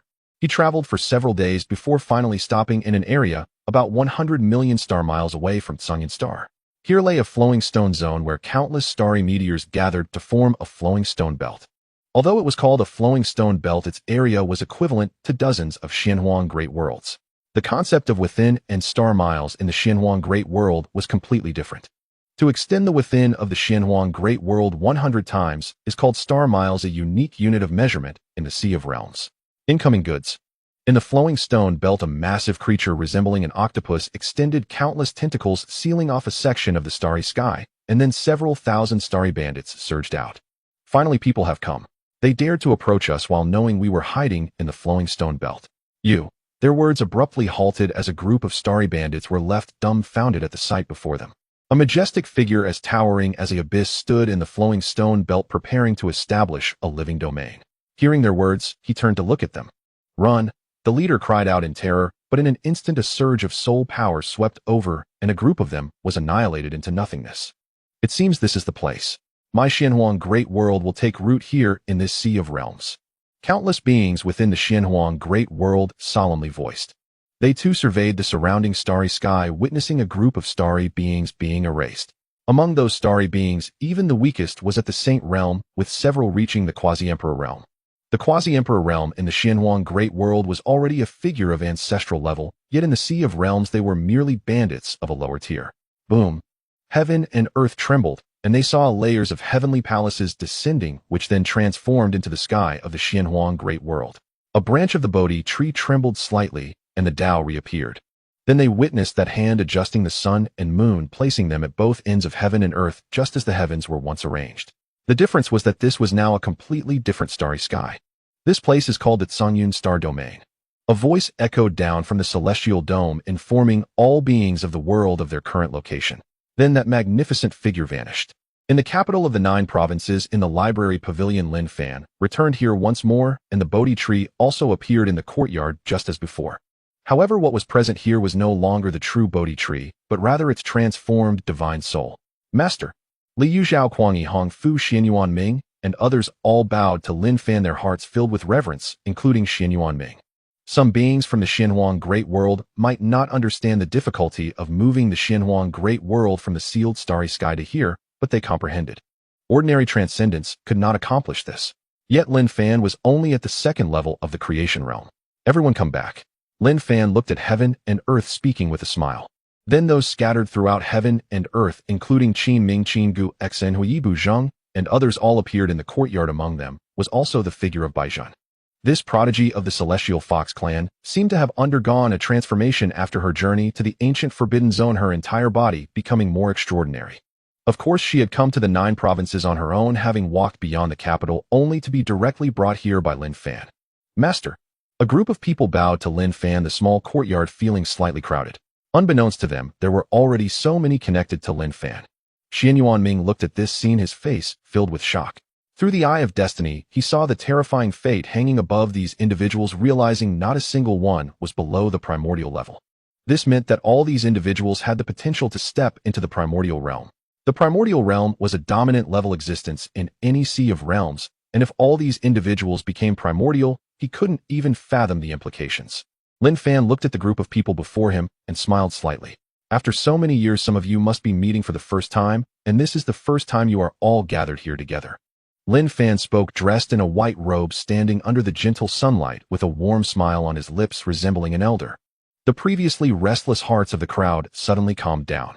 The reason for gathering you here is that I have some words to share with you. Surely you have seen that I have brought the Xianhuang Great World back to the Boundary Sea and opened the path to the starry sky.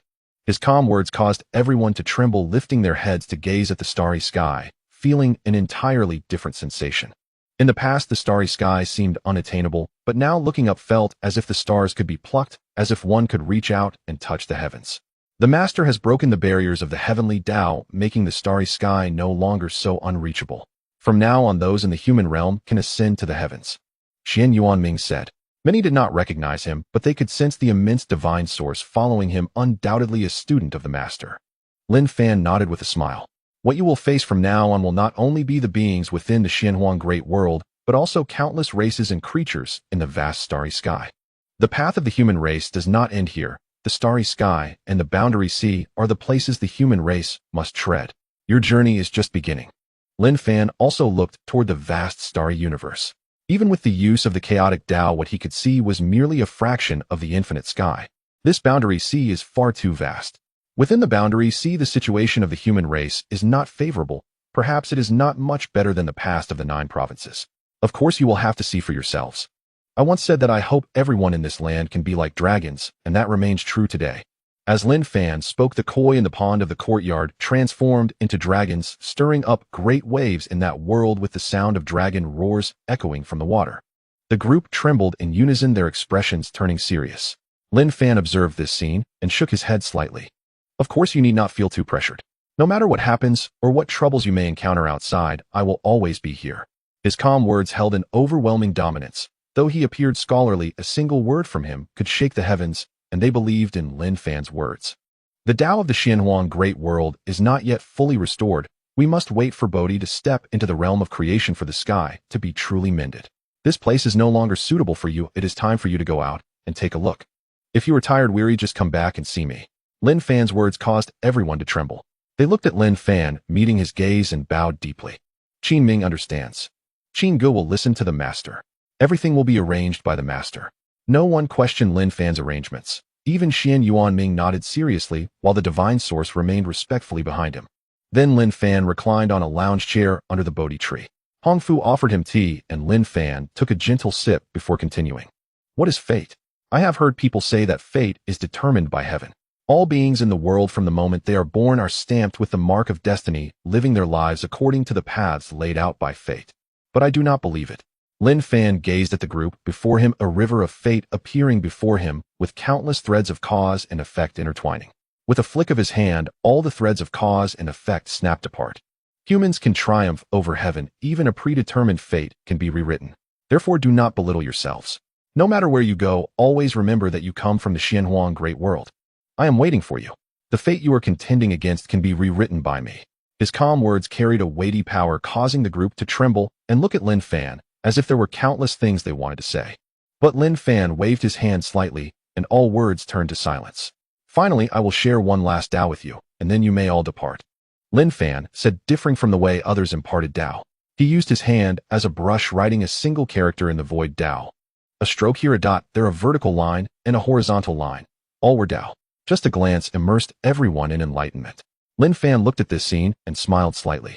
He took a book from the library and began to read it slowly.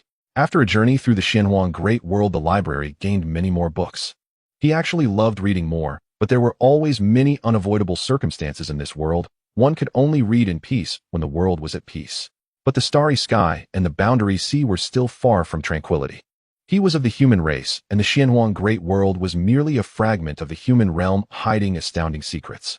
This place was destined to be anything but peaceful. Creation reaching the heavens, chaos, the immortal platform. Everything was just beginning. Currently, what he could contend against was only the realm of reaching the heavens. In this boundary, see, he was still too weak. Moreover, above him existed the taboo that could destroy the human realm. As time flowed by, this world changed, and the beings of the world finally accepted the rise of the human race, as well as the vast starry sky. They began to gradually attempt to venture into the starry sky, trying to understand it, and they were slowly integrating into this boundary sea. They also renamed the Xianhuang Great World as Tian Di Xing. Among the numerous races in the Xianhuang Great World, there was a statue worshipped representing the great being who supported the entire world. They called him the Heavenly Emperor. In the courtyard, the first to awaken was not Xian Yuanming, the son of the immortal platform, nor Bai Zhen, who had already attained the great sage level, but Qin Ge. She walked up to Lin Fan saying nothing, but simply poured him tea and brought back some tea leaf she had gathered from various places in Tian Di Xing. From the 9 provinces of the human race to the spirit race, she had been collecting tea leaves along the way. Master, I am leaving. She respectfully bowed to Lin Fan, her eyes bright, never leaving Lin Fan since she entered the courtyard. The emotions she had been suppressing were already evident, but she understood to take a step back, standing at a distance, quietly watching. Lin Fan looked up at her, smiled slightly, and nodded. Go ahead. You were able to achieve first place in the great competition of the myriad races in the Xianhuang Great World, and I believe you will do equally well in this boundary sea. The boundary sea is endless, yet it cannot obscure your brilliance. Lin Fan said, perhaps as a word of encouragement, but she nodded very seriously, her eyes holding a profound strength that made Lin Fan pause slightly. I will. After one last bow to Lin Fan, she slowly walked out of the courtyard. Instead of going to other places in the Xianhuang Great World, she stepped into the air, directly ascending to the heavens, one person stepping into the boundless boundary sea. Lin Fan watched her figure recede, shaking his head slightly. She is a stubborn girl, Lin Fan said, yet a gentle smile graced his lips. Then the next to awaken was Yi Bujing. He appeared, as when first seen, clad in simple garments, travel-worn, bearing a firewood cleaver at his side. Master, I have entered the Saint Realm, he announced, bowing to Lin Fan. Lin Fan withdrew his gaze from the heavens, looked at him, and smiled faintly. Indeed, you have entered the Saint Realm, Lin Fan said. As he had once told him, he had given Yi Bujing a cleaver to carve out a Saint Realm, and now he had truly done so.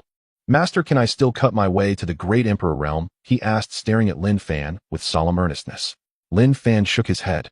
The Great Emperor Realm will not suffice, Lin Fan replied. You must hew your way to the Tongtian Realm, and then to the Hunyuan Realm. When you reach Hunyuan, I will give you a sharper cleaver. He spoke, and Yi Bujing nodded with grave solemnity. Very well, he said, then rose and departed. He did not ascend to the heavens at once. Instead, he sought the band of followers who had accompanied him. He intended to bring his cleaver, his brothers, and his beloved with him as they stepped into the starry expanse together. Lin Fan watched his retreating figure and paused, struck by a sudden thought. Could he truly carve out a Hunyuan realm one day? Then Lin Fan smiled. Yi Bujing, named for not contending, had always been contending. Contending with others, contending with heaven.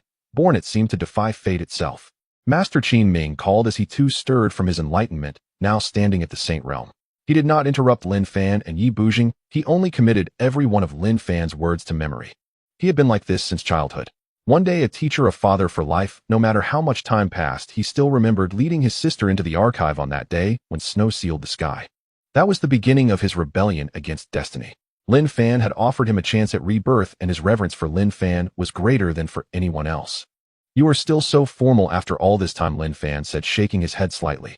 Qin Ming stood with respect, a stub of branch still at his waist.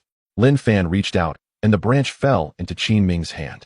Since you cherish this piece of wood, he murmured, I will truly refine it into a sword for you. What can a mere branch claim to be against a true blade? Chaos Tao resonance flowed in his palm, countless forces converging, and from that branch a sword slowly took shape.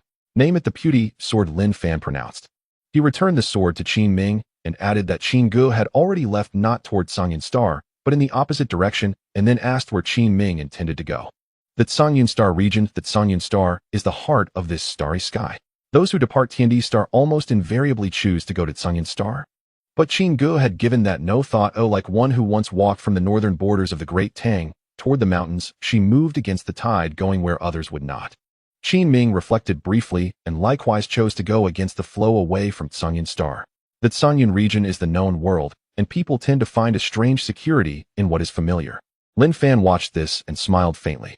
He had expected as much. Qin Ming's talent might not be supreme, but he would be the most diligent. Behind them, Xianyuan Ming and Xinyuan had stood for a while. When Lin Fan turned to them, they stepped forward and offered a respectful bow. Master, they said. Whatever it meant to be a Xiantai child or an imperial-level Xinyuan, their pride had long since faded. In this courtyard, who was not a genius? He himself did not even count among the very first. At least he could not see through the woman called Qin Gu. Though her realm was lower than his, she gave him an inexplicable sense of threat. You are the heir of a Xiantai titan, Lin Fan told him, born with the knowledge of destiny. You need only cultivate to the creation realm to naturally perceive the great way of fate. I do not know why that Xiantai titan entrusted you to this life, nor what arrangements he left behind, Lin Fan continued. Those matters are not important. Since you stand here, I may offer you a promise, he said. Within his chaotic pupils, Lin Fan glimpsed the fate-tinged will buried in the young man's eyes and many hidden measures within his body. That Xiantai titan had left numerous contingencies upon him. Yet Lin Fan shook his head at the sight. A Xiantai titan who gazes only toward the Tao ancestor realm leaves everything to his child. Unable to do the work himself, he burdens his offspring with impossible expectations. Too many safeguards will only blight a genius, Lin Fan reflected. When you can return here alive, he said, I will grant you a providence of creation. He gave him little more than that single phrase, a word that from one angle hardly counted as a true promise. Xianyuan Ming was momentarily stunned, not fully understanding Lin Fan's intent, yet he nodded earnestly and departed with Xianyuan. Bai Zhen and Xian Hua awakened together. Lin Fan first looked to Bai Zhen and smiled. Now you understand what I meant, he said, and Bai Zhen nodded with solemnity. I understand, she confessed. My old obsession with the Sanyan Shinhu ran too deep. I compared everything to that three-eyed fox. In truth, I have never been inferior to the Sanyan Shinhu. One day when I ascend to the great Emperor Enter Tongtian and become Huinin, the world will know only my Jiawei Tianhu, she declared. She explained that she had excised all Sanyan Shinhu blood from herself and had attained a realization at Lin Fan's teaching of the Tao. She had seen through herself and already showed signs of near-imperial attainment. Lin Fan nodded and with void hand power shaped a white fox lotus lantern in his palm. He placed it in Bai Zhen's hands and said he hoped it would spare her an easy death, and that when she returned he might see the true Jiwei Tianhu. Bai Zhen accepted the lantern with respect, bowed to Lin Fan, and departed to return to the Tianhu clan. She bore the hopes of her people and had many explanations to make within her tribe. If they knew her orders came from the Heaven Emperor, they would surely send her down the path to the starry sky. Lin Fan thought aloud, then called Xian Hua's name. He looked at this one youth who still retained something of boyhood. Though not young in years, he kept a childlike heart. That was why his soul power was so strong. He was stubborn and decisive, following Qin Ming and Qin Gu as if life and death were of no consequence. What do you want? Lin Fan asked with a smile.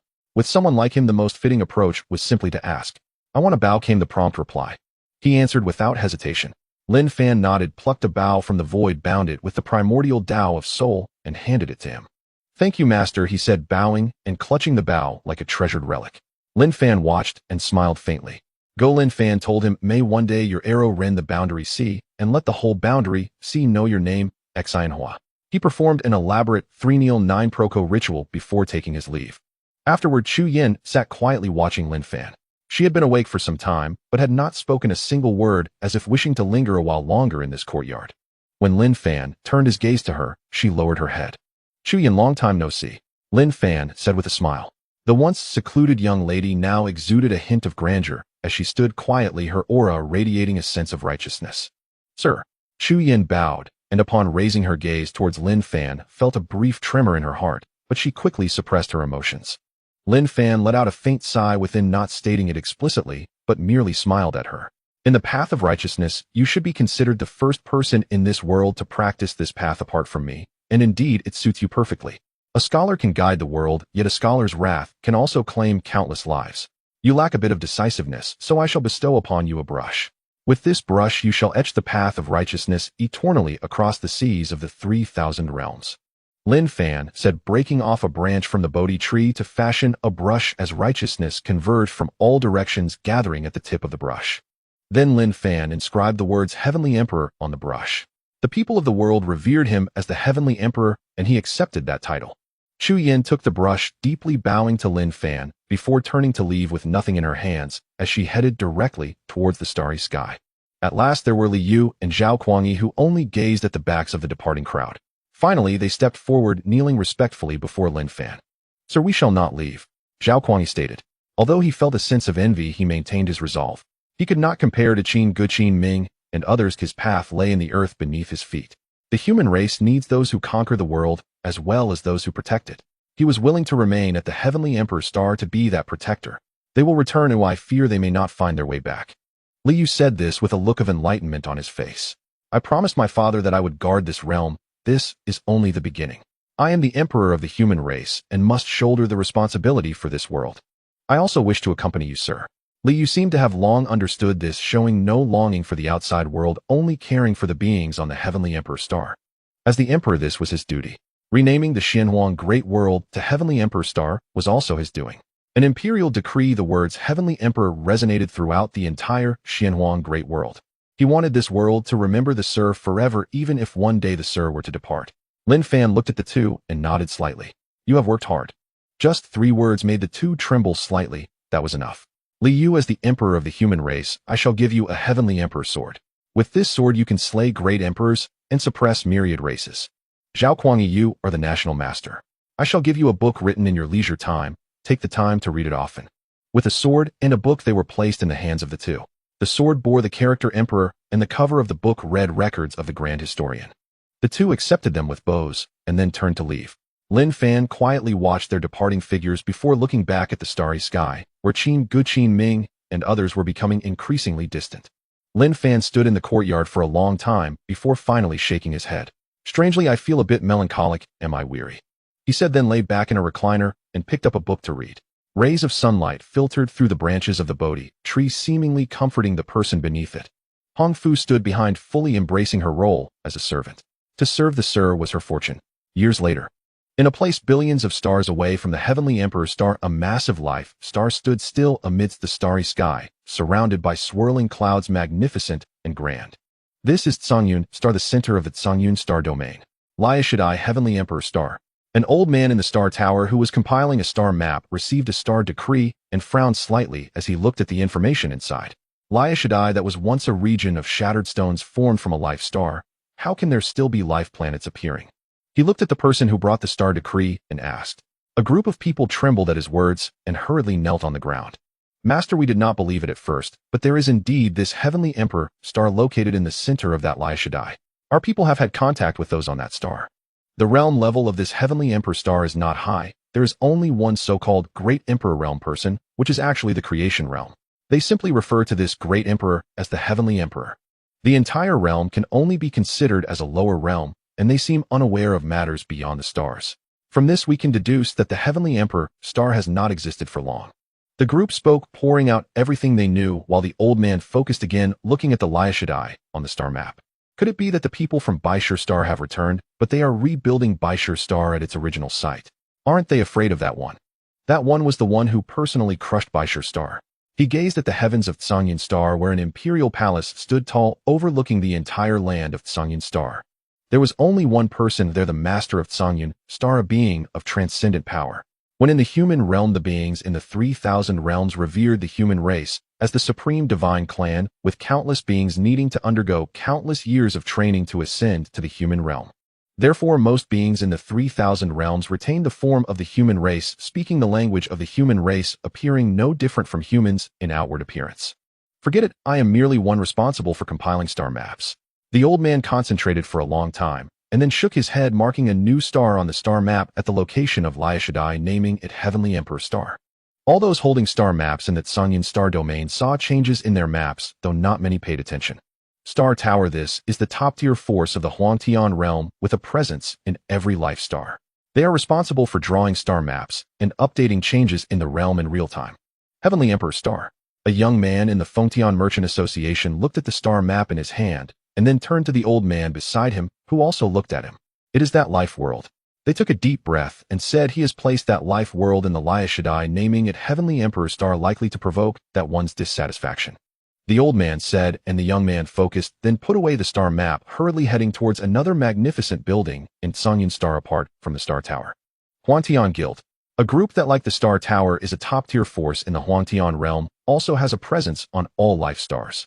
Unlike the Star Tower, the Huangtian Guild is where tasks are posted and accepted.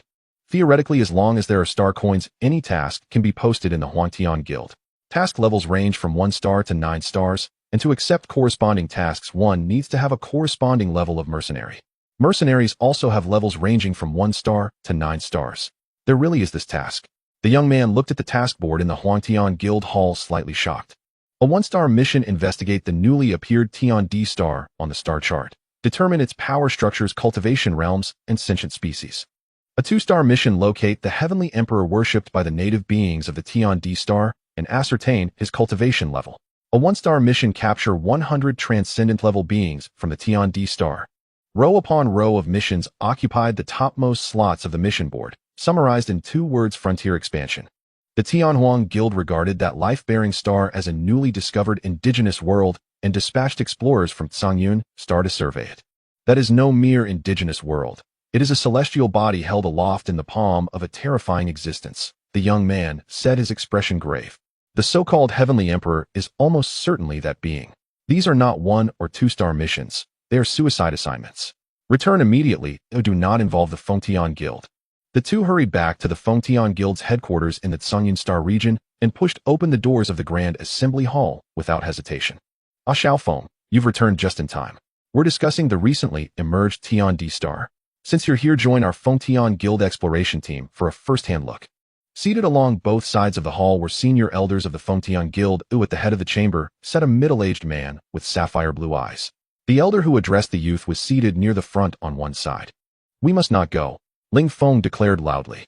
His sudden outburst drew every gaze in the hall, including that of the sapphire-eyed elder at the apex, the guild's Grand Master. An 8th-rank creator realm cultivator. That is no indigenous world. I have seen it myself, cradled in the palm of a terrifying entity. It was he who placed the Tian D star there. His words sent a palpable shockwave through the assembly. After a long silence, the elder asked, Xiaofeng, are you certain? Every uncharted life-bearing star may conceal profound opportunities. Miss them, and they vanish forever. Frontier expansion is a contest all factions of Songyun star must wage, spoke the Fengtian Guild's senior elder, a creator realm cultivator himself. And indeed, all 20-odd figures assembled in the hall had attained that realm. Ling Feng nodded emphatically. I saw it with my own eyes. Not only I, but Uncle Qin did as well. All eyes turned toward Qin Shu, standing behind Ling Feng. Qin Shu took a deep breath, bowed respectfully to those gathered, then gave a solemn nod. It is true. His confirmation tightened every face in the hall. Then frontier expansion demands careful deliberation. At the very least, let others go first as our vanguard. How formidable is this Heavenly Emperor? Only trial will tell. Should he prove insufficiently powerful, we too may yet vie for dominance. Though wary of the entity Ling Feng described, they refused to abandon the Tian D star, merely declining to lead the charge. Father, Ling Feng's face flushed with urgency as he looked up to the Grandmaster seated at the hall's apex, the guild's leader and his own father. Ling Yun gazed at him and gently shook his head. Xiaofeng, you do not grasp the significance of frontier expansion for us. In the creator realm, each rank is a heaven unto itself. Ascending even 1 step is agonizingly difficult. Not only is Dao comprehension arduous, but resources for cultivation are rarer still. To forge an inner Dao world within the creator realm demands vast stellar core spiritual energy, found exclusively on life-bearing stars. At birth, such stars coalesce primordial Dao crystals and stellar core spirit stones. The former aid Dao insight, the latter supply the vital stellar core spiritual energy. Ling Yun continued, my cultivation has spanned over 1,000,000 years. Yet the leap from 8th to 9th rank of the creator realm has stalled me for another 1,000,000. For cultivators, this is sheer torment. You know, star coins, though containing only trace amounts of stellar core spiritual energy, they are already exquisitely rare. 1 stellar core spirit stone holds the equivalent spiritual energy of 10,000,000 star coins. Primordial Dao crystals are even more precious. Over 300,000 years ago, a single crystal surfaced on Songyun star and fetched 180 million star coins. He sighed softly. Who would willingly court danger unless compelled? Frontier expansion promises both opportunity and peril, unfathomable, unpredictable. As Ling Feng warned, a terrifying existence may indeed dwell there. After all, the convergence of an entire life star's fortune inevitably births mighty beings. Countless frontier pioneers have been slain by those they sought to subdue. But father, that being, Ling Feng tried again, recalling the awe-inspiring abyssal presence he had witnessed, whose single glance remained seared into his memory. Xiao Feng, no more. Ling Yan cut him off, then turned his gaze toward the assembly below. Since Xiao Feng warns of danger, we shall delay our departure. Let independent cultivators scout first. Monitor the major sects closely. If they move, we move immediately after. Yes, Grandmaster. The assembly rose as one in unison. Ling Feng stood frozen, words trapped within him, only now realizing how steep and merciless the path of cultivation truly is. The path of cultivation is a struggle against others, against heaven, against fate itself. To refuse the contest is to perish. Even when tigers lurk upon the mountain, one must ascend. One by one, starships lifted from Tsungyan Star into the boundless cosmos. Freelance cultivators, mercenary bands, lone adventurers, all racing ahead of the great powers. Before the major forces intervened, they sought to arrive first, to claim even a single sip of the feast. Ling Feng and Qin Yuan stood silently in the Fengtian Guild's estate, gazing upward at the sky for a long silent while. Uncle Qin, do you think they'll return alive? I cannot gauge the strength of Tsungyan Star's celestial ascended sovereign, but I suspect he rivals that other being. He spoke. Qin Yuan shook his head. He too had glimpsed only once, and could not fathom the true depth of that being's might. Tsungyan Star earned its name from the title of that sovereign, the Tsungyan Taoist, who achieved celestial ascension roughly 3 million years ago. Tian D Star, Lin Fan sat immersed in the library, flipping through ancient texts, when suddenly he paused, lifting his gaze toward the heavens beyond the library's eaves. At last you have broken through. He smiled faintly, shook his head, and resumed reading. From the fringes of the Sea of Immortals, sealed long ago by an immortal platform sovereign, to the desolate expanse of the Huangtian Sea of chaos, dwelling within such a vast world demanded deeper study. After all, he stood only at the second rank of the Creator realm, with the Celestial Ascension realm, the Primordial Unity realm, the Immortal Platform realm, and the enigmatic Tao Ancestor realm still towering above. Even as he spoke, he finished the book, and his cultivation quietly surged Creator realm third rank. Over the demon clan's lands, colossal demonic clouds rose to blot out heaven and earth. A figure wreathed in surging demonic energy ascended into the void, while countless demons knelt below in fervent worship. Demon Emperor Lin Fan brought the Xinhuang Great World out from the edge of the sealed realm, allowing the great Tao of the Xinhuang Great World to be completed, and the Demon Emperor finally attained the Tao and became an emperor. He became the second being of the creation realm in this era. I have finally taken this step, the Demon Emperor said as he soared into the sky, surveying his surroundings. A torrent of demonic energy surged forth, emanating an aura of dominion from his being. I have become an emperor. Who in this world can rival me? His words resonated across the heavens and earth, and countless beings looked up, witnessing the overwhelming demonic energy, all stunned, recognizing another great emperor. Yet soon images of a towering figure flickered in their minds, leaving them momentarily dazed. The demons on the ground wore expressions of complexity. If this were before, they would have taken pride in the Demon Emperor. With the Demon Emperor attaining the Tao, the demonic path would sweep across the world, and the entire realm would honor the demon race. But now, what, do you not believe me? The Demon Emperor noticed the expressions of the demon race, and slightly focused his mind. The group of demons all shook their heads, wanting to say something, but hesitating. The Demon Emperor's gaze sharpened as he looked towards the direction of the human race's Jojo, with demonic energy surging and battle intent rising. Where is the human emperor? Are you willing to fight? With this statement, the entire world fell silent, and the demons trembled at the sight, looking towards the direction of Jojo, their faces filled with fear. Demon Emperor, do not. A demon race quasi-emperor quickly spoke, and then a group of quasi-emperors stood in front of the Demon Emperor. That individual is not to be trifled with. It would lead to the annihilation of the demon race. This statement caused a hint of fury to rise on the Demon Emperor's face, coldly staring at the group of quasi-emperors before him. What are you so fearful of a single human emperor? Since my birth, I have been invincible among my peers. Even when several peak races united to hunt me down in the past, they could not kill me. Would I fear a human emperor? The group of quasi-emperors said no more, merely pointing towards the sky. The Demon Emperor looked up, and in an instant his expression froze. The sky was boundless, with the sun and moon hanging in the air. A vast sea of stars appeared before him, as if he could reach out and touch the celestial bodies. The ancient, unchanging starry sky was no longer there. He trembled. What had happened? He had only practiced for a period of time. Why had the entire sky of the Xinhuang Great World changed upon his awakening? This was done by that one, the Celestial Emperor, who single-handedly lifted the entire Xinhuang great world, breaking through the ancient starry sky, surpassing the human race's heavenly gates, and bringing the entire world here. We previously resided at the edge of the sealed realm sea amidst a shattered starry sky, while this is the true realm sea. The demons said though they were of the demon race, they too held respect for that individual who had paved a path for all cultivators of the world. It was an act of creation. Among the demons there was also a statue of that individual standing in the nearby demon palace, and as they spoke their gazes unconsciously turned towards it. Now the Xinhuang Great World is no longer called that, it is now known as the Celestial Emperor Star, named after that individual's revered title. Each word along with the expressions and gazes of the demons caused the demon emperor to tremble. He too saw the statue standing in the demon palace. The demon race was arrogant as it had always been, yet they could still recognize a person in this way. He gazed upon the vast sea of stars and fell silent. Has he already taken a few steps forward in the realm of emperors? He murmured, single-handedly lifting the entire world and crossing the vast starry sky. Even if he had stepped into the emperor realm, he could not achieve that. In an instant, all his arrogance vanished. For he realized that not only the demon race, but other races as well venerated the same statue, that of a young human in white robes. The Celestial Emperor. It seems you are not a being of this era. Indeed, there is a human emperor still sleeping in this world, and it is not the legacy of the emperor that has awakened, but you. He said, his eyes filled with rising battle intent. You are merely someone who has practiced longer than I have. Give me time, and I too can surpass you. His calm words carried the unique pride of the demon emperor. Next to the palace that enshrined the statue, he built another demon palace. No shame, but rather a goal to aim for. In the library, Lin Fan glanced towards the direction of the demon race, slightly startled, then shook his head and smiled.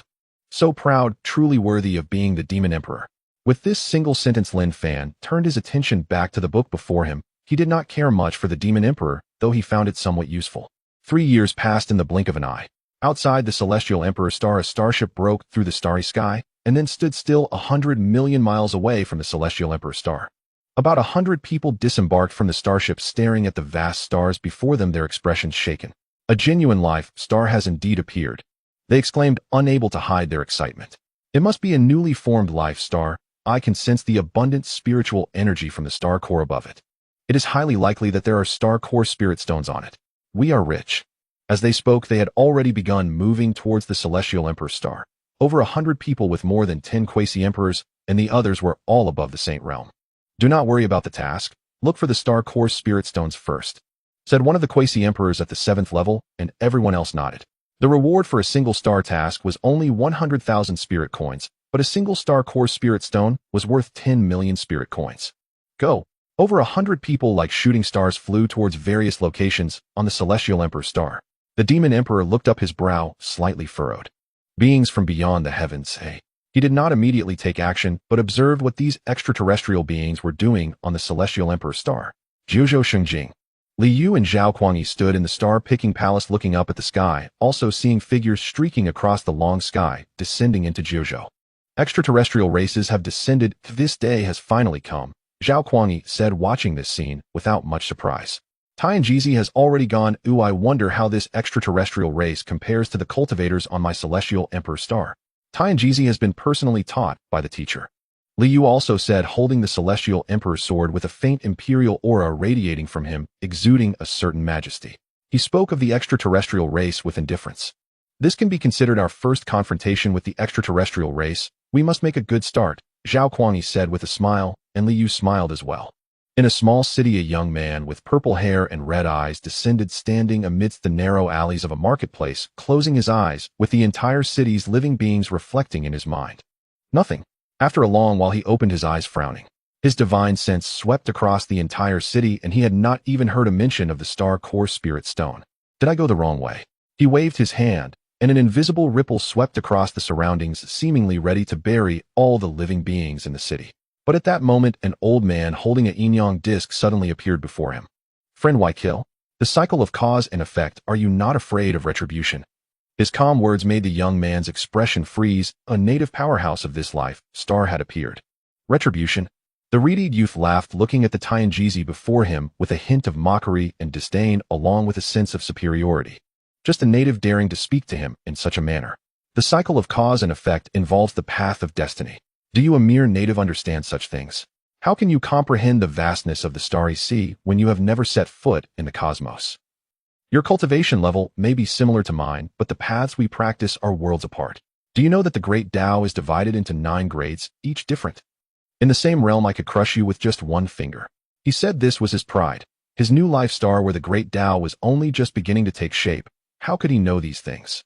What they practiced were merely some transcendent sacred realm scriptures, but most had cultivated the path of rules and possessed rule artifacts. The natives, and they though in the same realm, were worlds apart in strength.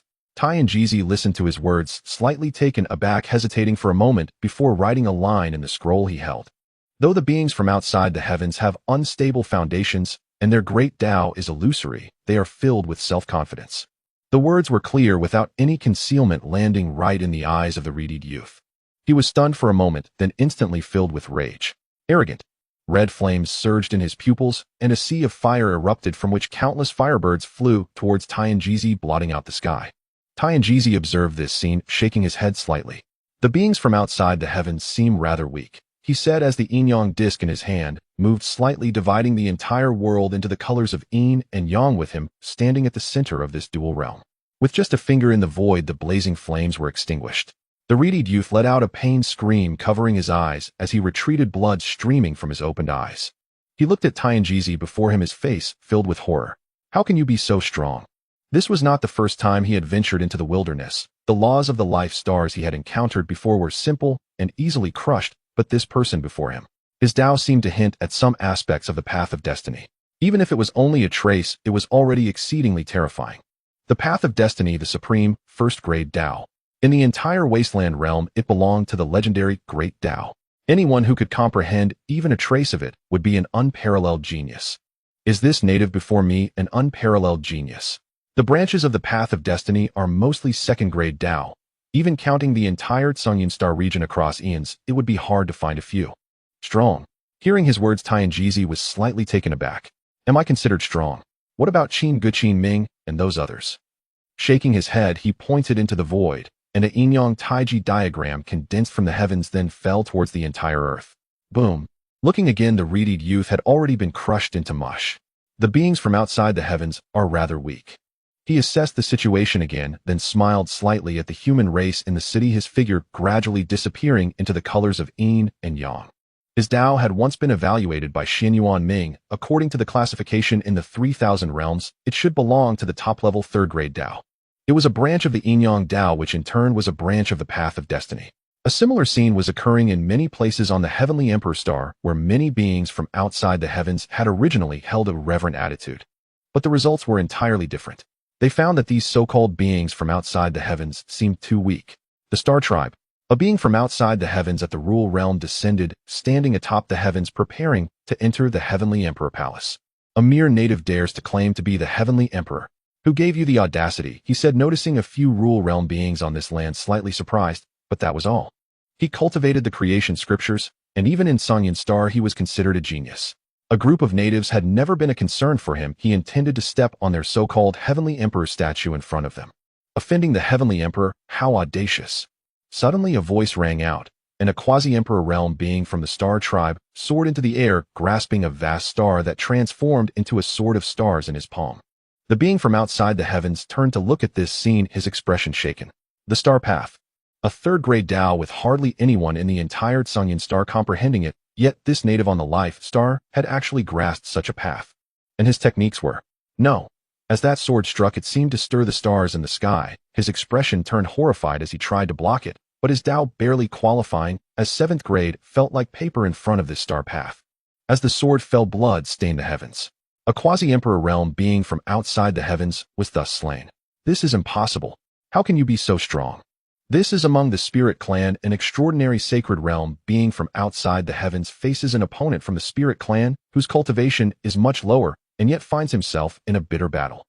This Spirit Clan member could only be considered an ordinary genius among the Spirit Clan, yet he possessed combat power far exceeding that being from outside the heavens, capable of launching attacks across realms.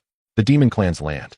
A woman with a foxtail stood quietly on a patch of Qingqiu as several beings from outside the heavens descended before her. A being at the rule realm, and several extraordinary sacred realm beings. There is a residue of Star Core spiritual energy on you. Have you used Star Core spirit stones? The being at the rule realm said, looking at the woman before him, his eyes showing uncontainable excitement. He was the first to discover traces of the Star Core Spirit Stones. Bai Zhen simply gazed at him. Star Core Spirit Stones, she said. What is that? She had never used any spirit stones. All spirit pills and auxiliary spiritual items were in her eyes filth. Stop pretending. If you hadn't come into contact with Star Core Spirit Stones, how could you have such dense spiritual energy? If you cooperate, you might still have a glimmer of hope. The being at the rule realm looked at Bai Zhen saying this. He had never paid attention to a native, even one at the extraordinary sacred realm. He stood with his hands behind his back, the pressure of the rules cascading forward.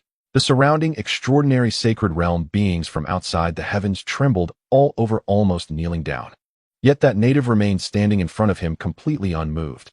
This scene startled the being at the rule realm, and then he noticed the extraordinary sacred realm woman looking at him. A gaze filled with a captivating power. The power of phantoms. He was shaken, desperately driving his soul power to resist, but in an instant he was completely immersed, and then Bai Zhen passed by several of them, her 9 tails sweeping up, a few heads, blood soaring into the sky. The Demon Clan. A being from outside the heavens stood atop the Demon Clan sky, looking down at the earth, slightly shaken. This is a cursed land with a seal that locks the entire world. This world possesses such power. Just touching a trace of this sealing power made his soul tremble, and an uncontrollable fear surged from the depths of his heart. This is the calamity the Heavenly Emperor has brought upon my Demon Clan. Do you want to try it? A great Sage Realm Demon Clan member stood within the sealed land of the Demon Clan, looking at him and speaking calmly. This being from outside the heavens trembled at his words. The Heavenly Emperor.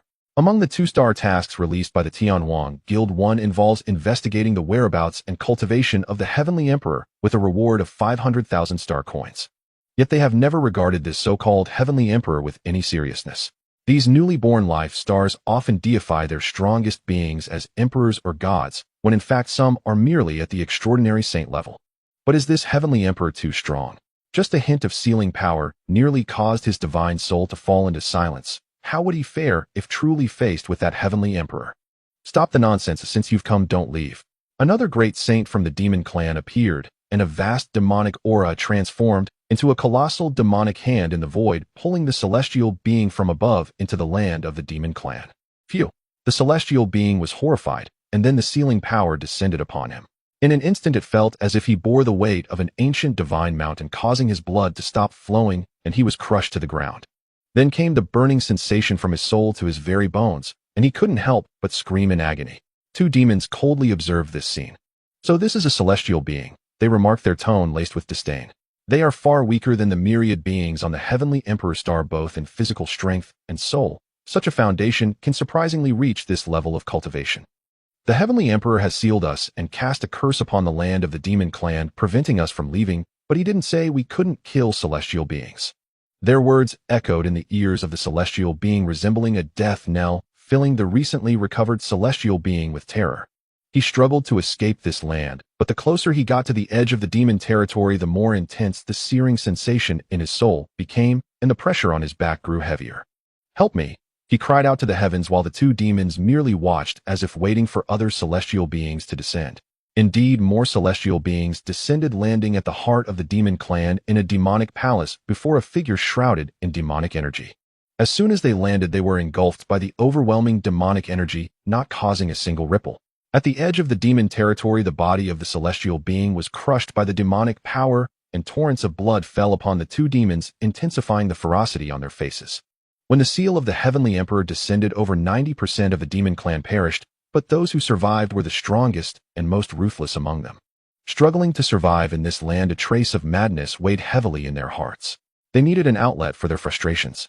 The agonizing cries startled many who still lived on the Heavenly Emperor star. As they all turned towards the direction of the Demon Clan, a wave of inexplicable dread washing over them. This life star is not right, someone remarked, swiftly retreating, wanting to escape the Heavenly Emperor star. The Star Core Spirit Stone and the Tianhuang Guild mission became insignificant compared to survival. However, a figure had appeared in the sky above the Heavenly Emperor star, a woman clad in a blue and gold robe, standing in the void like an emperor. The leader of the Spirit Clan, Yiling. A realm of illusion descended, drawing all celestial beings into it, and then under the gaze of countless eyes, these celestial beings gradually lost their vitality. In the underworld sea, a ghostly ship eternally sailed through the ocean with several oil lamps lit, then several voices emerged. the shattered world of the human realm, where several celestial giants and even Tao ancestors were born, is actually treated as a newly born indigenous world. In terms of foundation and comprehension of the Tao, which race in the 3000C can compare to the human race. They were once the masters of the 3000C. The demon clan must be the descendants of that individual, right? Ever since that individual appeared, I can no longer see this world clearly. The Heavenly Emperor. This title was once a taboo. In the library pavilion beneath the Bodhi tree, a young man in white lay reading, while a barefoot woman in red stood respectfully behind him. A teacup, a book, and fish occasionally leaping in the pond created a scene of tranquility. No matter how the world changed, it seemed that nothing could disrupt the peace here. At some point, Lin Fan suddenly looked up at the starry sky. Bai Zhen had finally left the Heavenly Emperor's star. With one last glance back at the Heavenly Emperor's star, he bowed respectfully towards the place of memory. Sir, Bai Zhen has left, she said, then headed towards the distant starry sky. You are thoughtful, he replied, and the red-clad woman behind him was slightly stunned, turning to follow Lin Fan's gaze, but saw nothing. Several starships carrying over 1,000 pioneers from the Tsungyan star sailed through the starry sky, but just as they were about to approach the marked location on the star chart, they suddenly stopped. Someone is here, said the helmsman, and the gaze of everyone on the ship fell upon a figure in the starry sky ahead. A woman holding a white fox lotus lamp stood in the vastness of space, as if she had been waiting for them there for a long time. Heavenly Emperor Star Bai Zhen, she introduced herself, causing everyone on the ship to be startled. It was indeed a being from that life star. They hadn't even reached that life star when the being from there proactively sought them out.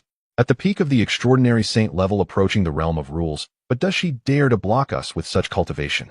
The combat power of the natives on the pioneering star is far inferior to ours. They could see through Bai Zhen's cultivation at a glance. In the starry sky, she could only be considered average, and in their presence, she was completely insignificant. The beings of the Heavenly Emperor star, just right. Tell us about the power divisions, ethnic distributions on the Heavenly Emperor star, and where your so-called Heavenly Emperor is, as well as their cultivation level. A powerful figure at the realm of rules said nonchalantly, adopting a condescending posture. They did not inquire about the Star Core Spirit Stones and Star Core Source Crystals. These two items were taboo to ask about. If this native of the Heavenly Emperor star truly knew, they would soon face a chaotic battle.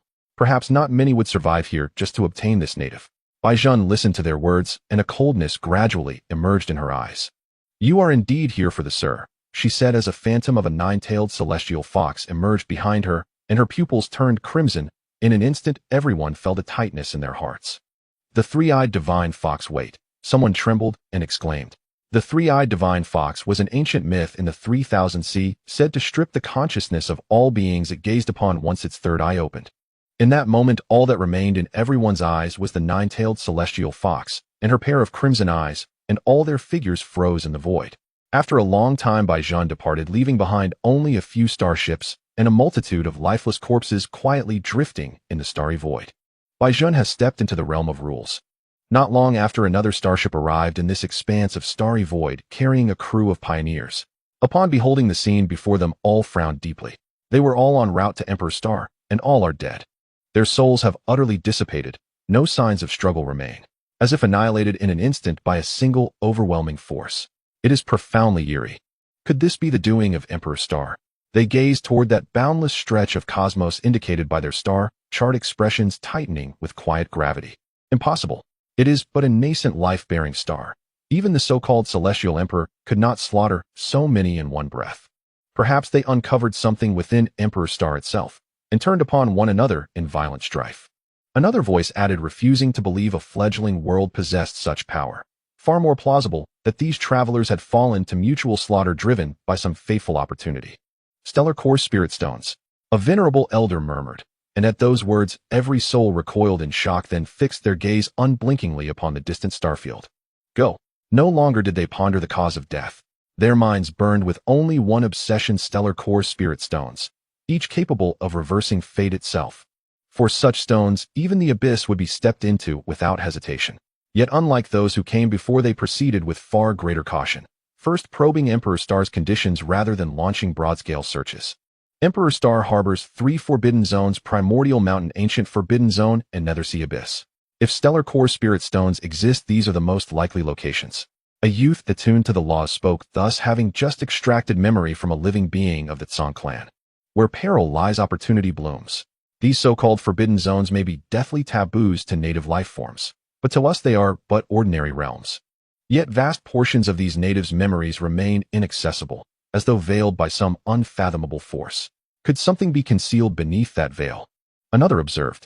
This cohort was formidable. Half had attained law-attuned cultivation, registered as level 1 mercenaries under the Tianhuang Guild. Per Tianhuang Guild statutes, 3 level 1 assignments must be completed to attain level 1 mercenary status. Advancement to level 2 requires 3 level 2 tasks, and so forth, ascending in rigor. Level 1 mercenaries already possess the capability to explore the boundary seas. You overthink it. That final remark was swiftly challenged. To obscure the memories of so many beings, rendering them impenetrable to our scrutiny. Do you grasp what manner of existence could accomplish such a feat? This is merely a nascent lifestar. At those words the speaker paused briefly, then meeting the group's urgent gazes swallowed his retort and quietly withdrew to the rear of the assembly. He cultivated a unique art that granted faint premonitions of danger, and ever since arriving here foreboding visions had haunted his mind. When the group declared their intent to enter those forbidden zones, searing pain lanced through his skull. A terror beyond reckoning. His heart quaked. According to native memory, Primordial Mountain no longer has any accessible path. Let us first investigate the ancient forbidden zone and the Nethersea Abyss. Let us divide forces. Agreed. In short order the party split into 2 contingents, each hastening toward its designated destination, while the youth, gifted with foresight, went nowhere at all. He remained rooted in place, scanning the horizon in all directions, his body trembling uncontrollably. What manner of realm is this? He whispered, voice raw with dread. All 4 cardinal directions pulsed with dire omens, as if a single misstep within this world would spell instant annihilation. Lin Yang, what have you perceived? Still some trusted him, a man and a woman, both bearing pale blue hair, their forms shimmering faintly with ambient light. Beings across the star realms commonly assume humanoid form, but true humans are exceedingly rare, and those few dare never reveal themselves openly. Lin Yang glanced at them, then at the cluster of native captives taken from this world, and drew a slow, steadying breath. Their avarice has blinded their reason. So many fragmented, erased memories. Surely that warrants alarm. This is not the first wave of pioneers, and yet nothing like this has ever occurred before. This is no nascent domain. His final conclusion struck both listeners like thunder. Such a claim nearly overturned the Tianhuang Guild's official assessment of Emperor Star, a verdict issued by the Tianhuang Guild itself, the colossal hegemon of the desolate heaven boundary seas. Could even they be mistaken?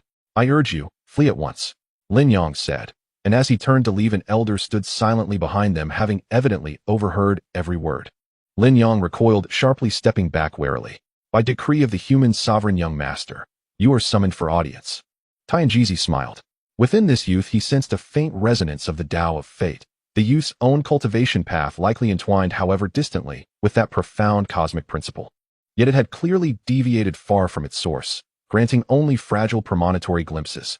Had his affinity been stronger, he would never have set foot upon Emperor Star. The human sovereign. Those 4 words sent tremors through Lin Yang and the pair behind him. Their eyes then settled upon Tianjizi, and gradually their shoulders relaxed. Not human, thank the heavens. Were humans truly present upon this life star, it could never be a nascent domain. Humans dwell in precarious times, but they remain a race none dare provoke, especially not beings of their stature.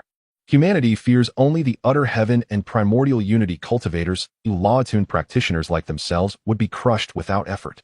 Lin Yang studied the elder, then lingered a moment on the yin-yang disc in his hand, before nodding. Better to engage the local powers than wander aimlessly like the others. Pioneering need not entail exterminating every native life form. This way, please. Tianjizi gestured forward, leading the way. The 3 exchanged glances, then followed, still leaving thus left a bitter taste of reluctance. What if they chanced upon a stellar core spirit stone? Shengjing's western hills, within a secluded courtyard. Hongfu withdrew her gaze from the farthest reaches of heaven and poured Lin Fan another cup of tea. Watching him sip it calmly, she could not resist asking. Master Li Yu and his party have begun contact with extraterrestrial races. She spoke. Lin Fan nodded, offering a faint serene smile. Such encounters were inevitable. Whether with humanity or Emperor Star, integration into the 3,000 boundary seas is their destined course. Earlier is better. Yet their intentions extend far beyond mere contact. Hongfu added. Both Li Yu and Zhao Kuangyi harbored grand ambitions. Contact was merely the opening act. Conquest was their true design. Lin Fan paused slightly at her words, then shook his head. Let them proceed as they will. His gaze drifted to a pile of rubble in the courtyard corner, stones imbued with his aura and nurtured by Bodhi tree roots, each humming with ineffable Tao resonance. Stellar core spirit stones. Though he did not pay special attention to those who came from the starry sky, he overheard mentions of star core spirit stones and star core source crystals from their conversations. The world of the Heavenly Emperor star is flawed because it is essentially a fragment of the human realm, and that shattered starry sky cannot bear the Tao of the Heavenly Emperor star. Lin Fan propped up the entire Heavenly Emperor star with the Bodhi tree, lifting it away from the shattered starry sky. The Heavenly Emperor star does not possess a true world core. If one were to speak of a world core, it would be the Bodhi tree behind Lin Fan. The Bodhi tree carries the heavenly Tao of the Heavenly Emperor star, merging itself into the entire star, truly becoming what is referred to as the world tree. The grade of the Bodhi tree corresponds to that of the Heavenly Emperor star. The two have become a whole, mutually thriving and perishing in a relationship of coexistence. The divine soul of the Bodhi tree resides in this small courtyard, transforming into the Bodhi tree behind Lin Fan, equivalent to Lin Fan's library being the world core of the entire Heavenly Emperor star. It's good that many have come. All the beings that perish here will nourish you, and you will grow faster. However, do not force anything. Let everything occur as fate intends. Lin Fan said, influenced by the Bodhi tree, and due to Lin Fan's presence, every blade of grass and every tree here has taken on the properties of star core spirit stones. Lin Fan reached into the void, gathering the surrounding world's spiritual energy into crystals, infusing a trace of the original Tao within, forming what people refer to as star core source crystals. Hong Fu stood behind, gazing at this scene in shock. Do you want one? Lin Fan looked at her, nodding with a faint smile. Her expression shifted, and just as she was about to respond, a star core source crystal had already landed in her hand. The original essence, perfectly aligned with her Tao, the void Tao. She hurriedly bowed. Thank you, sir, for your gift.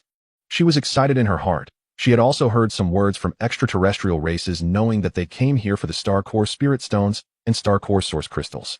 These two items are worth a fortune outside the Heavenly Emperor star, yet the sirs simply gave them to her. It's merely a small trick. Cultivation still relies on oneself as much as possible. The Tao cannot be named. Even within the same Tao, the paths taken by different individuals may not be the same. The ascent to the heavenly realm, the primordial realm, the immortal platform. The higher one goes, the more important the comprehension of the Tao becomes. The shortcut before you will ultimately become a barrier in the future. Lin Fan spoke, yet upon seeing Hong Fu's excited expression, he shook his head. The road of cultivation is long. Not everyone is headed toward the end. For Hong Fu, what she had once sought was merely to attain the Tao and become an emperor. Even now, she had not thought too far ahead. The star core spirit stones and star core source crystals were treasures to her. The extraterrestrial races could only see a vast living world suspended over this flowing stone belt, but those who were above the heavenly realm could see a massive tree pulsating with world's spiritual power, supporting a grand world standing amidst the starry sky. This was the true form, yet all of this was concealed by Lin Fan. The endless sea. A group of pioneers descended here, gazing at this boundless sea, slightly shaken. On a newly born life star, there are so many races. It is indeed a unique blessing. Unfortunately, it was exposed too early. They said, stepping onto the sea's surface, causing invisible ripples to spread out, and the entire ocean turned red with blood as countless sea tribes perished within it. There is none. They coldly observed this scene continuing toward the so-called underworld sea. However, this action alerted a tribe that had not been significantly affected by Lin Fan's reckoning, the sea tribe. Whooshed! A sea breeze swept in, quickly gathering into a tremendous tsunami.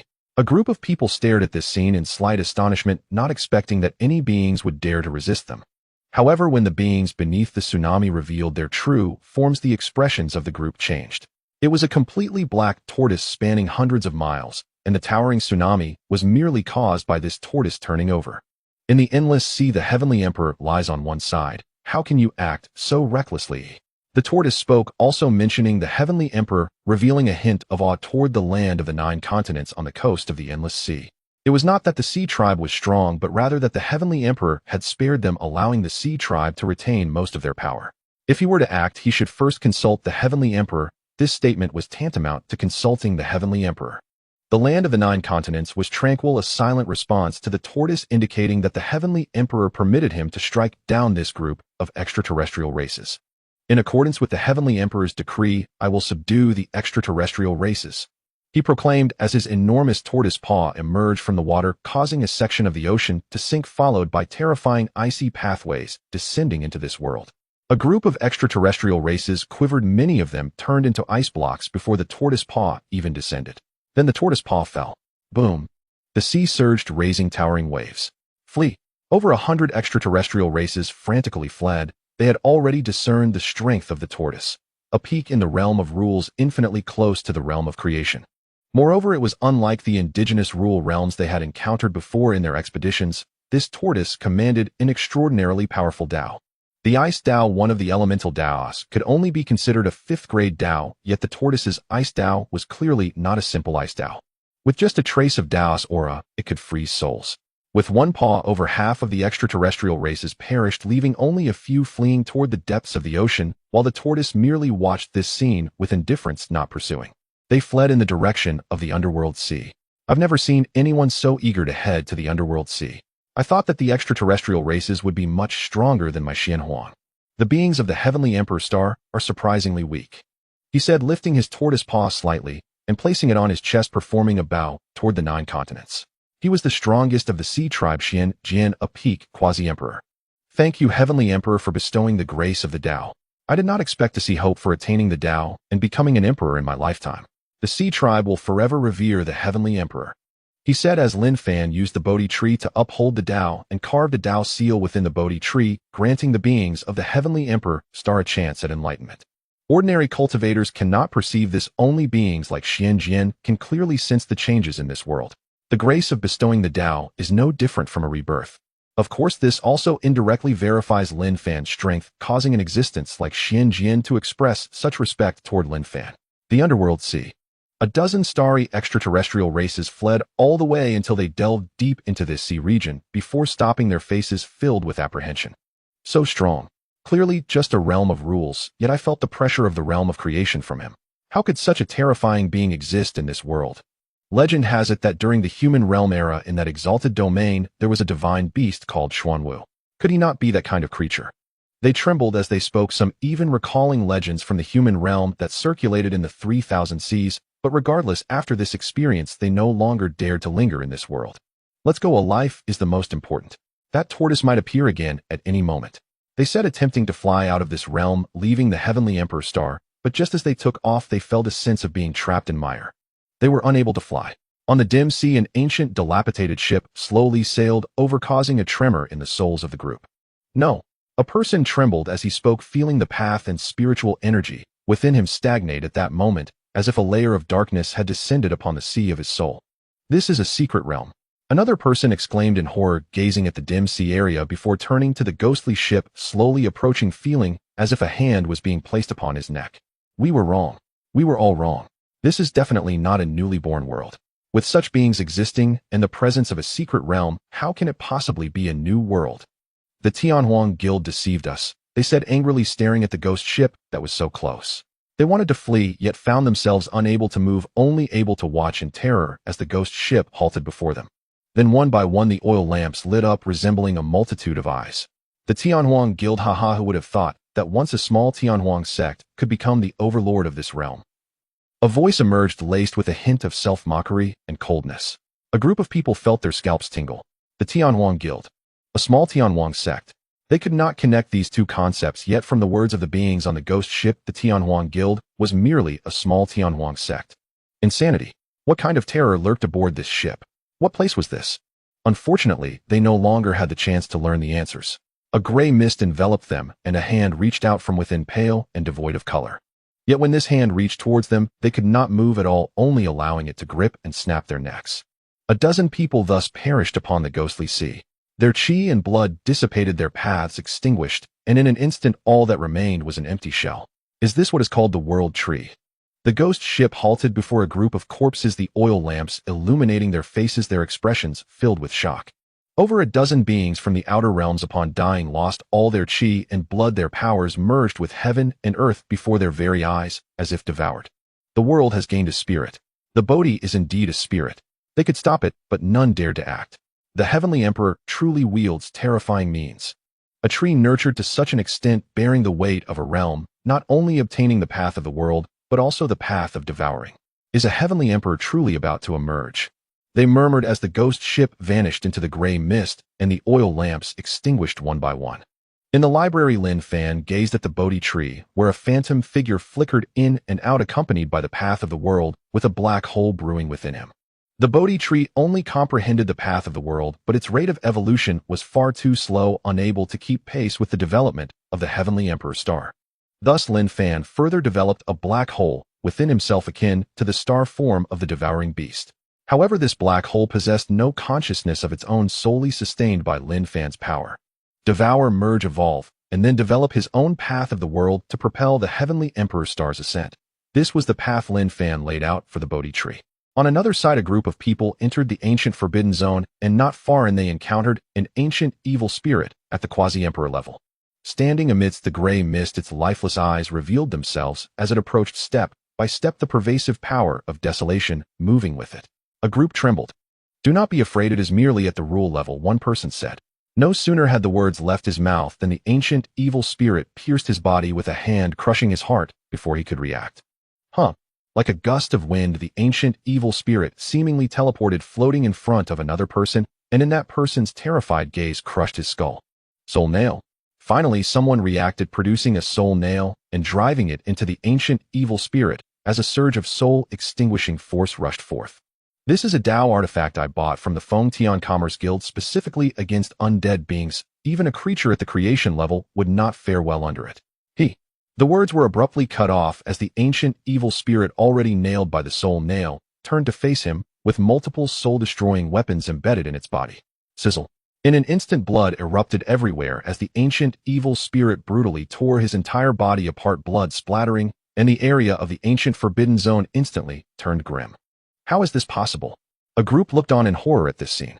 The group no longer dared to linger before the ancient evil spirit, turning back to flee the way they came, but they could no longer find their way back. An endless gray mist filled with the power of desolation that can erode the human heart. Most terrifying of all, another ancient evil spirit appeared before them, one in front and one behind, casting despair upon their faces. "They are of the human race." A person trembled as he spoke, causing everyone to shudder. Though the two ancient evil spirits had no idea how many years had passed since their deaths, they wore human garments and exhibited no characteristics of any other race. The beings in the realm all appeared in human form, but upon death, they would reveal certain original features. No matter what methods they used, they could never become true humans. An ancient legend surfaced in their minds. The human realm. This so-called newly born world was merely a fragment of the legendary human realm. This was news powerful enough to shake the Beidou Star Sea, but unfortunately, they had no chance to spread this information. Ancient evil spirits in the ancient Forbidden Zone are nearly undying and unkillable, and they were once formidable beings of the human race. Even a mere corpse could instill despair. While following Tianjizi towards Shungjing, Lin Yang suddenly felt a jolt in his brow, and then activated his innate ability to predict fortune and misfortune. In the next moment, shock filled his entire being. They are all dead. He gazed at the fate of those who came with him to the Heavenly Emperor star and found only silence, a dire, ominous sign of death.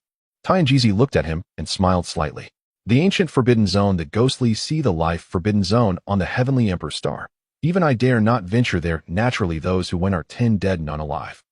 Only the Heavenly Emperor can emerge alive from there, he said, seemingly aware of what Lin Yang referred to, responding to Lin Yang's words with little surprise on his face. It should be noted that before the Heavenly Emperor, whether it was the ghostly sea, the primal mountains, or the ancient Forbidden Zone, once deeply entered, there was almost no path to survival. These beings from the outer realms dared to venture into such places. It was no different from seeking death. However, your talent is indeed interesting, predicting fortunes and misfortunes, having notable similarities with my Tianji. It's just that yours is too superficial. You merely regard it as an innate ability without utilizing it to its full potential. Tianjizi said, then took the three into Shungjing, the most prosperous capital of the human race, where even in the sky there were golden dragons of human fortune coalescing.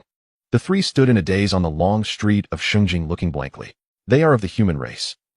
The human race, regardless of their realm or station, were once the sovereign masters of the 3,000 realm seas. The human realm itself was the ultimate destination for countless cultivators.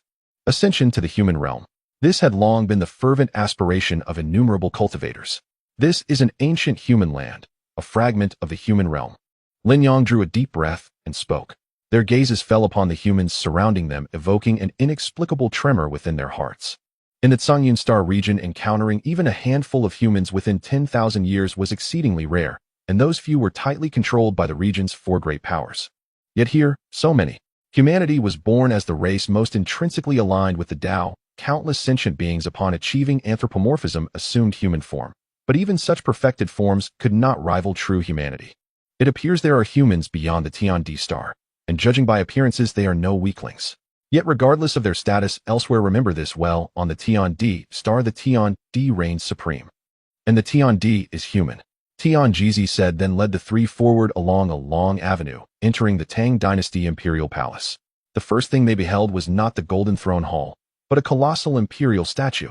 Hundreds of zhang tall it stood at the palace's main gate, an image of a young man standing upright with hands clasped behind his back. Every soul entering or exiting the palace paused to bow in reverence. Tian-Jizi did likewise. He stepped forward several paces and bowed deeply. Lin Yang and the other two stilled their minds and followed suit, bowing reverently as he did. This is the Tian-D, he declared. Their expressions tightened with awe, eyes locked upon the statue. They committed every detail of its visage to memory. This was the Tian-D, the strongest being of the Tian-D star. Both the human race emperor and the grand state preceptor are disciples of the Tian-D. Though the Tian-D governs no earthly affairs, these two wield his authority over the mortal world. Though the emperor and preceptor have not yet attained lofty cultivation levels, they must never be underestimated. They merely began their cultivation recently, and above all they embody the Tian-D's will. Tian-Jizi added this warning, his interest in Lin Yang quietly deepening. Using his heavenly calculations art, he had probed Lin Yang's origins, and found them profoundly extraordinary. The master may find this intriguing. Hearing this, all three nodded solemnly. Neither the human race emperor nor the grand state preceptor, not even the enigmatic Tian-D himself, was anyone they dared provoke. Humanity, the oldest, most mysterious race, wielded power far beyond their comprehension. One must never judge by appearances alone. Jiaxing Hall. As the three entered the grand hall, they beheld a young man crowned with an imperial diadem and robed in black dragon-embroidered imperial attire, standing calmly within a shaft of celestial light, gazing down upon them. Their hearts lurched. Instantly they dropped to their knees in obeisance. Lin Yang pays homage to his imperial majesty. Li Wen pays homage to his imperial majesty. Yuan Huan pays homage to his imperial majesty. This is the human race emperor. He stood bathed in that celestial light, the entire mortal world stretching out behind him, boundless fortune converging upon his form. His mere gaze left them breathless. They even sensed, despite their own great sage cultivation realms, that they might not prevail against this human race emperor, whose cultivation level was but saint realm. Anthropomorphic heterospirits, are all extraterrestrial beings thus formed? A voice rang out, not from the human race emperor before them, but from another figure beside him, a young man, holding a scroll, his face curved in a faint knowing smile. The grand state preceptor. Their hearts jolted. Again they bowed deeply. Your Excellency, beyond the Tian-D star most beings do indeed assume human form. For ordinary realm sea denizens the human shape remains the most Tao-aligned configuration. Of course certain mighty beings across the realm seas disdain anthropomorphism altogether. Their primordial forms possess innate talents rivaling even those of ordinary humans. Lin Yang replied. Along the way, Tian-Jizi's explanations had already revealed why the human race emperor and grand state preceptor sought him. They wished to understand the world beyond the Tian-D star. Zhao Kuangyi nodded, then posed another question. What is the current standing of humanity across the realm seas? This question carried immense weight. At its utterance, both Li Yu and Tian-Jizi's expressions hardened. Its answer might determine the Tian-D star's next course of action. The master remained aloof from worldly affairs. The destiny of the Tian-D star rested upon the shoulders of its stewards. Lin Yang paused thoughtfully, his gaze lingering briefly upon Li Yu's and Zhao Kuangyi's faces before speaking. In the age of the human realm, there existed no present-day 3,000 supreme divine realms. Then humanity ruled unchallenged over the 3,000 realm seas, governed solely by one imperial court, the human race imperial court. At that time, humanity was the imperial clan, the divine clan, supreme and unrivaled. But after the shattering of the human realm and the disappearance of the Tao ancestor, humanity lost its exalted status. Moreover, powerful beings across the 3,000 realm seas now scour the void for fragments of the shattered human realm, seeking the immortal platforms, sacred scriptures, and secret treasures of the human race's celestial sovereigns and the Tao ancestor. He paused, then drew a slow, deep breath. Since time immemorial, every discovered fragment world of the human realm has without exception been obliterated by such cultivators. And indeed, as they suspected, surviving fragments invariably harbor traces of human cultivators' legacies and relics. Many mighty beings have thus attained earth-shattering enlightenment, leaping in cultivation and ascending to become Realm C sovereigns. Take the Tianhuang Realm C for instance. Atop the Tianhuang Guild's mission board, a 9-star assignment has long remained unclaimed: the search for traces of human realm fragments. By this point, further words were unnecessary. Gravity settled upon Li Yu's and Zhao Kuangyi's faces. Even Tian Jizi furrowed his brow. They had long known the nature of the Tian D star. It was precisely one such fragment of the human realm as described by Lin Yang. To beings like ourselves, humanity remains an exalted, transcendent existence. But to the Realm C's sovereigns, it is nothing more than a fount of opportunity and enlightenment. Should humanity reveal itself within the Realm C's, legions of sovereigns would descend like locusts. This was Lin Yang's final statement. His gaze then returned to Li Yu's and Zhao Kuangyi's faces. He saw gravity in their eyes, and then gradually acceptance. Even the Grand State Preceptor shook his head with a wry, resigned smile. We'd hoped humanity fared better beyond the stars, yet it seems our plight is no different. We remain hunted everywhere we go, he remarked. Li Yu glanced toward him. Humanity simply lacks sovereigns, he said, his gaze drifting westward toward the western mountains. The Master is formidable, but even he may not subdue the 3,000 realm seas. And beyond them lie the 3,000 supreme divine realms. Each realm C corresponds to a supreme divine realm, the ultimate destination for sovereigns who ascend to the apex of their domain, much as the human realm once was. Yet they fall infinitely short of the human realm's former glory. Shall we exercise greater restraint? He fell into quiet contemplation. Suddenly the world before them shattered and reassembled. Within an instant they stood in the western mountain courtyard beneath the Bodhi tree, where Lin Fan watched them with a tranquil, gentle smile. Master! Li Yu, Zhao Kuangyi, and Tian Jizi immediately prostrated themselves. Behind them Lin Yang and the other two froze. Then realization struck. Their expressions shifted to profound shock. Without hesitation they dropped to their knees, foreheads pressing low to the earth. The Celestial Emperor, the master of this ancient land of the human race. Suddenly appearing in an instant, the space tore apart, the heavens shifted, and when he opened his eyes again, he found himself in another realm. This is the path of space. The supreme Tao of the First Order. Are you worried about encountering an invincible enemy affecting me? Lin Fan looked at Li Yu and Zhao Kuangyi, who both stared at him in silence. Lin Fan slightly shook his head, gazing at the vast expanse of stars, a wisp of chaotic Tao rhythms swirling around him, as if he were a true god. Do whatever you want, this star region cannot obscure my vision. The path of the human race never ceases. I only fear that when the day comes and I stand at the end of the starry sky, you may not be able to catch up. His calm words sent a tremor through those in the courtyard. They looked at him stunned. You are Lin Yang. Suddenly Lin Fan turned to Lin Yang, who trembled and bowed down. Reporting to the Celestial Emperor, I am. In front of this being, his talent to predict fortunes fell silent. In an instant, he felt as if he had become blind, a sensation he had never experienced before. Have you seen the North Dipper Star Sovereign? This question caused Lin Yang's expression to change, looking at Lin Fan in disbelief. It was a secret he had long buried in his heart, one he had never spoken of. How could he know? Does the Celestial Emperor know the North Dipper Star Sovereign? He asked, and at that moment, an endless fear arose within him. He indeed had seen the North Dipper Star Sovereign, but it was not under good circumstances. Feeling Lin Fan's gaze, he couldn't help but clench his hand, a small white vial peeking out between his fingers, his greatest trump card. Lin Fan looked at him, a faint smile on his lips. It seems you have enmity with the North Dipper Star Sovereign. As the words fell, everyone felt a momentary daze, while in Lin Yang's eyes appeared an eternal, unending river. That figure stood above the river, gazing down at him. Looking into the river, he saw as past his parents had acquired a supreme treasure of the Tao of Fate, attracting the wrath of the North Dipper Star Sovereign. His parents were both formidable beings of the heavenly realm, yet the North Dipper Star Sovereign was too powerful a prodigy who had comprehended the Tao of Fate, renowned throughout the entire wasteland realm.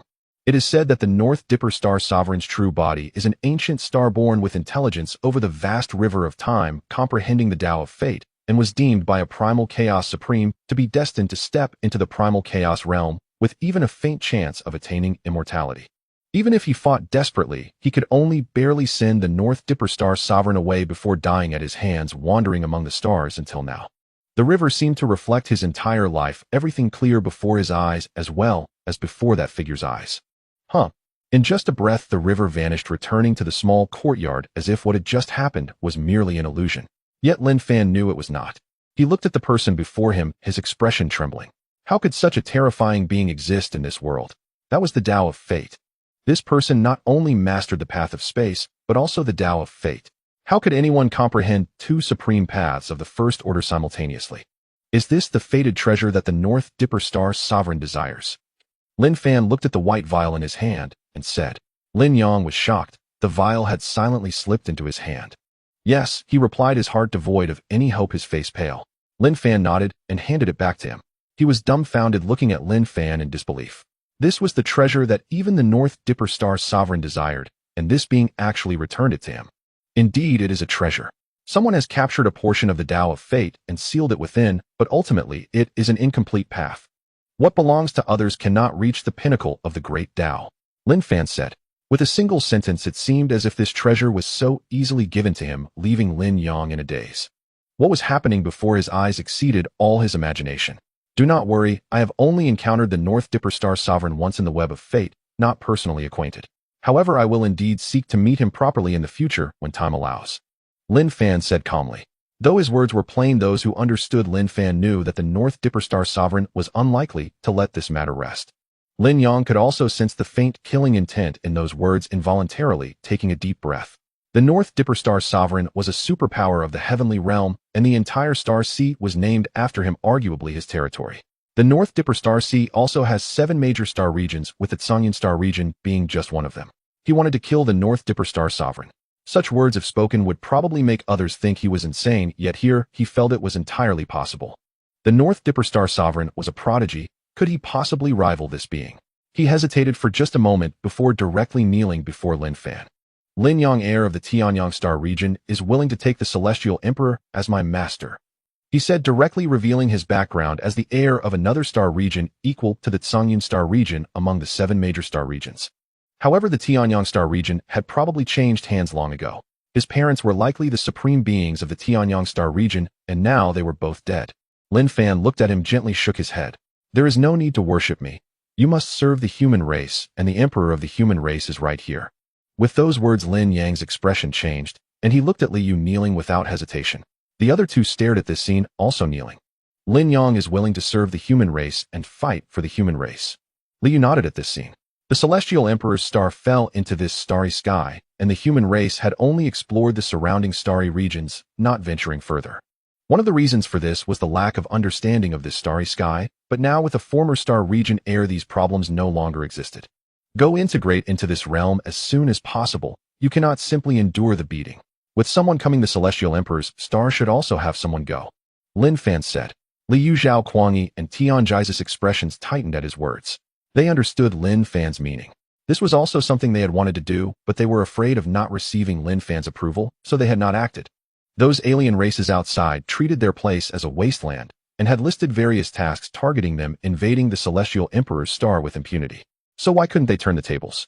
With this thought, Li Yu and Zhao Kuangyi's faces bore a hint of coldness. Sir, we understand, they said. Lin Fan nodded. Go. His calm words caused the world before them to fracture and reorganize, and in the next moment they returned to the star-picking hall, everything as it was before. It was as if what had just happened was merely a dream. Now it's our turn. Li Yu looked at the starry sky where several starships carrying thousands of people arrived before the Celestial Emperor's star. This time, there was even a strong presence of the creation realm. There truly exists a life star. Yet the universe is profoundly mysterious. Even in places of destruction, life realms can emerge. Captain, there's something strange. We passed through here before, while trading the same place, yet there was no Tian D star. An old man gazed at a figure standing in the void before the starship, speaking solemnly. This time they were not just casual cultivators, but a 2-star mercenary group registered with the Tianhuang Guild, the Linglang Mercenary Corps. Boj, this is your problem. Having passed through here so many times, how could you not discover this life star? If we had discovered it earlier, we wouldn't have to compete with so many people. If the Tianxin Pavilion, the Xie family, the Songlong sect, and the Feng Tian Merchant Association arrive, we might not even get a drop. Another person spoke, full of dissatisfaction towards the old man, but when glancing at the leader of the Linglang Mercenary Corps, his expression turned flattering. Captain, let's move quickly.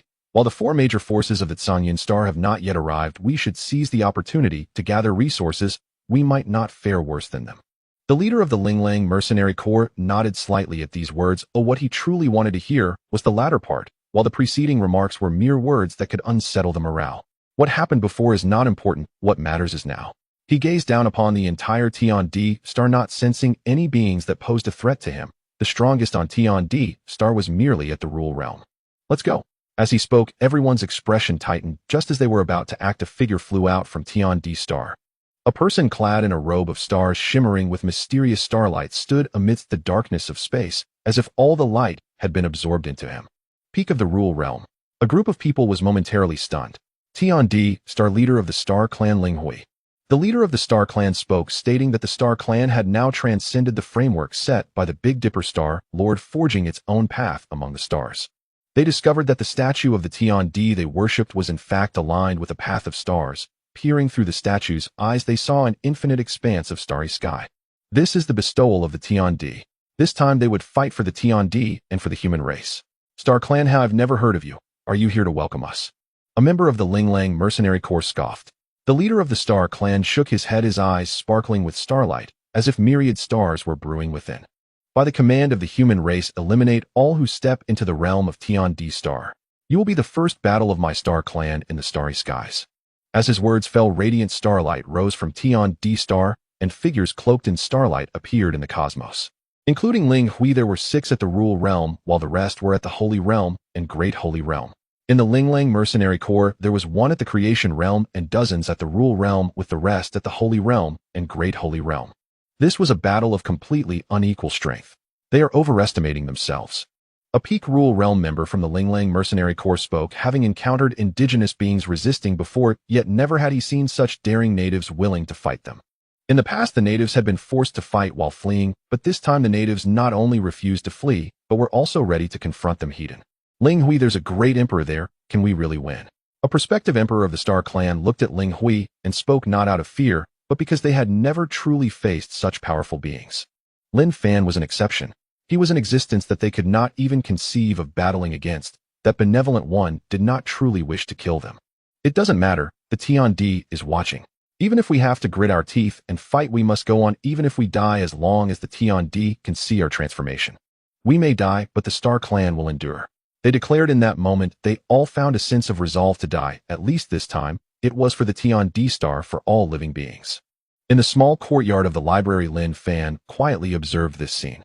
Sir, there is a great emperor there and dozens of prospective emperors. If it truly comes to fighting, I'm afraid the entire strength of the Star Clan will perish. Hong Fu felt compassion and spoke. This was also a race that once ranked among the top 10 peak clans, and seeing them go to their deaths unhesitatingly made her heart uneasy.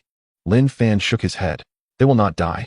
The next moment, a voice resonated in the minds of all the members of the Star Clan, along with a star map unfolding before their eyes. Remember well, this map is called the Big Dipper star map, an array I stumbled upon while observing the stars. It perfectly matches you. This time I will demonstrate it to you. The calm voice caused all the members of the Star Clan to tremble, followed by an indescribable excitement as the Tian-D was actually speaking to them. Then they looked up at that starry sky. Several starships, thousands of people, the weakest among them, were at the holy realm, and at the front stood a being at the creation realm equivalent to the emperor of Tian-D star. These people, who had come for the purpose of conquering and had never regarded the beings of this realm, felt fear for the first time. Yet they did not know where this fear originated. Born from the heart, causing the soul to tremble. I had said it before, there is something off about this Tian-D star. This life realm should not exist here. It has suddenly appeared during this time. This is not a new world at all, the old man stated, causing everyone to shudder. Then around them 7 great stars began to rise slowly. These were not illusions or manifestations, but true existences. What is this? Someone exclaimed in horror. Looking around, they realized they were situated in an unfamiliar expanse of stars, where only 7 stars stood tall. Following a unique trajectory, they emitted world-destroying starlight. This is an array. The leader of the Ling Lang mercenary corps also showed signs of shock. Even with his cultivation, he could not see through this grand array, and as soon as his divine sense touched those 7 great stars, it was extinguished. Could it be a celestial realm array? Is there a celestial being within Tian-D star? One phrase left everyone pale with shock. Celestial beings. How could this be possible? But now they had no time to contemplate. As world-destroying starlight fell, their captain, the powerful one at the creation realm, was directly annihilated within. Then another wave of world-destroying starlight swept across the entire starry sky, obliterating everything in its path. They stared in terror at this scene, fleeing in panic, yet they could not escape this realm of stars, as if this were a world unto itself. In the eyes of the Star Clan and the beings of the Tiandi Star, it was as if the starry sky had transformed into a painting with 7 great stars suspended in the celestial canvas, trapping those extraterrestrial beings within. With each flicker of the 7 great stars, a life would be extinguished. In a mere moment, the painting was devoid of any beings, leaving only the 7 great stars, eternally standing above the heavens and earth. With the 7 great stars as the foundation and the starry sky as the medium, this is the core of the Big Dipper star formation. This image is bestowed upon you for deep comprehension. Lin Fan's voice resonated in the minds of the Star Clan. A piece of the starry sky was captured with the 7 great stars condensing at 7 positions within the painting, ultimately falling into Ling Hu's hands. All the members of the Star Clan trembled and then bowed in unison towards the Tiandi Star. Although they did not know where the Tiandi was, this bow was necessary. Thank you, Tiandi. This single phrase allowed the Star Clan to completely emerge from the shadow of judgment and once again stand amidst the myriad clans of the Tiandi Star. The acknowledgement of the Tiandi was enough to ensure the eternal existence of the Star Clan. This scene also stirred many clans within the Tiandi Star who gazed at the starry sky and birthed countless ideas. The Big Dipper star map can easily annihilate so many powerful beings in the starry sky. If this is at least an imperial weapon, perhaps even stronger, could they also have a chance? In the library beneath the Bodhi tree, Lin Fan withdrew his gaze. The Star Clan, he murmured, then shook his head with a smile, his gaze returning to the book which described the starry sky as perceived by the author. He also mentioned the Star Clan. Lin Fan simply found it interesting. Hong Fu stood behind looking up at the sky, and after a long time she returned her gaze to Lin Fan, her expression filled with respect. This individual seemed indifferent to worldly affairs, yet whenever the Tiandi Star fell into peril, he would always be present. He truly deserved the title of Tiandi. In the star-picking hall, Li Yu and Zhao Kuangyi observed this scene, their expressions slightly tense. Do you understand the sincere intentions of the master? Li Yu looked at Zhao Kuangyi and asked. Of course. Zhao Kuangyi nodded. This is to establish authority for the human race, to gather strength, so that the myriad clans no longer only think of preserving their power in isolation. It is time for our actions to follow. They spoke, and then a decree was issued from the star-picking hall, dispatched by the human race's messenger to the 4 directions, reaching various clans. Extraterrestrial alien races keep invading and causing immense bloodshed on our Tiandi Star. The Emperor, feeling compassion for the common people, will assemble a grand army of the myriad clans, summoning powerful beings from all races to jointly confront the invading enemies. This decree shook the world. Soon after, powerful beings from various clans emerged, and streams of light continuously streaked across the heavens, all heading toward the humans' 9 provinces. The human race finally has movements. In the land of the demon race, a demon saint gazed into the distant land, observing this scene with a focused expression. Following the human race to expedition against the extraterrestrial alien races could yield rewards from the Tiandi. This is an opportunity for fortune. But our demon race no longer has such opportunities. Not necessarily. We are not dead, yet are we? The Tiandi did not keep us alive just to let us die silently here. We must still have our uses. Wait, we will surely see that day. Various powerful beings of the demon race stood upon the land, and the number of statues in the land of the demon race increased, with many demons worshipping day and night. They were not doing it for themselves, but for the next generation of the demon race, for the future of the demon race. We may die countless times, but the demon race cannot be extinguished like this. We were once part of the human world. There is also a piece of land belonging to our demon race in the realm of humans. The demon race knows more than the myriad clans. The Xianhuang Great World is a fragment of the human world, and they have long been aware of it. It is for this reason that they must control the entire Xianhuang Great World. Unfortunately, they encountered Lin Fan, an anomaly that should not exist. The Demon Emperor awakened from his cultivation. He saw the overwhelming star map and the reactions of the myriad clans. Eventually, he came before that statue, falling into deep silence. Have I made a mistake? He spoke. The world fell into complete silence, and no one could respond to his words. For the first time, he doubted himself, but after a long while, he smiled. In the end, there are winners and losers. Oh, I am not wrong. Ooh, I simply lost. You and I have yet to fight, yet I am no longer qualified to stand before you. I am unwilling, he said, his voice laced with self-mockery. A generation's Demon Emperor, aside from Lin Fan, was the only one of the creation realm on the Tiandi Star. He was supposed to have his grand era, but it ended before it even began. In an instant, a fragment of the starry sky was captured, transforming into a 7-star annihilation map, within which a creation realm being died, without even a hint of resistance. This scene completely shattered his illusions. I, Demon Emperor Qian Yuan, request an audience with the Tiandi. He bowed, and under the astonished gazes of the demon race's quasi-emperors behind him knelt before that statue. This proud demon emperor lowered his head for the first time. Yet within that temple there remained a profound silence, the statue, standing there quietly, as if mocking their ignorance. Kindi, what must my demon race do to survive in this tiny star? We are guilty, but not all demons are at fault. Once my demon race was also a main force on the heavenly gates of the human race, there remains a great emperor of my demon race forever enshrined there. The same goes for the human realm in the past. The demon race was once part of the human race, he finally said, stating a fact the demon race had long been unwilling to acknowledge. The demon race originated from the human race. A giant of the human race rebelled against the imperial court of the human realm and established the demon sect, leading to the subsequent demon race. Beneath the Bodhi tree, Lin Fan was momentarily taken aback. The demon race was once the human race, he said, causing Hong Fu beside him to also be surprised. She then slightly bowed to Lin Fan, sharing her understanding of the demon race. My clan has researched the various races on the Tiandi star, and indeed the demon race is the most similar to the human race. Aside from appearances, certain essences of the demon race truly resemble those of the human race. However, it cannot be said that the demon race is the same as the human race. The demon race was born accompanied by demonic energy, most harboring deep hostility. Many demon cultivators have gone astray in their cultivation and become demonic beings. As she said this, she looked at Lin Fan again. Seeing that Lin Fan's teacup was empty, she first refilled his tea before continuing. In my view, the demon race should be considered a failed product. Someone sought to create a race akin to, or even stronger than the human race, but failed, thus leading to the emergence of the demon race.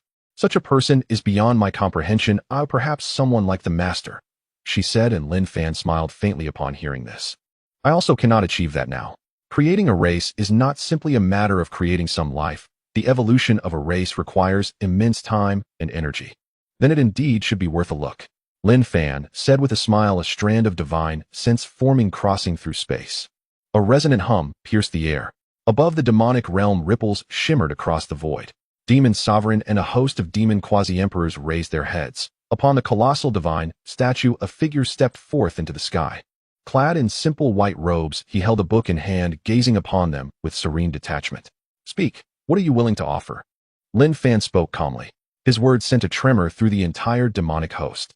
Once beneath the heavens of the Celestial Emperor's star, they had witnessed the Celestial Emperor single-handedly uphold an entire domain and stride across the starry firmament.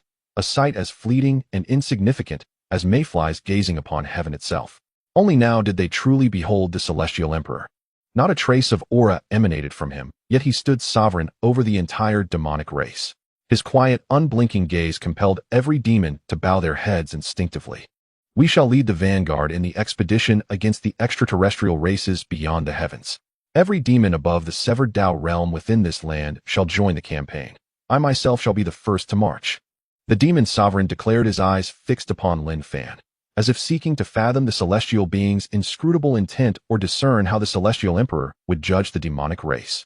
Lin Fan listened and smiled. Very well. A single word, yet it drew a palpable sigh of relief from the demon sovereign himself. So long as the Celestial Emperor granted consent, hope remained for the demonic race. Death they did not fear, but oblivion, silent and unmarked upon this very land, was their deepest dread. Then the demon sovereign turned again toward Lin Fan, only to find Lin Fan observing them. Not merely looking, but piercing through their physical forms, delving into the roots of their being, and deeper still.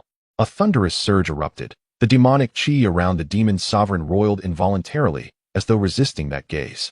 The demon sovereign steeled his focus, determined to test the true measure of the Celestial Emperor's power. In that single instant, heaven and earth fell silent. Time itself seemed suspended. A gaze, unwavering, absolute, descended upon him, crushing the demonic cultivation he had honed across eons. More terrifying still, upon the sea of his soul, under the demon sovereign's own awareness, a consciousness coalesced into form. Lin Fan himself, walking step by deliberate step into the profoundest depths of that inner ocean. After a long silence, the demon sovereign opened his eyes, as if awakening from a primordial dream. He looked once more upon the figure standing atop the divine statue, and his face contorted in sheer terror. How formidable is he? With but a glance I was rendered utterly powerless. You forged an entire race from your own Tao path, a feat of staggering ambition. Yet you never truly grasped the fundamental nature of this vast cosmos. Life is not born so easily, Lin Fan said. his voice echoing as though traversing the river of time to address some long-vanished interlocutor. Alas, no reply would ever come. That one was already dead. If a title were owed, it would be Demon Ancestor. Having reached such a realm, what then do you seek? Lin Fan shook his head. The immortal Terrace realm. He had not yet touched its threshold. The Tao Ancestor realm lay immeasurably distant. He had pondered far too soon. He will know soon enough. There is no need to rush. Still the race you created may remain. These calm words struck the demon sovereign and his host like thunderclaps. Had this celestial being truly seen through the very essence of their demonic race? Go forth. Since you claim your ancestors once bled alongside humanity at the human celestial pass against alien invaders, do so once more. I am watching you. Lin Fan spoke, and before the eyes of the assembled demons his form dissolved into nothingness. Only then did they realize the Celestial Emperor before them had been but a divine sense projection. Is this the Celestial Emperor? A demon quasi-emperor whispered trembling. He turned toward the demon sovereign, only to see him collapse onto his knees. We respectfully bid farewell to the Celestial Emperor, he proclaimed, and the entire demonic host knelt as one. Past glories no longer mattered. For the demonic race to endure only one path remained: earn the Celestial Emperor's recognition upon the battlefield of the Great Expedition. Jiuzhou Shengjing. The stellar race endowed with celestial wisdom answers the summons of the human emperor. 10,000 stellar race warriors have arrived pledging allegiance to the human expeditionary army. First to arrive were the stellar race, descending amidst cascades of starlight, transforming Shengjing's heavens into a glittering firmament. Granted. High above Zhaixing Hall, Liu hovered in midair. Zhao Kuangyi, standing silently behind him, witnessing the spectacle. Before the imperial palace, tens of thousands of human cultivators stood in solemn vigil, warriors drawn from every corner of the human world. The nine-tailed fox clan answers the summons of the human emperor, bringing with us the myriad beast clans pledging allegiance to the human expeditionary army in the war against the extraterrestrial races. 5 colossal fox tails blazed across the sky like titanic swords heralding the clan's arrival, followed by countless beast cultivators from the beast realm. With the 3 great beast imperial clans annihilated, the nine-tailed fox clan had naturally ascended as the sole imperial clan of the beast realm, ruling over all beast kind. Xianjian of the Sea clan answers the summons of the human emperor, bringing the Sea clan. An elder robed in deep azure descended upon the heavens. His presence dimmed the entire sky.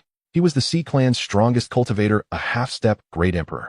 Clan after clan arrived. Soon the skies surrounding Shengjing teemed with sovereigns of 10,000 races. None who came were weaker than the heaven realm. To be weaker would render one unfit, even as cannon fodder upon the expeditionary battlefield. Within Shengjing, countless humans gazed upward, faces awash with awe. This is the zenith of human prosperity, someone cried, tears streaming down their cheeks. Eons of humiliation, unspeakable pressure. Only now in this moment were they wholly released.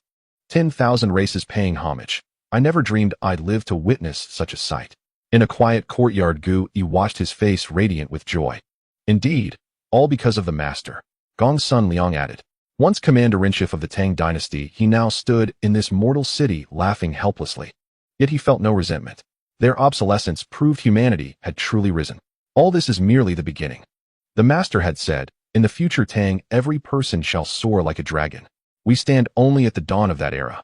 Perhaps we shall yet witness many wonders together. Indeed, they exchanged a glance, and both smiled. At Shishan courtyard, Hong Fu also gazed upward at the celestial gathering, then turned her eyes to the figure standing by the pond feeding koi. Master, may the Boundary clan join the expeditionary army. Lin Fan smiled upon hearing her. If you wish to go, then go. But remember, the battlefield claims lives. Are you unafraid? Lin Fan said. Hong Fu shook her head and bowed deeply to him. Humanity endured endless oppression, shed boundless blood and tears. Only then could a being like the master arise. The Boundary clan has known peace for too long. They have long needed to leave their ancestral lands and behold the world beyond. Death is not fearsome. What is fearsome is dying without knowing why, she said. Lin Fan paused, then smiled faintly and waved his hand. Then go forth. At his words, numerous Boundary clan sovereigns instantly manifested above Shengjing's heavens, as if they had awaited this moment all along. Hong Fu bowed once more to Lin Fan, then departed with the others. Lin Fan made no attempt to stop her. All beings walked their own destinies. He had never been one to impose his will. His guidance, always subtle, always sufficient. The red-fringed clan summoned by the human emperor led the clan forward. Standing barefoot in red attire before countless powerful beings of the clan, she slightly bowed to Li Yu within the star-picking hall and spoke. She has come as well. Li Yu gazed at this scene momentarily taken aback. For so long they had only remembered her as the master's maid, nearly forgetting that she was now the strongest among the clan. Accompanying the master daily and residing in a place that could be called a sacred ground for cultivation, her progress in cultivation was rapid, having already surpassed the clan's patriarch. It is evident that the campaign against the extraterrestrial races is indeed the master's will. Do you remember the master's teachings to us? Strike first to avoid being struck 100 times. Zhao Kuangyi stated, and Li Yu turned to him, his expression deepening. The Heavenly Emperor star has become much stronger than before, but among the realm of creation, there is only one demon emperor who does not heed our commands. And that is a powerful realm with a supreme being. Li Yu said, then looked towards the western mountain and the Heavenly Emperor's sword in his hand. This is a bitter battle and also a test from the master for us. Just as the master said, he fears that when he stands at the pinnacle, there will be none left behind. We cannot be alone in this. Even if the master has gone far ahead, we must exhaust all means to catch up. This battle must happen. The human race has never feared war. The human race has always triumphed over the strong with the weak, and it is no different now, he said as a faint imperial aura surged around him, while above Xinjing a golden dragon of fate manifested. The powerful beings of all clans bowed in reverence at this sight. With a step, Li Yu brandished the Heavenly Emperor's sword and exited the star-picking hall, standing atop the celestial dome. Behind him, Zhao Kuangyi quietly stood holding a book. Bang! Before he could speak, a torrent of demonic energy rushed from the sky, tearing the void apart, and the figure of the demon emperor appeared above Xinjing. His crimson eyes gleamed, and at a glance everyone was startled. Tianjizi, Hongfu, Xuanjian, and other powerful beings all gathered around Li Yu, warily watching the demon emperor. But then the demon emperor made a shocking move. He bowed deeply to Li Yu, and the demonic tribe behind him all knelt, their gazes filled not with resentment, but with a madness that had been suppressed for too long. This is the only opportunity for the demonic tribe. Yi Wu Dao of the demonic tribe leads the demons here, willing to be the vanguard of the expedition. With this statement, everyone was shocked, unable to believe their eyes. The demonic tribe, such a proud and mad race with an emperor among them, had actually submitted to the human race. Agreed, Li Yu replied calmly. This was the master's arrangement. He had known it since the appearance of the demonic tribe. They needed a powerhouse of the creation realm to take the lead, so the demon emperor came, bringing the entire strength of the demonic tribe to serve as the vanguard. Yes, the demon emperor responded, stepping aside and yielding the entire realm to Li Yu, the human emperor, who represented the will of that one. Li Yu stepped forward and stood firm. Kneel. Zhao Kuangyi's voice rang out, and all the powerful beings of various clans knelt. Li Yu calmly observed this scene. The Heavenly Emperor opens the heavens, paving the way for all beings of the Heavenly Emperor star. We shall be reborn through this nirvana, and the boundless realm of the world is just the beginning of the great path belonging to the Heavenly Emperor star. The Heavenly Emperor star originates from the human realm, which is the master of the 3,000 realms of the sea. We are all descendants of the divine beings. How can we allow the extraterrestrial races to act recklessly? His calm words, infused with the majesty belonging to the human emperor, resounded across the heavens and earth. Under the Bodhi tree, Lin Fan also lifted his head. That confused and naive youth has finally grown up. He inherited the legacy of the emperor of the Great Tang and became the true human emperor. If there are external enemies, we must resist them. I, the human emperor, declare war on the Tsangyan star. His voice boomed like thunder, resonating powerfully as countless people were moved. Li Yu raised the Heavenly Emperor's sword, enveloped by overwhelming imperial might, causing countless beings to tremble. Many only then noticed the Heavenly Emperor's sword, feeling the terrifying power within, causing them to shudder. This was the sword granted by that one. Even the Demon Emperor felt a chill, not daring to underestimate the human emperor, who was merely at the Saint Realm. Fight! Zhao Kuangyi's voice resounded again, a single word carrying a heart-shaking power, and the entire world echoed with this voice. Starships flew out from Xinjing, each starship representing a clan. The demonic tribe did not board the starships, but crossed the starry sky, directly flying ahead of everyone. In the celestial dome above Xinjing, Li Yu looked at Zhao Kuangyi. Zhao Kuangyi smiled faintly. I understand, let me go, he said, slightly bowing to Li Yu, then joined the expedition army, a human flag standing amidst hundreds of starships, forming a formation like the surrounding stars. Zhao Kuangyi carried only a book, not even donning armor, yet he became the commander of the army. No one questioned him. He was not only the national teacher of the human race, but also that one's disciple. On Tsangyan Star, the Fengtian merchants, those who went have all died, not a single one returned. Those loose cultivators can be ignored, but the leader of the Linglang mercenary group is a powerhouse of the creation realm. In the same grand hall, the president of the Feng Tian merchants sat high listening to reports about the heavenly emperor, his brow slightly furrowed. The death of a creation realm being is not a big deal. But logically, a newly born world should not have such powerful beings. Based on past experiences, even a first-level leader of the Linglang mercenary group could rival the second or even third-level locals. Father, do not provoke the heavenly emperor. That heavenly emperor is someone we cannot afford to offend. Ling Feng was still trying to persuade, but soon faced rebuttals from several elders. What do you understand? Opening up wasteland is crucial for the development of my Feng Tian merchants. Even if there are many dangers we must go, it's just the death of one first-level creation realm being. A single spirit stone from a star core is worth the risk for my Feng Tian merchants. The people from the Xie family, Tianxian Pavilion, and Songlong sect have already set off, we must not fall behind them. The elders spoke solemnly, raising their heads to the sky as over 1,000 starships ascended and imposing figures landed on the starships. Have you heard the legend of the fragments of the human realm? Suddenly a voice interrupted the elders, drawing everyone's gaze to Ling Feng. Ling Feng took a deep breath. I once saw a vast figure walking through the starry sky, and with just one glance he saw through everything about me. I didn't even dare to look at him more than once. I suspect he is a supreme being of the human race, forced to bring the human domain he protected here due to being chased by powerful beings of the realm. These words made Ling Yun, who was seated at the head of the hall, rise. Ling Feng, is what you say true? He asked, and Ling Feng trembled slightly, but nodded forcefully. Was that the world of the fragments of the human realm? Was that person of the human race? He didn't know, but he had a feeling that if they did not stop them, the Feng Tian merchants might face a catastrophic disaster. If that is so, then we must consider it with long-term deliberation, Ling Yun said.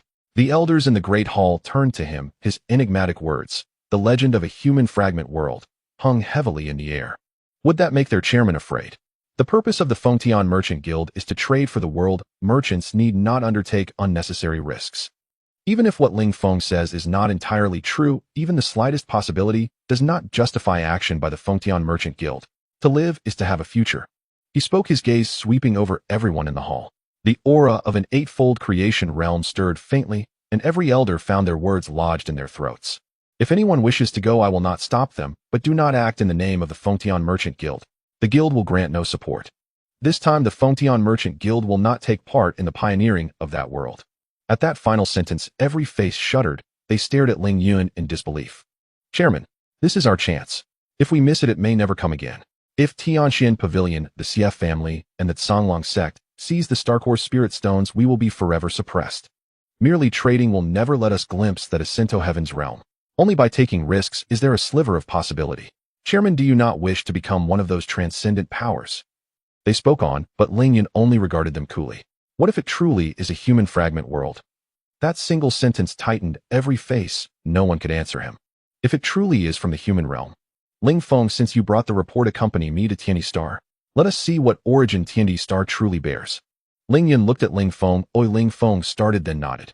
Ling Yun glanced once more at the people in the hall. Dispense with it. With that, he and Ling Feng vanished from the hall, leaving behind a group of elders whose faces were hard to read, full of unwillingness.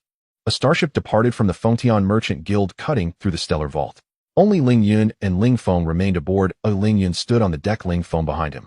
Father, did you truly believe what I said? Ling Feng asked.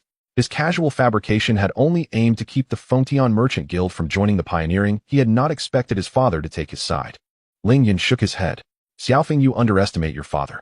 It is not only I. Few of the elders truly believed you.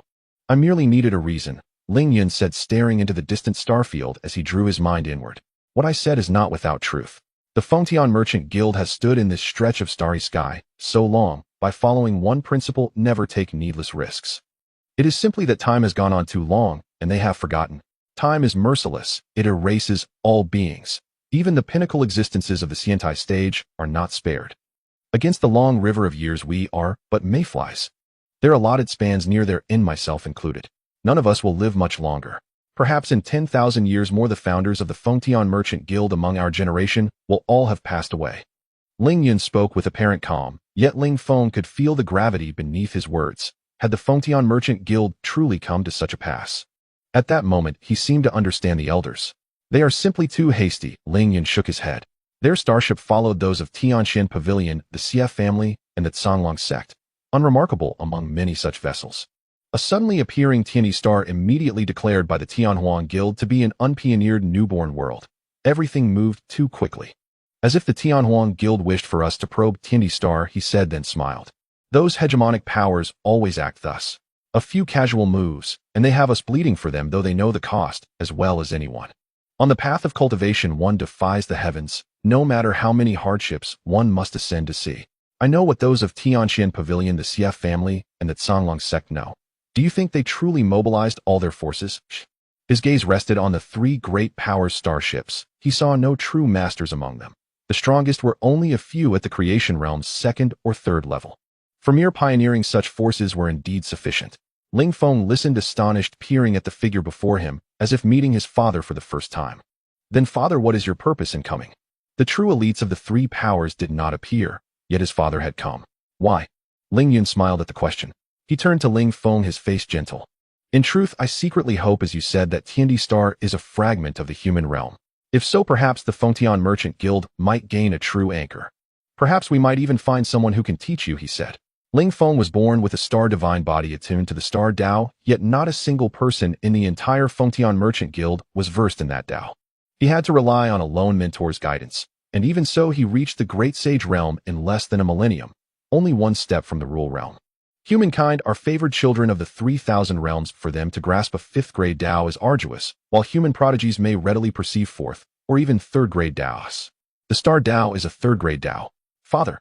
Ling Feng looked at Ling Yun with a cascade of emotions. Ling Yun met his gaze and shook his head slightly. One day I will depart. If the day comes when I am no longer here, you must strive to live on. After all, we are the last bloodline of the Lanyue clan. As he spoke, a glimmer of blue moon light surfaced in his pupils, and his skin took on a faint azure hue. This was his true appearance. The Lanyue clan, a people scarcely known across the Huangtian realm sea, had dwindled until only the two of them remained. Ling Feng looked at him and nodded solemnly. They shadowed the three great powers' starships for days, until one morning Ling Yun's eyes, closed in cultivation on the deck, abruptly opened them. He stared into the distant heavens, his expression hardening. Not only he. Those three lead starships also halted, and figures poured onto their decks, all gazing outward. In the far starfield, a dense scatter of tiny points appeared. As they drew near, the points swelled, revealing hundreds of starships arrayed across the void. A voice issued from the very center of those hundreds of ships. People of Canglong Star, are you here to pioneer? A youth holding a book stood upon a vessel, flying a banner with the character Rin, smiling faintly as he regarded them. Those words hushed the starry expanse. Yes, came a domineering cold reply from the Tianxian Pavilion's ship. Zhao Kuangyi looked over, and a smile touched his face. Then so be it. Kill them. Those two cool words tightened the entire starry expanse. Then a rolling tide of demonic chi surged forth. Between the hundreds of starships, demon warriors draped in malignant aura tore out to strike. Most were of the Tian realm or Zhandao realm. Only a few exceeded the Saint realm, yet even these dared to charge headlong at them. The man in Tianxian Gu who had replied was slightly taken aback as he watched. Kill us. He seemed to be turning Zhao Kuangji's words over in his mind, then he laughed. Interesting. In all these years, this is the first time anyone beneath the Zhao Wu realm has dared speak to me like this. He stepped into the void and left Tianxian guest starship. The aura of a third-tier Zhao Wu realm swept outward, instantly forcing back a stretch of starry space. One by one, Tianxian guest people emerged. The weakest among them were of the Saint realm. They looked at the charging demons with nothing but contempt. If my guess is correct, you must be from Tianyi Star, truly natives. Unaware of how vast the Jihai is, and yet you dare come to my Canglong Star. He spoke, and Tianxian guests, stronger cultivators, all surged forth. He did not strike, he watched coldly. No need to intervene, merely a pack of rustic curs. Tianxian Gu will suffice. His words drew a faint smile from those of the Xie family and Canglong sect nearby. They offered no aid, content to watch the spectacle. These natives of the pioneer worlds do have boldness, daring to counterattack my Canglong Star, but they badly miscalculated our strength. There are many of them, but few worth noting. They even have Tian realm cultivators. They spoke as though Tianxian Gu would sweep this vast host aside, yet soon their confidence faltered. Even among those of Saint realm, a single encounter saw a Tianxian sect man felled by one of the native starborn. Several Zhandao realm natives with the will to die fought to the death and slew a Saint realm, then even a great saint and a rule realm. The talents Tianxian Gu once boasted of had to rely on sheer numbers to suppress a native whose cultivation was even lower than theirs. A dreadful demonic chi clung to those natives. The slightest contact could erode a person's mind. Each moved like a madman, throwing themselves at their foes with suicidal ferocity. How can this be? Before Tianxian guest starship stood 13 figures, all Zhao Wu realm. The foremost was the leader of Tianxian Gu, for this expedition, a third-tier Zhao Wu. They watched in disbelief. Native worlds cut off from the Jiahai cultivated only simple methods. Even if they by luck reached the rule or Zhao Wu realms, their foundations were poor. Within the same realms, they should have been easily slain.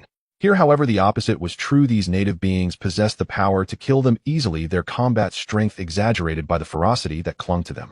On the deck, Ling Yun and Ling Feng watched the scene, their expressions shaken. So they are this strong. Ling Feng spoke, and the image in his mind resurfaced, a vast towering presence bearing a world as it traversed the starry void. Tianyi Star truly is not simple.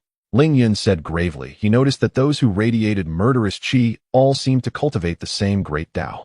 A Tao they had never seen. When the mind probed it, it felt only slaughter and death, as if it were a path born solely for killing. Members of the Xie family Songlong sect and the countless independent cultivators behind them watched with grave faces. None had expected this battle to be so difficult. Tianxian Gu could not shatter a native army. Worse, this was merely the vanguard. Hundreds more starships stood behind them. Enough. Seeing Tianxian guest casualties mount one of their Zhao Wu realm could no longer restrain himself. A first-tier Zhao Wu made his move. With a single palm, he knocked a demon aside, rescuing a Tianxian Gu prodigy. The prodigy stood stunned, staring blankly at the demon that had been blasted away, as if he had not yet recovered from the previous battle. This demon was clearly of weaker cultivation. Why had he not a shred of strength to strike back? It seems we all underestimated you. Your domain must have developed a considerable time. Many formidable lineages have arisen. A group of Tianxian guests Zhao Wu declared this as they descended upon the battlefield. Their arrival forced a cluster of demons to retreat. The natives did not withdraw, however. They tilted their heads and stared up at the 13 Zhao Wu, eyes alight with killing intent. Their aura is savage, fused with the forces of slaughter and death. To fashion such a Tao is monstrous. I find myself wanting to meet this person. The Tianxian Gu leader said this as he felt the rolling demonic cheek. His heart gave a slight tremor, though his face betrayed nothing. If they could capture the one who created this Tao, might he pave a new path? The great Tao is divided into 9 grades covering the 3,000 Jiahai, yet some transcendent prodigies can forcefully birth a Tao of their own. Some Taoists can rival second grade, even approach the supreme first grade. The leader's words only heightened the demon's ferocity, but even that surging qi could not reach the 13 Zhao Wu. Rule realm and Zhao Wu realm are worlds apart, a chasm too vast to cross. Do you truly wish to meet him? A voice sounded. Under everyone's gaze, a figure stepped out, horns crowned his head. He wore black, and an extinction-born demonic intent flowed around him. The MOD strode forward. All eyes fell upon him, astonished. He shared the same source of power as the others, but far stronger. Among the natives there stood a Zhao Wu realm powerhouse. No wonder none of the pioneers who went to Tianyi Star returned alive. The Tianxian Gu leader watched him and frowned. What, this man isn't yours? This figure already possessed first-tier Zhao Wu power. Could he not be the strongest of Tianyi Star? Might there be yet greater ones? They thought of that celestial emperor. Could it be him? The MOD fixed his gaze, stepped across the starry void, and descended into a field of space above the 13 Tianxian Gu Zhao Wu. Arrogant and domineering. Invoke the name of Mo Zhu in the long river of years, and perhaps you will get an answer. The MOD said it lightly. Mo Zhu, a colossus of the Xiantai realm, stands at the pinnacle of the 3,000 Jiahai, perhaps even intertwined with the Tao of time. Those words struck Ling Yun behind them. The long river of years. Mo Zhu. Just the names inspired an unnamed dread. It felt as if Mo Zhu had indeed existed once, some being capable of shaping endless ages to come. Hunyuan realm. Or perhaps. He dared not think further. Beyond that lay an existence whose true name could not be uttered, a forbidden entity that might not even be found in the vast sea of the wild heavens. The people of the Tianxian Pavilion were taken aback by his words, but soon a sneer crept onto their faces. To call out its name in the river of time, do you know what the river of time represents? A mere native emboldened by a stroke of fortune dares to speak so recklessly. The leader of the Tianxian Pavilion said, glancing at a companion beside him. The man stepped forward, grasping the void, and a long sword appeared in his hand. Tianxian Pavilion Yang Wu, I will kill you today. With a single sword strike, a storm sweeping through the stars surged toward the Demon Emperor. The Demon Emperor merely gazed coldly at this scene, extending a hand to directly grasp the sword. The demonic hand shattered a section of the starry sky, directly seizing the sword in his grasp, and the next moment, under the astonished gazes of countless onlookers, he unleashed a punch. Yang Wu of the Tianxian Pavilion was blown apart in the starry sky. Blood stained the Demon Emperor's garments as he looked at the group from the Tianxian Pavilion, his icy pupils causing shivers of dread to ripple through them. So powerful. Behind Ling Feng watched this, seeing his expression shaken. Ling Yun turned to him. Is he the Heavenly Emperor? Ling Feng shook his head. Ling Yun's expression turned grave as his gaze pierced through the crowd of demons, landing on the center of the starship that was surrounded by countless stars. A young man holding a book stood quietly there, accompanied by several peaked beings of the Rural Realm, all respectfully standing behind him. Yet he was merely of the Saint Realm. Indeed, the Heavenly Emperor star was problematic. Demonic energy surged through the starry sky. The Demon Emperor, bathed in blood, approaching the group from the Tianxian Pavilion with the intent to confront the entire pavilion alone. However, as he approached, the members of the Tianxian Pavilion could not help but take a step back. Is this what they call an extraterrestrial race? Too weak. The voice of the Demon Emperor reverberated through the starry space, causing countless people behind him to tremble, looking up to see that the Demon Emperor had already charged toward the remaining 12 beings of the Tianxian Pavilion. Further behind, demonic clouds surged with hundreds of thousands of demons charging toward the people of the Tianxian Pavilion. Arrogant. The leader of the Tianxian Pavilion at the third level of the creation realm spearheaded the 12 members as they encircled and attacked the Demon Emperor. Boom, boom. The attacks of the demons were exceedingly simple, lacking in dazzling variations, just one punch after another, each blow capable of shattering a piece of the starry sky. The demonic energy surged powerfully, capable of leveling the void. His garments tore apart, revealing terrifying demonic patterns with a vertical, even opening on his forehead. Naka, don't look at his eyes. One being of the first level of the creation realm from the Tianxian Pavilion trembled at the warning. The endless demonic intent pouring from the vertical eye caused him to fall into despair after just one gaze. The next moment, the Demon Emperor attacked, smashing his fist into the man's head. You seek death. The leader of the Tianxian Pavilion at the third level of the creation realm grew furious, summoning a copper hammer. With a downward strike, an entire section of the starry sky sank. However, the Demon Emperor did not dodge, charging forward with a similar punch. The copper hammer was shattered, and the Demon Emperor was forced back 1,000 meters, a trickle of blood falling from the corner of his mouth. This was the first time he had been injured, and yet it was only this much. He looked up again, the demonic intent around him intensifying, the patterns covering his body glowing at that moment, leaving the people of this starry sky momentarily breathless. How is this possible? The leader of the Tianxian Pavilion at the third level of the creation realm was in shock, unable to believe that someone could catch his hammer with bare hands. What kind of monster is this? Before he could react, the figure wreathed in demonic energy charged again, effortlessly slapping a first-level being of the creation realm to death. Hao Tian hammer. He summoned the copper hammer again, striking the void, causing the starry sky to collapse, and then he made a move that no one expected. He fled.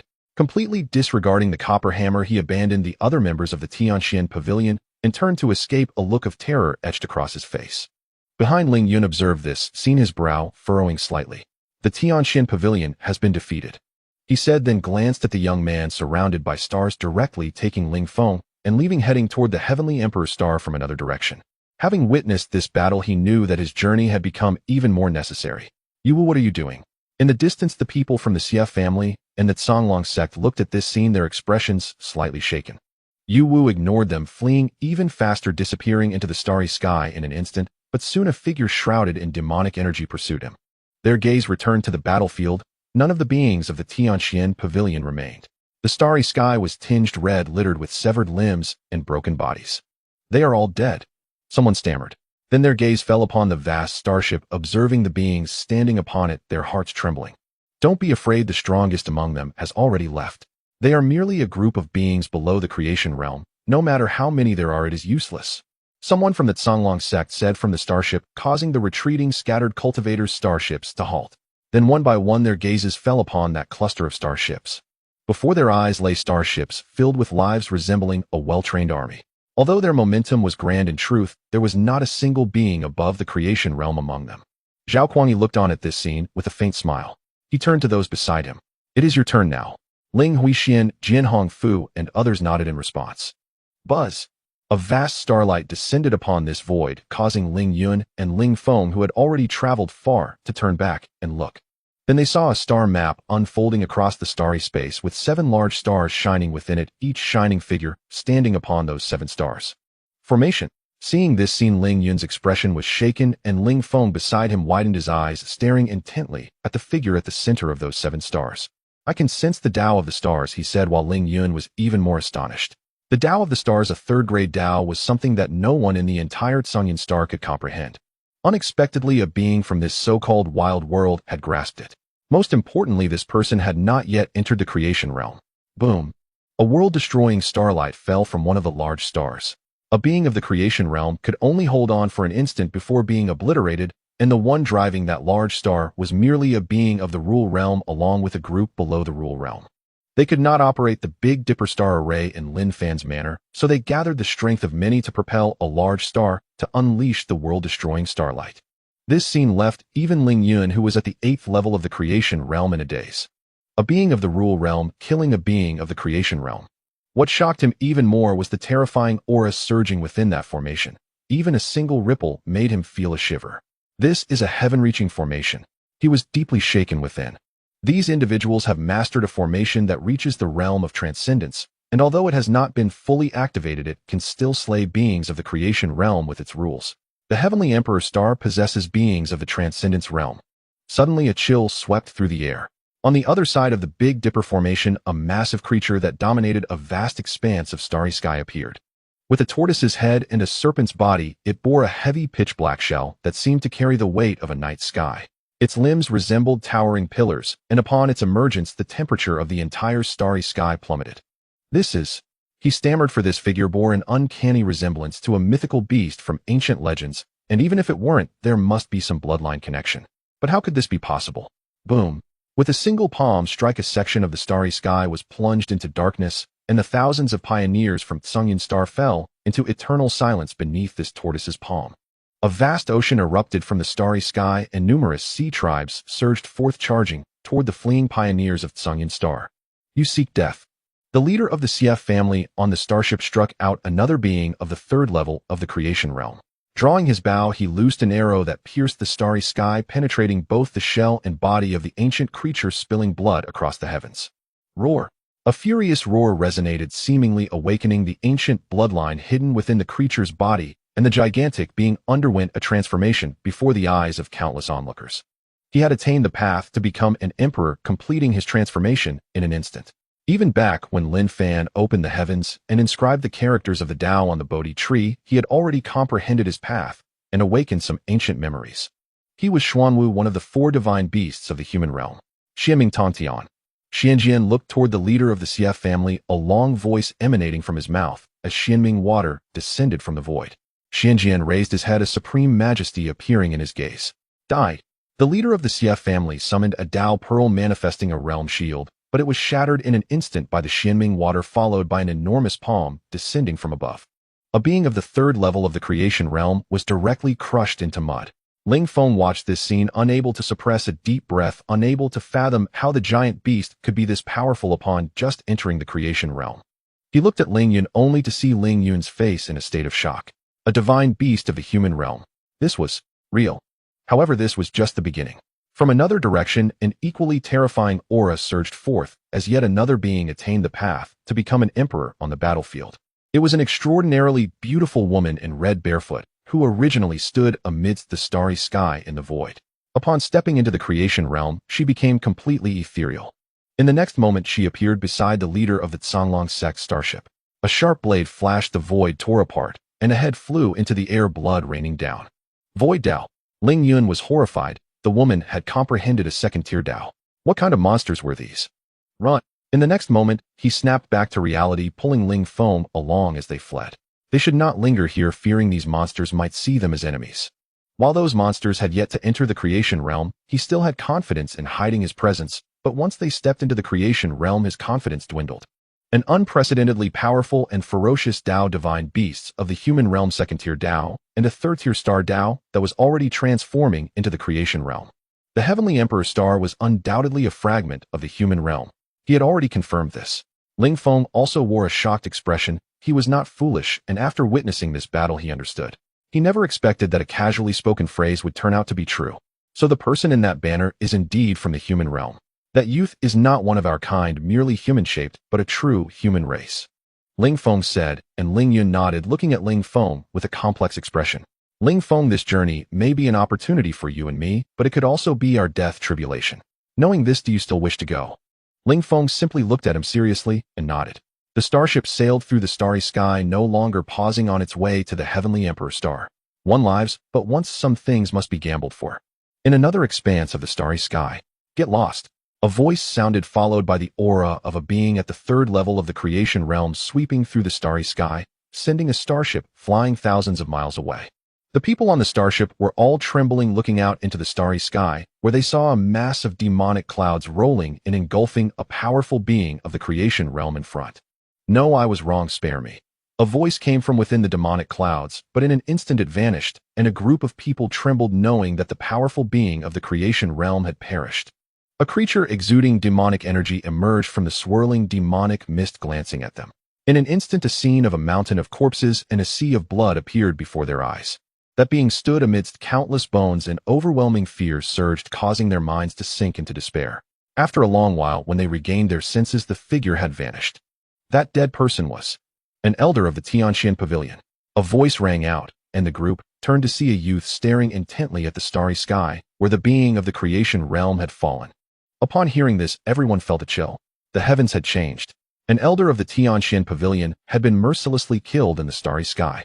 What appeared to be a completely unequal war ended in a completely opposite manner, with the starships of the three great powers along with the hundreds of thousands of scattered cultivators following them, all perishing in this starry sky. Their foundation is too poor, many have hardly comprehended the Tao at all. I do not know how they reached such a realm.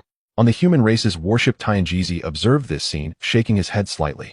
Furthermore, the Taos comprehended by those of the creation realm are too weak. If they were on the Heavenly Emperor star with such Taos, they could not possibly break through the barriers of heaven and earth to attain the Tao. I recall from my era, every Taoist who attained the Tao was without exception someone who reversed the heavens with powerful principles to become an emperor. Many even ventured into new paths. We were once in a shattered starry sky located at the edge of the realm sea, with a seal placed upon us. To attain the Tao was already incredibly difficult. It is as if the Taos they comprehend would only allow them to reach the peak of quasi-emperors in their lifetime. Only those who defy the heavens can become emperors. Xuanjian, Linghui, Hongfu, and others approached. After just one battle, 3 more individuals of the creation realm emerged, similarly those who became emperors by defying the heavens. In the Heavenly Emperor star, those who enter the creation realm are called emperors, and it is not merely a title, they truly possess such might.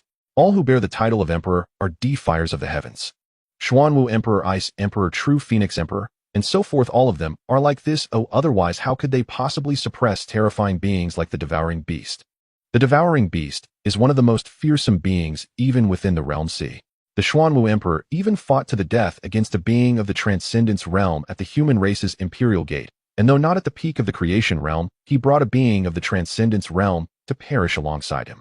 If word of this spread to the realm sea, it would undoubtedly cause a stir throughout the entire realm sea. Although their combat strength is weak, their cultivation surpasses ours. After this battle, we may face the true powerhouses of Tsangyan Star. Linghui spoke. The group did not revel in their victory. Instead, they appeared more solemn. Just now, a powerful individual bypassed us and headed towards Tian D Star. Although they concealed their aura, they could not escape the binding of the void.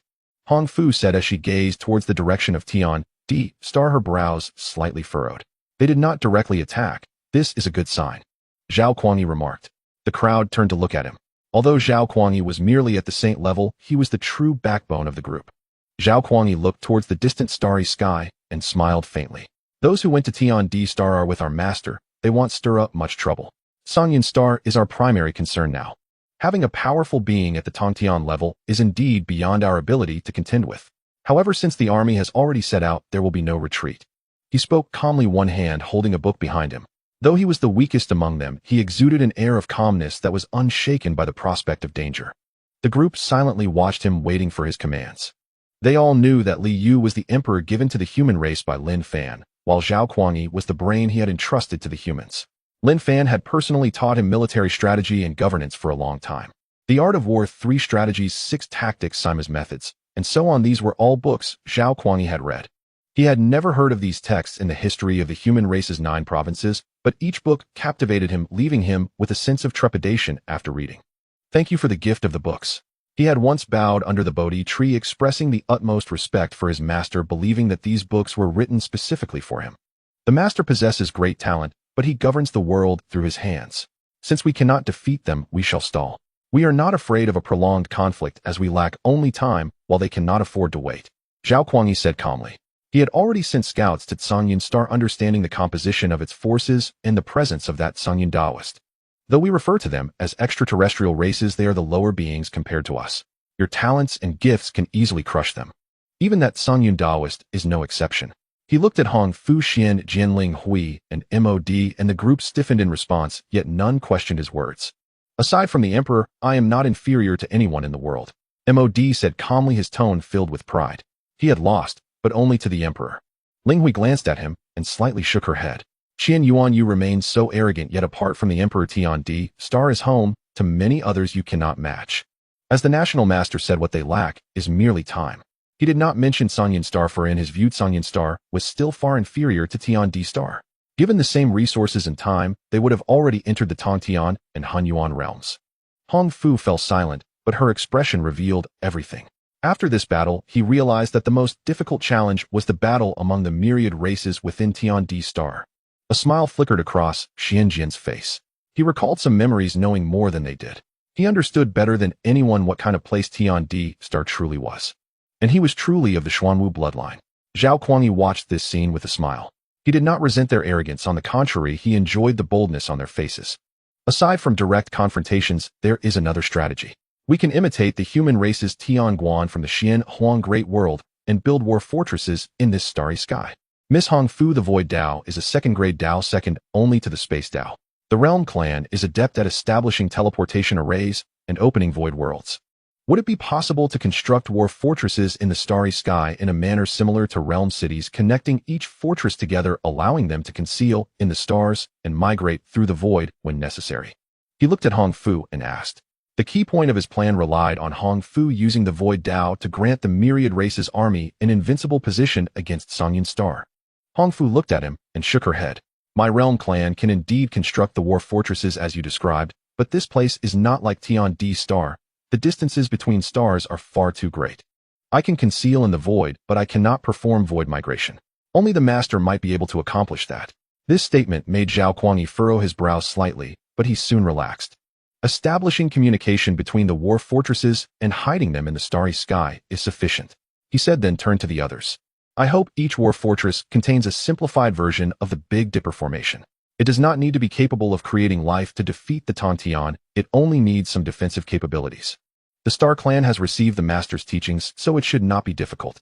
His gaze fell on Ling Hui, who nodded in agreement. In the past, the myriad races attacked each other, each striving for dominance over Tiandi Star. However, now we are contending for the vast cosmos. Our camp has but one Tiandi Star. I hope you all stand united. Should anyone engage in fratricide or rebellion, I, the human race, will act on behalf of the Master to execute punishment. Anyone found guilty shall be executed. These calm words did not only resonate within the starship, but spread out into the starry space, reaching the ears of countless beings. Everyone's expression changed upon hearing this. Did you hear my words clearly? His voice rang out again, causing everyone to be stunned before one by one bowing to Zhao Kuangyi. It was only at this moment that they understood why this person was the appointed national master of the Great Tang, and why he could be the commander of the myriad races army. The command of the commander must be obeyed. Anyone who disobeys shall be killed without mercy. Voices rang out, echoing through the starry sky, and this military order was thus established. Then the others continued to listen to Zhao Kuangyi's further explanation.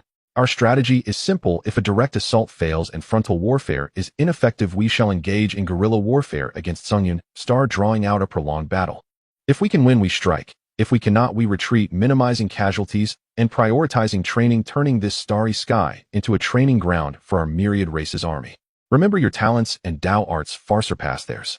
The Emperor's Dao imprint is engraved in the roots of the Bodhi tree of the world and is also imprinted in the soul of each of you. You wield the Emperor's Dao and are not inferior to any being in this starry sky. What you lack is merely time. His calm words resonated through the starry sky, stirring the blood of countless beings. You wield the Emperor's Dao, not inferior to any extraterrestrial race. Begin at once. Every race has its own field of expertise. Oh, I expect your participation in every war fortress. Qin Yuan, you and your demon clan will sweep the starry expanse. During the construction of the war fortresses, any living creature that sets foot in this sector of the heavens shall be slain without mercy. Zhao Kuangyi spoke. With 2 orders issued, the entire host of the myriad races moved. Demon Emperor Qianyuan cast a long look at Zhao Kuangyi, then bowed to the command and departed. The demon clan seldom obeyed human commands. The last time had been at the human realm's Tianguan, when Xuanwu Dadi had suddenly appeared and suppressed an age. This human lacked Xuanwu Dadi's unsurpassed might, yet possessed an authority that commanded the myriad races' assent. Most importantly, someone of great stature stood behind him. After everyone had left, Zhao Kuangyi breathed a small sigh of relief, returned to the starship, and produced the book Lin Fan had given him. Sun Tzu's Art of War. It was his favorite volume, and the one his teacher most extolled. His teacher had called it the sacred canon of military study, and from it, he drew his confidence. When nerves fray and the mind goes blank, a glance at a trusted book always steadied him. He was no longer the youth he had been. He was now the imperial preceptor of Detang, commander of the myriad race, host guardian of countless lives. He also bore his teacher's hopes. Tiandi Star, a starship hung in the void, and Ling Yun and Ling Feng peered anxiously toward a realm that was most likely a fragment of the human realm. 9-fold firmaments enveloped the world, stretching beyond sight. On one flank a bright moon hung, on the other an eternal blazing sun. Sun and moon turning in unending cycles. It did not seem to have arisen by natural means, rather it felt as if some power had been set at the world's edges by transcendent methods, granting this realm a sense of time. Ling Yun could not help but exhale as he beheld the scene. Those who had visited Tiandi Star before had never truly measured this world. Few eyes had ever rested on its sun and moon. Probably none could see it as clearly as he. Perhaps the higher one's cultivation, the more keenly one sensed the terror hidden in this domain. With the alternation of sun and moon, I actually perceived several great Tao within them, bathed in such celestial illumination. How could those people not be formidable? To be born and awaken to the Tao may be commonplace, he said. Looking down beneath the 9-fold firmaments to the human world, a feeling of reverence arose in him. The human realm, the one score of the 3,000 worlds sea, he now had the chance to set foot within it. Ling Feng, accompany me in paying respects, he said. Ling Feng trembled, then followed Ling Yun in kneeling toward Tiandi Star. On Tiandi Star above the Yuming Sea, a voice sounded at last, someone who recognizes worth. A ghostly ship crossed the waters, an oil lamp flickered faintly before finally guttering at the ocean's edge. Great one of the human realm, venerable sage, this junior bows and intrudes, Ling Yun intoned. Then he and Ling Feng entered Tiandi Star. By chance their first landing was in the human race's 9 provinces. They stood in what had once been the capital of the Great Qin. They saw countless humans, a bustling long street, and children born already bearing the subtle aura of the Tao. They also saw elders seated on stone steps telling the young the legends of Tiandi. Tiandi descended upon the world, the myriad races submitted. He opened the heavens for living beings and unlocked the soaring path for cultivators. You live in the finest of times. In this age the human race is no longer an oppressed people, the elder went on. The human race's golden era has only just begun. Ling Yun and Ling Feng listened quietly to the old man's tales. Hearing the veneration for Tiandi in his words, they were involuntarily filled with awe. Hey, you are not of the human race, are you? The old man said at last, looking at them. The two were taken aback and nodded. In the past one seldom saw other races here, now they appear often. You have come to seek Tiandi, have you not? He went on, the two's expressions shifted, and they hurriedly nodded. Tiandi may walk the firmament, stand upon Jiu, or dwell in the void. You cannot find him simply by searching. There are too many like you, he said. Sincerity begets response. If your heart is true, Tiandi will sense it. No seeking is necessary, Tiandi will manifest before you. The old man spoke, and the two stood stunned. His words were little more than platitude.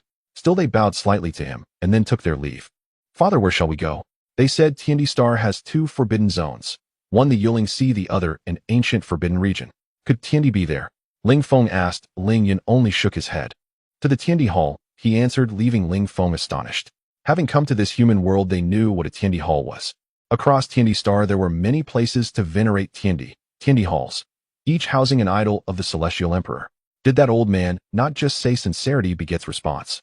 Ling Yun said this, then led Ling Feng to the Tiandi Hall in Qin Commandery City. They joined a long queue, entered, and together looked up at the idol above. The idol's visage was blurred, as if some taboo shrouded it, or perhaps no one could truly remember Tiandi's face. Yet all recalled Tiandi's attire, white robes, and the world passed down images of him holding a Tao text like a scholar, gentle, refined, and serene. Every Tiandi Hall bore an idol in that likeness. Kneel, Ling Yun commanded, pulling Ling Feng down beside him. Ling Feng glanced at his father, and then at the surrounding humans, feeling helpless. His father believed that sincerity would summon Tiandi, though inwardly uncertain. Ling Feng did not question his father and knelt. Tiandi, we have come from Tsangyan Star. I am the chairman of the Fengtian Trade Guild, and this is my son. We humbly petition Tiandi regarding a matter. Please, Tiandi, grant us an audience. Ling Yun intoned respectfully, his voice betraying no restraint. The surrounding crowd turned to look, faces stirring with surprise. Tsangyan Star. Extraterrestrial races. They knew the myriad race host had already taken to the stars in order to punish that varied Tsangyan Star. Father, we should go. Sensing the crowd's hostile gazes, Ling Feng frowned and tugged at Ling Yun's sleeve, but Ling Yun remained respectfully kneeling, not lifting his head. As if truly attempting to find Tiandi by sincere faith. Ling Yun was not certain either, but he had read that great beings could feel the force of living beings' belief. Some great powers even devoted themselves to spreading faith across realms, cultivating along the way of faith. He believed Tiandi would surely sense his presence. After waiting a long while within the hall with no response, he slowly gave up, sighed, and led Ling Feng out. Perhaps Tiandi does not wish to see us, he murmured. He said this, looked up, and suddenly saw a towering tree hung with human-like fruits, each faintly aglow with spiritual light. Beneath the tree stood a young man in white, watching them silently. Heavenly Emperor. Ling Feng's expression changed dramatically as he spoke. In an instant they were no longer in the Heavenly Emperor Palace. Looking around, they found themselves in a small courtyard with a library, clearly in a different realm. The Space Avenue. Ling Yun beside him couldn't help but gasp in amazement. Such transcendent techniques could only belong to the legendary Supreme Tao of the highest grade. Did you come to see me for a reason? Lin Fan said, holding a fruit from the Bodhi tree in his hand. Lin Fan had thought of several names for it, such as ginseng fruit, immortal fruit, but ultimately felt that calling it Bodhi fruit was the best. A single Bodhi fruit could extend life by 1,000 years and enhance one's innate attributes. Although it was of no use to Lin Fan, it was nearly equivalent to an elixir of immortality in the outside world. Upon hearing the voice, the two finally snapped back to reality from their shock and bowed to Lin Fan. We pay our respects to the Heavenly Emperor, they said, their expressions tense. Even Ling Yun, the president of the Fengtian Merchant Association, wore a hint of apprehension. Lin Fan looked at them and smiled faintly. It is indeed the first time someone from outside has come to visit me. I thought the first to arrive would be your Tsangyan Taoist, but unexpectedly you came before him. The casual remark made both of them tense up. Tsangyan Taoist was a formidable figure from their Tsangyan Star. Ling Yun stepped forward, slightly bowed, and then spoke. Heavenly Emperor Tsangyan Taoist has been in seclusion for over 1,000 years and is unaware of the existence of the Heavenly Emperor Star. Before his seclusion, he informed the four major powers that no matters concerning Tsangyan Star's survival should disturb him. For cultivators above the creation realm, opening and closing their eyes might be equivalent to a year, and a decade or century of seclusion is quite normal. Lin Fan was taken aback upon hearing this, and then shook his head. He had forgotten that the living beings in the world were not like him, who could consider reading books as cultivation. Their cultivation required long durations to accumulate. Comprehending the Tao was even more difficult. With this in mind, he looked at the two in front of him. One was at the 8th level of the creation realm, and the other was at the peak of the great sage realm. Their cultivation was not weak, but their understanding of the Tao was somewhat lacking. What do you seek? Lin Fan asked as the Bodhi tree cast a shadow of green. He sat down on a nearby recliner and placed the Bodhi fruit aside. The two exchanged glances and knelt down together. We seek nothing but hope to be under the Heavenly Emperor's command and serve you, Heavenly Emperor. Initially they had their own desires, but at this moment they had cast those thoughts aside. They didn't need anything from here, they just wished to gain the recognition of this esteemed figure. Lin Fan looked at Ling Yun and smiled slightly. I only have the cultivation of the 4th level of the creation realm, my cultivation cannot compare to yours. The statement stunned both Ling Yun and Ling Feng, especially Ling Yun, whose gaze fell directly upon Lin Fan. Upon recognizing Lin Fan's cultivation, his expression changed dramatically. He truly was at the 4th level of the creation realm. But how could this be possible? This was the Heavenly Emperor, the ruler of this fragment of the human world. If he only had this level of cultivation, could he? This thought sprang up, but was immediately cut off. He broke out in a cold sweat and hurriedly bowed his head deeply to the ground. The Heavenly Emperor cannot be judged solely by cultivation. Even if you are only at the rule realm, you would still be worthy of our bowing. The Fengtian Merchant Association and I are willing to serve you eternally. He spoke with a tone full of respect. Ling Feng beside him nodded as well. Lin Fan smiled. You are quite interesting. My Heavenly Emperor Star has a vast army marching to Tsangyan Star, and you, as the president of the Fengtian Merchant Association, one of the 4 major powers of Tsangyan Star, have come to pledge your loyalty to me. Aren't you afraid of your Tsangyan Taoist? Lin Fan asked. A person at the 8th level of the creation realm, yet he could achieve such a stance before someone like him who was only at the 4th level of the creation realm. He could be considered adaptable, finding a wise lord and choosing a tree to perch upon, he said, showing no shame in betraying Tsungyun Star. Although Tsungyun Daoist is on Tsungyun Star, he has not contributed anything beneficial to it. Rather, he has taken many cultivation resources from Tsungyun Star. In his eyes, we are merely tools to gather cultivation resources for him, but you, Heavenly Emperor, are different. You command the worship of all living beings and possess unparalleled merit. We have heard many legends about you along the way, and our hearts are filled with longing. Thus we came to pay our respects, hoping that the Feng Tian Merchant Association can be under the Heavenly Emperor's star. He raised his head and spoke earnestly. Ling Feng beside him looked at him in astonishment. He had never seen such a father before. It seemed he truly came with admiration. Lin Fan looked at him and nodded with a smile. You see clearly. This remark made Ling Yun involuntarily breathe a sigh of relief, and his expression turned even more respectful. A wise bird chooses its tree to perch upon. That is quite true, but I am just a scholar. Whether to accept you depends on another person. At this moment the void beside them tore open and Li Yu arrived in the courtyard. Sir, he bowed respectfully as he spoke. Ling Yun and Ling Feng also looked at the person before them, a young man, wearing an imperial crown and stepping on auspicious clouds. Upon entering the courtyard, he did not look at them. His gaze seemed to be solely on the one in front. I called you here for two matters. The first is that the fruit of the Bodhi tree has revealed some new mysteries. Since you are here, we shall give it a try. Lin Fan said. As his words fell, the Bodhi tree had already fallen into Li Yu's hands. Without hesitation, Li Yu ate the Bodhi fruit. In the next moment, flames surged from his body and his pupils sharply contracted naturally, exuding an air of authority. Boom! His cultivation instantly soared from the 3rd level of the Saint Realm to the 7th level. The source of the flames within him doubled in size, and his understanding of the flame path in the world became clearer. His lifespan also naturally extended for 1,000 years. Thank you, sir, he said while the two beside him looked on in shock. That seemingly ordinary humanoid fruit had caused the young man before them to undergo a complete transformation, enhancing his soul, body, root, bone, and comprehension in every aspect. It was akin to defying the heavens and changing fate. Unconsciously, they turned their gazes to the Bodhi tree, which still bore at least 100 fruits, and at this sight, they couldn't help but take a deep breath. This single fruit would likely cause a bloody storm within Tsungyun Star, yet this tree bore a multitude, as if ripe for the picking at any moment. A hint of greed arose, but it was quickly suppressed. They knelt on the ground, even more respectful. Lin Fan's gaze turned toward them, and Li Yu followed suit. They come from Tsungyun Star as the leaders of the Feng Tian Merchant Association, one of the 4 major powers of Tsungyun Star, here to pledge their loyalty to you. His calm words left no room for the two to refuse, yet they did not dare express any displeasure in their hearts, directly bowing to Li Yu. President Ling Yun of the Feng Tian Merchant Association pays respects to the Emperor. Ling Feng of the Feng Tian Merchant Association pays respects to the Emperor. Though his cultivation was not high, wearing an imperial crown, he should be a king within the Heavenly Emperor star, closely related to this Heavenly Emperor. Li Yu listened to the words of the two, his heart slightly shaken. He was well aware of the 4 major powers of Tsungyun Star, the Feng Tian Chamber of Commerce, the Xie family, the Tianxian Pavilion, and the Canglong sect, which were also the main opponents of the myriad races army.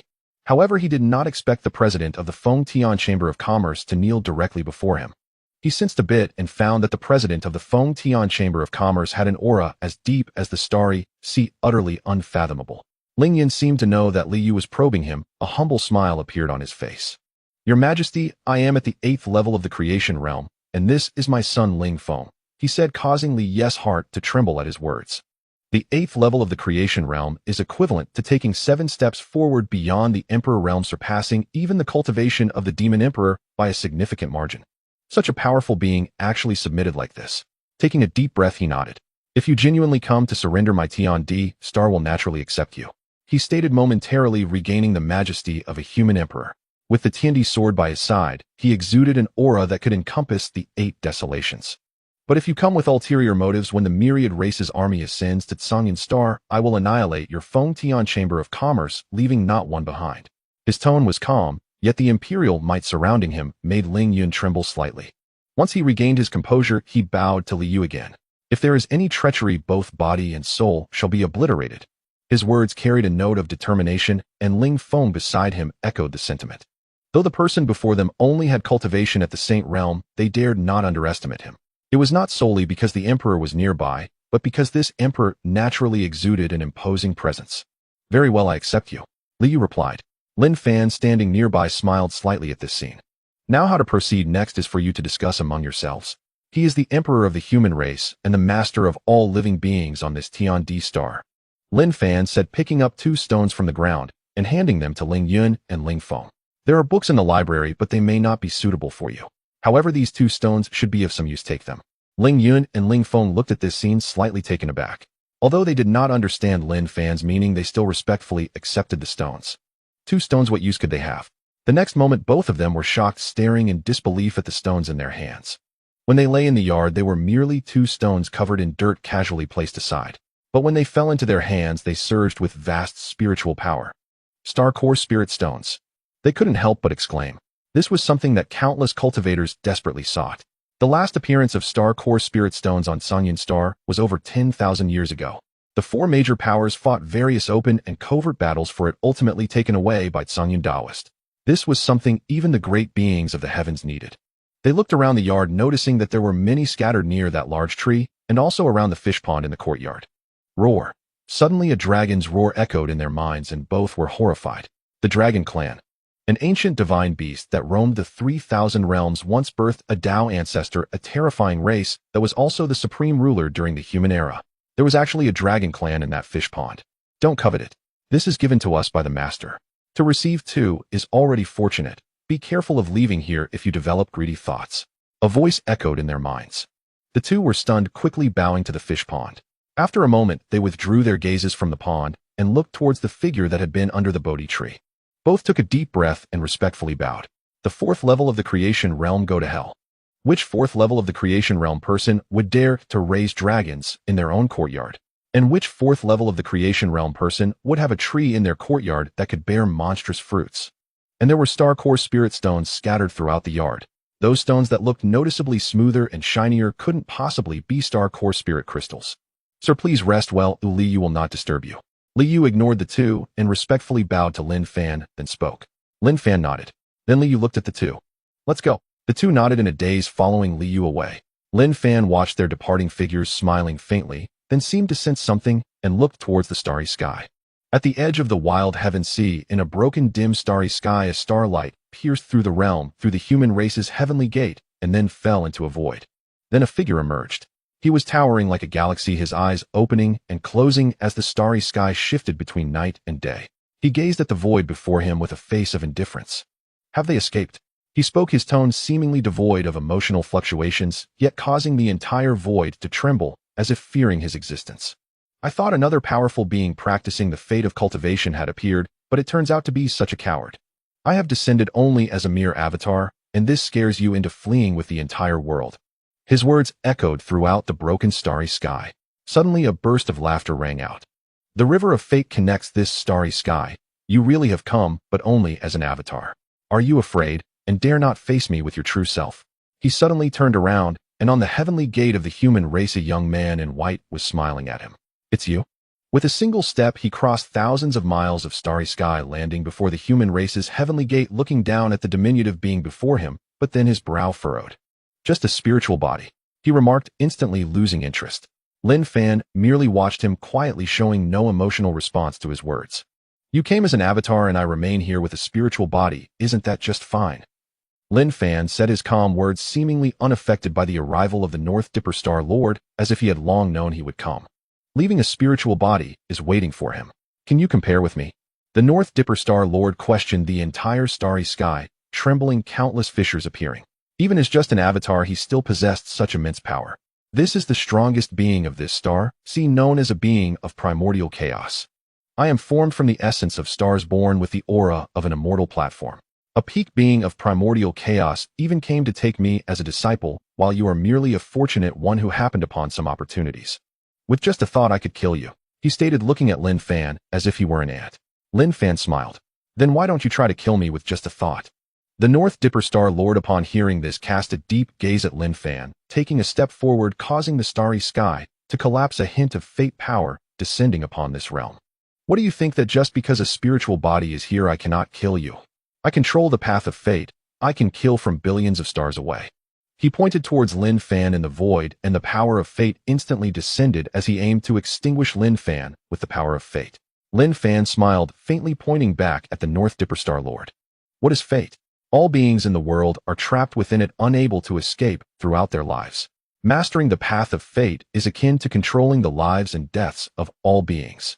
By mastering the path of fate, one can erase enemies at the end of causality.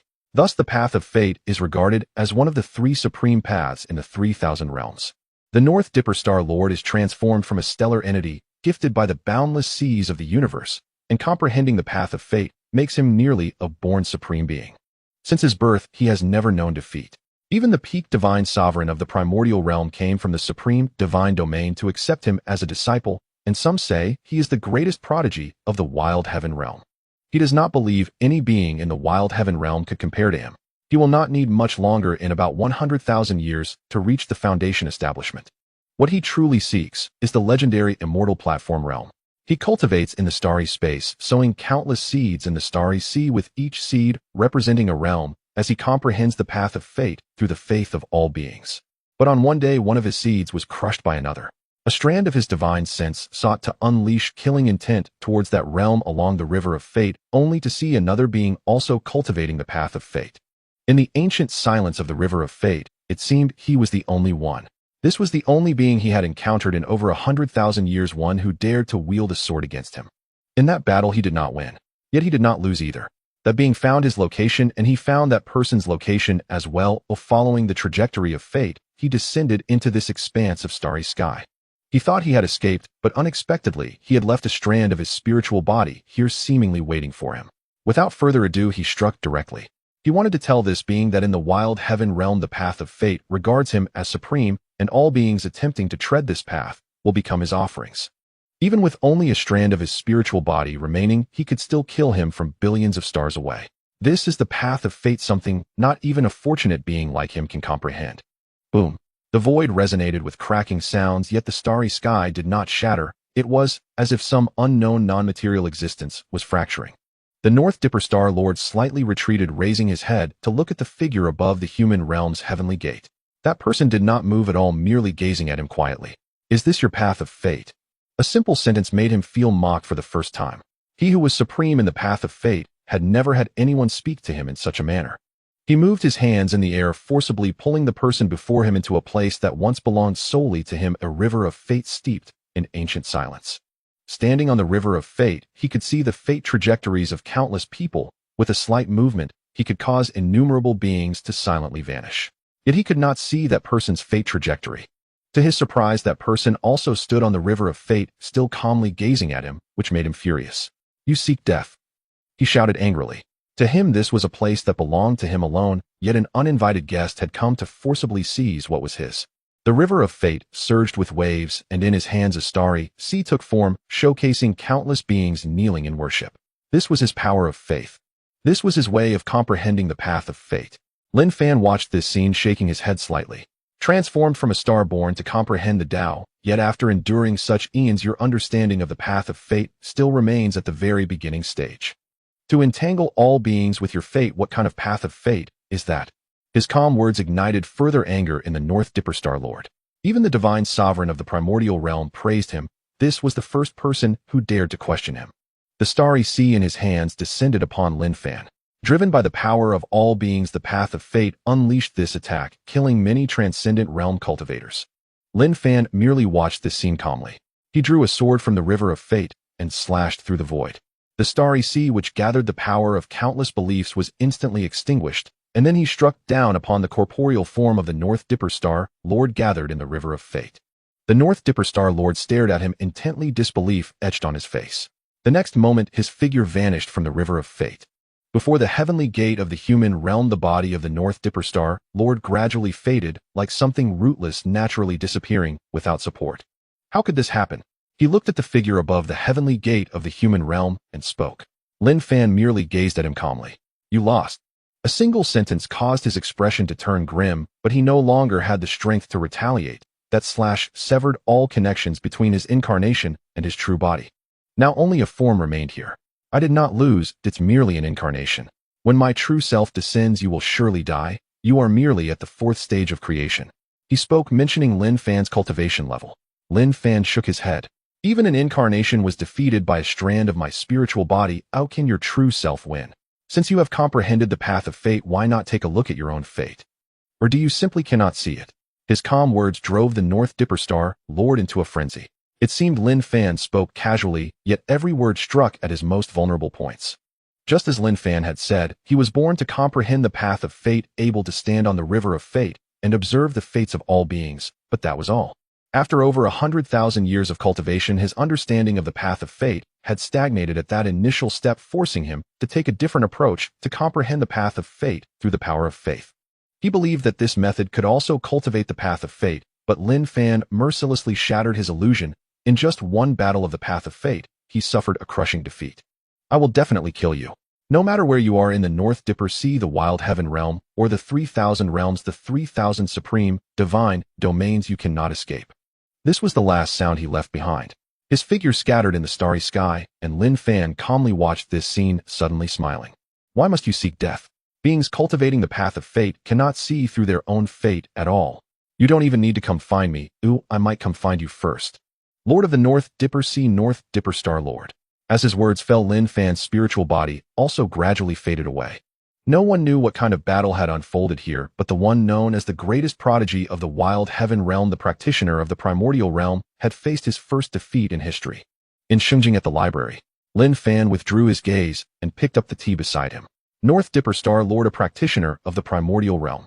He did not care much for the North Dipper Star Lord. Rather, he needed to be wary of that divine sovereign of the primordial realm, as he was merely at the 4th stage of creation. It seems he needs to read more books. On Sungyun Star at the Star Tower, the same old man, the master of the Star Tower, listened to the news returning from the starry sky and gazed at the star map, his expression slightly solemn. The 3 great powers of Sungyun Star, 37 individuals in the creation realm, over 10,000 in the rule realm, and an estimated 61,900 others. None of them have returned alive. He pondered while a group of people stood behind him, their faces equally grave.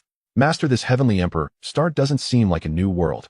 Could it be that the remnants of Baishur Star have returned to dare confront Sungyun Star so directly? Could it be that a transcendent being has been born? This is indeed valuable information. They spoke, mentioning that Sungyun Star was not very significant to them. They were merely a branch tower stationed here. What they cared about was what they could gain. The Star Tower fell into deep thought for a while. Suddenly his gaze sharpened. Could it really be the people of Baishur Star? He spoke, and the group looked at him with confusion. If not the people of Baishur Star, then who else could it be? In the past, when Sungyun Daoist destroyed Baishur Star, only the people of Baishur Star would target Sungyun Star like this. Have the people we sent to Heavenly Emperor Star returned? The master of the Star Tower suddenly asked. No, they haven't. The messenger replied, and the master of the Star Tower suddenly looked at the star map, focused on Sungyun Star, where the words Fengtian Merchant Association came into view. In the newly developed world, the 3 great powers all sent people, but only the Fengtian Merchant Association remained inactive. The Wild Heaven Guild. 3 figures stepped through the void and descended into the deepest secret of the Wild Heaven Guild. There are abnormalities at Heavenly Emperor Star. The helmsman has ordered us to investigate Heavenly Emperor Star personally and change the task level regarding it. All tasks will be elevated by 1 level. Several voices emerged, and then the 3 figures flew out of the Wild Heaven Guild. Subsequently, all tasks related to Heavenly Emperor Star were raised by 1 level, and apart from Sungyun Star, other life stars in the Beidou Star Sea under the Wild Heaven Guild also had the same tasks arise. More and more mercenaries began to take notice of Heavenly Emperor Star. It's just a task for exploration in a newly developed world, yet it is classified as a 2-star level. Could there be a transcendent being on Heavenly Emperor Star? Search for information about the Heavenly Emperor of Heavenly Emperor Star. Find its location. 3-star task. Apart from Sungyun Star, other life stars in the Beidou Star Sea also saw mercenaries heading towards Heavenly Emperor Star, marking the first time this place appeared in the vision of countless beings in the Beidou Star Sea. Meanwhile, the Fengtian Merchant Association also received news relayed by Ling Yun. I have sworn allegiance beneath the human Emperor of Heavenly Emperor Star as a subject of the human race. From now on, the Fengtian Merchant Association belongs to the lineage of Heavenly Emperor Star and must not be hostile towards it. If there is a need to secretly assist the expeditionary forces of Heavenly Emperor Star. A group of elders looked at this piece of information with shock, and the entire hall fell into silence for a long time with no one speaking. After a long while, someone asked, "Is this truly news from the president?" Others scrutinized the message talisman, searching for any discrepancies, yet everything indicated that these were indeed the words of the president. Their president had gone to Heavenly Emperor Star, and not only did he fail to return, but he also pledged allegiance to Heavenly Emperor Star, dragging the entire Fengtian Merchant Association onto the warship of Heavenly Emperor Star. Regardless, he is the president. Oh, we should listen to him. An elder spoke, and many looked at him, their faces expressing a mix of emotions, ultimately culminating in a resigned smile. He has not been wrong all these years. Let's listen to him this time too. Perhaps Heavenly Emperor Star is indeed the legendary fragment world of the human realm. Did his letter not say he had sworn allegiance beneath the human emperor? They spoke, then thoroughly sealed this news within the hall. The other three great powers also fell silent for a time before dispatching more powerful individuals into the starry sky, with many mercenaries following suit. A great battle erupted once more in the starry sky. It was unclear when, but around Heavenly Emperor Star war fortresses appeared one after another, gathering the wisdom of myriad races. Around these fortresses, various second and third grade paths even emerged. Despite the three great powers of Tsungyan Star and various mercenary groups using all sorts of methods to attack, they could not capture these war fortresses. The main issue was that these war fortresses could also retreat. They were mobile and interconnected, and one could easily fall into an encirclement. Thus the war in the starry sky fell into a stalemate. Similarly, names like Demon Emperor Qian, Yuan, Xin, Jinling Hui, and Hongfu were also spread, all listed on the task list of the Wild Heaven Guild. In what seemed to be an effort to maintain their dignity, the Wild Heaven Guild insisted that Heavenly Emperor Star was a newly developed world, and even added a phrase to the suffix of Heavenly Emperor Star, suspected to contain Star Core Spirit Stones and Star Core Source Crystals. The Wild Heaven Guild in a war fortress. Zhao Kuangyi listened to the news from the Wild Heaven Guild and smiled faintly. A top-tier hegemonic force in the Wild Heaven Sea, confusing black and white, truly tyrannical. Must they really destroy my Heavenly Emperor Star? He remarked, yet his tone held little concern. After all, they are the overlords of the Wild Heaven Sea. They cannot admit their mistakes, Hong Fu said with a smile beside him. Having followed Lin Fan for a long time, she showed little fear despite being the hegemon of the Wild Heaven Sea. Zhao Kuangyi looked at her, and then at the others. The master says that the Bodhi tree still needs much nourishment. Let them come and bring back all these dead alien races to Heavenly Emperor Star for the Bodhi tree's cultivation. Everyone, the next battle will be an exceedingly long campaign, he said, and upon hearing this, several faces reflected grave expressions. When the strategy of the war fortress began, they knew that this war would not end soon, and perhaps Tsungyan Star was just the beginning. They all understood what the fragment world of the human realm represented, signifying that more and more alien races would descend upon Heavenly Emperor Star in the future. But we are not in a hurry. We still have the master with us, Zhao Kuangyi added, and the others nodded. The three sent by the Wild Heaven Guild to investigate Heavenly Emperor Star arrived, and to their surprise, all three were peak experts in the creation realm. Confident in their strength, they didn't even enter Heavenly Emperor Star, instead launching a devastating strike from outside. On this day, a world-shaking white light illuminated the entire night, and all could see a beam of destructive light descending upon Heavenly Emperor Star. Countless people looked up. In the next moment, that beam of destructive white light suddenly vanished upon contact with Heavenly Emperor Star, as if it had been absorbed by an ocean. Vanished into thin air. The three experts of the Wild Heaven Guild looked at this scene, their expressions shaken. In the next instant, the void surrounding them shattered, and an unfathomable force descended upon the starry expanse. They gazed toward the celestial Emperor Star, and beheld a white-robed humanoid figure. Though impossibly distant, he appeared as if standing right before them, beside a koi pond, extending a hand toward them. In the starry void, three elite cultivators of the Tianhuang Guild vanished without a trace. Lin Fan held a handful of fish feed in his palm. With a faint smile, he scattered it into the pond. The water churned violently, and schools of fish surged forward in eager unison. No need to rush. There will be more, Lin Fan said with a gentle laugh. Soon every morsel had been devoured. He smiled faintly, once more cast a brief glance into the starry firmament, and then strode calmly into the library pavilion. With Songyun Daoist sealed in seclusion, the three great powers dared not launch an all-out assault upon the celestial Emperor Star. Instead, they warily watched one another while clashing intermittently with the multiracial legions until hostilities gradually subsided into silence. Instead, mercenary brigades from across the cosmos emerged as the principal fighting force. The starry expanse stretched infinitely, a vast theater of war, and the name Celestial Emperor Star echoed ever farther with each successive battle until its legend resonated throughout the entire Beidou stellar sea. Time flowed like a river. Centuries passed in the blink of an eye. Beidou Star, the heart of the Beidou stellar sea, the sacred domain enshrouded by the Beidou Star sovereign's cultivation realm, and the place closest to his true celestial form. Beings dwelling upon Beidou Star could lift their gaze and behold his towering figure standing motionless amidst the stars, an undying stellar monolith radiating light across 10 million li. The Beidou branch of the Tianhuang Guild, the central headquarters of the entire Beidou Stellar Sea, was shrouded in solemn gravity that day. Every member stood stunned, staring in disbelief at the two figures who had just arrived. A man and a woman. The man's skin and eyes burned crimson, his fiery hair blazing so fiercely it continuously tore and rewove the surrounding void. The woman's gaze was glacial. Her pupils seemed to hold millennia of frozen abyss, while her hair spun from pure ice, crystallized endless frost with each step she took. The ice-inflamed Taoists. They murmured in awe. Yet this title did not refer to a single individual, but to two.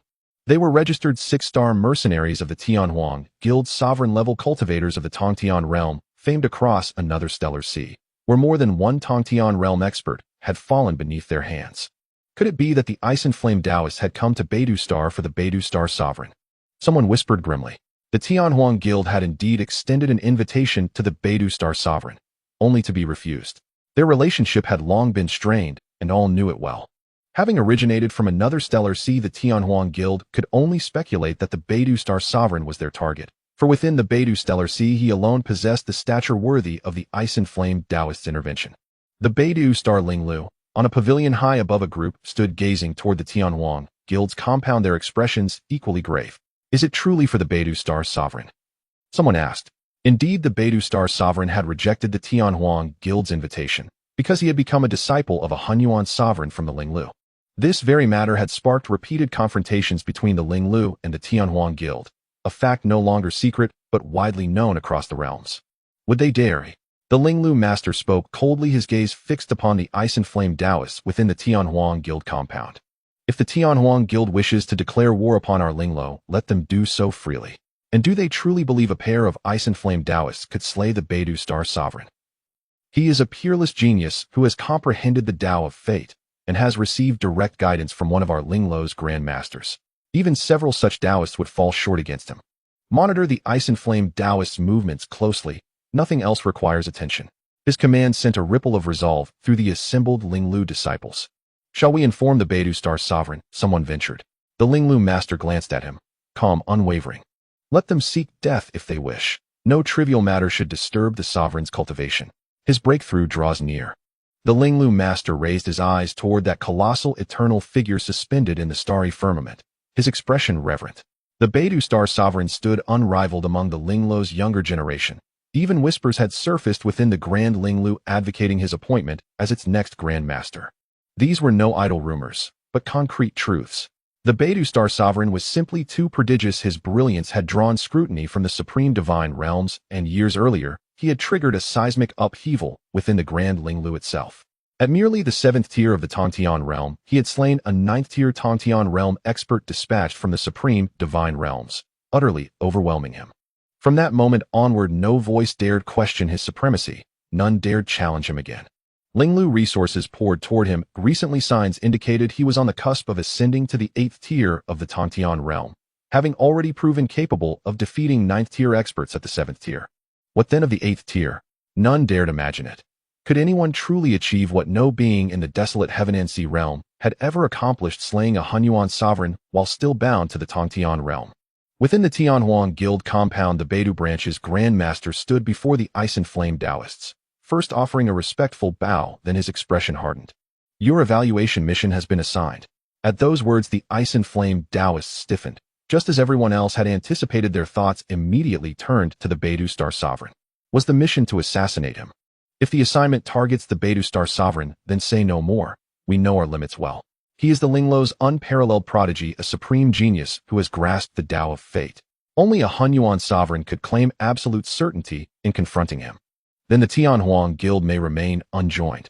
Their faces tightened with sober gravity. Only those at their level truly grasped the sovereign's terrifying might. Though formidable, they fell far short of possessing the power to hunt down the Beidou Star sovereign. They matched him only in cultivation rank. At the 7th tier of the Tongtian realm, they likely could not endure even a single exchange against him. To attempt his assassination would be tantamount to suicide. The guild's Grand Master paused, then shook his head with a wry smile. Assassinating the Beidou Star sovereign? Impossible. You misunderstand entirely. He is the Linglu's most treasured jewel. Even the supreme divine realms have sent emissaries seeking him. Should he perish, not a soul here would survive. Moreover, he lies beyond our reach. With that, the Grand Master unfurled a stellar map pointing to a region near the periphery of the Beidou Stellar Sea, marked with 4 characters. Sangyin Stellar Domain. The ice-inflamed Taoist followed his finger and paused, startled. Where is this? The location indicated was not Songyun's primary star, but rather a life-bearing planet orbiting beyond it. This place is called the Celestial Emperor Star, the Tianhuang Guild's Grand Master declared, his voice laced with undisguised malice. The Heavenly Emperor Star. Both the ice and fire Taoists furrowed their brows. They were in another star sea adjacent to the Beidou Star Sea and were quite familiar with it. However, they had never heard of this place before. The Tianhuang Guild also noticed the expression of the ice and fire Taoist and continued to speak. This is a life star that has never been explored. Logically, it should not attract so much attention from our Tianhuang Guild, but this life star is different from all the newly discovered worlds before. There is a powerful being known as the Heavenly Emperor in this new world. Our Tianhuang Guild has dispatched a total of 19 groups to this Heavenly Emperor star, with 142 practitioners at the creator level, and without exception, not a single one has returned. As he spoke, his expression became serious, looking at the ice and fire Taoist, who upon hearing his words showed no trace of tension, but rather let out a sigh of relief. As long as it's not the Beidou Star Lord, that's fine. The helmsman of the Tianhuang Guild was slightly taken aback, and then smiled. Indeed, he had been overly anxious. After all, it was just a native powerful being from a newly emerged world, while the 2 before him were renowned ice and fire Taoists. No matter how strong the native was, could he possibly be stronger than the ice and fire Taoists? After 19 explorations of the Heavenly Emperor star, we deduce that this so-called Heavenly Emperor is likely a practitioner at the Transcendence level. He stated, beginning to lay out the mission. Knowing it was our Tianhuang Guild's people, yet daring to kill them shows complete disregard for our Tianhuang Guild, thus we have decided to issue a kill order against him. You will carry it out. His words brought smiles to the faces of the ice and fire Taoists. So it turns out to be just a native practitioner at the Transcendence level from a new world. If I had known earlier, I would have thought we truly had to kill the Beidou Star Lord. Just a native from a new world. Even if by chance he has reached the Transcendence level, he cannot have comprehended much of the Great Tao.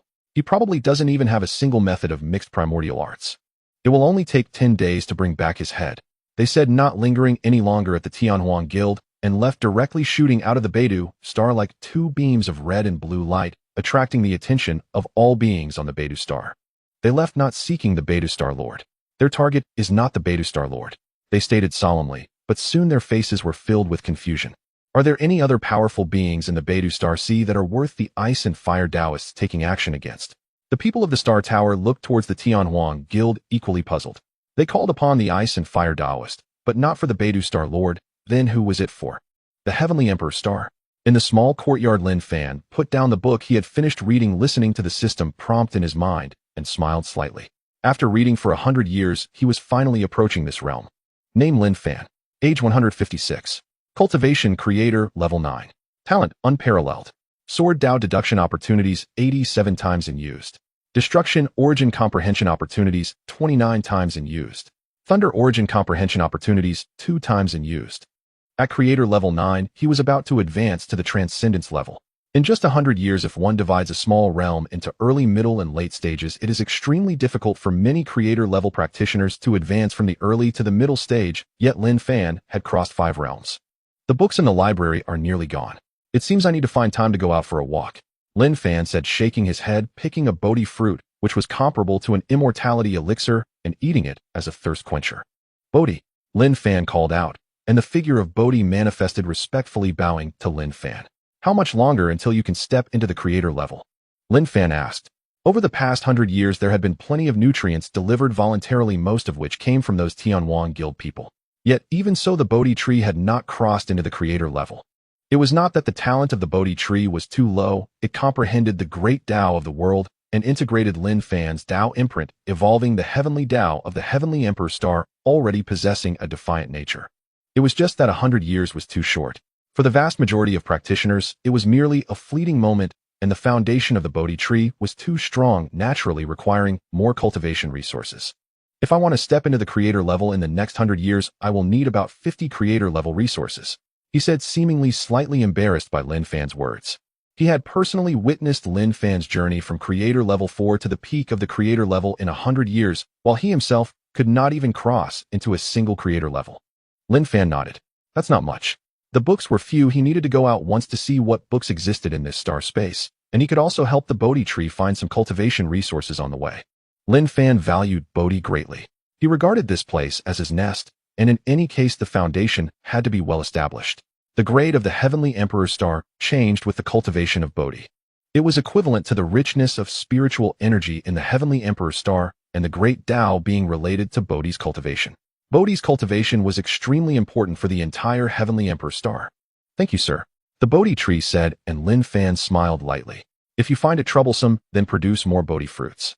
Also, the pulp of the Bodhi fruit is a bit bitter, so you can add some sweetness. Yes. The Bodhi tree responded respectfully.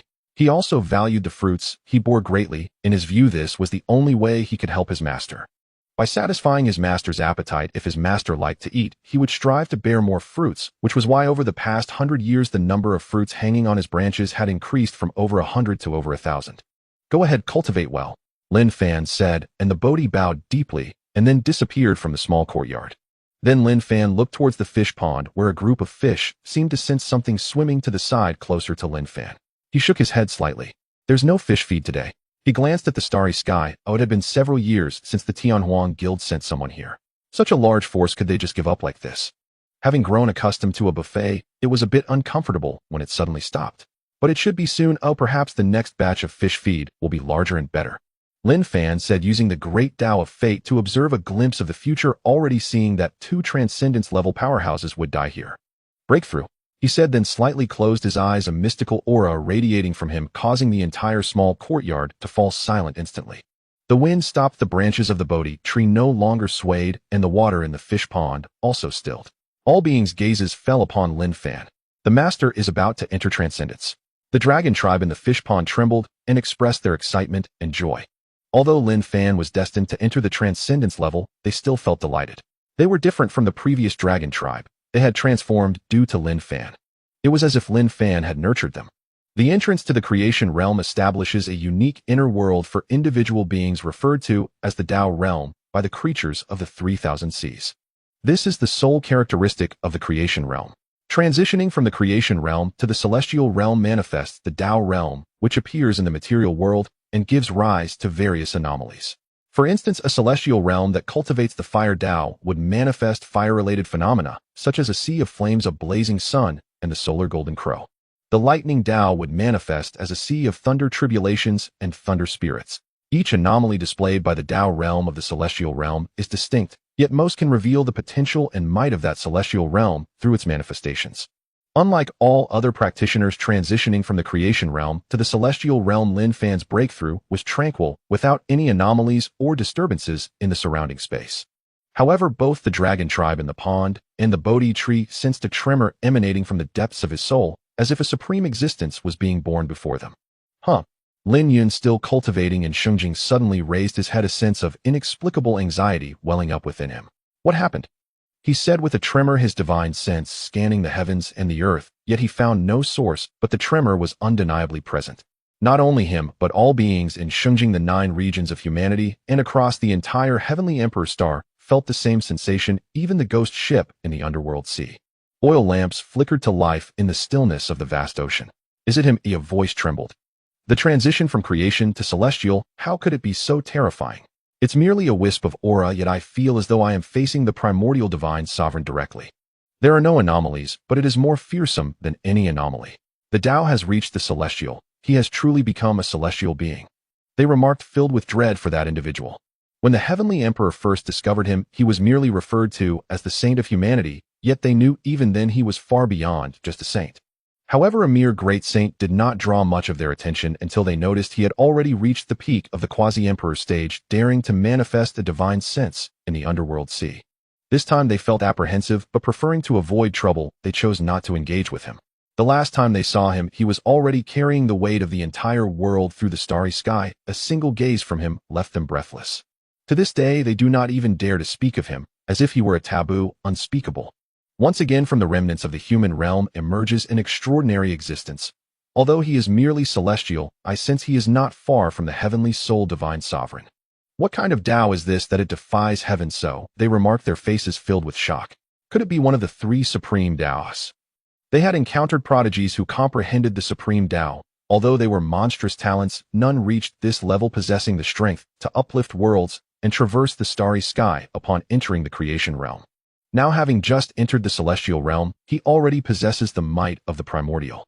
In the small courtyard, a wisp of white light appeared around Lin Fan, as if just that single wisp could collapse myriad paths, the river of time, flowing out of existence, countless beings drifting within it. This is the time Tao, one of the three supreme Taos, yet it still crumbled before this wisp of white Tao rhythm. The Fate Tao and Space Tao, the other two supreme Taos, also emerged in succession, but all followed by obliteration as a wisp of Tao rhythm suppressed countless paths in the world. This is the Chaos Tao. Finally, behind Lin Fan appeared a sea of chaos where a blue lotus slowly blossomed, countless domains and starry skies fading within. Lin Fan opened his eyes, a smile spreading across his face. In the celestial realm, all beings have accompanying anomalies. I shall also manifest an anomaly, calling it the Chaos Seed Blue Lotus. Lin Fan said calmly. This was the celestial anomaly. He had manifested not a natural emergence of the Tao realm, but something he had conjured through his will. Approximately 100,000 stars away from the Heavenly Emperor's star, two beams of light, one red and one blue, traversed the endless universe, annihilating everything they touched along the way. This is the Ice Fire Taoist. We are almost there, they remarked, having left the Big Dipper star and heading directly towards the location marked on the star map provided by the Big Dipper, leader of the Tianhuang Guild. Once we complete this task, we can join the core of the Tianhuang Guild, gaining the qualification to compete for a place in the divine domain of the desolate heaven. A year in the divine domain equals a millennium in the Sea of Realms. It is a pity that it is only in the hands of a select few. We, the beings of the Sea of Realms, have only a slim chance if we join the Tianhuang Guild or the Star Tower. It is truly unfair. The Fire Taoist cursed while the Xianbing Taoist glanced at him with a cold expression. This is the rule of the world, that resources are seized by a few, and we must fight desperately just for a chance to join them. You have lived for 130,000 years and still do not understand. The words of the Xianbing Taoist did not improve the Fire Taoist's expression. Instead, the anger in his eyes grew stronger. I refuse to accept this. One day, I will overturn their heavens. What is the supreme divine domain but a theft from the heavenly domain of the human realm? How much better are they than us? The Xianbing Taoist looked at him, choosing not to respond this time. In the celestial realm, this is not a secret. The human realm shattered, countless fragments scattered across the 3,000 seas, some of which were occupied by beings of the 3,000 seas, evolving into new supreme divine domains. This is the origin of the 3,000 supreme divine domains. However, those who can occupy the remnants of the human realm and evolve into supreme divine domains are the strongest beings of the 3,000 seas, some even including giants of the immortal platform. What is that? The two paused in a section of the starry sky, seeing a war fortress hidden in the void, momentarily taken aback. The void Tao, the stellar Tao, and other Tao laws not weaker than these. Could it belong to those who built this starry fortress? They remarked. The second and third grade Taos are also considered unmatched prodigies to them. One cultivates the Xianbing Tao, and the other cultivates the Fire Tao. Although they have variations, they are merely at the level of the fourth grade Tao. The two, when combining their powers, can exert the strength of a third grade Tao. That is why they are called the Ice Fire Taoists, as these two completely opposing Taos can merge in their hands to confront enemies. Let's ask and find out. The Fire Taoist said, reaching into the void, a vast red fire domain anomaly appearing in the starry sky, where he stood like a true deity of flames. The war fortress and the 10,000 beings within were directly pulled into this fire domain, all of them falling under the gaze of the Fire True Man. This is the ancient spirit clan. Seeing the beings within the war fortress, the Fire Taoist's expression shifted. The Xianbing Taoist beside him also turned his gaze towards the 10,000 beings within the war fortress, a hint of realization crossing his face. No wonder the Tianhuang Guild sent us to kill this heavenly emperor. He is not a native of the New World, but rather an ancient spirit clan member. I never expected to find a remnant of the human realm at the edge of the Wasteland Sea. The Wasteland Guild must be unaware that this is a remnant of the human realm. Xianbing Taoist said. In the Wasteland Guild and the Star Tower, which are top-tier dominant forces, there exist books such as Chronicles of the Myriad Races in the Human Realm, Treasures of the Human Realm, and Forbidden Zones of the Human Realm. Books about the human realm are treasured by various families seeking opportunities. As long as one follows anything related to the human realm, one is bound to find something. After all, it was once the supreme divine race. This is our opportunity. Xianbing Taoist said solemnly, his words stirring excitement even in the flame Taoist beside him. He was indeed familiar with the ancient spirit clan, a remarkably powerful group in the human realm. While they may be somewhat lacking compared to the human race, they are significantly stronger than the groups from the 3000 Seas. The history of the human realm records that many ancient spirit clan members fled to the 3000 Seas before the collapse of the human realm, and the rise of the Star Tower is related to the ancient spirit clan.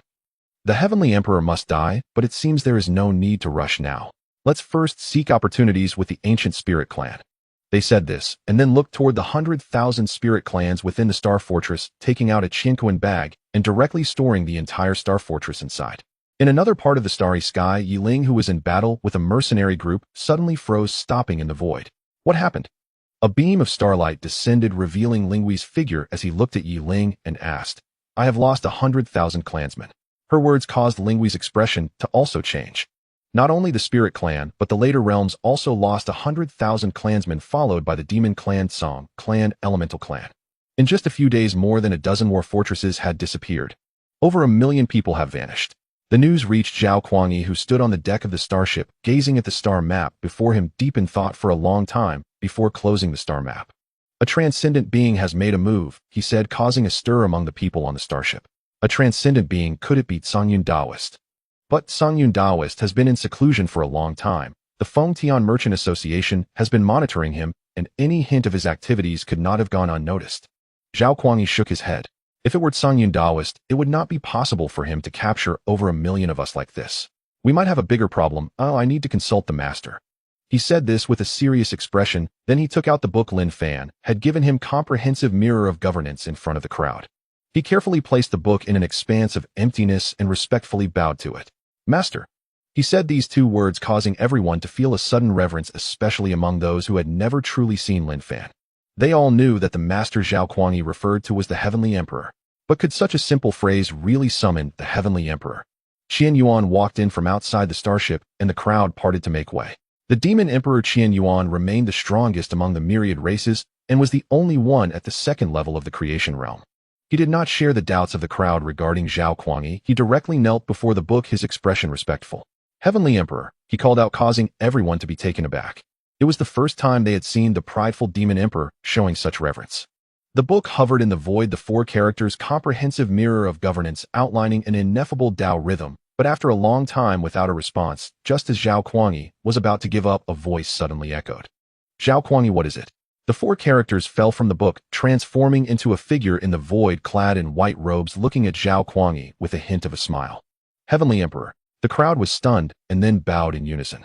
Excitement, joy, and various emotions appeared on their faces. Lin Fan looked at the crowd.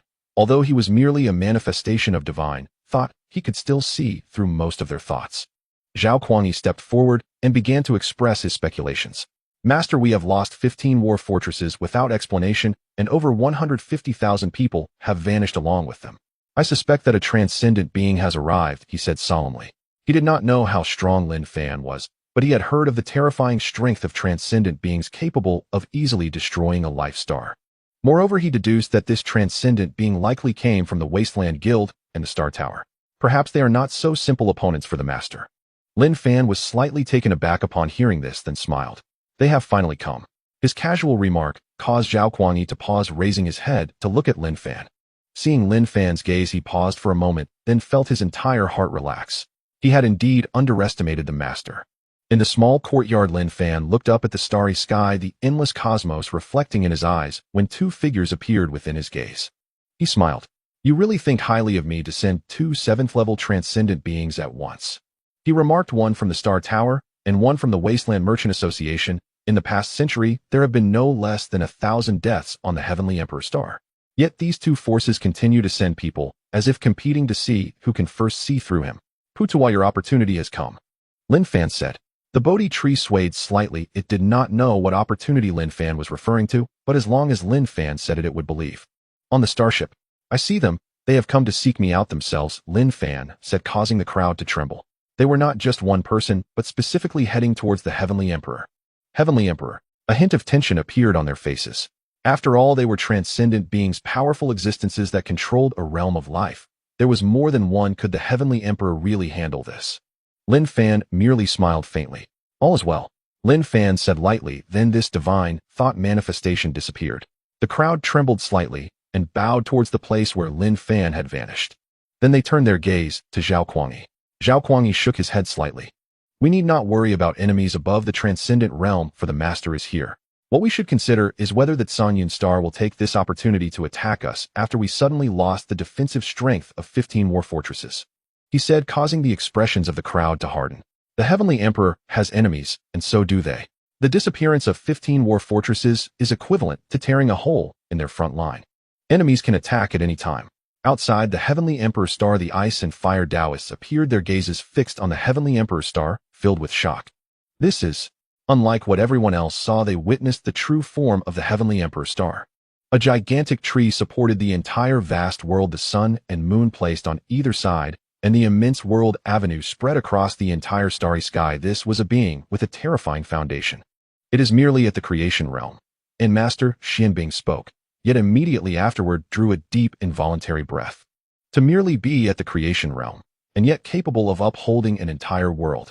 How monstrously prodigious this being must be. How could such a terrifying entity even exist in this world?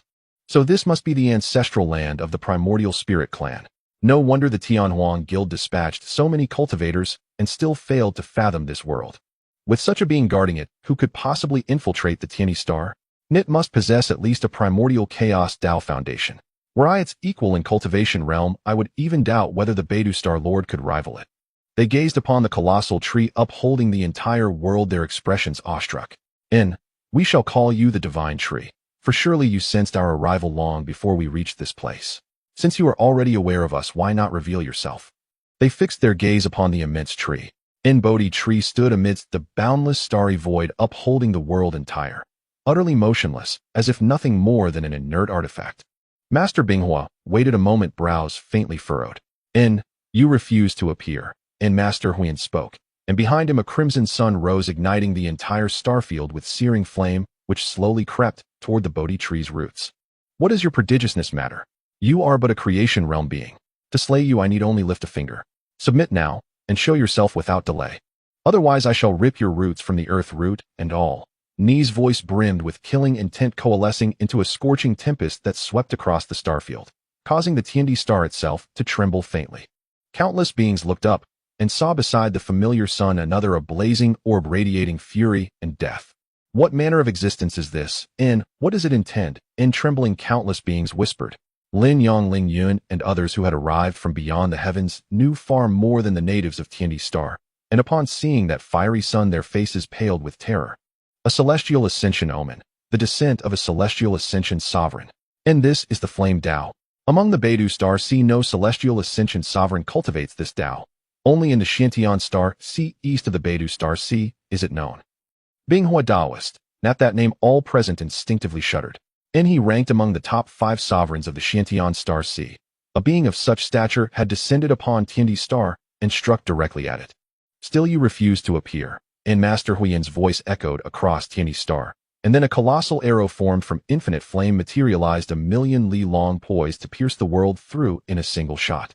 He sought the Tiandi, and all faces tightened, and then they gazed into the starry void, and watched that world-ending arrow descend toward Tiandi Star, only to vanish entirely upon nearing its 90-year celestial clouds.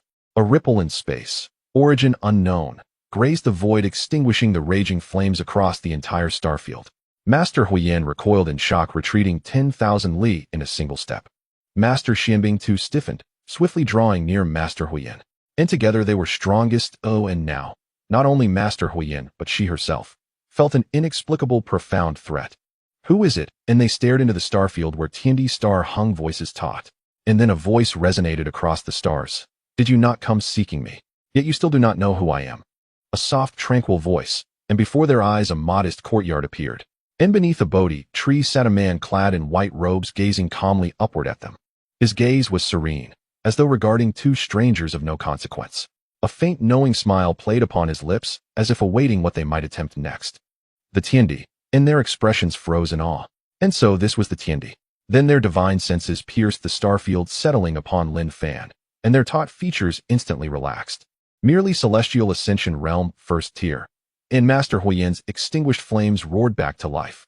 He stepped forward, and his form surged skyward, transforming into a towering flame giant tens of thousands of zhang high. A celestial ascension omen manifested, a blazing sun suspended behind him. Dare you speak thus, mere first-tier celestial ascension cultivator? Do you even grasp our cultivation level? Even Songyun Taoist, the supreme sovereign of your own star domain, would bow before us with reverence. His words dripped with boundless arrogance. And he was Master Huiyin of the Binghua Taoists, 7th-tier celestial ascension, a peerless genius of the Huangtian boundary sea. His pride was earned. He had slain countless first-tier celestial ascension cultivators. Ni's words echoed onto Tiandi's star, revealing Lin Fan's cultivation level to its denizens. So the Tiandi was a celestial ascension sovereign. Yet their expressions tightened anew. And according to this celestial ascension sovereign, his cultivation vastly surpassed the Tiandi's. He was one of the ultimate sovereigns beyond Tiandi's star. Could the Tiandi defeat him? In truly courting death, mistaking him for an ordinary celestial ascension sovereign, Na voice murmured from the Yuming Sea. As if fearing Lin Fan's notice, the oil lamp aboard the ghost ship flickered once and died. They were already calculating when to pledge allegiance to Lin Fan. In Tianhuan divine sovereign was mighty, and they willingly guarded this place for eons in his service, but here stood a far more formidable patron to embrace. Even if he did not yet surpass Tianhuan divine sovereign, he was close. In Tianhuan divine sovereign had been an unrivaled genius of the mortal realm era, but against this being he fell immeasurably short. Even the Tao ancestor himself in his youth could not compare. Is that so? Lin Fan spoke softly, his expression utterly unruffled. Yet Master Huiyin flared with rage at that very calmness. A hand ablaze with world-consuming fire expanded across hundreds of thousands of li of sky, engulfing nearly the entire realm of Shengjing, threatening to obliterate the land beneath. Lin Fan smiled faintly and flung the tea from his cup. And above the 90-year celestial clouds within the starry void, a torrential downpour erupted, extinguishing the world-burning flames in mere moments. The flaming hand crumbled layer by layer into oblivion. And Master Huiyin staggered backward, spitting blood, disbelief etched across his face. "In the water Tao," he uttered, but then hesitated. The water Tao was no higher in rank than his own flame Tao, nor was his cultivation inferior to this Tiandi's. How then could this strike have been dispelled so effortlessly? He cultivates the water Tao, and must possess a primordial chaos Tao artifact attuned to water. Thus he wields power far exceeding his realm. Master Xianbing stepped beside Master Huiyin, voice grave. And behind her stretched an endless ice-bound wasteland, the celestial ascension omen of the Xianbing Tao. In the domains of ice and water, she feared no one. But in the next instant her expression shattered, and she beheld fire erupting across the starfield, rootless, sourceless, igniting her own celestial ascension Tao realm itself, utterly suppressing her water Tao. The same being. And he mastered both fire and water Tao simultaneously. She looked at the person within the Tiandi star.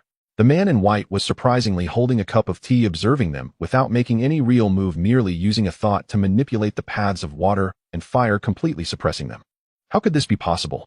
In an instant, an overwhelming fear surged in her heart as she finally understood the terrifying power of the person sitting in the courtyard. No wonder he could face the Tian Huang Guild without fear. It was not arrogance, but rather that he was genuinely unafraid. He truly possessed such strength. "Run!" she shouted towards the flame Taoist, who wore a look of daze. "Run!" He was somewhat baffled as to why the Xianbing Taoist had such a strong reaction over merely a shared source of the flame path. He's just a person at the first layer of the Tong Tian realm. Even if he has a mixed element Tao weapon, it shouldn't take more than a few uses. "Why run?"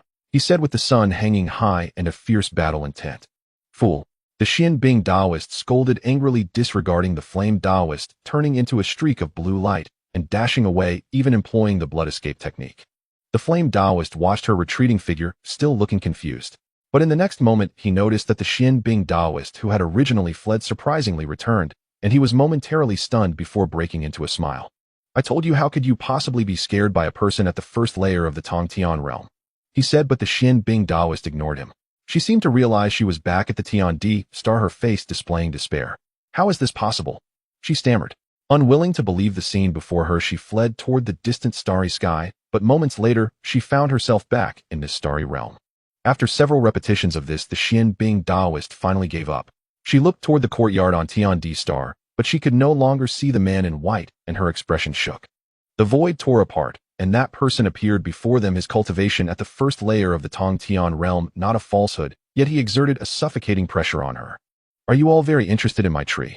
Lin Fan looked toward Tiandi star from outside, and the colossal tree that supported the entire world began to react unresponsive no matter how they called. An ethereal figure appeared outside the starry sky, slightly bowing toward Lin Fan. The Xianbing Taoist was again shaken. His tree, such a terrifying being, was grown by him. It actually came out on its own, seeking death. The flame Taoist beside him acted, a body spanning tens of thousands of zhang, wielding a flame spear, sweeping toward Lin Fan, who merely pointed a finger at the void. At the center of the point made by that flame spear, the spear vanished, and then the body of the flame Taoist followed. No, the flame Taoist finally showed a look of fear as he realized he couldn't move, watching as that force obliterated his body. Right, almost forgot. Lin Fan said, then retracted his hand. The flame Taoist escaped death. Just as he was about to breathe a sigh of relief, Lin Fan's next words followed. The Bodhi tree needs you, your body must be left behind. The calm words seemed to be discussing a trivial matter, and then he locked eyes with Lin Fan, causing his soul to disintegrate with just a glance. The flame Taoist died. Only a corpse remained, falling between the roots of the Bodhi tree, where a black hole appeared, slowly decomposing the flame Taoist's body. The Bodhi tree began its ascension, and the entire Tiandi star also started to elevate. Not bad. Lin Fan looked at this scene and smiled faintly, then turned to the side at the Xianbing Taoist, who trembled and fell to her knees. Tiandi, I was wrong, she said, seeing the flame Taoist's death. Her will to resist vanished, and Lin Fan shook his head slightly. You were not wrong, you were merely afraid. Sometimes fate is like this. From the moment the Tian Huang Guild targeted you, you were destined for this calamity of death. Lin Fan said indifferently. Pushing the chaotic path to the Tong Tian realm, he gained greater insight into the Tao of fate and could see the fates of beings more clearly. Yet fate is unpredictable. What he could see was merely a corner of it. The Xianbing Taoist was shocked upon hearing this, staring intently at Lin Fan. How do you know? She had never mentioned that they were sent by the Tian Huang Guild, but the person before her directly spoke of her origins. The Tao of fate. She stammered, devoid of any remaining luck, only despair. But then she remembered something, took a slight step back, and pulled out a Chinquan bag. I didn't expect such an existence at the edge of this realm, sea simultaneously mastering the paths of water, fire, and fate, even more monstrous than the Big Dipper Star Lord. But in my hands are 100,000 lives from your Tiandi star. If you kill me, none of them will survive. She said, her hand gathering Xianbing power, the Chinquan bag trembling as the beings trapped within struggled, and voices emerged from within. Tiandi, do not mind us, kill her, they said. These words caused the Xianbing Taoist's expression to change slightly. The temperature in her hand dropped sharply, increasing the struggles from within the Chinquan bag. If you dare to harm me, they will all die together. Let me go, and I will leave this star sea, retreat into seclusion, never to appear in the wasteland realm sea again. She stared at Lin Fan intently as she spoke. Lin Fan looked at her and smiled. Actually, aside from planting a tree, I also keep some fish. My fish haven't eaten in a while. You would be just right for them. The calm words caused the Xianbing Taoist's expression to change. With a fierce look on her face, she was about to crush the Chinquan bag, but when she squeezed it, she found the Chinquan bag had vanished, leaving only a shattered starry sky in her palm. She looked at the scene before her in disbelief. Looking further ahead, she saw Lin Fan's palm tearing apart and reassembling the void, revealing a world that was precisely the small world within the Chinquan bag. 100,000 beings from Tiandi star were within it. Seemingly aware that Lin Fan had saved them, the beings in that small world all bowed deeply to Lin Fan. Thank you, Tiandi. Their expressions were excited, not just for surviving a calamity, but also for seeing the Tiandi. Lin Fan nodded slightly. With a push towards the starry sky, the war fortresses they were in flew towards various parts of the starry sky, standing once again in the starry sky, surrounding Tiandi star, just as before. The Tao of space. The Xianbing Taoist trembled in shock. Another supreme path. How many paths had he mastered? Could it be that he even comprehended the Tao of time? She felt a wave of suffocation. At this moment, she seemed to care little about life and death. She was more concerned about what kind of existence she was dying at the hands of. Who are you? She asked. Lin Fan smiled indifferently. Human race, Lin Fan. These 4 words plunged the Xianbing Taoist into a long silence, looking at Lin Fan, then at Tiandi star, and unexpectedly smiled. So that's how it is. Her words echoed in the starry sky, but she had already vanished. Lin Fan returned to the small courtyard, scattering a handful of fish food into the fish pond. The Bodhi tree broke through stirring auspicious clouds across 100 million li above the Tiandi star. Boundless spiritual energy spontaneously surged from the void, and a celestial rain of qi descended upon the entire star. All things revived, heaven and earth transformed. Lin Fan inscribed the character Tao upon the void, causing the myriad Tao principles of existence to manifest visibly across the cosmos. At that moment, not only cultivators, but even ordinary mortals sensed the Tao permeating heaven and earth. countless beings attained sudden enlightenment, their awakening in a single day surpassing a century of prior cultivation. Master Li Yu stood atop the Zhaixing Hall, gazing westward toward the western mountains, his body blazing with primordial Tao fire as his cultivation ascended to the 7th rank of the Great Sage Realm, drawing ever closer to the realm of laws. Born upon the Tiandi star, their physical bodies underwent constant refinement. The great Tao itself seemed etched into their souls at birth, rendering every newborn being a prodigy destined by heaven. I finally understand why the beings of this world are so formidable. The source of it all lies with that one man. Ling Yun, Ling Feng, and Lin Yang stood upon a pavilion in Shungjing, awestruck as they felt the overwhelming spiritual energy and palpable Tao resonance suffusing the heavens and earth. He is unfathomably powerful. Binghua Daoist, the peerless grandmaster of the Xiantian Stellar Sea, has fallen just like that. The innate foundations and talents of this world's beings are transcendent, yet he surpasses even them. They spoke thus, gradually sinking into profound Tao comprehension beneath the celestial rain, even as their own cultivations surged forward. Whether a single day had passed, or perhaps several months, when Ling Yun awoke again, his cultivation had already reached the pinnacle of the creation realm. Feeling the surging power within him, he drew a deep, reverent breath, then bowed deeply toward the heavens. I thank the Tiandi for bestowing the Tao. The celestial rain ceased. Both cultivators and commoners alike sensed the world had irrevocably changed. A new vital force now stirred within them, a force that strengthened their very constitution, enabling even ordinary mortals to step onto the path of cultivation. An epical divine boon. Ling Yun stood upon Changjie Street in Shungjing and murmured in awe. He no longer wished to depart. Songyun Star, the once proud 7th stellar dominion of the Beidou Stellar Sea, had seemed impressive yet paled into insignificance beside this realm. 1 year here equaled 10, or more, on Songyun Star. Lin Fan stood beneath the Bodhi tree, gazing across heaven and earth, a faint smile gracing his lips. Through the Tao of fate, he perceived countless beings across the world bowing in reverence. Were he to harness that ocean of faith, he could ascend yet another realm. But that was not his path.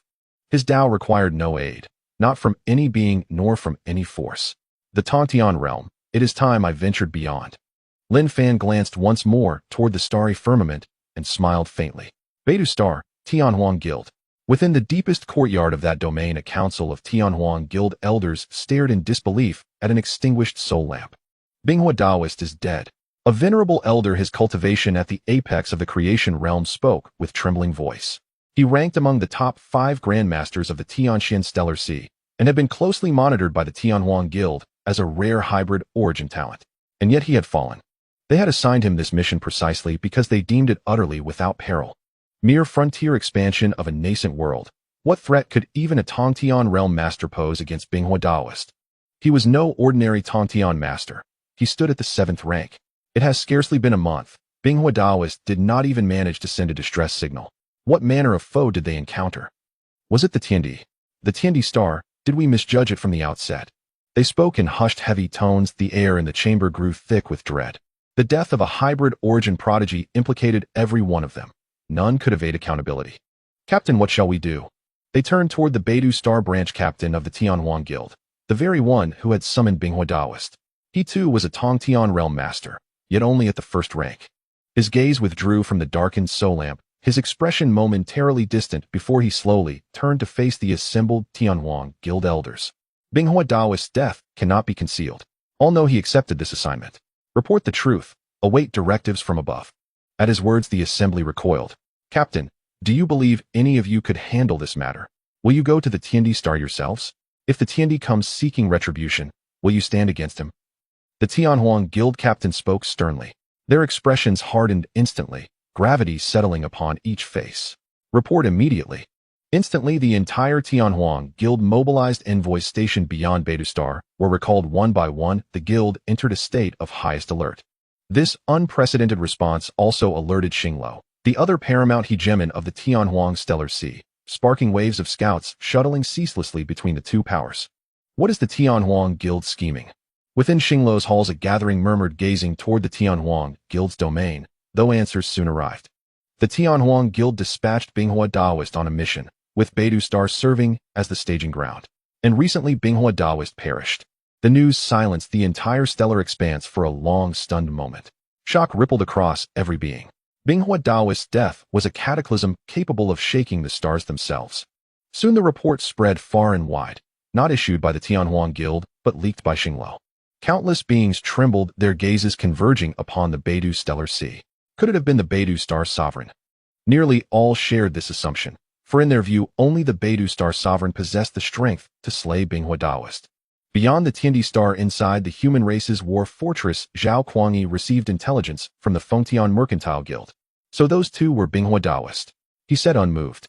He had foreseen this outcome the moment Binghua Daoist entered this stellar region. His expression tightened as he gazed into the distant star fields. The time has come. It is time to conclude affairs on Sanyan Star. His quiet words sent a ripple of realization through the human ranks. They understood the final assault on Sanyan Star was imminent. Issue the order, assemble the 10,000 races. Prepare for war. At his command, the stellar void trembled. One by one, colossal war fortresses materialized from the void, and legions of the 10,000 races gathered before the human race's war fortress. Mod Qian Yuan Hai Zhu Xian Jian Jie Zhu Hong Fu, and others, returned one after another. I believe all of you have been waiting for this day for a long time. We left the Tiandi Star not to guard this corner of the starry sky, but to embark on an expedition to the Sanyan Star. Zhao Kuangyi said, his calm words causing everyone to tense up. Indeed, from the very beginning they were an expeditionary force. However, due to the overwhelming strength of the Sanyan Star, they had no choice but to remain in this starry sky, gathering their strength and waiting for the right moment. Yet they did not know what Zhao Kuangyi meant by the right moment. The powerful being from the Tontian realm who attacked us is called the Ice Fire Daoist, and he is dead. Zhao Kuangyi continued, addressing a matter that made everyone furrow their brows. The appearance of a Tongtian realm expert in the starry sky abducting over 100,000 of their people was a disgrace for them. It was the master who killed him. His calm words were beyond question. Dying at the hands of the Heavenly Emperor was nothing unusual. In their hearts, the Heavenly Emperor was invincible. The Ice Fire Daoist was an unparalleled expert from the Beidou Star Sea, sent by the Huangtian Guild to eradicate our Tiandi Star. And now he is dead. Upon hearing this, everyone felt a weight in their hearts. There was no need for Zhao Kuangyi to continue, they understood. The Huangtian Guild sent a Tongtian expert to annihilate the Tiandi Star only to be killed in return. As a top-tier overlord force, the Huangtian Guild would never swallow this humiliation. Next, a protracted and arduous battle would ensue. I believe you all understand what we will face next, and beforehand, we need absolute strategic depth. The Sanyan Star must be taken. With this final statement, everyone was shaken. The Fengtian Guild had also sent people here, and upon hearing Zhao Kuangyi's words, they could not help but tremble. They did not know how strong the Heavenly Emperor was, but they knew how strong the Ice Fire Daoist was. He was a ruthless man, second only to the Beidou Star Lord. They naturally knew of the Ice Fire Daoist's death, and they were the ones who conveyed this news to Zhao Kuangyi. However, they did not expect that the Ice Fire Daoist had actually died in this starry sky. He died at the hands of the Heavenly Emperor. Fengtian Guild, you have been lurking for so long. It is time for you to exert your strength. Zhao Kuangyi looked at the group from the Fengtian Guild. His earlier words were not only directed at the myriad races army, but also served to instill fear in the members of the Fengtian Guild. He wanted the Fengtian Guild to feel fear, for only through fear could they remain united without harboring any ulterior motives in this war. Obey the command of the Lord. The group from the Fengtian Guild quickly responded. I have reported to His Majesty. The president of your Fengtian Guild will return shortly. How to act will be guided by him. I hope that when my army breaks through the Sanyan Star, the flag of the Tiandi Star will be raised by the Fengtian Guild. His calm words made everyone from the Fengtian Guild tremble. After the members of the Fengtian Guild left, Zhao Kuangyi turned to the myriad races army. Without any extra words, just 2 words. March. Countless warships appeared in the starry sky, various formations, and Dao soldiers resting upon the warships with the demon race leading the way to sweep the entire starry sky. On the human race's warship, Zhao Kuangyi took out a calligraphy scroll. Only one character was written on its sword, and the ink seemed not yet fully dried, flowing with an unsettling sword intent. In a daze, it seemed one could see a young man in white sitting beneath a Bodhi tree, pinning the character in the void stroke by stroke. He sent a message to Li Yu, who brought back this calligraphy scroll for him. This is what the master asked me to give you. You will find it useful in the Battle of Sangyun. This was Li Yu's message. After reading it for a moment, he smiled faintly. I am also quite curious to see just how strong a Tontian realm expert really is. He said, and this calligraphy scroll would be the item that would lead to the downfall of the Sanyan Daoist, and he would be the one to bring this item before the Sanyan Daoist. Boom. A pitch-black thunderbolt tore through the starry sky, signaling that the demon race had engaged the enemy ahead. A legion formed by dozens of mercenary groups. Among them were several powerful beings at the creation realm. Yet they were forcefully torn apart by the demon Emperor Qin Yuan, who struck directly at their heart and pinned those creation realm beings to the starry sky. The demon Emperor Qin Yuan at the pinnacle of the second level of the creation realm. The demon race could only grow stronger through slaughter. They could absorb death and malevolent energy to cultivate. Songyun Star?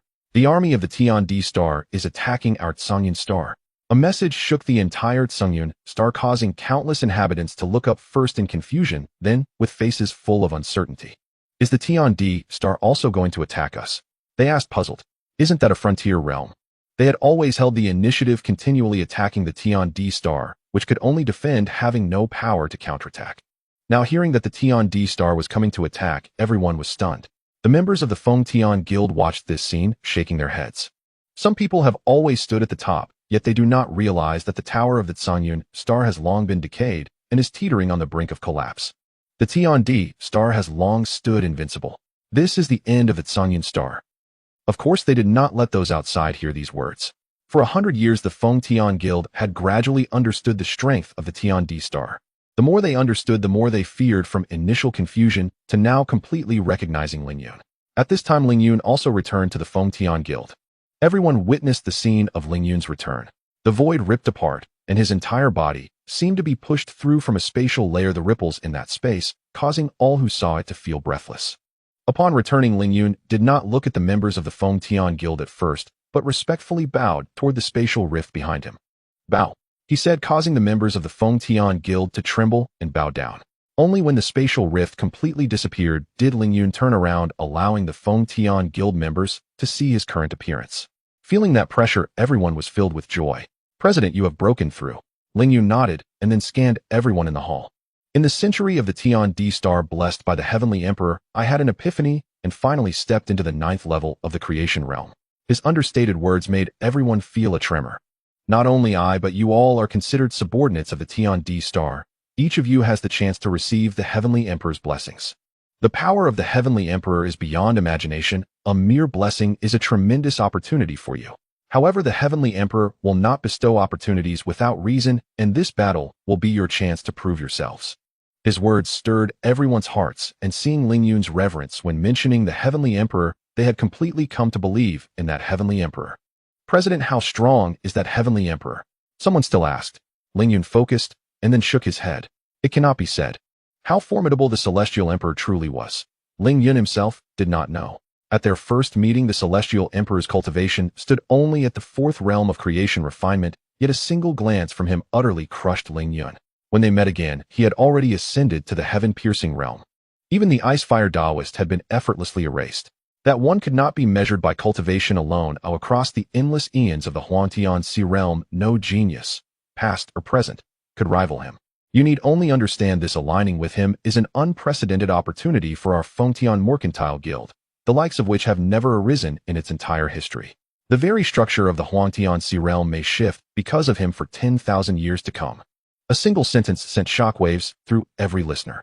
The Huangtian Sea realm, a supreme divine domain spanning 100,000 star seas, teemed with prodigies beyond count and concealed countless hidden masters. Could one individual truly reshape the entire Huangtian Sea realm? Doubt flickered, but when they beheld Ling Yun's grave, unyielding expression, no rebuttal rose to their lips. His solemnity was absolute, his conviction unshakable. This battle is our chance to show the Celestial Emperor Star our sincerity, to prove our unwavering loyalty. For this war, the Fengtian Mercantile Guild shall commit everything it possesses.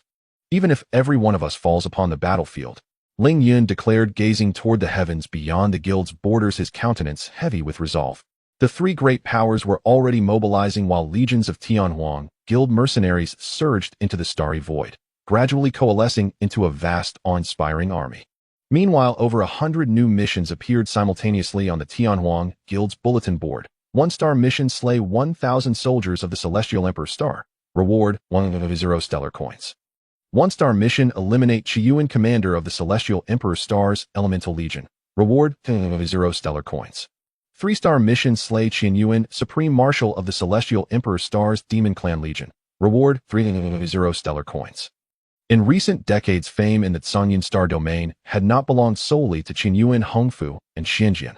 countless other rising geniuses had emerged within the myriad race coalition army. For the Celestial Emperor star, this was an age of radiant stars. Wounded warriors returned from the void to heal upon its surface, while new Celestial Emperor star prodigies stepped forth to join the myriad race coalition army. Within a century, that army had grown several-fold in strength. The Celestial Emperor star ravages the starry void, obstructs Tsungyun star's trade routes, and slaughters our people without mercy. This war shall end with its utter annihilation. A creation refinement expert of the Xie clan stood amidst the star fields, proclaiming to the multitudes, whose voices roared in thunderous unison. A banner unfurled, bearing the sigil of the Xie clan, one of Tsungyun star's 4 great powers. Countless warships ascended, and a colossal, awe-striking legion took form. The Xie clan legion. Soon after, the Tianxian Pavilion and Songlong sect each formed their own legions, drawing in countless cultivators and mercenaries. From Tsungyun, Star 1 looked up into the celestial vault and saw warships like stars themselves scattered across the entire firmament, 10,000 vessels, nearly 1 million cultivators strong. These forces were not drawn only from Tsungyun star. Others had journeyed here from distant star domains, lured by rumors of the Celestial Emperor star, a newly risen world brimming with legend. According to the Tianhuang Guild's official notices, the Celestial Emperor star was a frontier realm rivaling a divine secret realm, abundant with rare treasures, stellar core spirit stones, and stellar core origin crystals. Within the Xinglo Tower, its lord watched the unfolding spectacle, his expression tightening. What precisely is the Tianhuang Guild doing? Before him lay a star chart. Behind him stood the entire core leadership of the Tsungyun Star Xinglo Tower. Others might remain unaware, but all present recognized the truth. This war against the Celestial Emperor star had been orchestrated entirely by the Tianhuang Guild. Yet it was merely a nascent life-bearing star. Why did the guild treat it with such extraordinary gravity? Have our envoys dispatched to the Celestial Emperor star returned yet? The Xinglo Lord asked sharply. No, came the reply from behind him. The Xinglo Lord furrowed his brow and marked the Celestial Emperor star's position on the chart. After a moment's hesitation, he inscribed 4 characters beside it: Icefire Taoist. Those behind him recoiled in astonishment. Lord, someone gasped aloud. Understanding instantly what the Lord implied, the Icefire Taoist's demise had been under investigation by the Xinglo Tower for a long time. Yet the cause of his death remained elusive. Some even sought out rare cultivators attuned to the Tao of Fate, requesting them to divine where the Icefire Taoist had perished. Without exception, every Fate cultivator's divination yielded only emptiness. Others attempted forced calculations using Fate Tao artifacts, only to suffer violent backlash. Both artifact and cultivator dissolved into oblivion. The slayer of the Icefire Taoist may be a cultivator of the Tao of Fate. This was the Xinglo Tower's conclusion. To cultivate the Tao of Fate did not mean one had fully comprehended it, only that one had grasped fragments related to that supreme Tao. Ultimately, they placed their hope in the Beidou Star Sovereign, the peerless prodigy who had truly awakened the Tao of Fate. But his cultivation was at a critical juncture. Interrupting him was unthinkable. They would wait until his cultivation reached completion.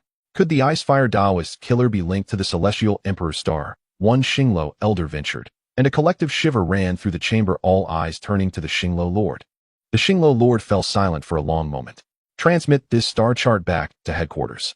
He spoke, and the assembly gathered before him. On the chart beside the Celestial Emperor star's position, he added not only Icefire Taoist, but also Tianhuang Guild. The Xinglo Tower shall take no part in this war, only observe. Let us see just how potent this Celestial Emperor star truly is, and dispatch no agents there. Monitor the Tianhuang Guild closely, especially any intelligence concerning the Celestial Emperor. A particularly ancient mission still lingered on the Tianhuang Guild's task board. 2-star mission: locate the Celestial Emperor, the deity worshipped by the Celestial Emperor star's inhabitants, and ascertain his cultivation level. Reward 2000 stellar coins. Fearing it might attract undue attention, the mission's rank had remained unchanged for decades. High above Tsungyun star within the Celestial Palace, suspended above all mortals, Tsungyun Taoist opened his eyes, for the first time in 3,000 years. His divine sense swept across the starfield, surveying the million-strong host assembled in the void, and his brows drew faintly together.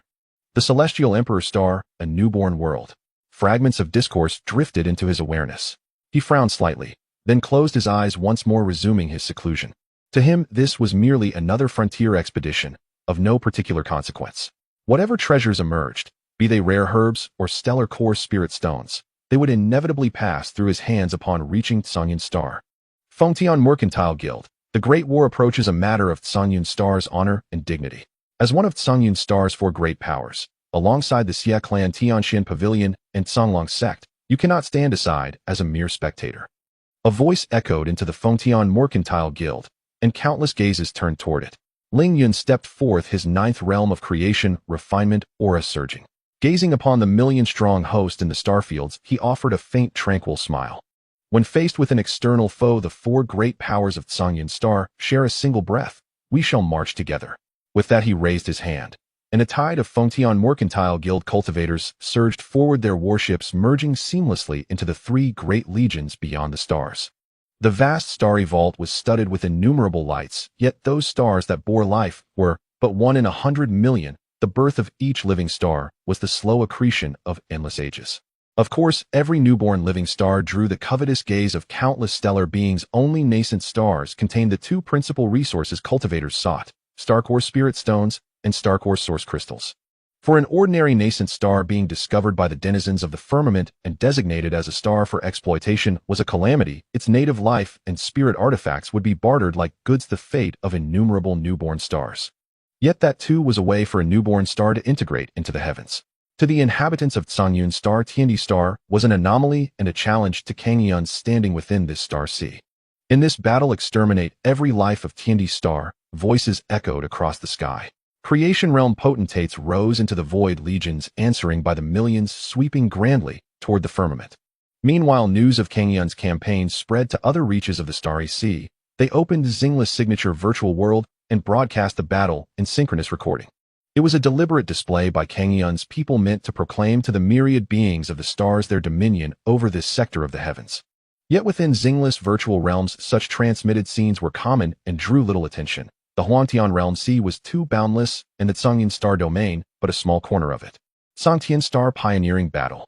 At the Beidou Star, members of the Tianhuang Guild's ruling council sank their consciousnesses into the Xinglo space almost simultaneously to observe the clash. The Pioneering Guild had instituted a 9-star mercenary system to gather countless strong ones across the realm sea, though anyone could post contracts through the Tianhuang Guild, and anyone could register as a mercenary to accept them. Xinglo had built its virtual world, fusing the entire Huangtian realm sea, 100,000 star seas, into a single whole, allowing those bearing a Xinglo token to enter with their consciousness. By virtue of these two institutions, the Tianhuang Guild and Xinglo became the twin overlords of the Huangtian realm sea. Will that Tiandi appear? They wore grave expressions. Those 3 words, Tiandi Star, had surfaced countless times within Beta's Tianhuang Guild, yet no one dared truly probe into Tiandi Star.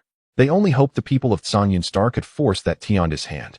At worst, they would draw near Tiandi Star and finally see that so-called newborn living star with their own eyes. At the same time, Beta's Xinglo noticed the anomaly within Beta's Tianhuang Guild. Virtual interface no. 37091. Many consciousnesses from Beta's Tianhuang Guild have entered it simultaneously. Xinglo constantly monitored the Tianhuang Guild and naturally knew of its movements. Their own consciousnesses also immersed into that virtual interface. The display presented countless warships soaring and legions of millions traversing the starry void. The virtual interface carried the name Sangtian Star Pioneering Battle. Only living stars recognized by the Tianhuang Guild and Xinglo could be entered into the Tianhuang realm sea star ledger, thereby gaining control over a portion of the heavens. The rest remained barren stars without autonomy. Dozens of star seas from the Beidou Star Sea. A woman of the Rule realm sat cross-legged atop a starship, clutching a Xinglo token as her consciousness likewise sank into the interface. The Qin music has stopped. On the ship, many turned to the exquisite figure beneath the beaded curtain above, momentarily stunned. This was a long-haul vessel bound for Panshur Star Sea. The owner had hired 30,000 1-star mercenaries, 10,000 2-star, 3,000 3-star, 500 4-star, and 5 5-star mercenaries. Along the voyage, more than 1 million boarded this ship. The woman was a 2-star mercenary who had accompanied it for nearly a century. Many of the passengers knew her. Qinggu. Her Qin melodies could dispel distractions and even increase one's affinity with the Tao, and thus she had earned the favor of many beings. They came each day hoping to cultivate by her music. She performed at the same hour every day. Out today was the first time she had ceased at that appointed hour. Master, she seems to be watching the Xinglo world. At the very rear, a stooped elder addressed the azure-clad man before him with reverence. The man glanced ahead and smiled faintly. It seems she harbors worldly thoughts beyond her Qin. Any being with worldly attachments has a weakness. She is no different. It will not be long before she joins my Shenma Hall. He said this, and the elder started slightly and looked once more at the woman. He could not understand why his master paid such close attention to this woman, even seeking to recruit her into Shinma Hall, a superpower that spanned multiple realm seas. How do you think her merely a rule realm practitioner, and that I have spent too much time on her that it is undeserved? The azure-clad man spoke. The elder trembled slightly and shook his head. Master has his reasons. If he favors her, she must possess some special quality.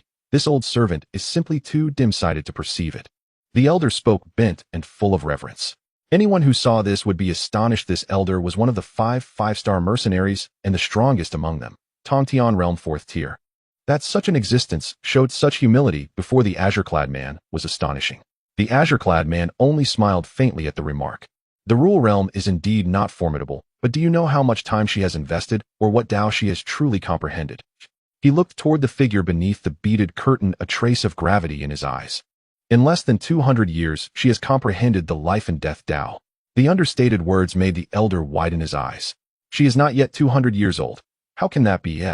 2 centuries and he had not yet entered the heaven realm, yet this woman had already reached the rule realm and had grasped a second-grade life and death Tao. As he looked again at the woman, his expression had wholly altered.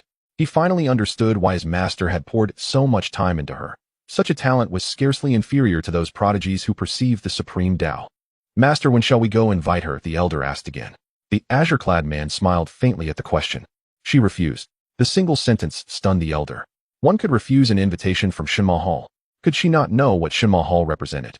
I have traversed countless realm seas. She is the only person who refused me, and I found that she has comprehended more than the life and death Tao. She walks the path of integration. At that, the azure-clad man's expression tightened slightly. The path of integration was a Tao that existed only in theory. Legend told that in the age of mortals, a Tao ancestor once proposed this concept, the unification of myriad ways into one, the highest and most potent Tao of the world. But how could that be possible? The paths of different Taos are entirely distinct, let alone merging them. Some Taos even have a mutually restraining relationship. However, these were the words of the Tao ancestor, and thus throughout the endless ages there have still been those who hold on to hope, continuously attempting to achieve it. It was not until around 1 billion years ago that someone finally succeeded.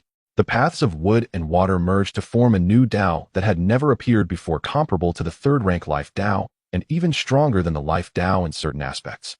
Today that person has become the master of a realm, a half-step to the immortal platform revered by countless beings from the 3,000 realms as the 9 Lives Divine Sovereign. That realm was also renamed after his title, the 9 Lives Realm. The path of fusion is theoretically the strongest Tao. Anyone who can reach this domain is a peerless genius. My divine demon hall needs such a person, said the man in green, gazing at the figure of the woman behind the beaded curtain, momentarily lost in thought. The 9 Lives Divine Sovereign, the foremost individual beneath the immortal platform, their divine demon hall, had sought many geniuses to attempt the path of fusion, yet none succeeded. He never expected to encounter one here.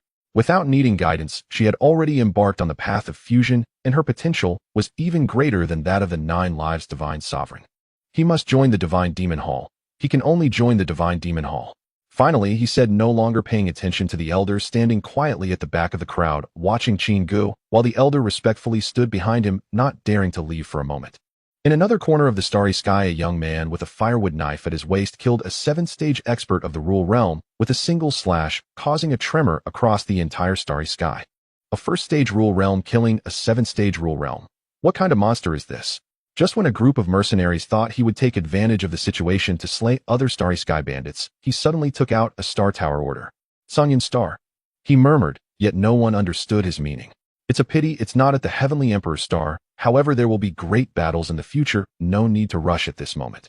Qin Ming awakened on a comet and saw the message on the Star Tower order. After a brief glance, he immersed himself back into his cultivation. On him, the 3 Daos of Thunder Slaughter and Sword intertwined, almost merging into a single entity, and his aura had taken on an ethereal quality. There is not just one person walking the path of fusion. At the Heavenly Emperor Star in the Shishan Library Pavilion, Lin Fan lay beneath the Bodhi tree reading, as Li Yu quietly approached, bowing to Lin Fan. Sir, he said. Lin Fan glanced at him and smiled faintly. What's wrong? Are you nervous? Lin Fan asked with a smile, and Li Yu honestly nodded. This is our first battle with the extraterrestrial races. In terms of strength, we are weaker than them. It's only because you are here that we have a bit of an anomaly. But the situation in battle is ever-changing, and I am afraid, he said, slowly revealing a weary expression for the first time in front of countless people, a figure who seemed capable of bearing any burden. Lin Fan gently shook his head, pointed into the void, and a ripple spread across a space, forming a mirror revealing the battlefield of the armies of the Heavenly Emperor Star and the Tsungyun Star. Then Lin Fan put away his book, his gaze falling upon the mirror. "Let's take a look at this battle," Lin Fan said. His calm words made Li Yes' previous tension dissipate entirely as he looked at Lin Fan, completely relaxed. "If Sir is concerned about this battle, then there is no need to worry at all. The devil path reaches the heavens."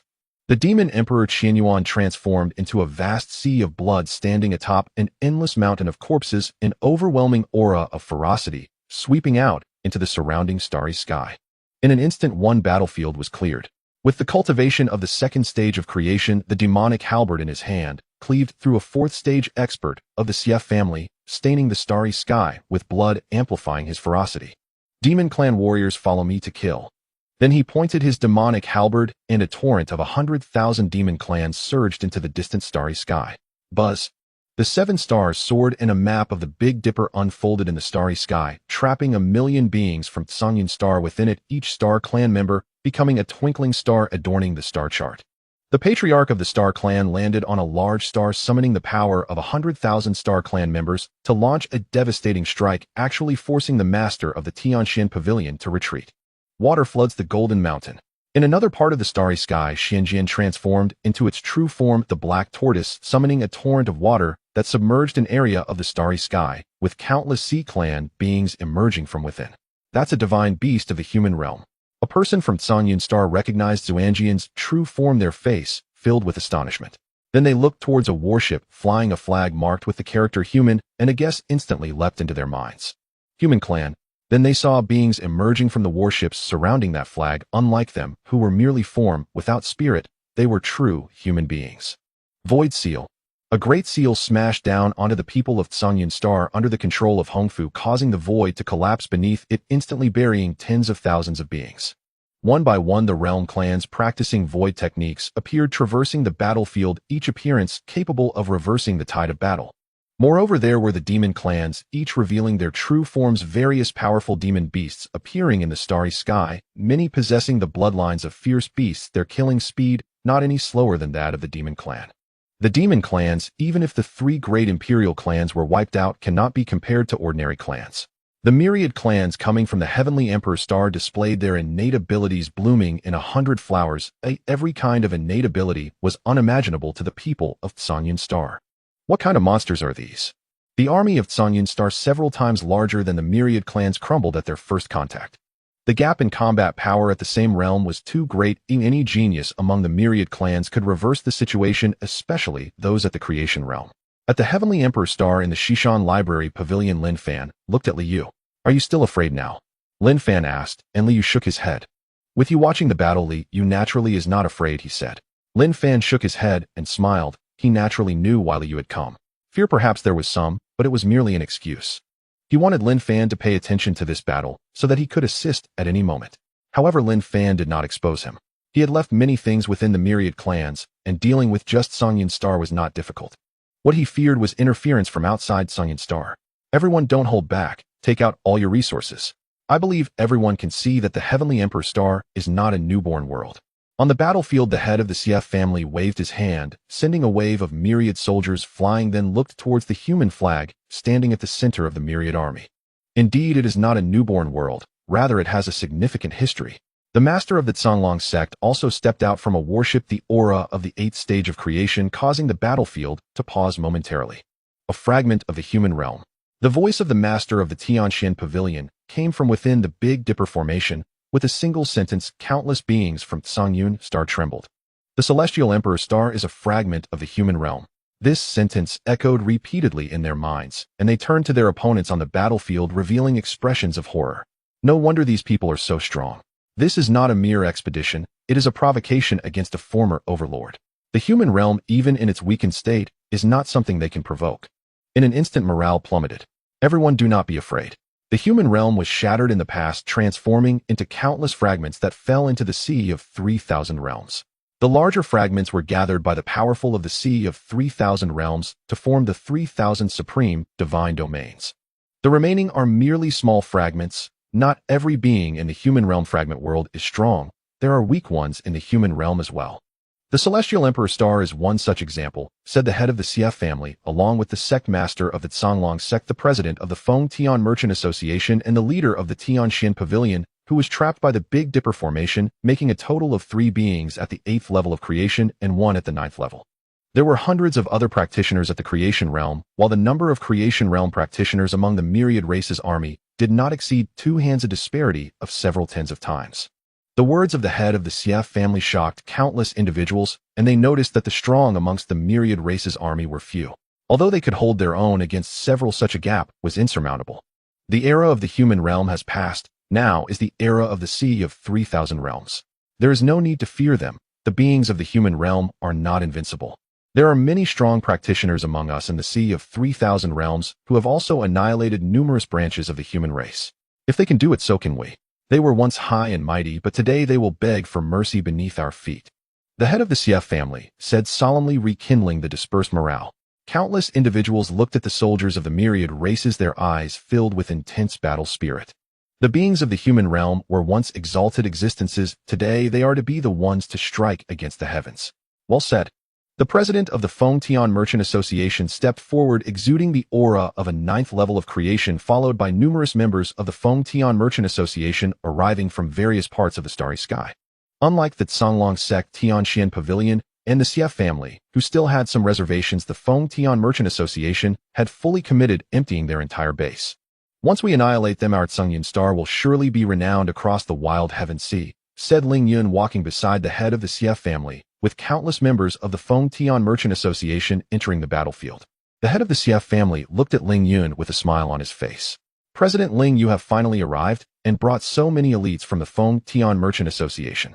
This battle will undoubtedly earn the Feng Tian Merchant Association the foremost credit, and once the Celestial Emperor star is destroyed, the Feng Tian Merchant Association shall receive 30% of the resources. The head of the CF family said, while Ling Yun looked back at him, also smiling. Indeed, it should receive the foremost credit. In the next moment, one of Ling Yun's hands pierced through the heart of the head of the CF family, who looked at Ling Yun with a face full of disbelief. Ling Yun smiled faintly.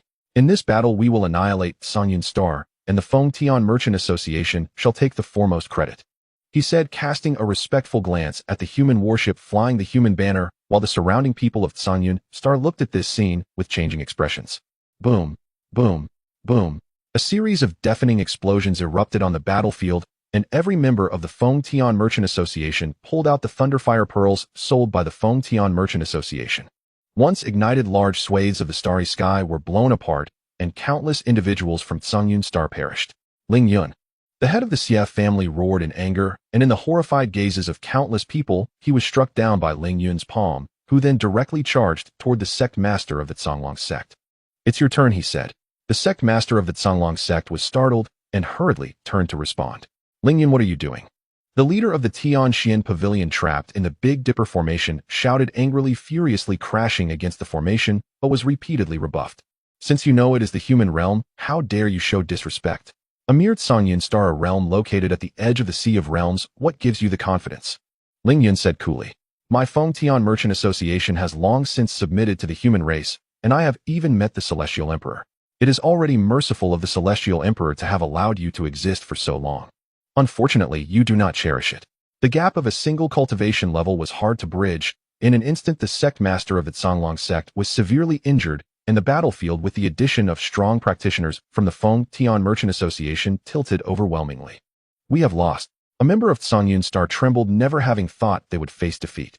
Although they had not fully assessed the depth of the Celestial Emperor star, they had a rough understanding of the strength of this myriad races army. This should have been a war of overwhelming disparity, a crushing one. Yet the outcome was completely the opposite. The situation on the battlefield changed repeatedly, gradually evolving into an irreversible state. The Celestial Emperor star is a fragment of the human realm, and one of the 4 major powers of Zhangyun star actually betrayed Zhangyun star, fully submitting to the Celestial Emperor star, turning the tide of the battlefield and delivering a fatal blow. Celestial Emperor, who exactly is that person? The sect master of the Zhanglong sect at the point of death stared fixedly at Ling Yun, who merely shook his head lightly. Someone you are not qualified to meet. As the words fell, the sect master of the Zhanglong sect transformed into a mist of blood, leaving only the leader of the Tianxian Pavilion trapped in the Big Dipper formation. Ling Yun looked at him, feeling a slight shock in his heart. A practitioner at the first level of creation along with a group of Holy Realm and Rule Realm cultivators had managed to trap a powerful being at the 8th level of creation with a large formation. Don't kill me, I surrender. Just as Ling Yun was about to charge into the Big Dipper formation, the leader of the Tianxian Pavilion suddenly said, looking at the slain sect master of the Canglong sect with a face full of fear. Ling Yun paused, looking at the human warship flying the human banner. Kill. Only one word came from within, and upon hearing it, Ling Yun smiled and charged into the Big Dipper formation. Ling Yun, you madman. Have you forgotten that Songyun Star still has the Songyun Taoist?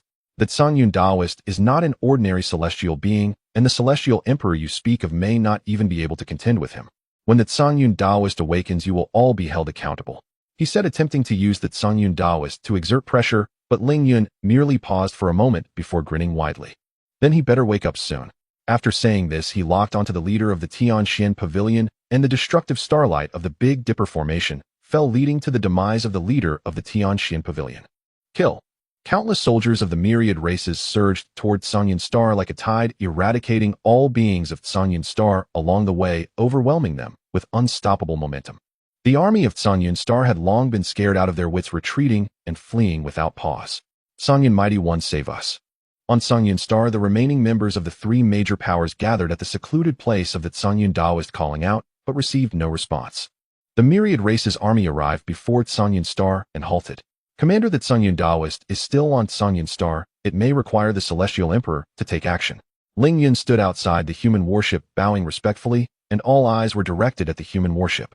Celestial creation, though only one realm apart, were completely incomparable. No matter how they defied the heavens, they could not contend with a celestial being. Leave him to me. After a long while, a voice came from the warship as Zhao Kuangyi stepped out holding a book with a piece of paper tucked inside. He walked toward the hall of the Songyun Taoist. Zhao Kuangyi of the human race, I invite you to die. The calm words echoed across the vast expanse of the heavens, causing countless people to tremble. Who is he? The members of the Huangtian Guild and Xinglo looked up at Zhao Kuangyi, their faces filled with disbelief, as a person with a sacred realm cultivation actually dared to provoke the Songyun Taoist. The commander of the Tiandi Star Army. Someone exclaimed, and everyone couldn't help but be startled. Looking further into the starry sky, countless warships stood like stars behind that person, a scent of blood wafting from the cosmos, causing many from Songyun Star to tremble. Songyun Star had actually been defeated. He claims to be of the human race. Someone stammered, staring intently at the youth walking towards the palace of the Songyun Taoist. Especially the members of the Huangtian Guild and Xinglo, they had imagined countless possibilities, yet they never thought of this one. The Tiandi Star was a land of the human race. Human realm fragments. Quick, spread the news that human realm fragments have appeared in the Beidou Star. See, our Xingless experts must reach it before the Huangtian Guild. An elder from Xinglo hurriedly said, and a group of Xinglo elders took out the Xinglo token, their minds sinking into it. This is how messages are conveyed in Xinglo. Using the Xinglo world is faster and safer than any other method. Phew. As their consciousness sank, a world slowly revealed itself in their minds. They knew this was the very world that sustained their entire Xinglo. It is also the greatest miracle of the Huangtian Sea. As the clouds parted, seeing Xinglo, smiles even appeared on their faces, but the next moment their smiles froze. What lay beyond the clouds was not the world they imagined, but a mountain, a courtyard, and an ancient library. What is this place? They were bewildered. Why was it not the Xinglo world they entered? Had the Xinglo world vanished? A group of people looked at each other in a silence filled with dread. The answer may lie in the courtyard ahead. A voice rang out, and they turned to see the master of the Songyun Star, Xinglo, a peak creator-level expert, who had also arrived here. Seeing the master of the Songyun Star, Xinglo, they breathed a sigh of relief. Something must have happened in the Xinglo world that we are unaware of. The Xinglo world connects to the Huangtian Great World, and it shouldn't appear like this. Something is very wrong. The master of the Songyun Star, Xinglo, took a deep breath and said, then walked toward the mountain, toward the courtyard within, which was the only thing their eyes could see. As for what lay behind, it was a void, like an invisible wall that blocked all their paths. Rustle. Stepping on the leaves in the forest, they made a rustling sound, seemingly in a real world, but they all had a sense. This was a void world similar to the Xinglo world. Creak. The courtyard door opened gently with a touch, and the master of the Songyun Star, Xinglo, was slightly shaken. At a step's distance, he felt an inexplicable fear. Looking back, the path behind had also vanished. Master, there is no way out. The Xinglo members stammered, their faces filled with terror. This is not the Xinglo world. I feel it resembles a consciousness space created by some unknown existence, just like how the master of Xinglo established the Xinglo world. Only it's a bit smaller. They said, but how could such an existence target them? The Master of Xinglo was one of the two most powerful beings in the Huangtian Sea. The Master of the Tsungyun Star Xinglo said nothing, for his hands were also trembling. Not knowing how long he had lingered at the door, he finally stepped inside. In the courtyard stood a tree of fish pond, and a person dressed in white robes quietly watching them. It was him. The heart of the Master of the Tsungyun Star Xinglo trembled, and he almost couldn't help but kneel down. "Where is this? Who are you?" He stammered, trembling, as Lin Fan smiled, looking towards the sky of this world, where a bright moon suddenly took form. "Haven't you seen it? This is a consciousness world I created, just like your Xinglo world," Lin Fan said, as in his gaze the bright moon gradually faded, and another great sun rose, as if the entire world was being arranged according to his will. The Master of Xinglo trembled at his words, and the group of Xinglo members couldn't help but shake, staring at Lin Fan in disbelief. "Your Xinglo world is too simplistic. How can a mere square frame be called a world? When chaos first opened, all things began." Lin Fan said. A strand of chaotic light transformed into a pen in his hand, and he smiled, crafting the entire world with every stroke. Similarly, he was also comprehending the chaotic Tao through this. The Xinglo token and Xinglo world provided him with an opportunity and a glimpse, or one might say it revealed the future direction of the chaotic Tao. With one stroke the sun and moon were born, with another stroke rivers flowed into the sea, pausing for a moment before sketching a vast expanse of endless desolate hills at the edge of the land. Then he smiled, waved his hand, and everything scattered with the wind. "There should also be the Tao of heaven and earth and all living beings, but at my current realm and heart, I cannot construct such a scene," he said, shaking his head, finally fixing his gaze on the Master of Xinglo and the group. A group of people trembled, all kneeling. What kind of existence is this? Creating in the void, a thought births a world, a thought extinguishes a world, and silently pulling them into the consciousness space he created. The Master of Xinglo indeed has some ideas. In terms of spatial Tao, I am still quite far from him, but he only understands spatial Tao. In the end, it cannot be complete, Lin Fan said, for he had long since learned about the Huangtian Guild and Xinglo. In the Huangtian Sea, there are two supreme beings. One is the Lord of Huangtian, the founder of the Huangtian Guild, and the other is the Master of Xinglo. The Lord of Huangtian is renowned for his strength, practicing the Tao of strength, emphasizing breaking 10,000 laws with one force, achieving an unattainable height in this Tao. The Master of Xinglo, on the other hand, is a practitioner of the spatial Tao, creating the Xinglo world, leaving behind unimaginable great miracles for the beings in the Huangtian Sea. However, neither the Lord of Huangtian nor the Master of Xinglo is in the Huangtian Sea. As for where they are, no living being in this world can say for sure. "You are the Emperor." Suddenly, a member of Xinglo looked at Lin Fan and said, trembling. Lin Fan glanced at him and smiled slightly. No words were needed. With just this smile, they all understood. The Master of Xinglo trembled all over, staring at Lin Fan in disbelief. "You?" Before he could finish his words, he suddenly shook, looking around at the world with fear. Everything in this world was disappearing: mountains, forests, grass, courtyard walls, the heavens, and the earth, the sun, and the moon. And that person merely watched silently. "This is just a consciousness world he created. What is here is merely a consciousness avatar, born and extinguished with a thought." No, the people of Xinglo still struggled. Some tried to reach the Xinglo world, others attempted to shatter this realm, forged by consciousness. But it was all in vain. Beyond this world lay only void. They could no longer sense the real world, as if the entire realm sea had abandoned them. One of the Xinglo folk simply annihilated into thin air without the slightest warning, not even a hint of perception. The onlookers were stricken with terror. They madly rushed toward the center of this conscious world, the place where Lin Fan stood. A step away, yet an eternity apart. A single step might mean forever. As person after person was extinguished, the last shred of reason held by the Lord of Xinglo finally gave way, and panic showed on his face. "My grandfather is the 17th Lord of the Xinglo main tower. You cannot kill me," he howled, but Lin Fan only looked at him indifferently. The next moment, the Xinglo Lord was annihilated. Heavenly light withdrew, the earth paled, and all things returned to their origin.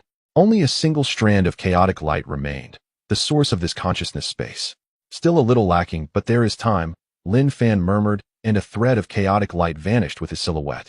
On Tsungyun Star, the entire Xinglo fell into a deathly silence. Bodies remained, but life was gone, their souls extinguished, leaving only empty shells.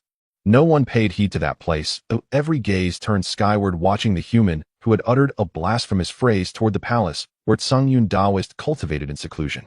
"Sir Ling Yun told me Tsungyun Daoist is not a mere Tongtian realm practitioner. Once the ruler of this star region was Baishur Star, and Baishur Star had its own Tongtian powerhouse. Yet after only a brief clash, that Baishur Star mighty one perished. In the courtyard, Li Yu spoke, his eyes flicking to Lin Fan and catching a fleeting halo of chaos in his gaze, which made him tremble. A thread of Lin Fan's consciousness returned to his body. His gaze rested once more on the place of Tsungyun Daoist's seclusion, and a faint smile curved his lips. He does possess some ability. That was all Lin Fan said. Oh, Li Yu froze, the words he had meant to speak caught and silenced. On Tsungyun Star, after a long hush, a voice rose from the palace. You asked me to come and die. The voice was cool and detached, laden with boundless indifference. A Tantian might descended across the starry expanse, sinking the hearts of all who heard it. Then came footsteps from within the palace, step after step, causing countless to tremble. Tsungyun Daoist had awakened. He is doomed, whispered many in fear. Beings on Tsungyun Star, both living and dead, stared unblinkingly at the spectacle above. Even those within the myriad race's army wore anxious faces. A Tantian powerhouse recalled only the name Binghua Daoist, who in an instant had captured 1,000,000 troops. Such a being belonged to an entirely different order of life. Zhao Kuangyi smiled faintly. A warmth emanated from the book in his hands and eased the immense pressure bearing down on him as he raised his head. Yes, because you obstructed our way, I have come today to ask you to die. The words were casual, as if in idle conversation, yet their meaning made countless on Tsungyun Star shudder and stare at him in disbelief. Are you mad? He was facing Tsungyun Daoist, the Tantian powerhouse. He is but a sage. However, if you are willing to submit to Tiandi Star, I may ask, sir, whether you should be spared. Zhao Kuangyi continued, and Tsungyun Daoist paused, then laughed with furious derision. To ask me to die, to ask me to submit. In all my memory, I have never heard such words. Interesting, he said, stepping out fully from the palace to stand in the starry void beneath countless eyes. White-haired and azure-eyed in yellow robes, he stood there, as if the whole starry sky had become a reflection behind him. Tell me, how exactly do you intend to ask me to die? He spoke, and an invisible pressure swept the heavens, forcing the myriad race's army to fall back 10,000 li. Even prodigies like Qian Yuan and Xian Jian could not hold against it. Across the vast starry expanse, only Tsungyun Daoist and Zhao Kuangyi remained. Zhao Kuangyi looked at him without fear and slowly produced that single page of calligraphy. This was bestowed by Sir. Though Sir gave no further instruction, I know he meant for me to use this page of calligraphy against you. If Sir believes it will work, then it shall work, he said, indifferent to how powerful Tsungyun Daoist was, or how the world would judge. He only cared for Lin Fan's word. What stunned the people of Tsungyun Star was that the myriad race's army from Tiandi Star seemed to tacitly accept Zhao Kuangyi's declaration. Seeing the calligraphy in Zhao Kuangyi's hand, some even wore looks of eager expectation. Sir, Tsungyun Daoist frowned slightly and glanced toward the Tsungyun Star folk in another direction of the palace. A group of Tsungyun Star people hurriedly prostrated. Report, Star Lord, the Sir he speaks of is the one behind them. Likely a Tantian realm cultivator, though his breakthrough should be recent. If the Tiandi were already Tantian, they would have come before. Perhaps even the Tiandi dared not face the Star Lord, and therefore sent these forces to probe the Tao Lord, they added. They spoke thus. Though the Tiandi Star's army had arrived, they remained unconvinced. They could not believe someone labeled a nascent world could annihilate Tsungyun Star.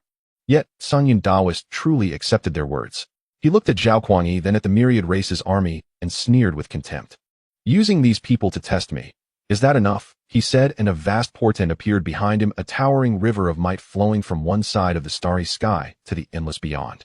The riverway Great Tao, a fifth-ranked Great Tao. Upon reaching the Tantian realm, such an apparition manifests. If you want my Tsungyun Star, then come forth and show yourself. Let us see if you truly possess the ability and are not like that Baisher Star Lord, all name and utterly feeble. He spoke lightly, gazing into the distant firmament as he shouted into the void toward Lin Fan. In the small courtyard, Lin Fan smiled faintly, but paid him no heed. Threefold into the Tantian realm, and a broken Hunyuan Dao weapon. Indeed, some opportunity, Lin Fan observed, causing Li Yu beside him to start. Sir had seen through Tsungyun Daoist entirely with but a single glance through a void mirror. The Hunyuan Dao weapon, that was the armament of Hunyuan Shinzuan. For a Star Lord lingering at the edge of the Huangtian Jianhai to command such a fearsome killing implement was astonishing. Beyond Tsungyun Star in the void, Zhao Kuangyi's voice rose again. There is no need for Sir to come personally, I alone will act. I, Zhao Kuangyi, Imperial Preceptor of the Great Tang, today strike in Sir's stead to execute you. With that, he tossed the page of calligraphy into the void, and the character, Sword, finally appeared before countless eyes. Sword. As the first character is inscribed, the entire starry space is left with only the sound of a sword chant. Countless individuals looked up, including Daoist Tsungyun, as they all beheld a figure stepping forth from the void, grasping a portion of the starry sky that transformed into a sword. This was merely a shadow, a remnant of the Tao intent left by a character, yet it evoked a profound tremor in every heart, as if they were facing an unparalleled divine figure. That's him. At the Tsungyun Huangtian Guilda group looked on in terror at the Tao shadow in the sky. They began to activate the teleportation array within the guild, but no matter how hard they tried, it remained silent. This starry sky is locked down. It must be him, the one who killed the ice-fire Taoist. He is the Emperor of the Tian Emperor Star. They also received news from the Beidou Star Huangtian Guild, but before they could fully digest this shocking information, the army of the Tian Emperor Star had already descended. Impossible. How could someone like you appear in this realm's edge? Taoist Tsungyun was frightened, gazing at the shadow with a trembling expression. Star Master.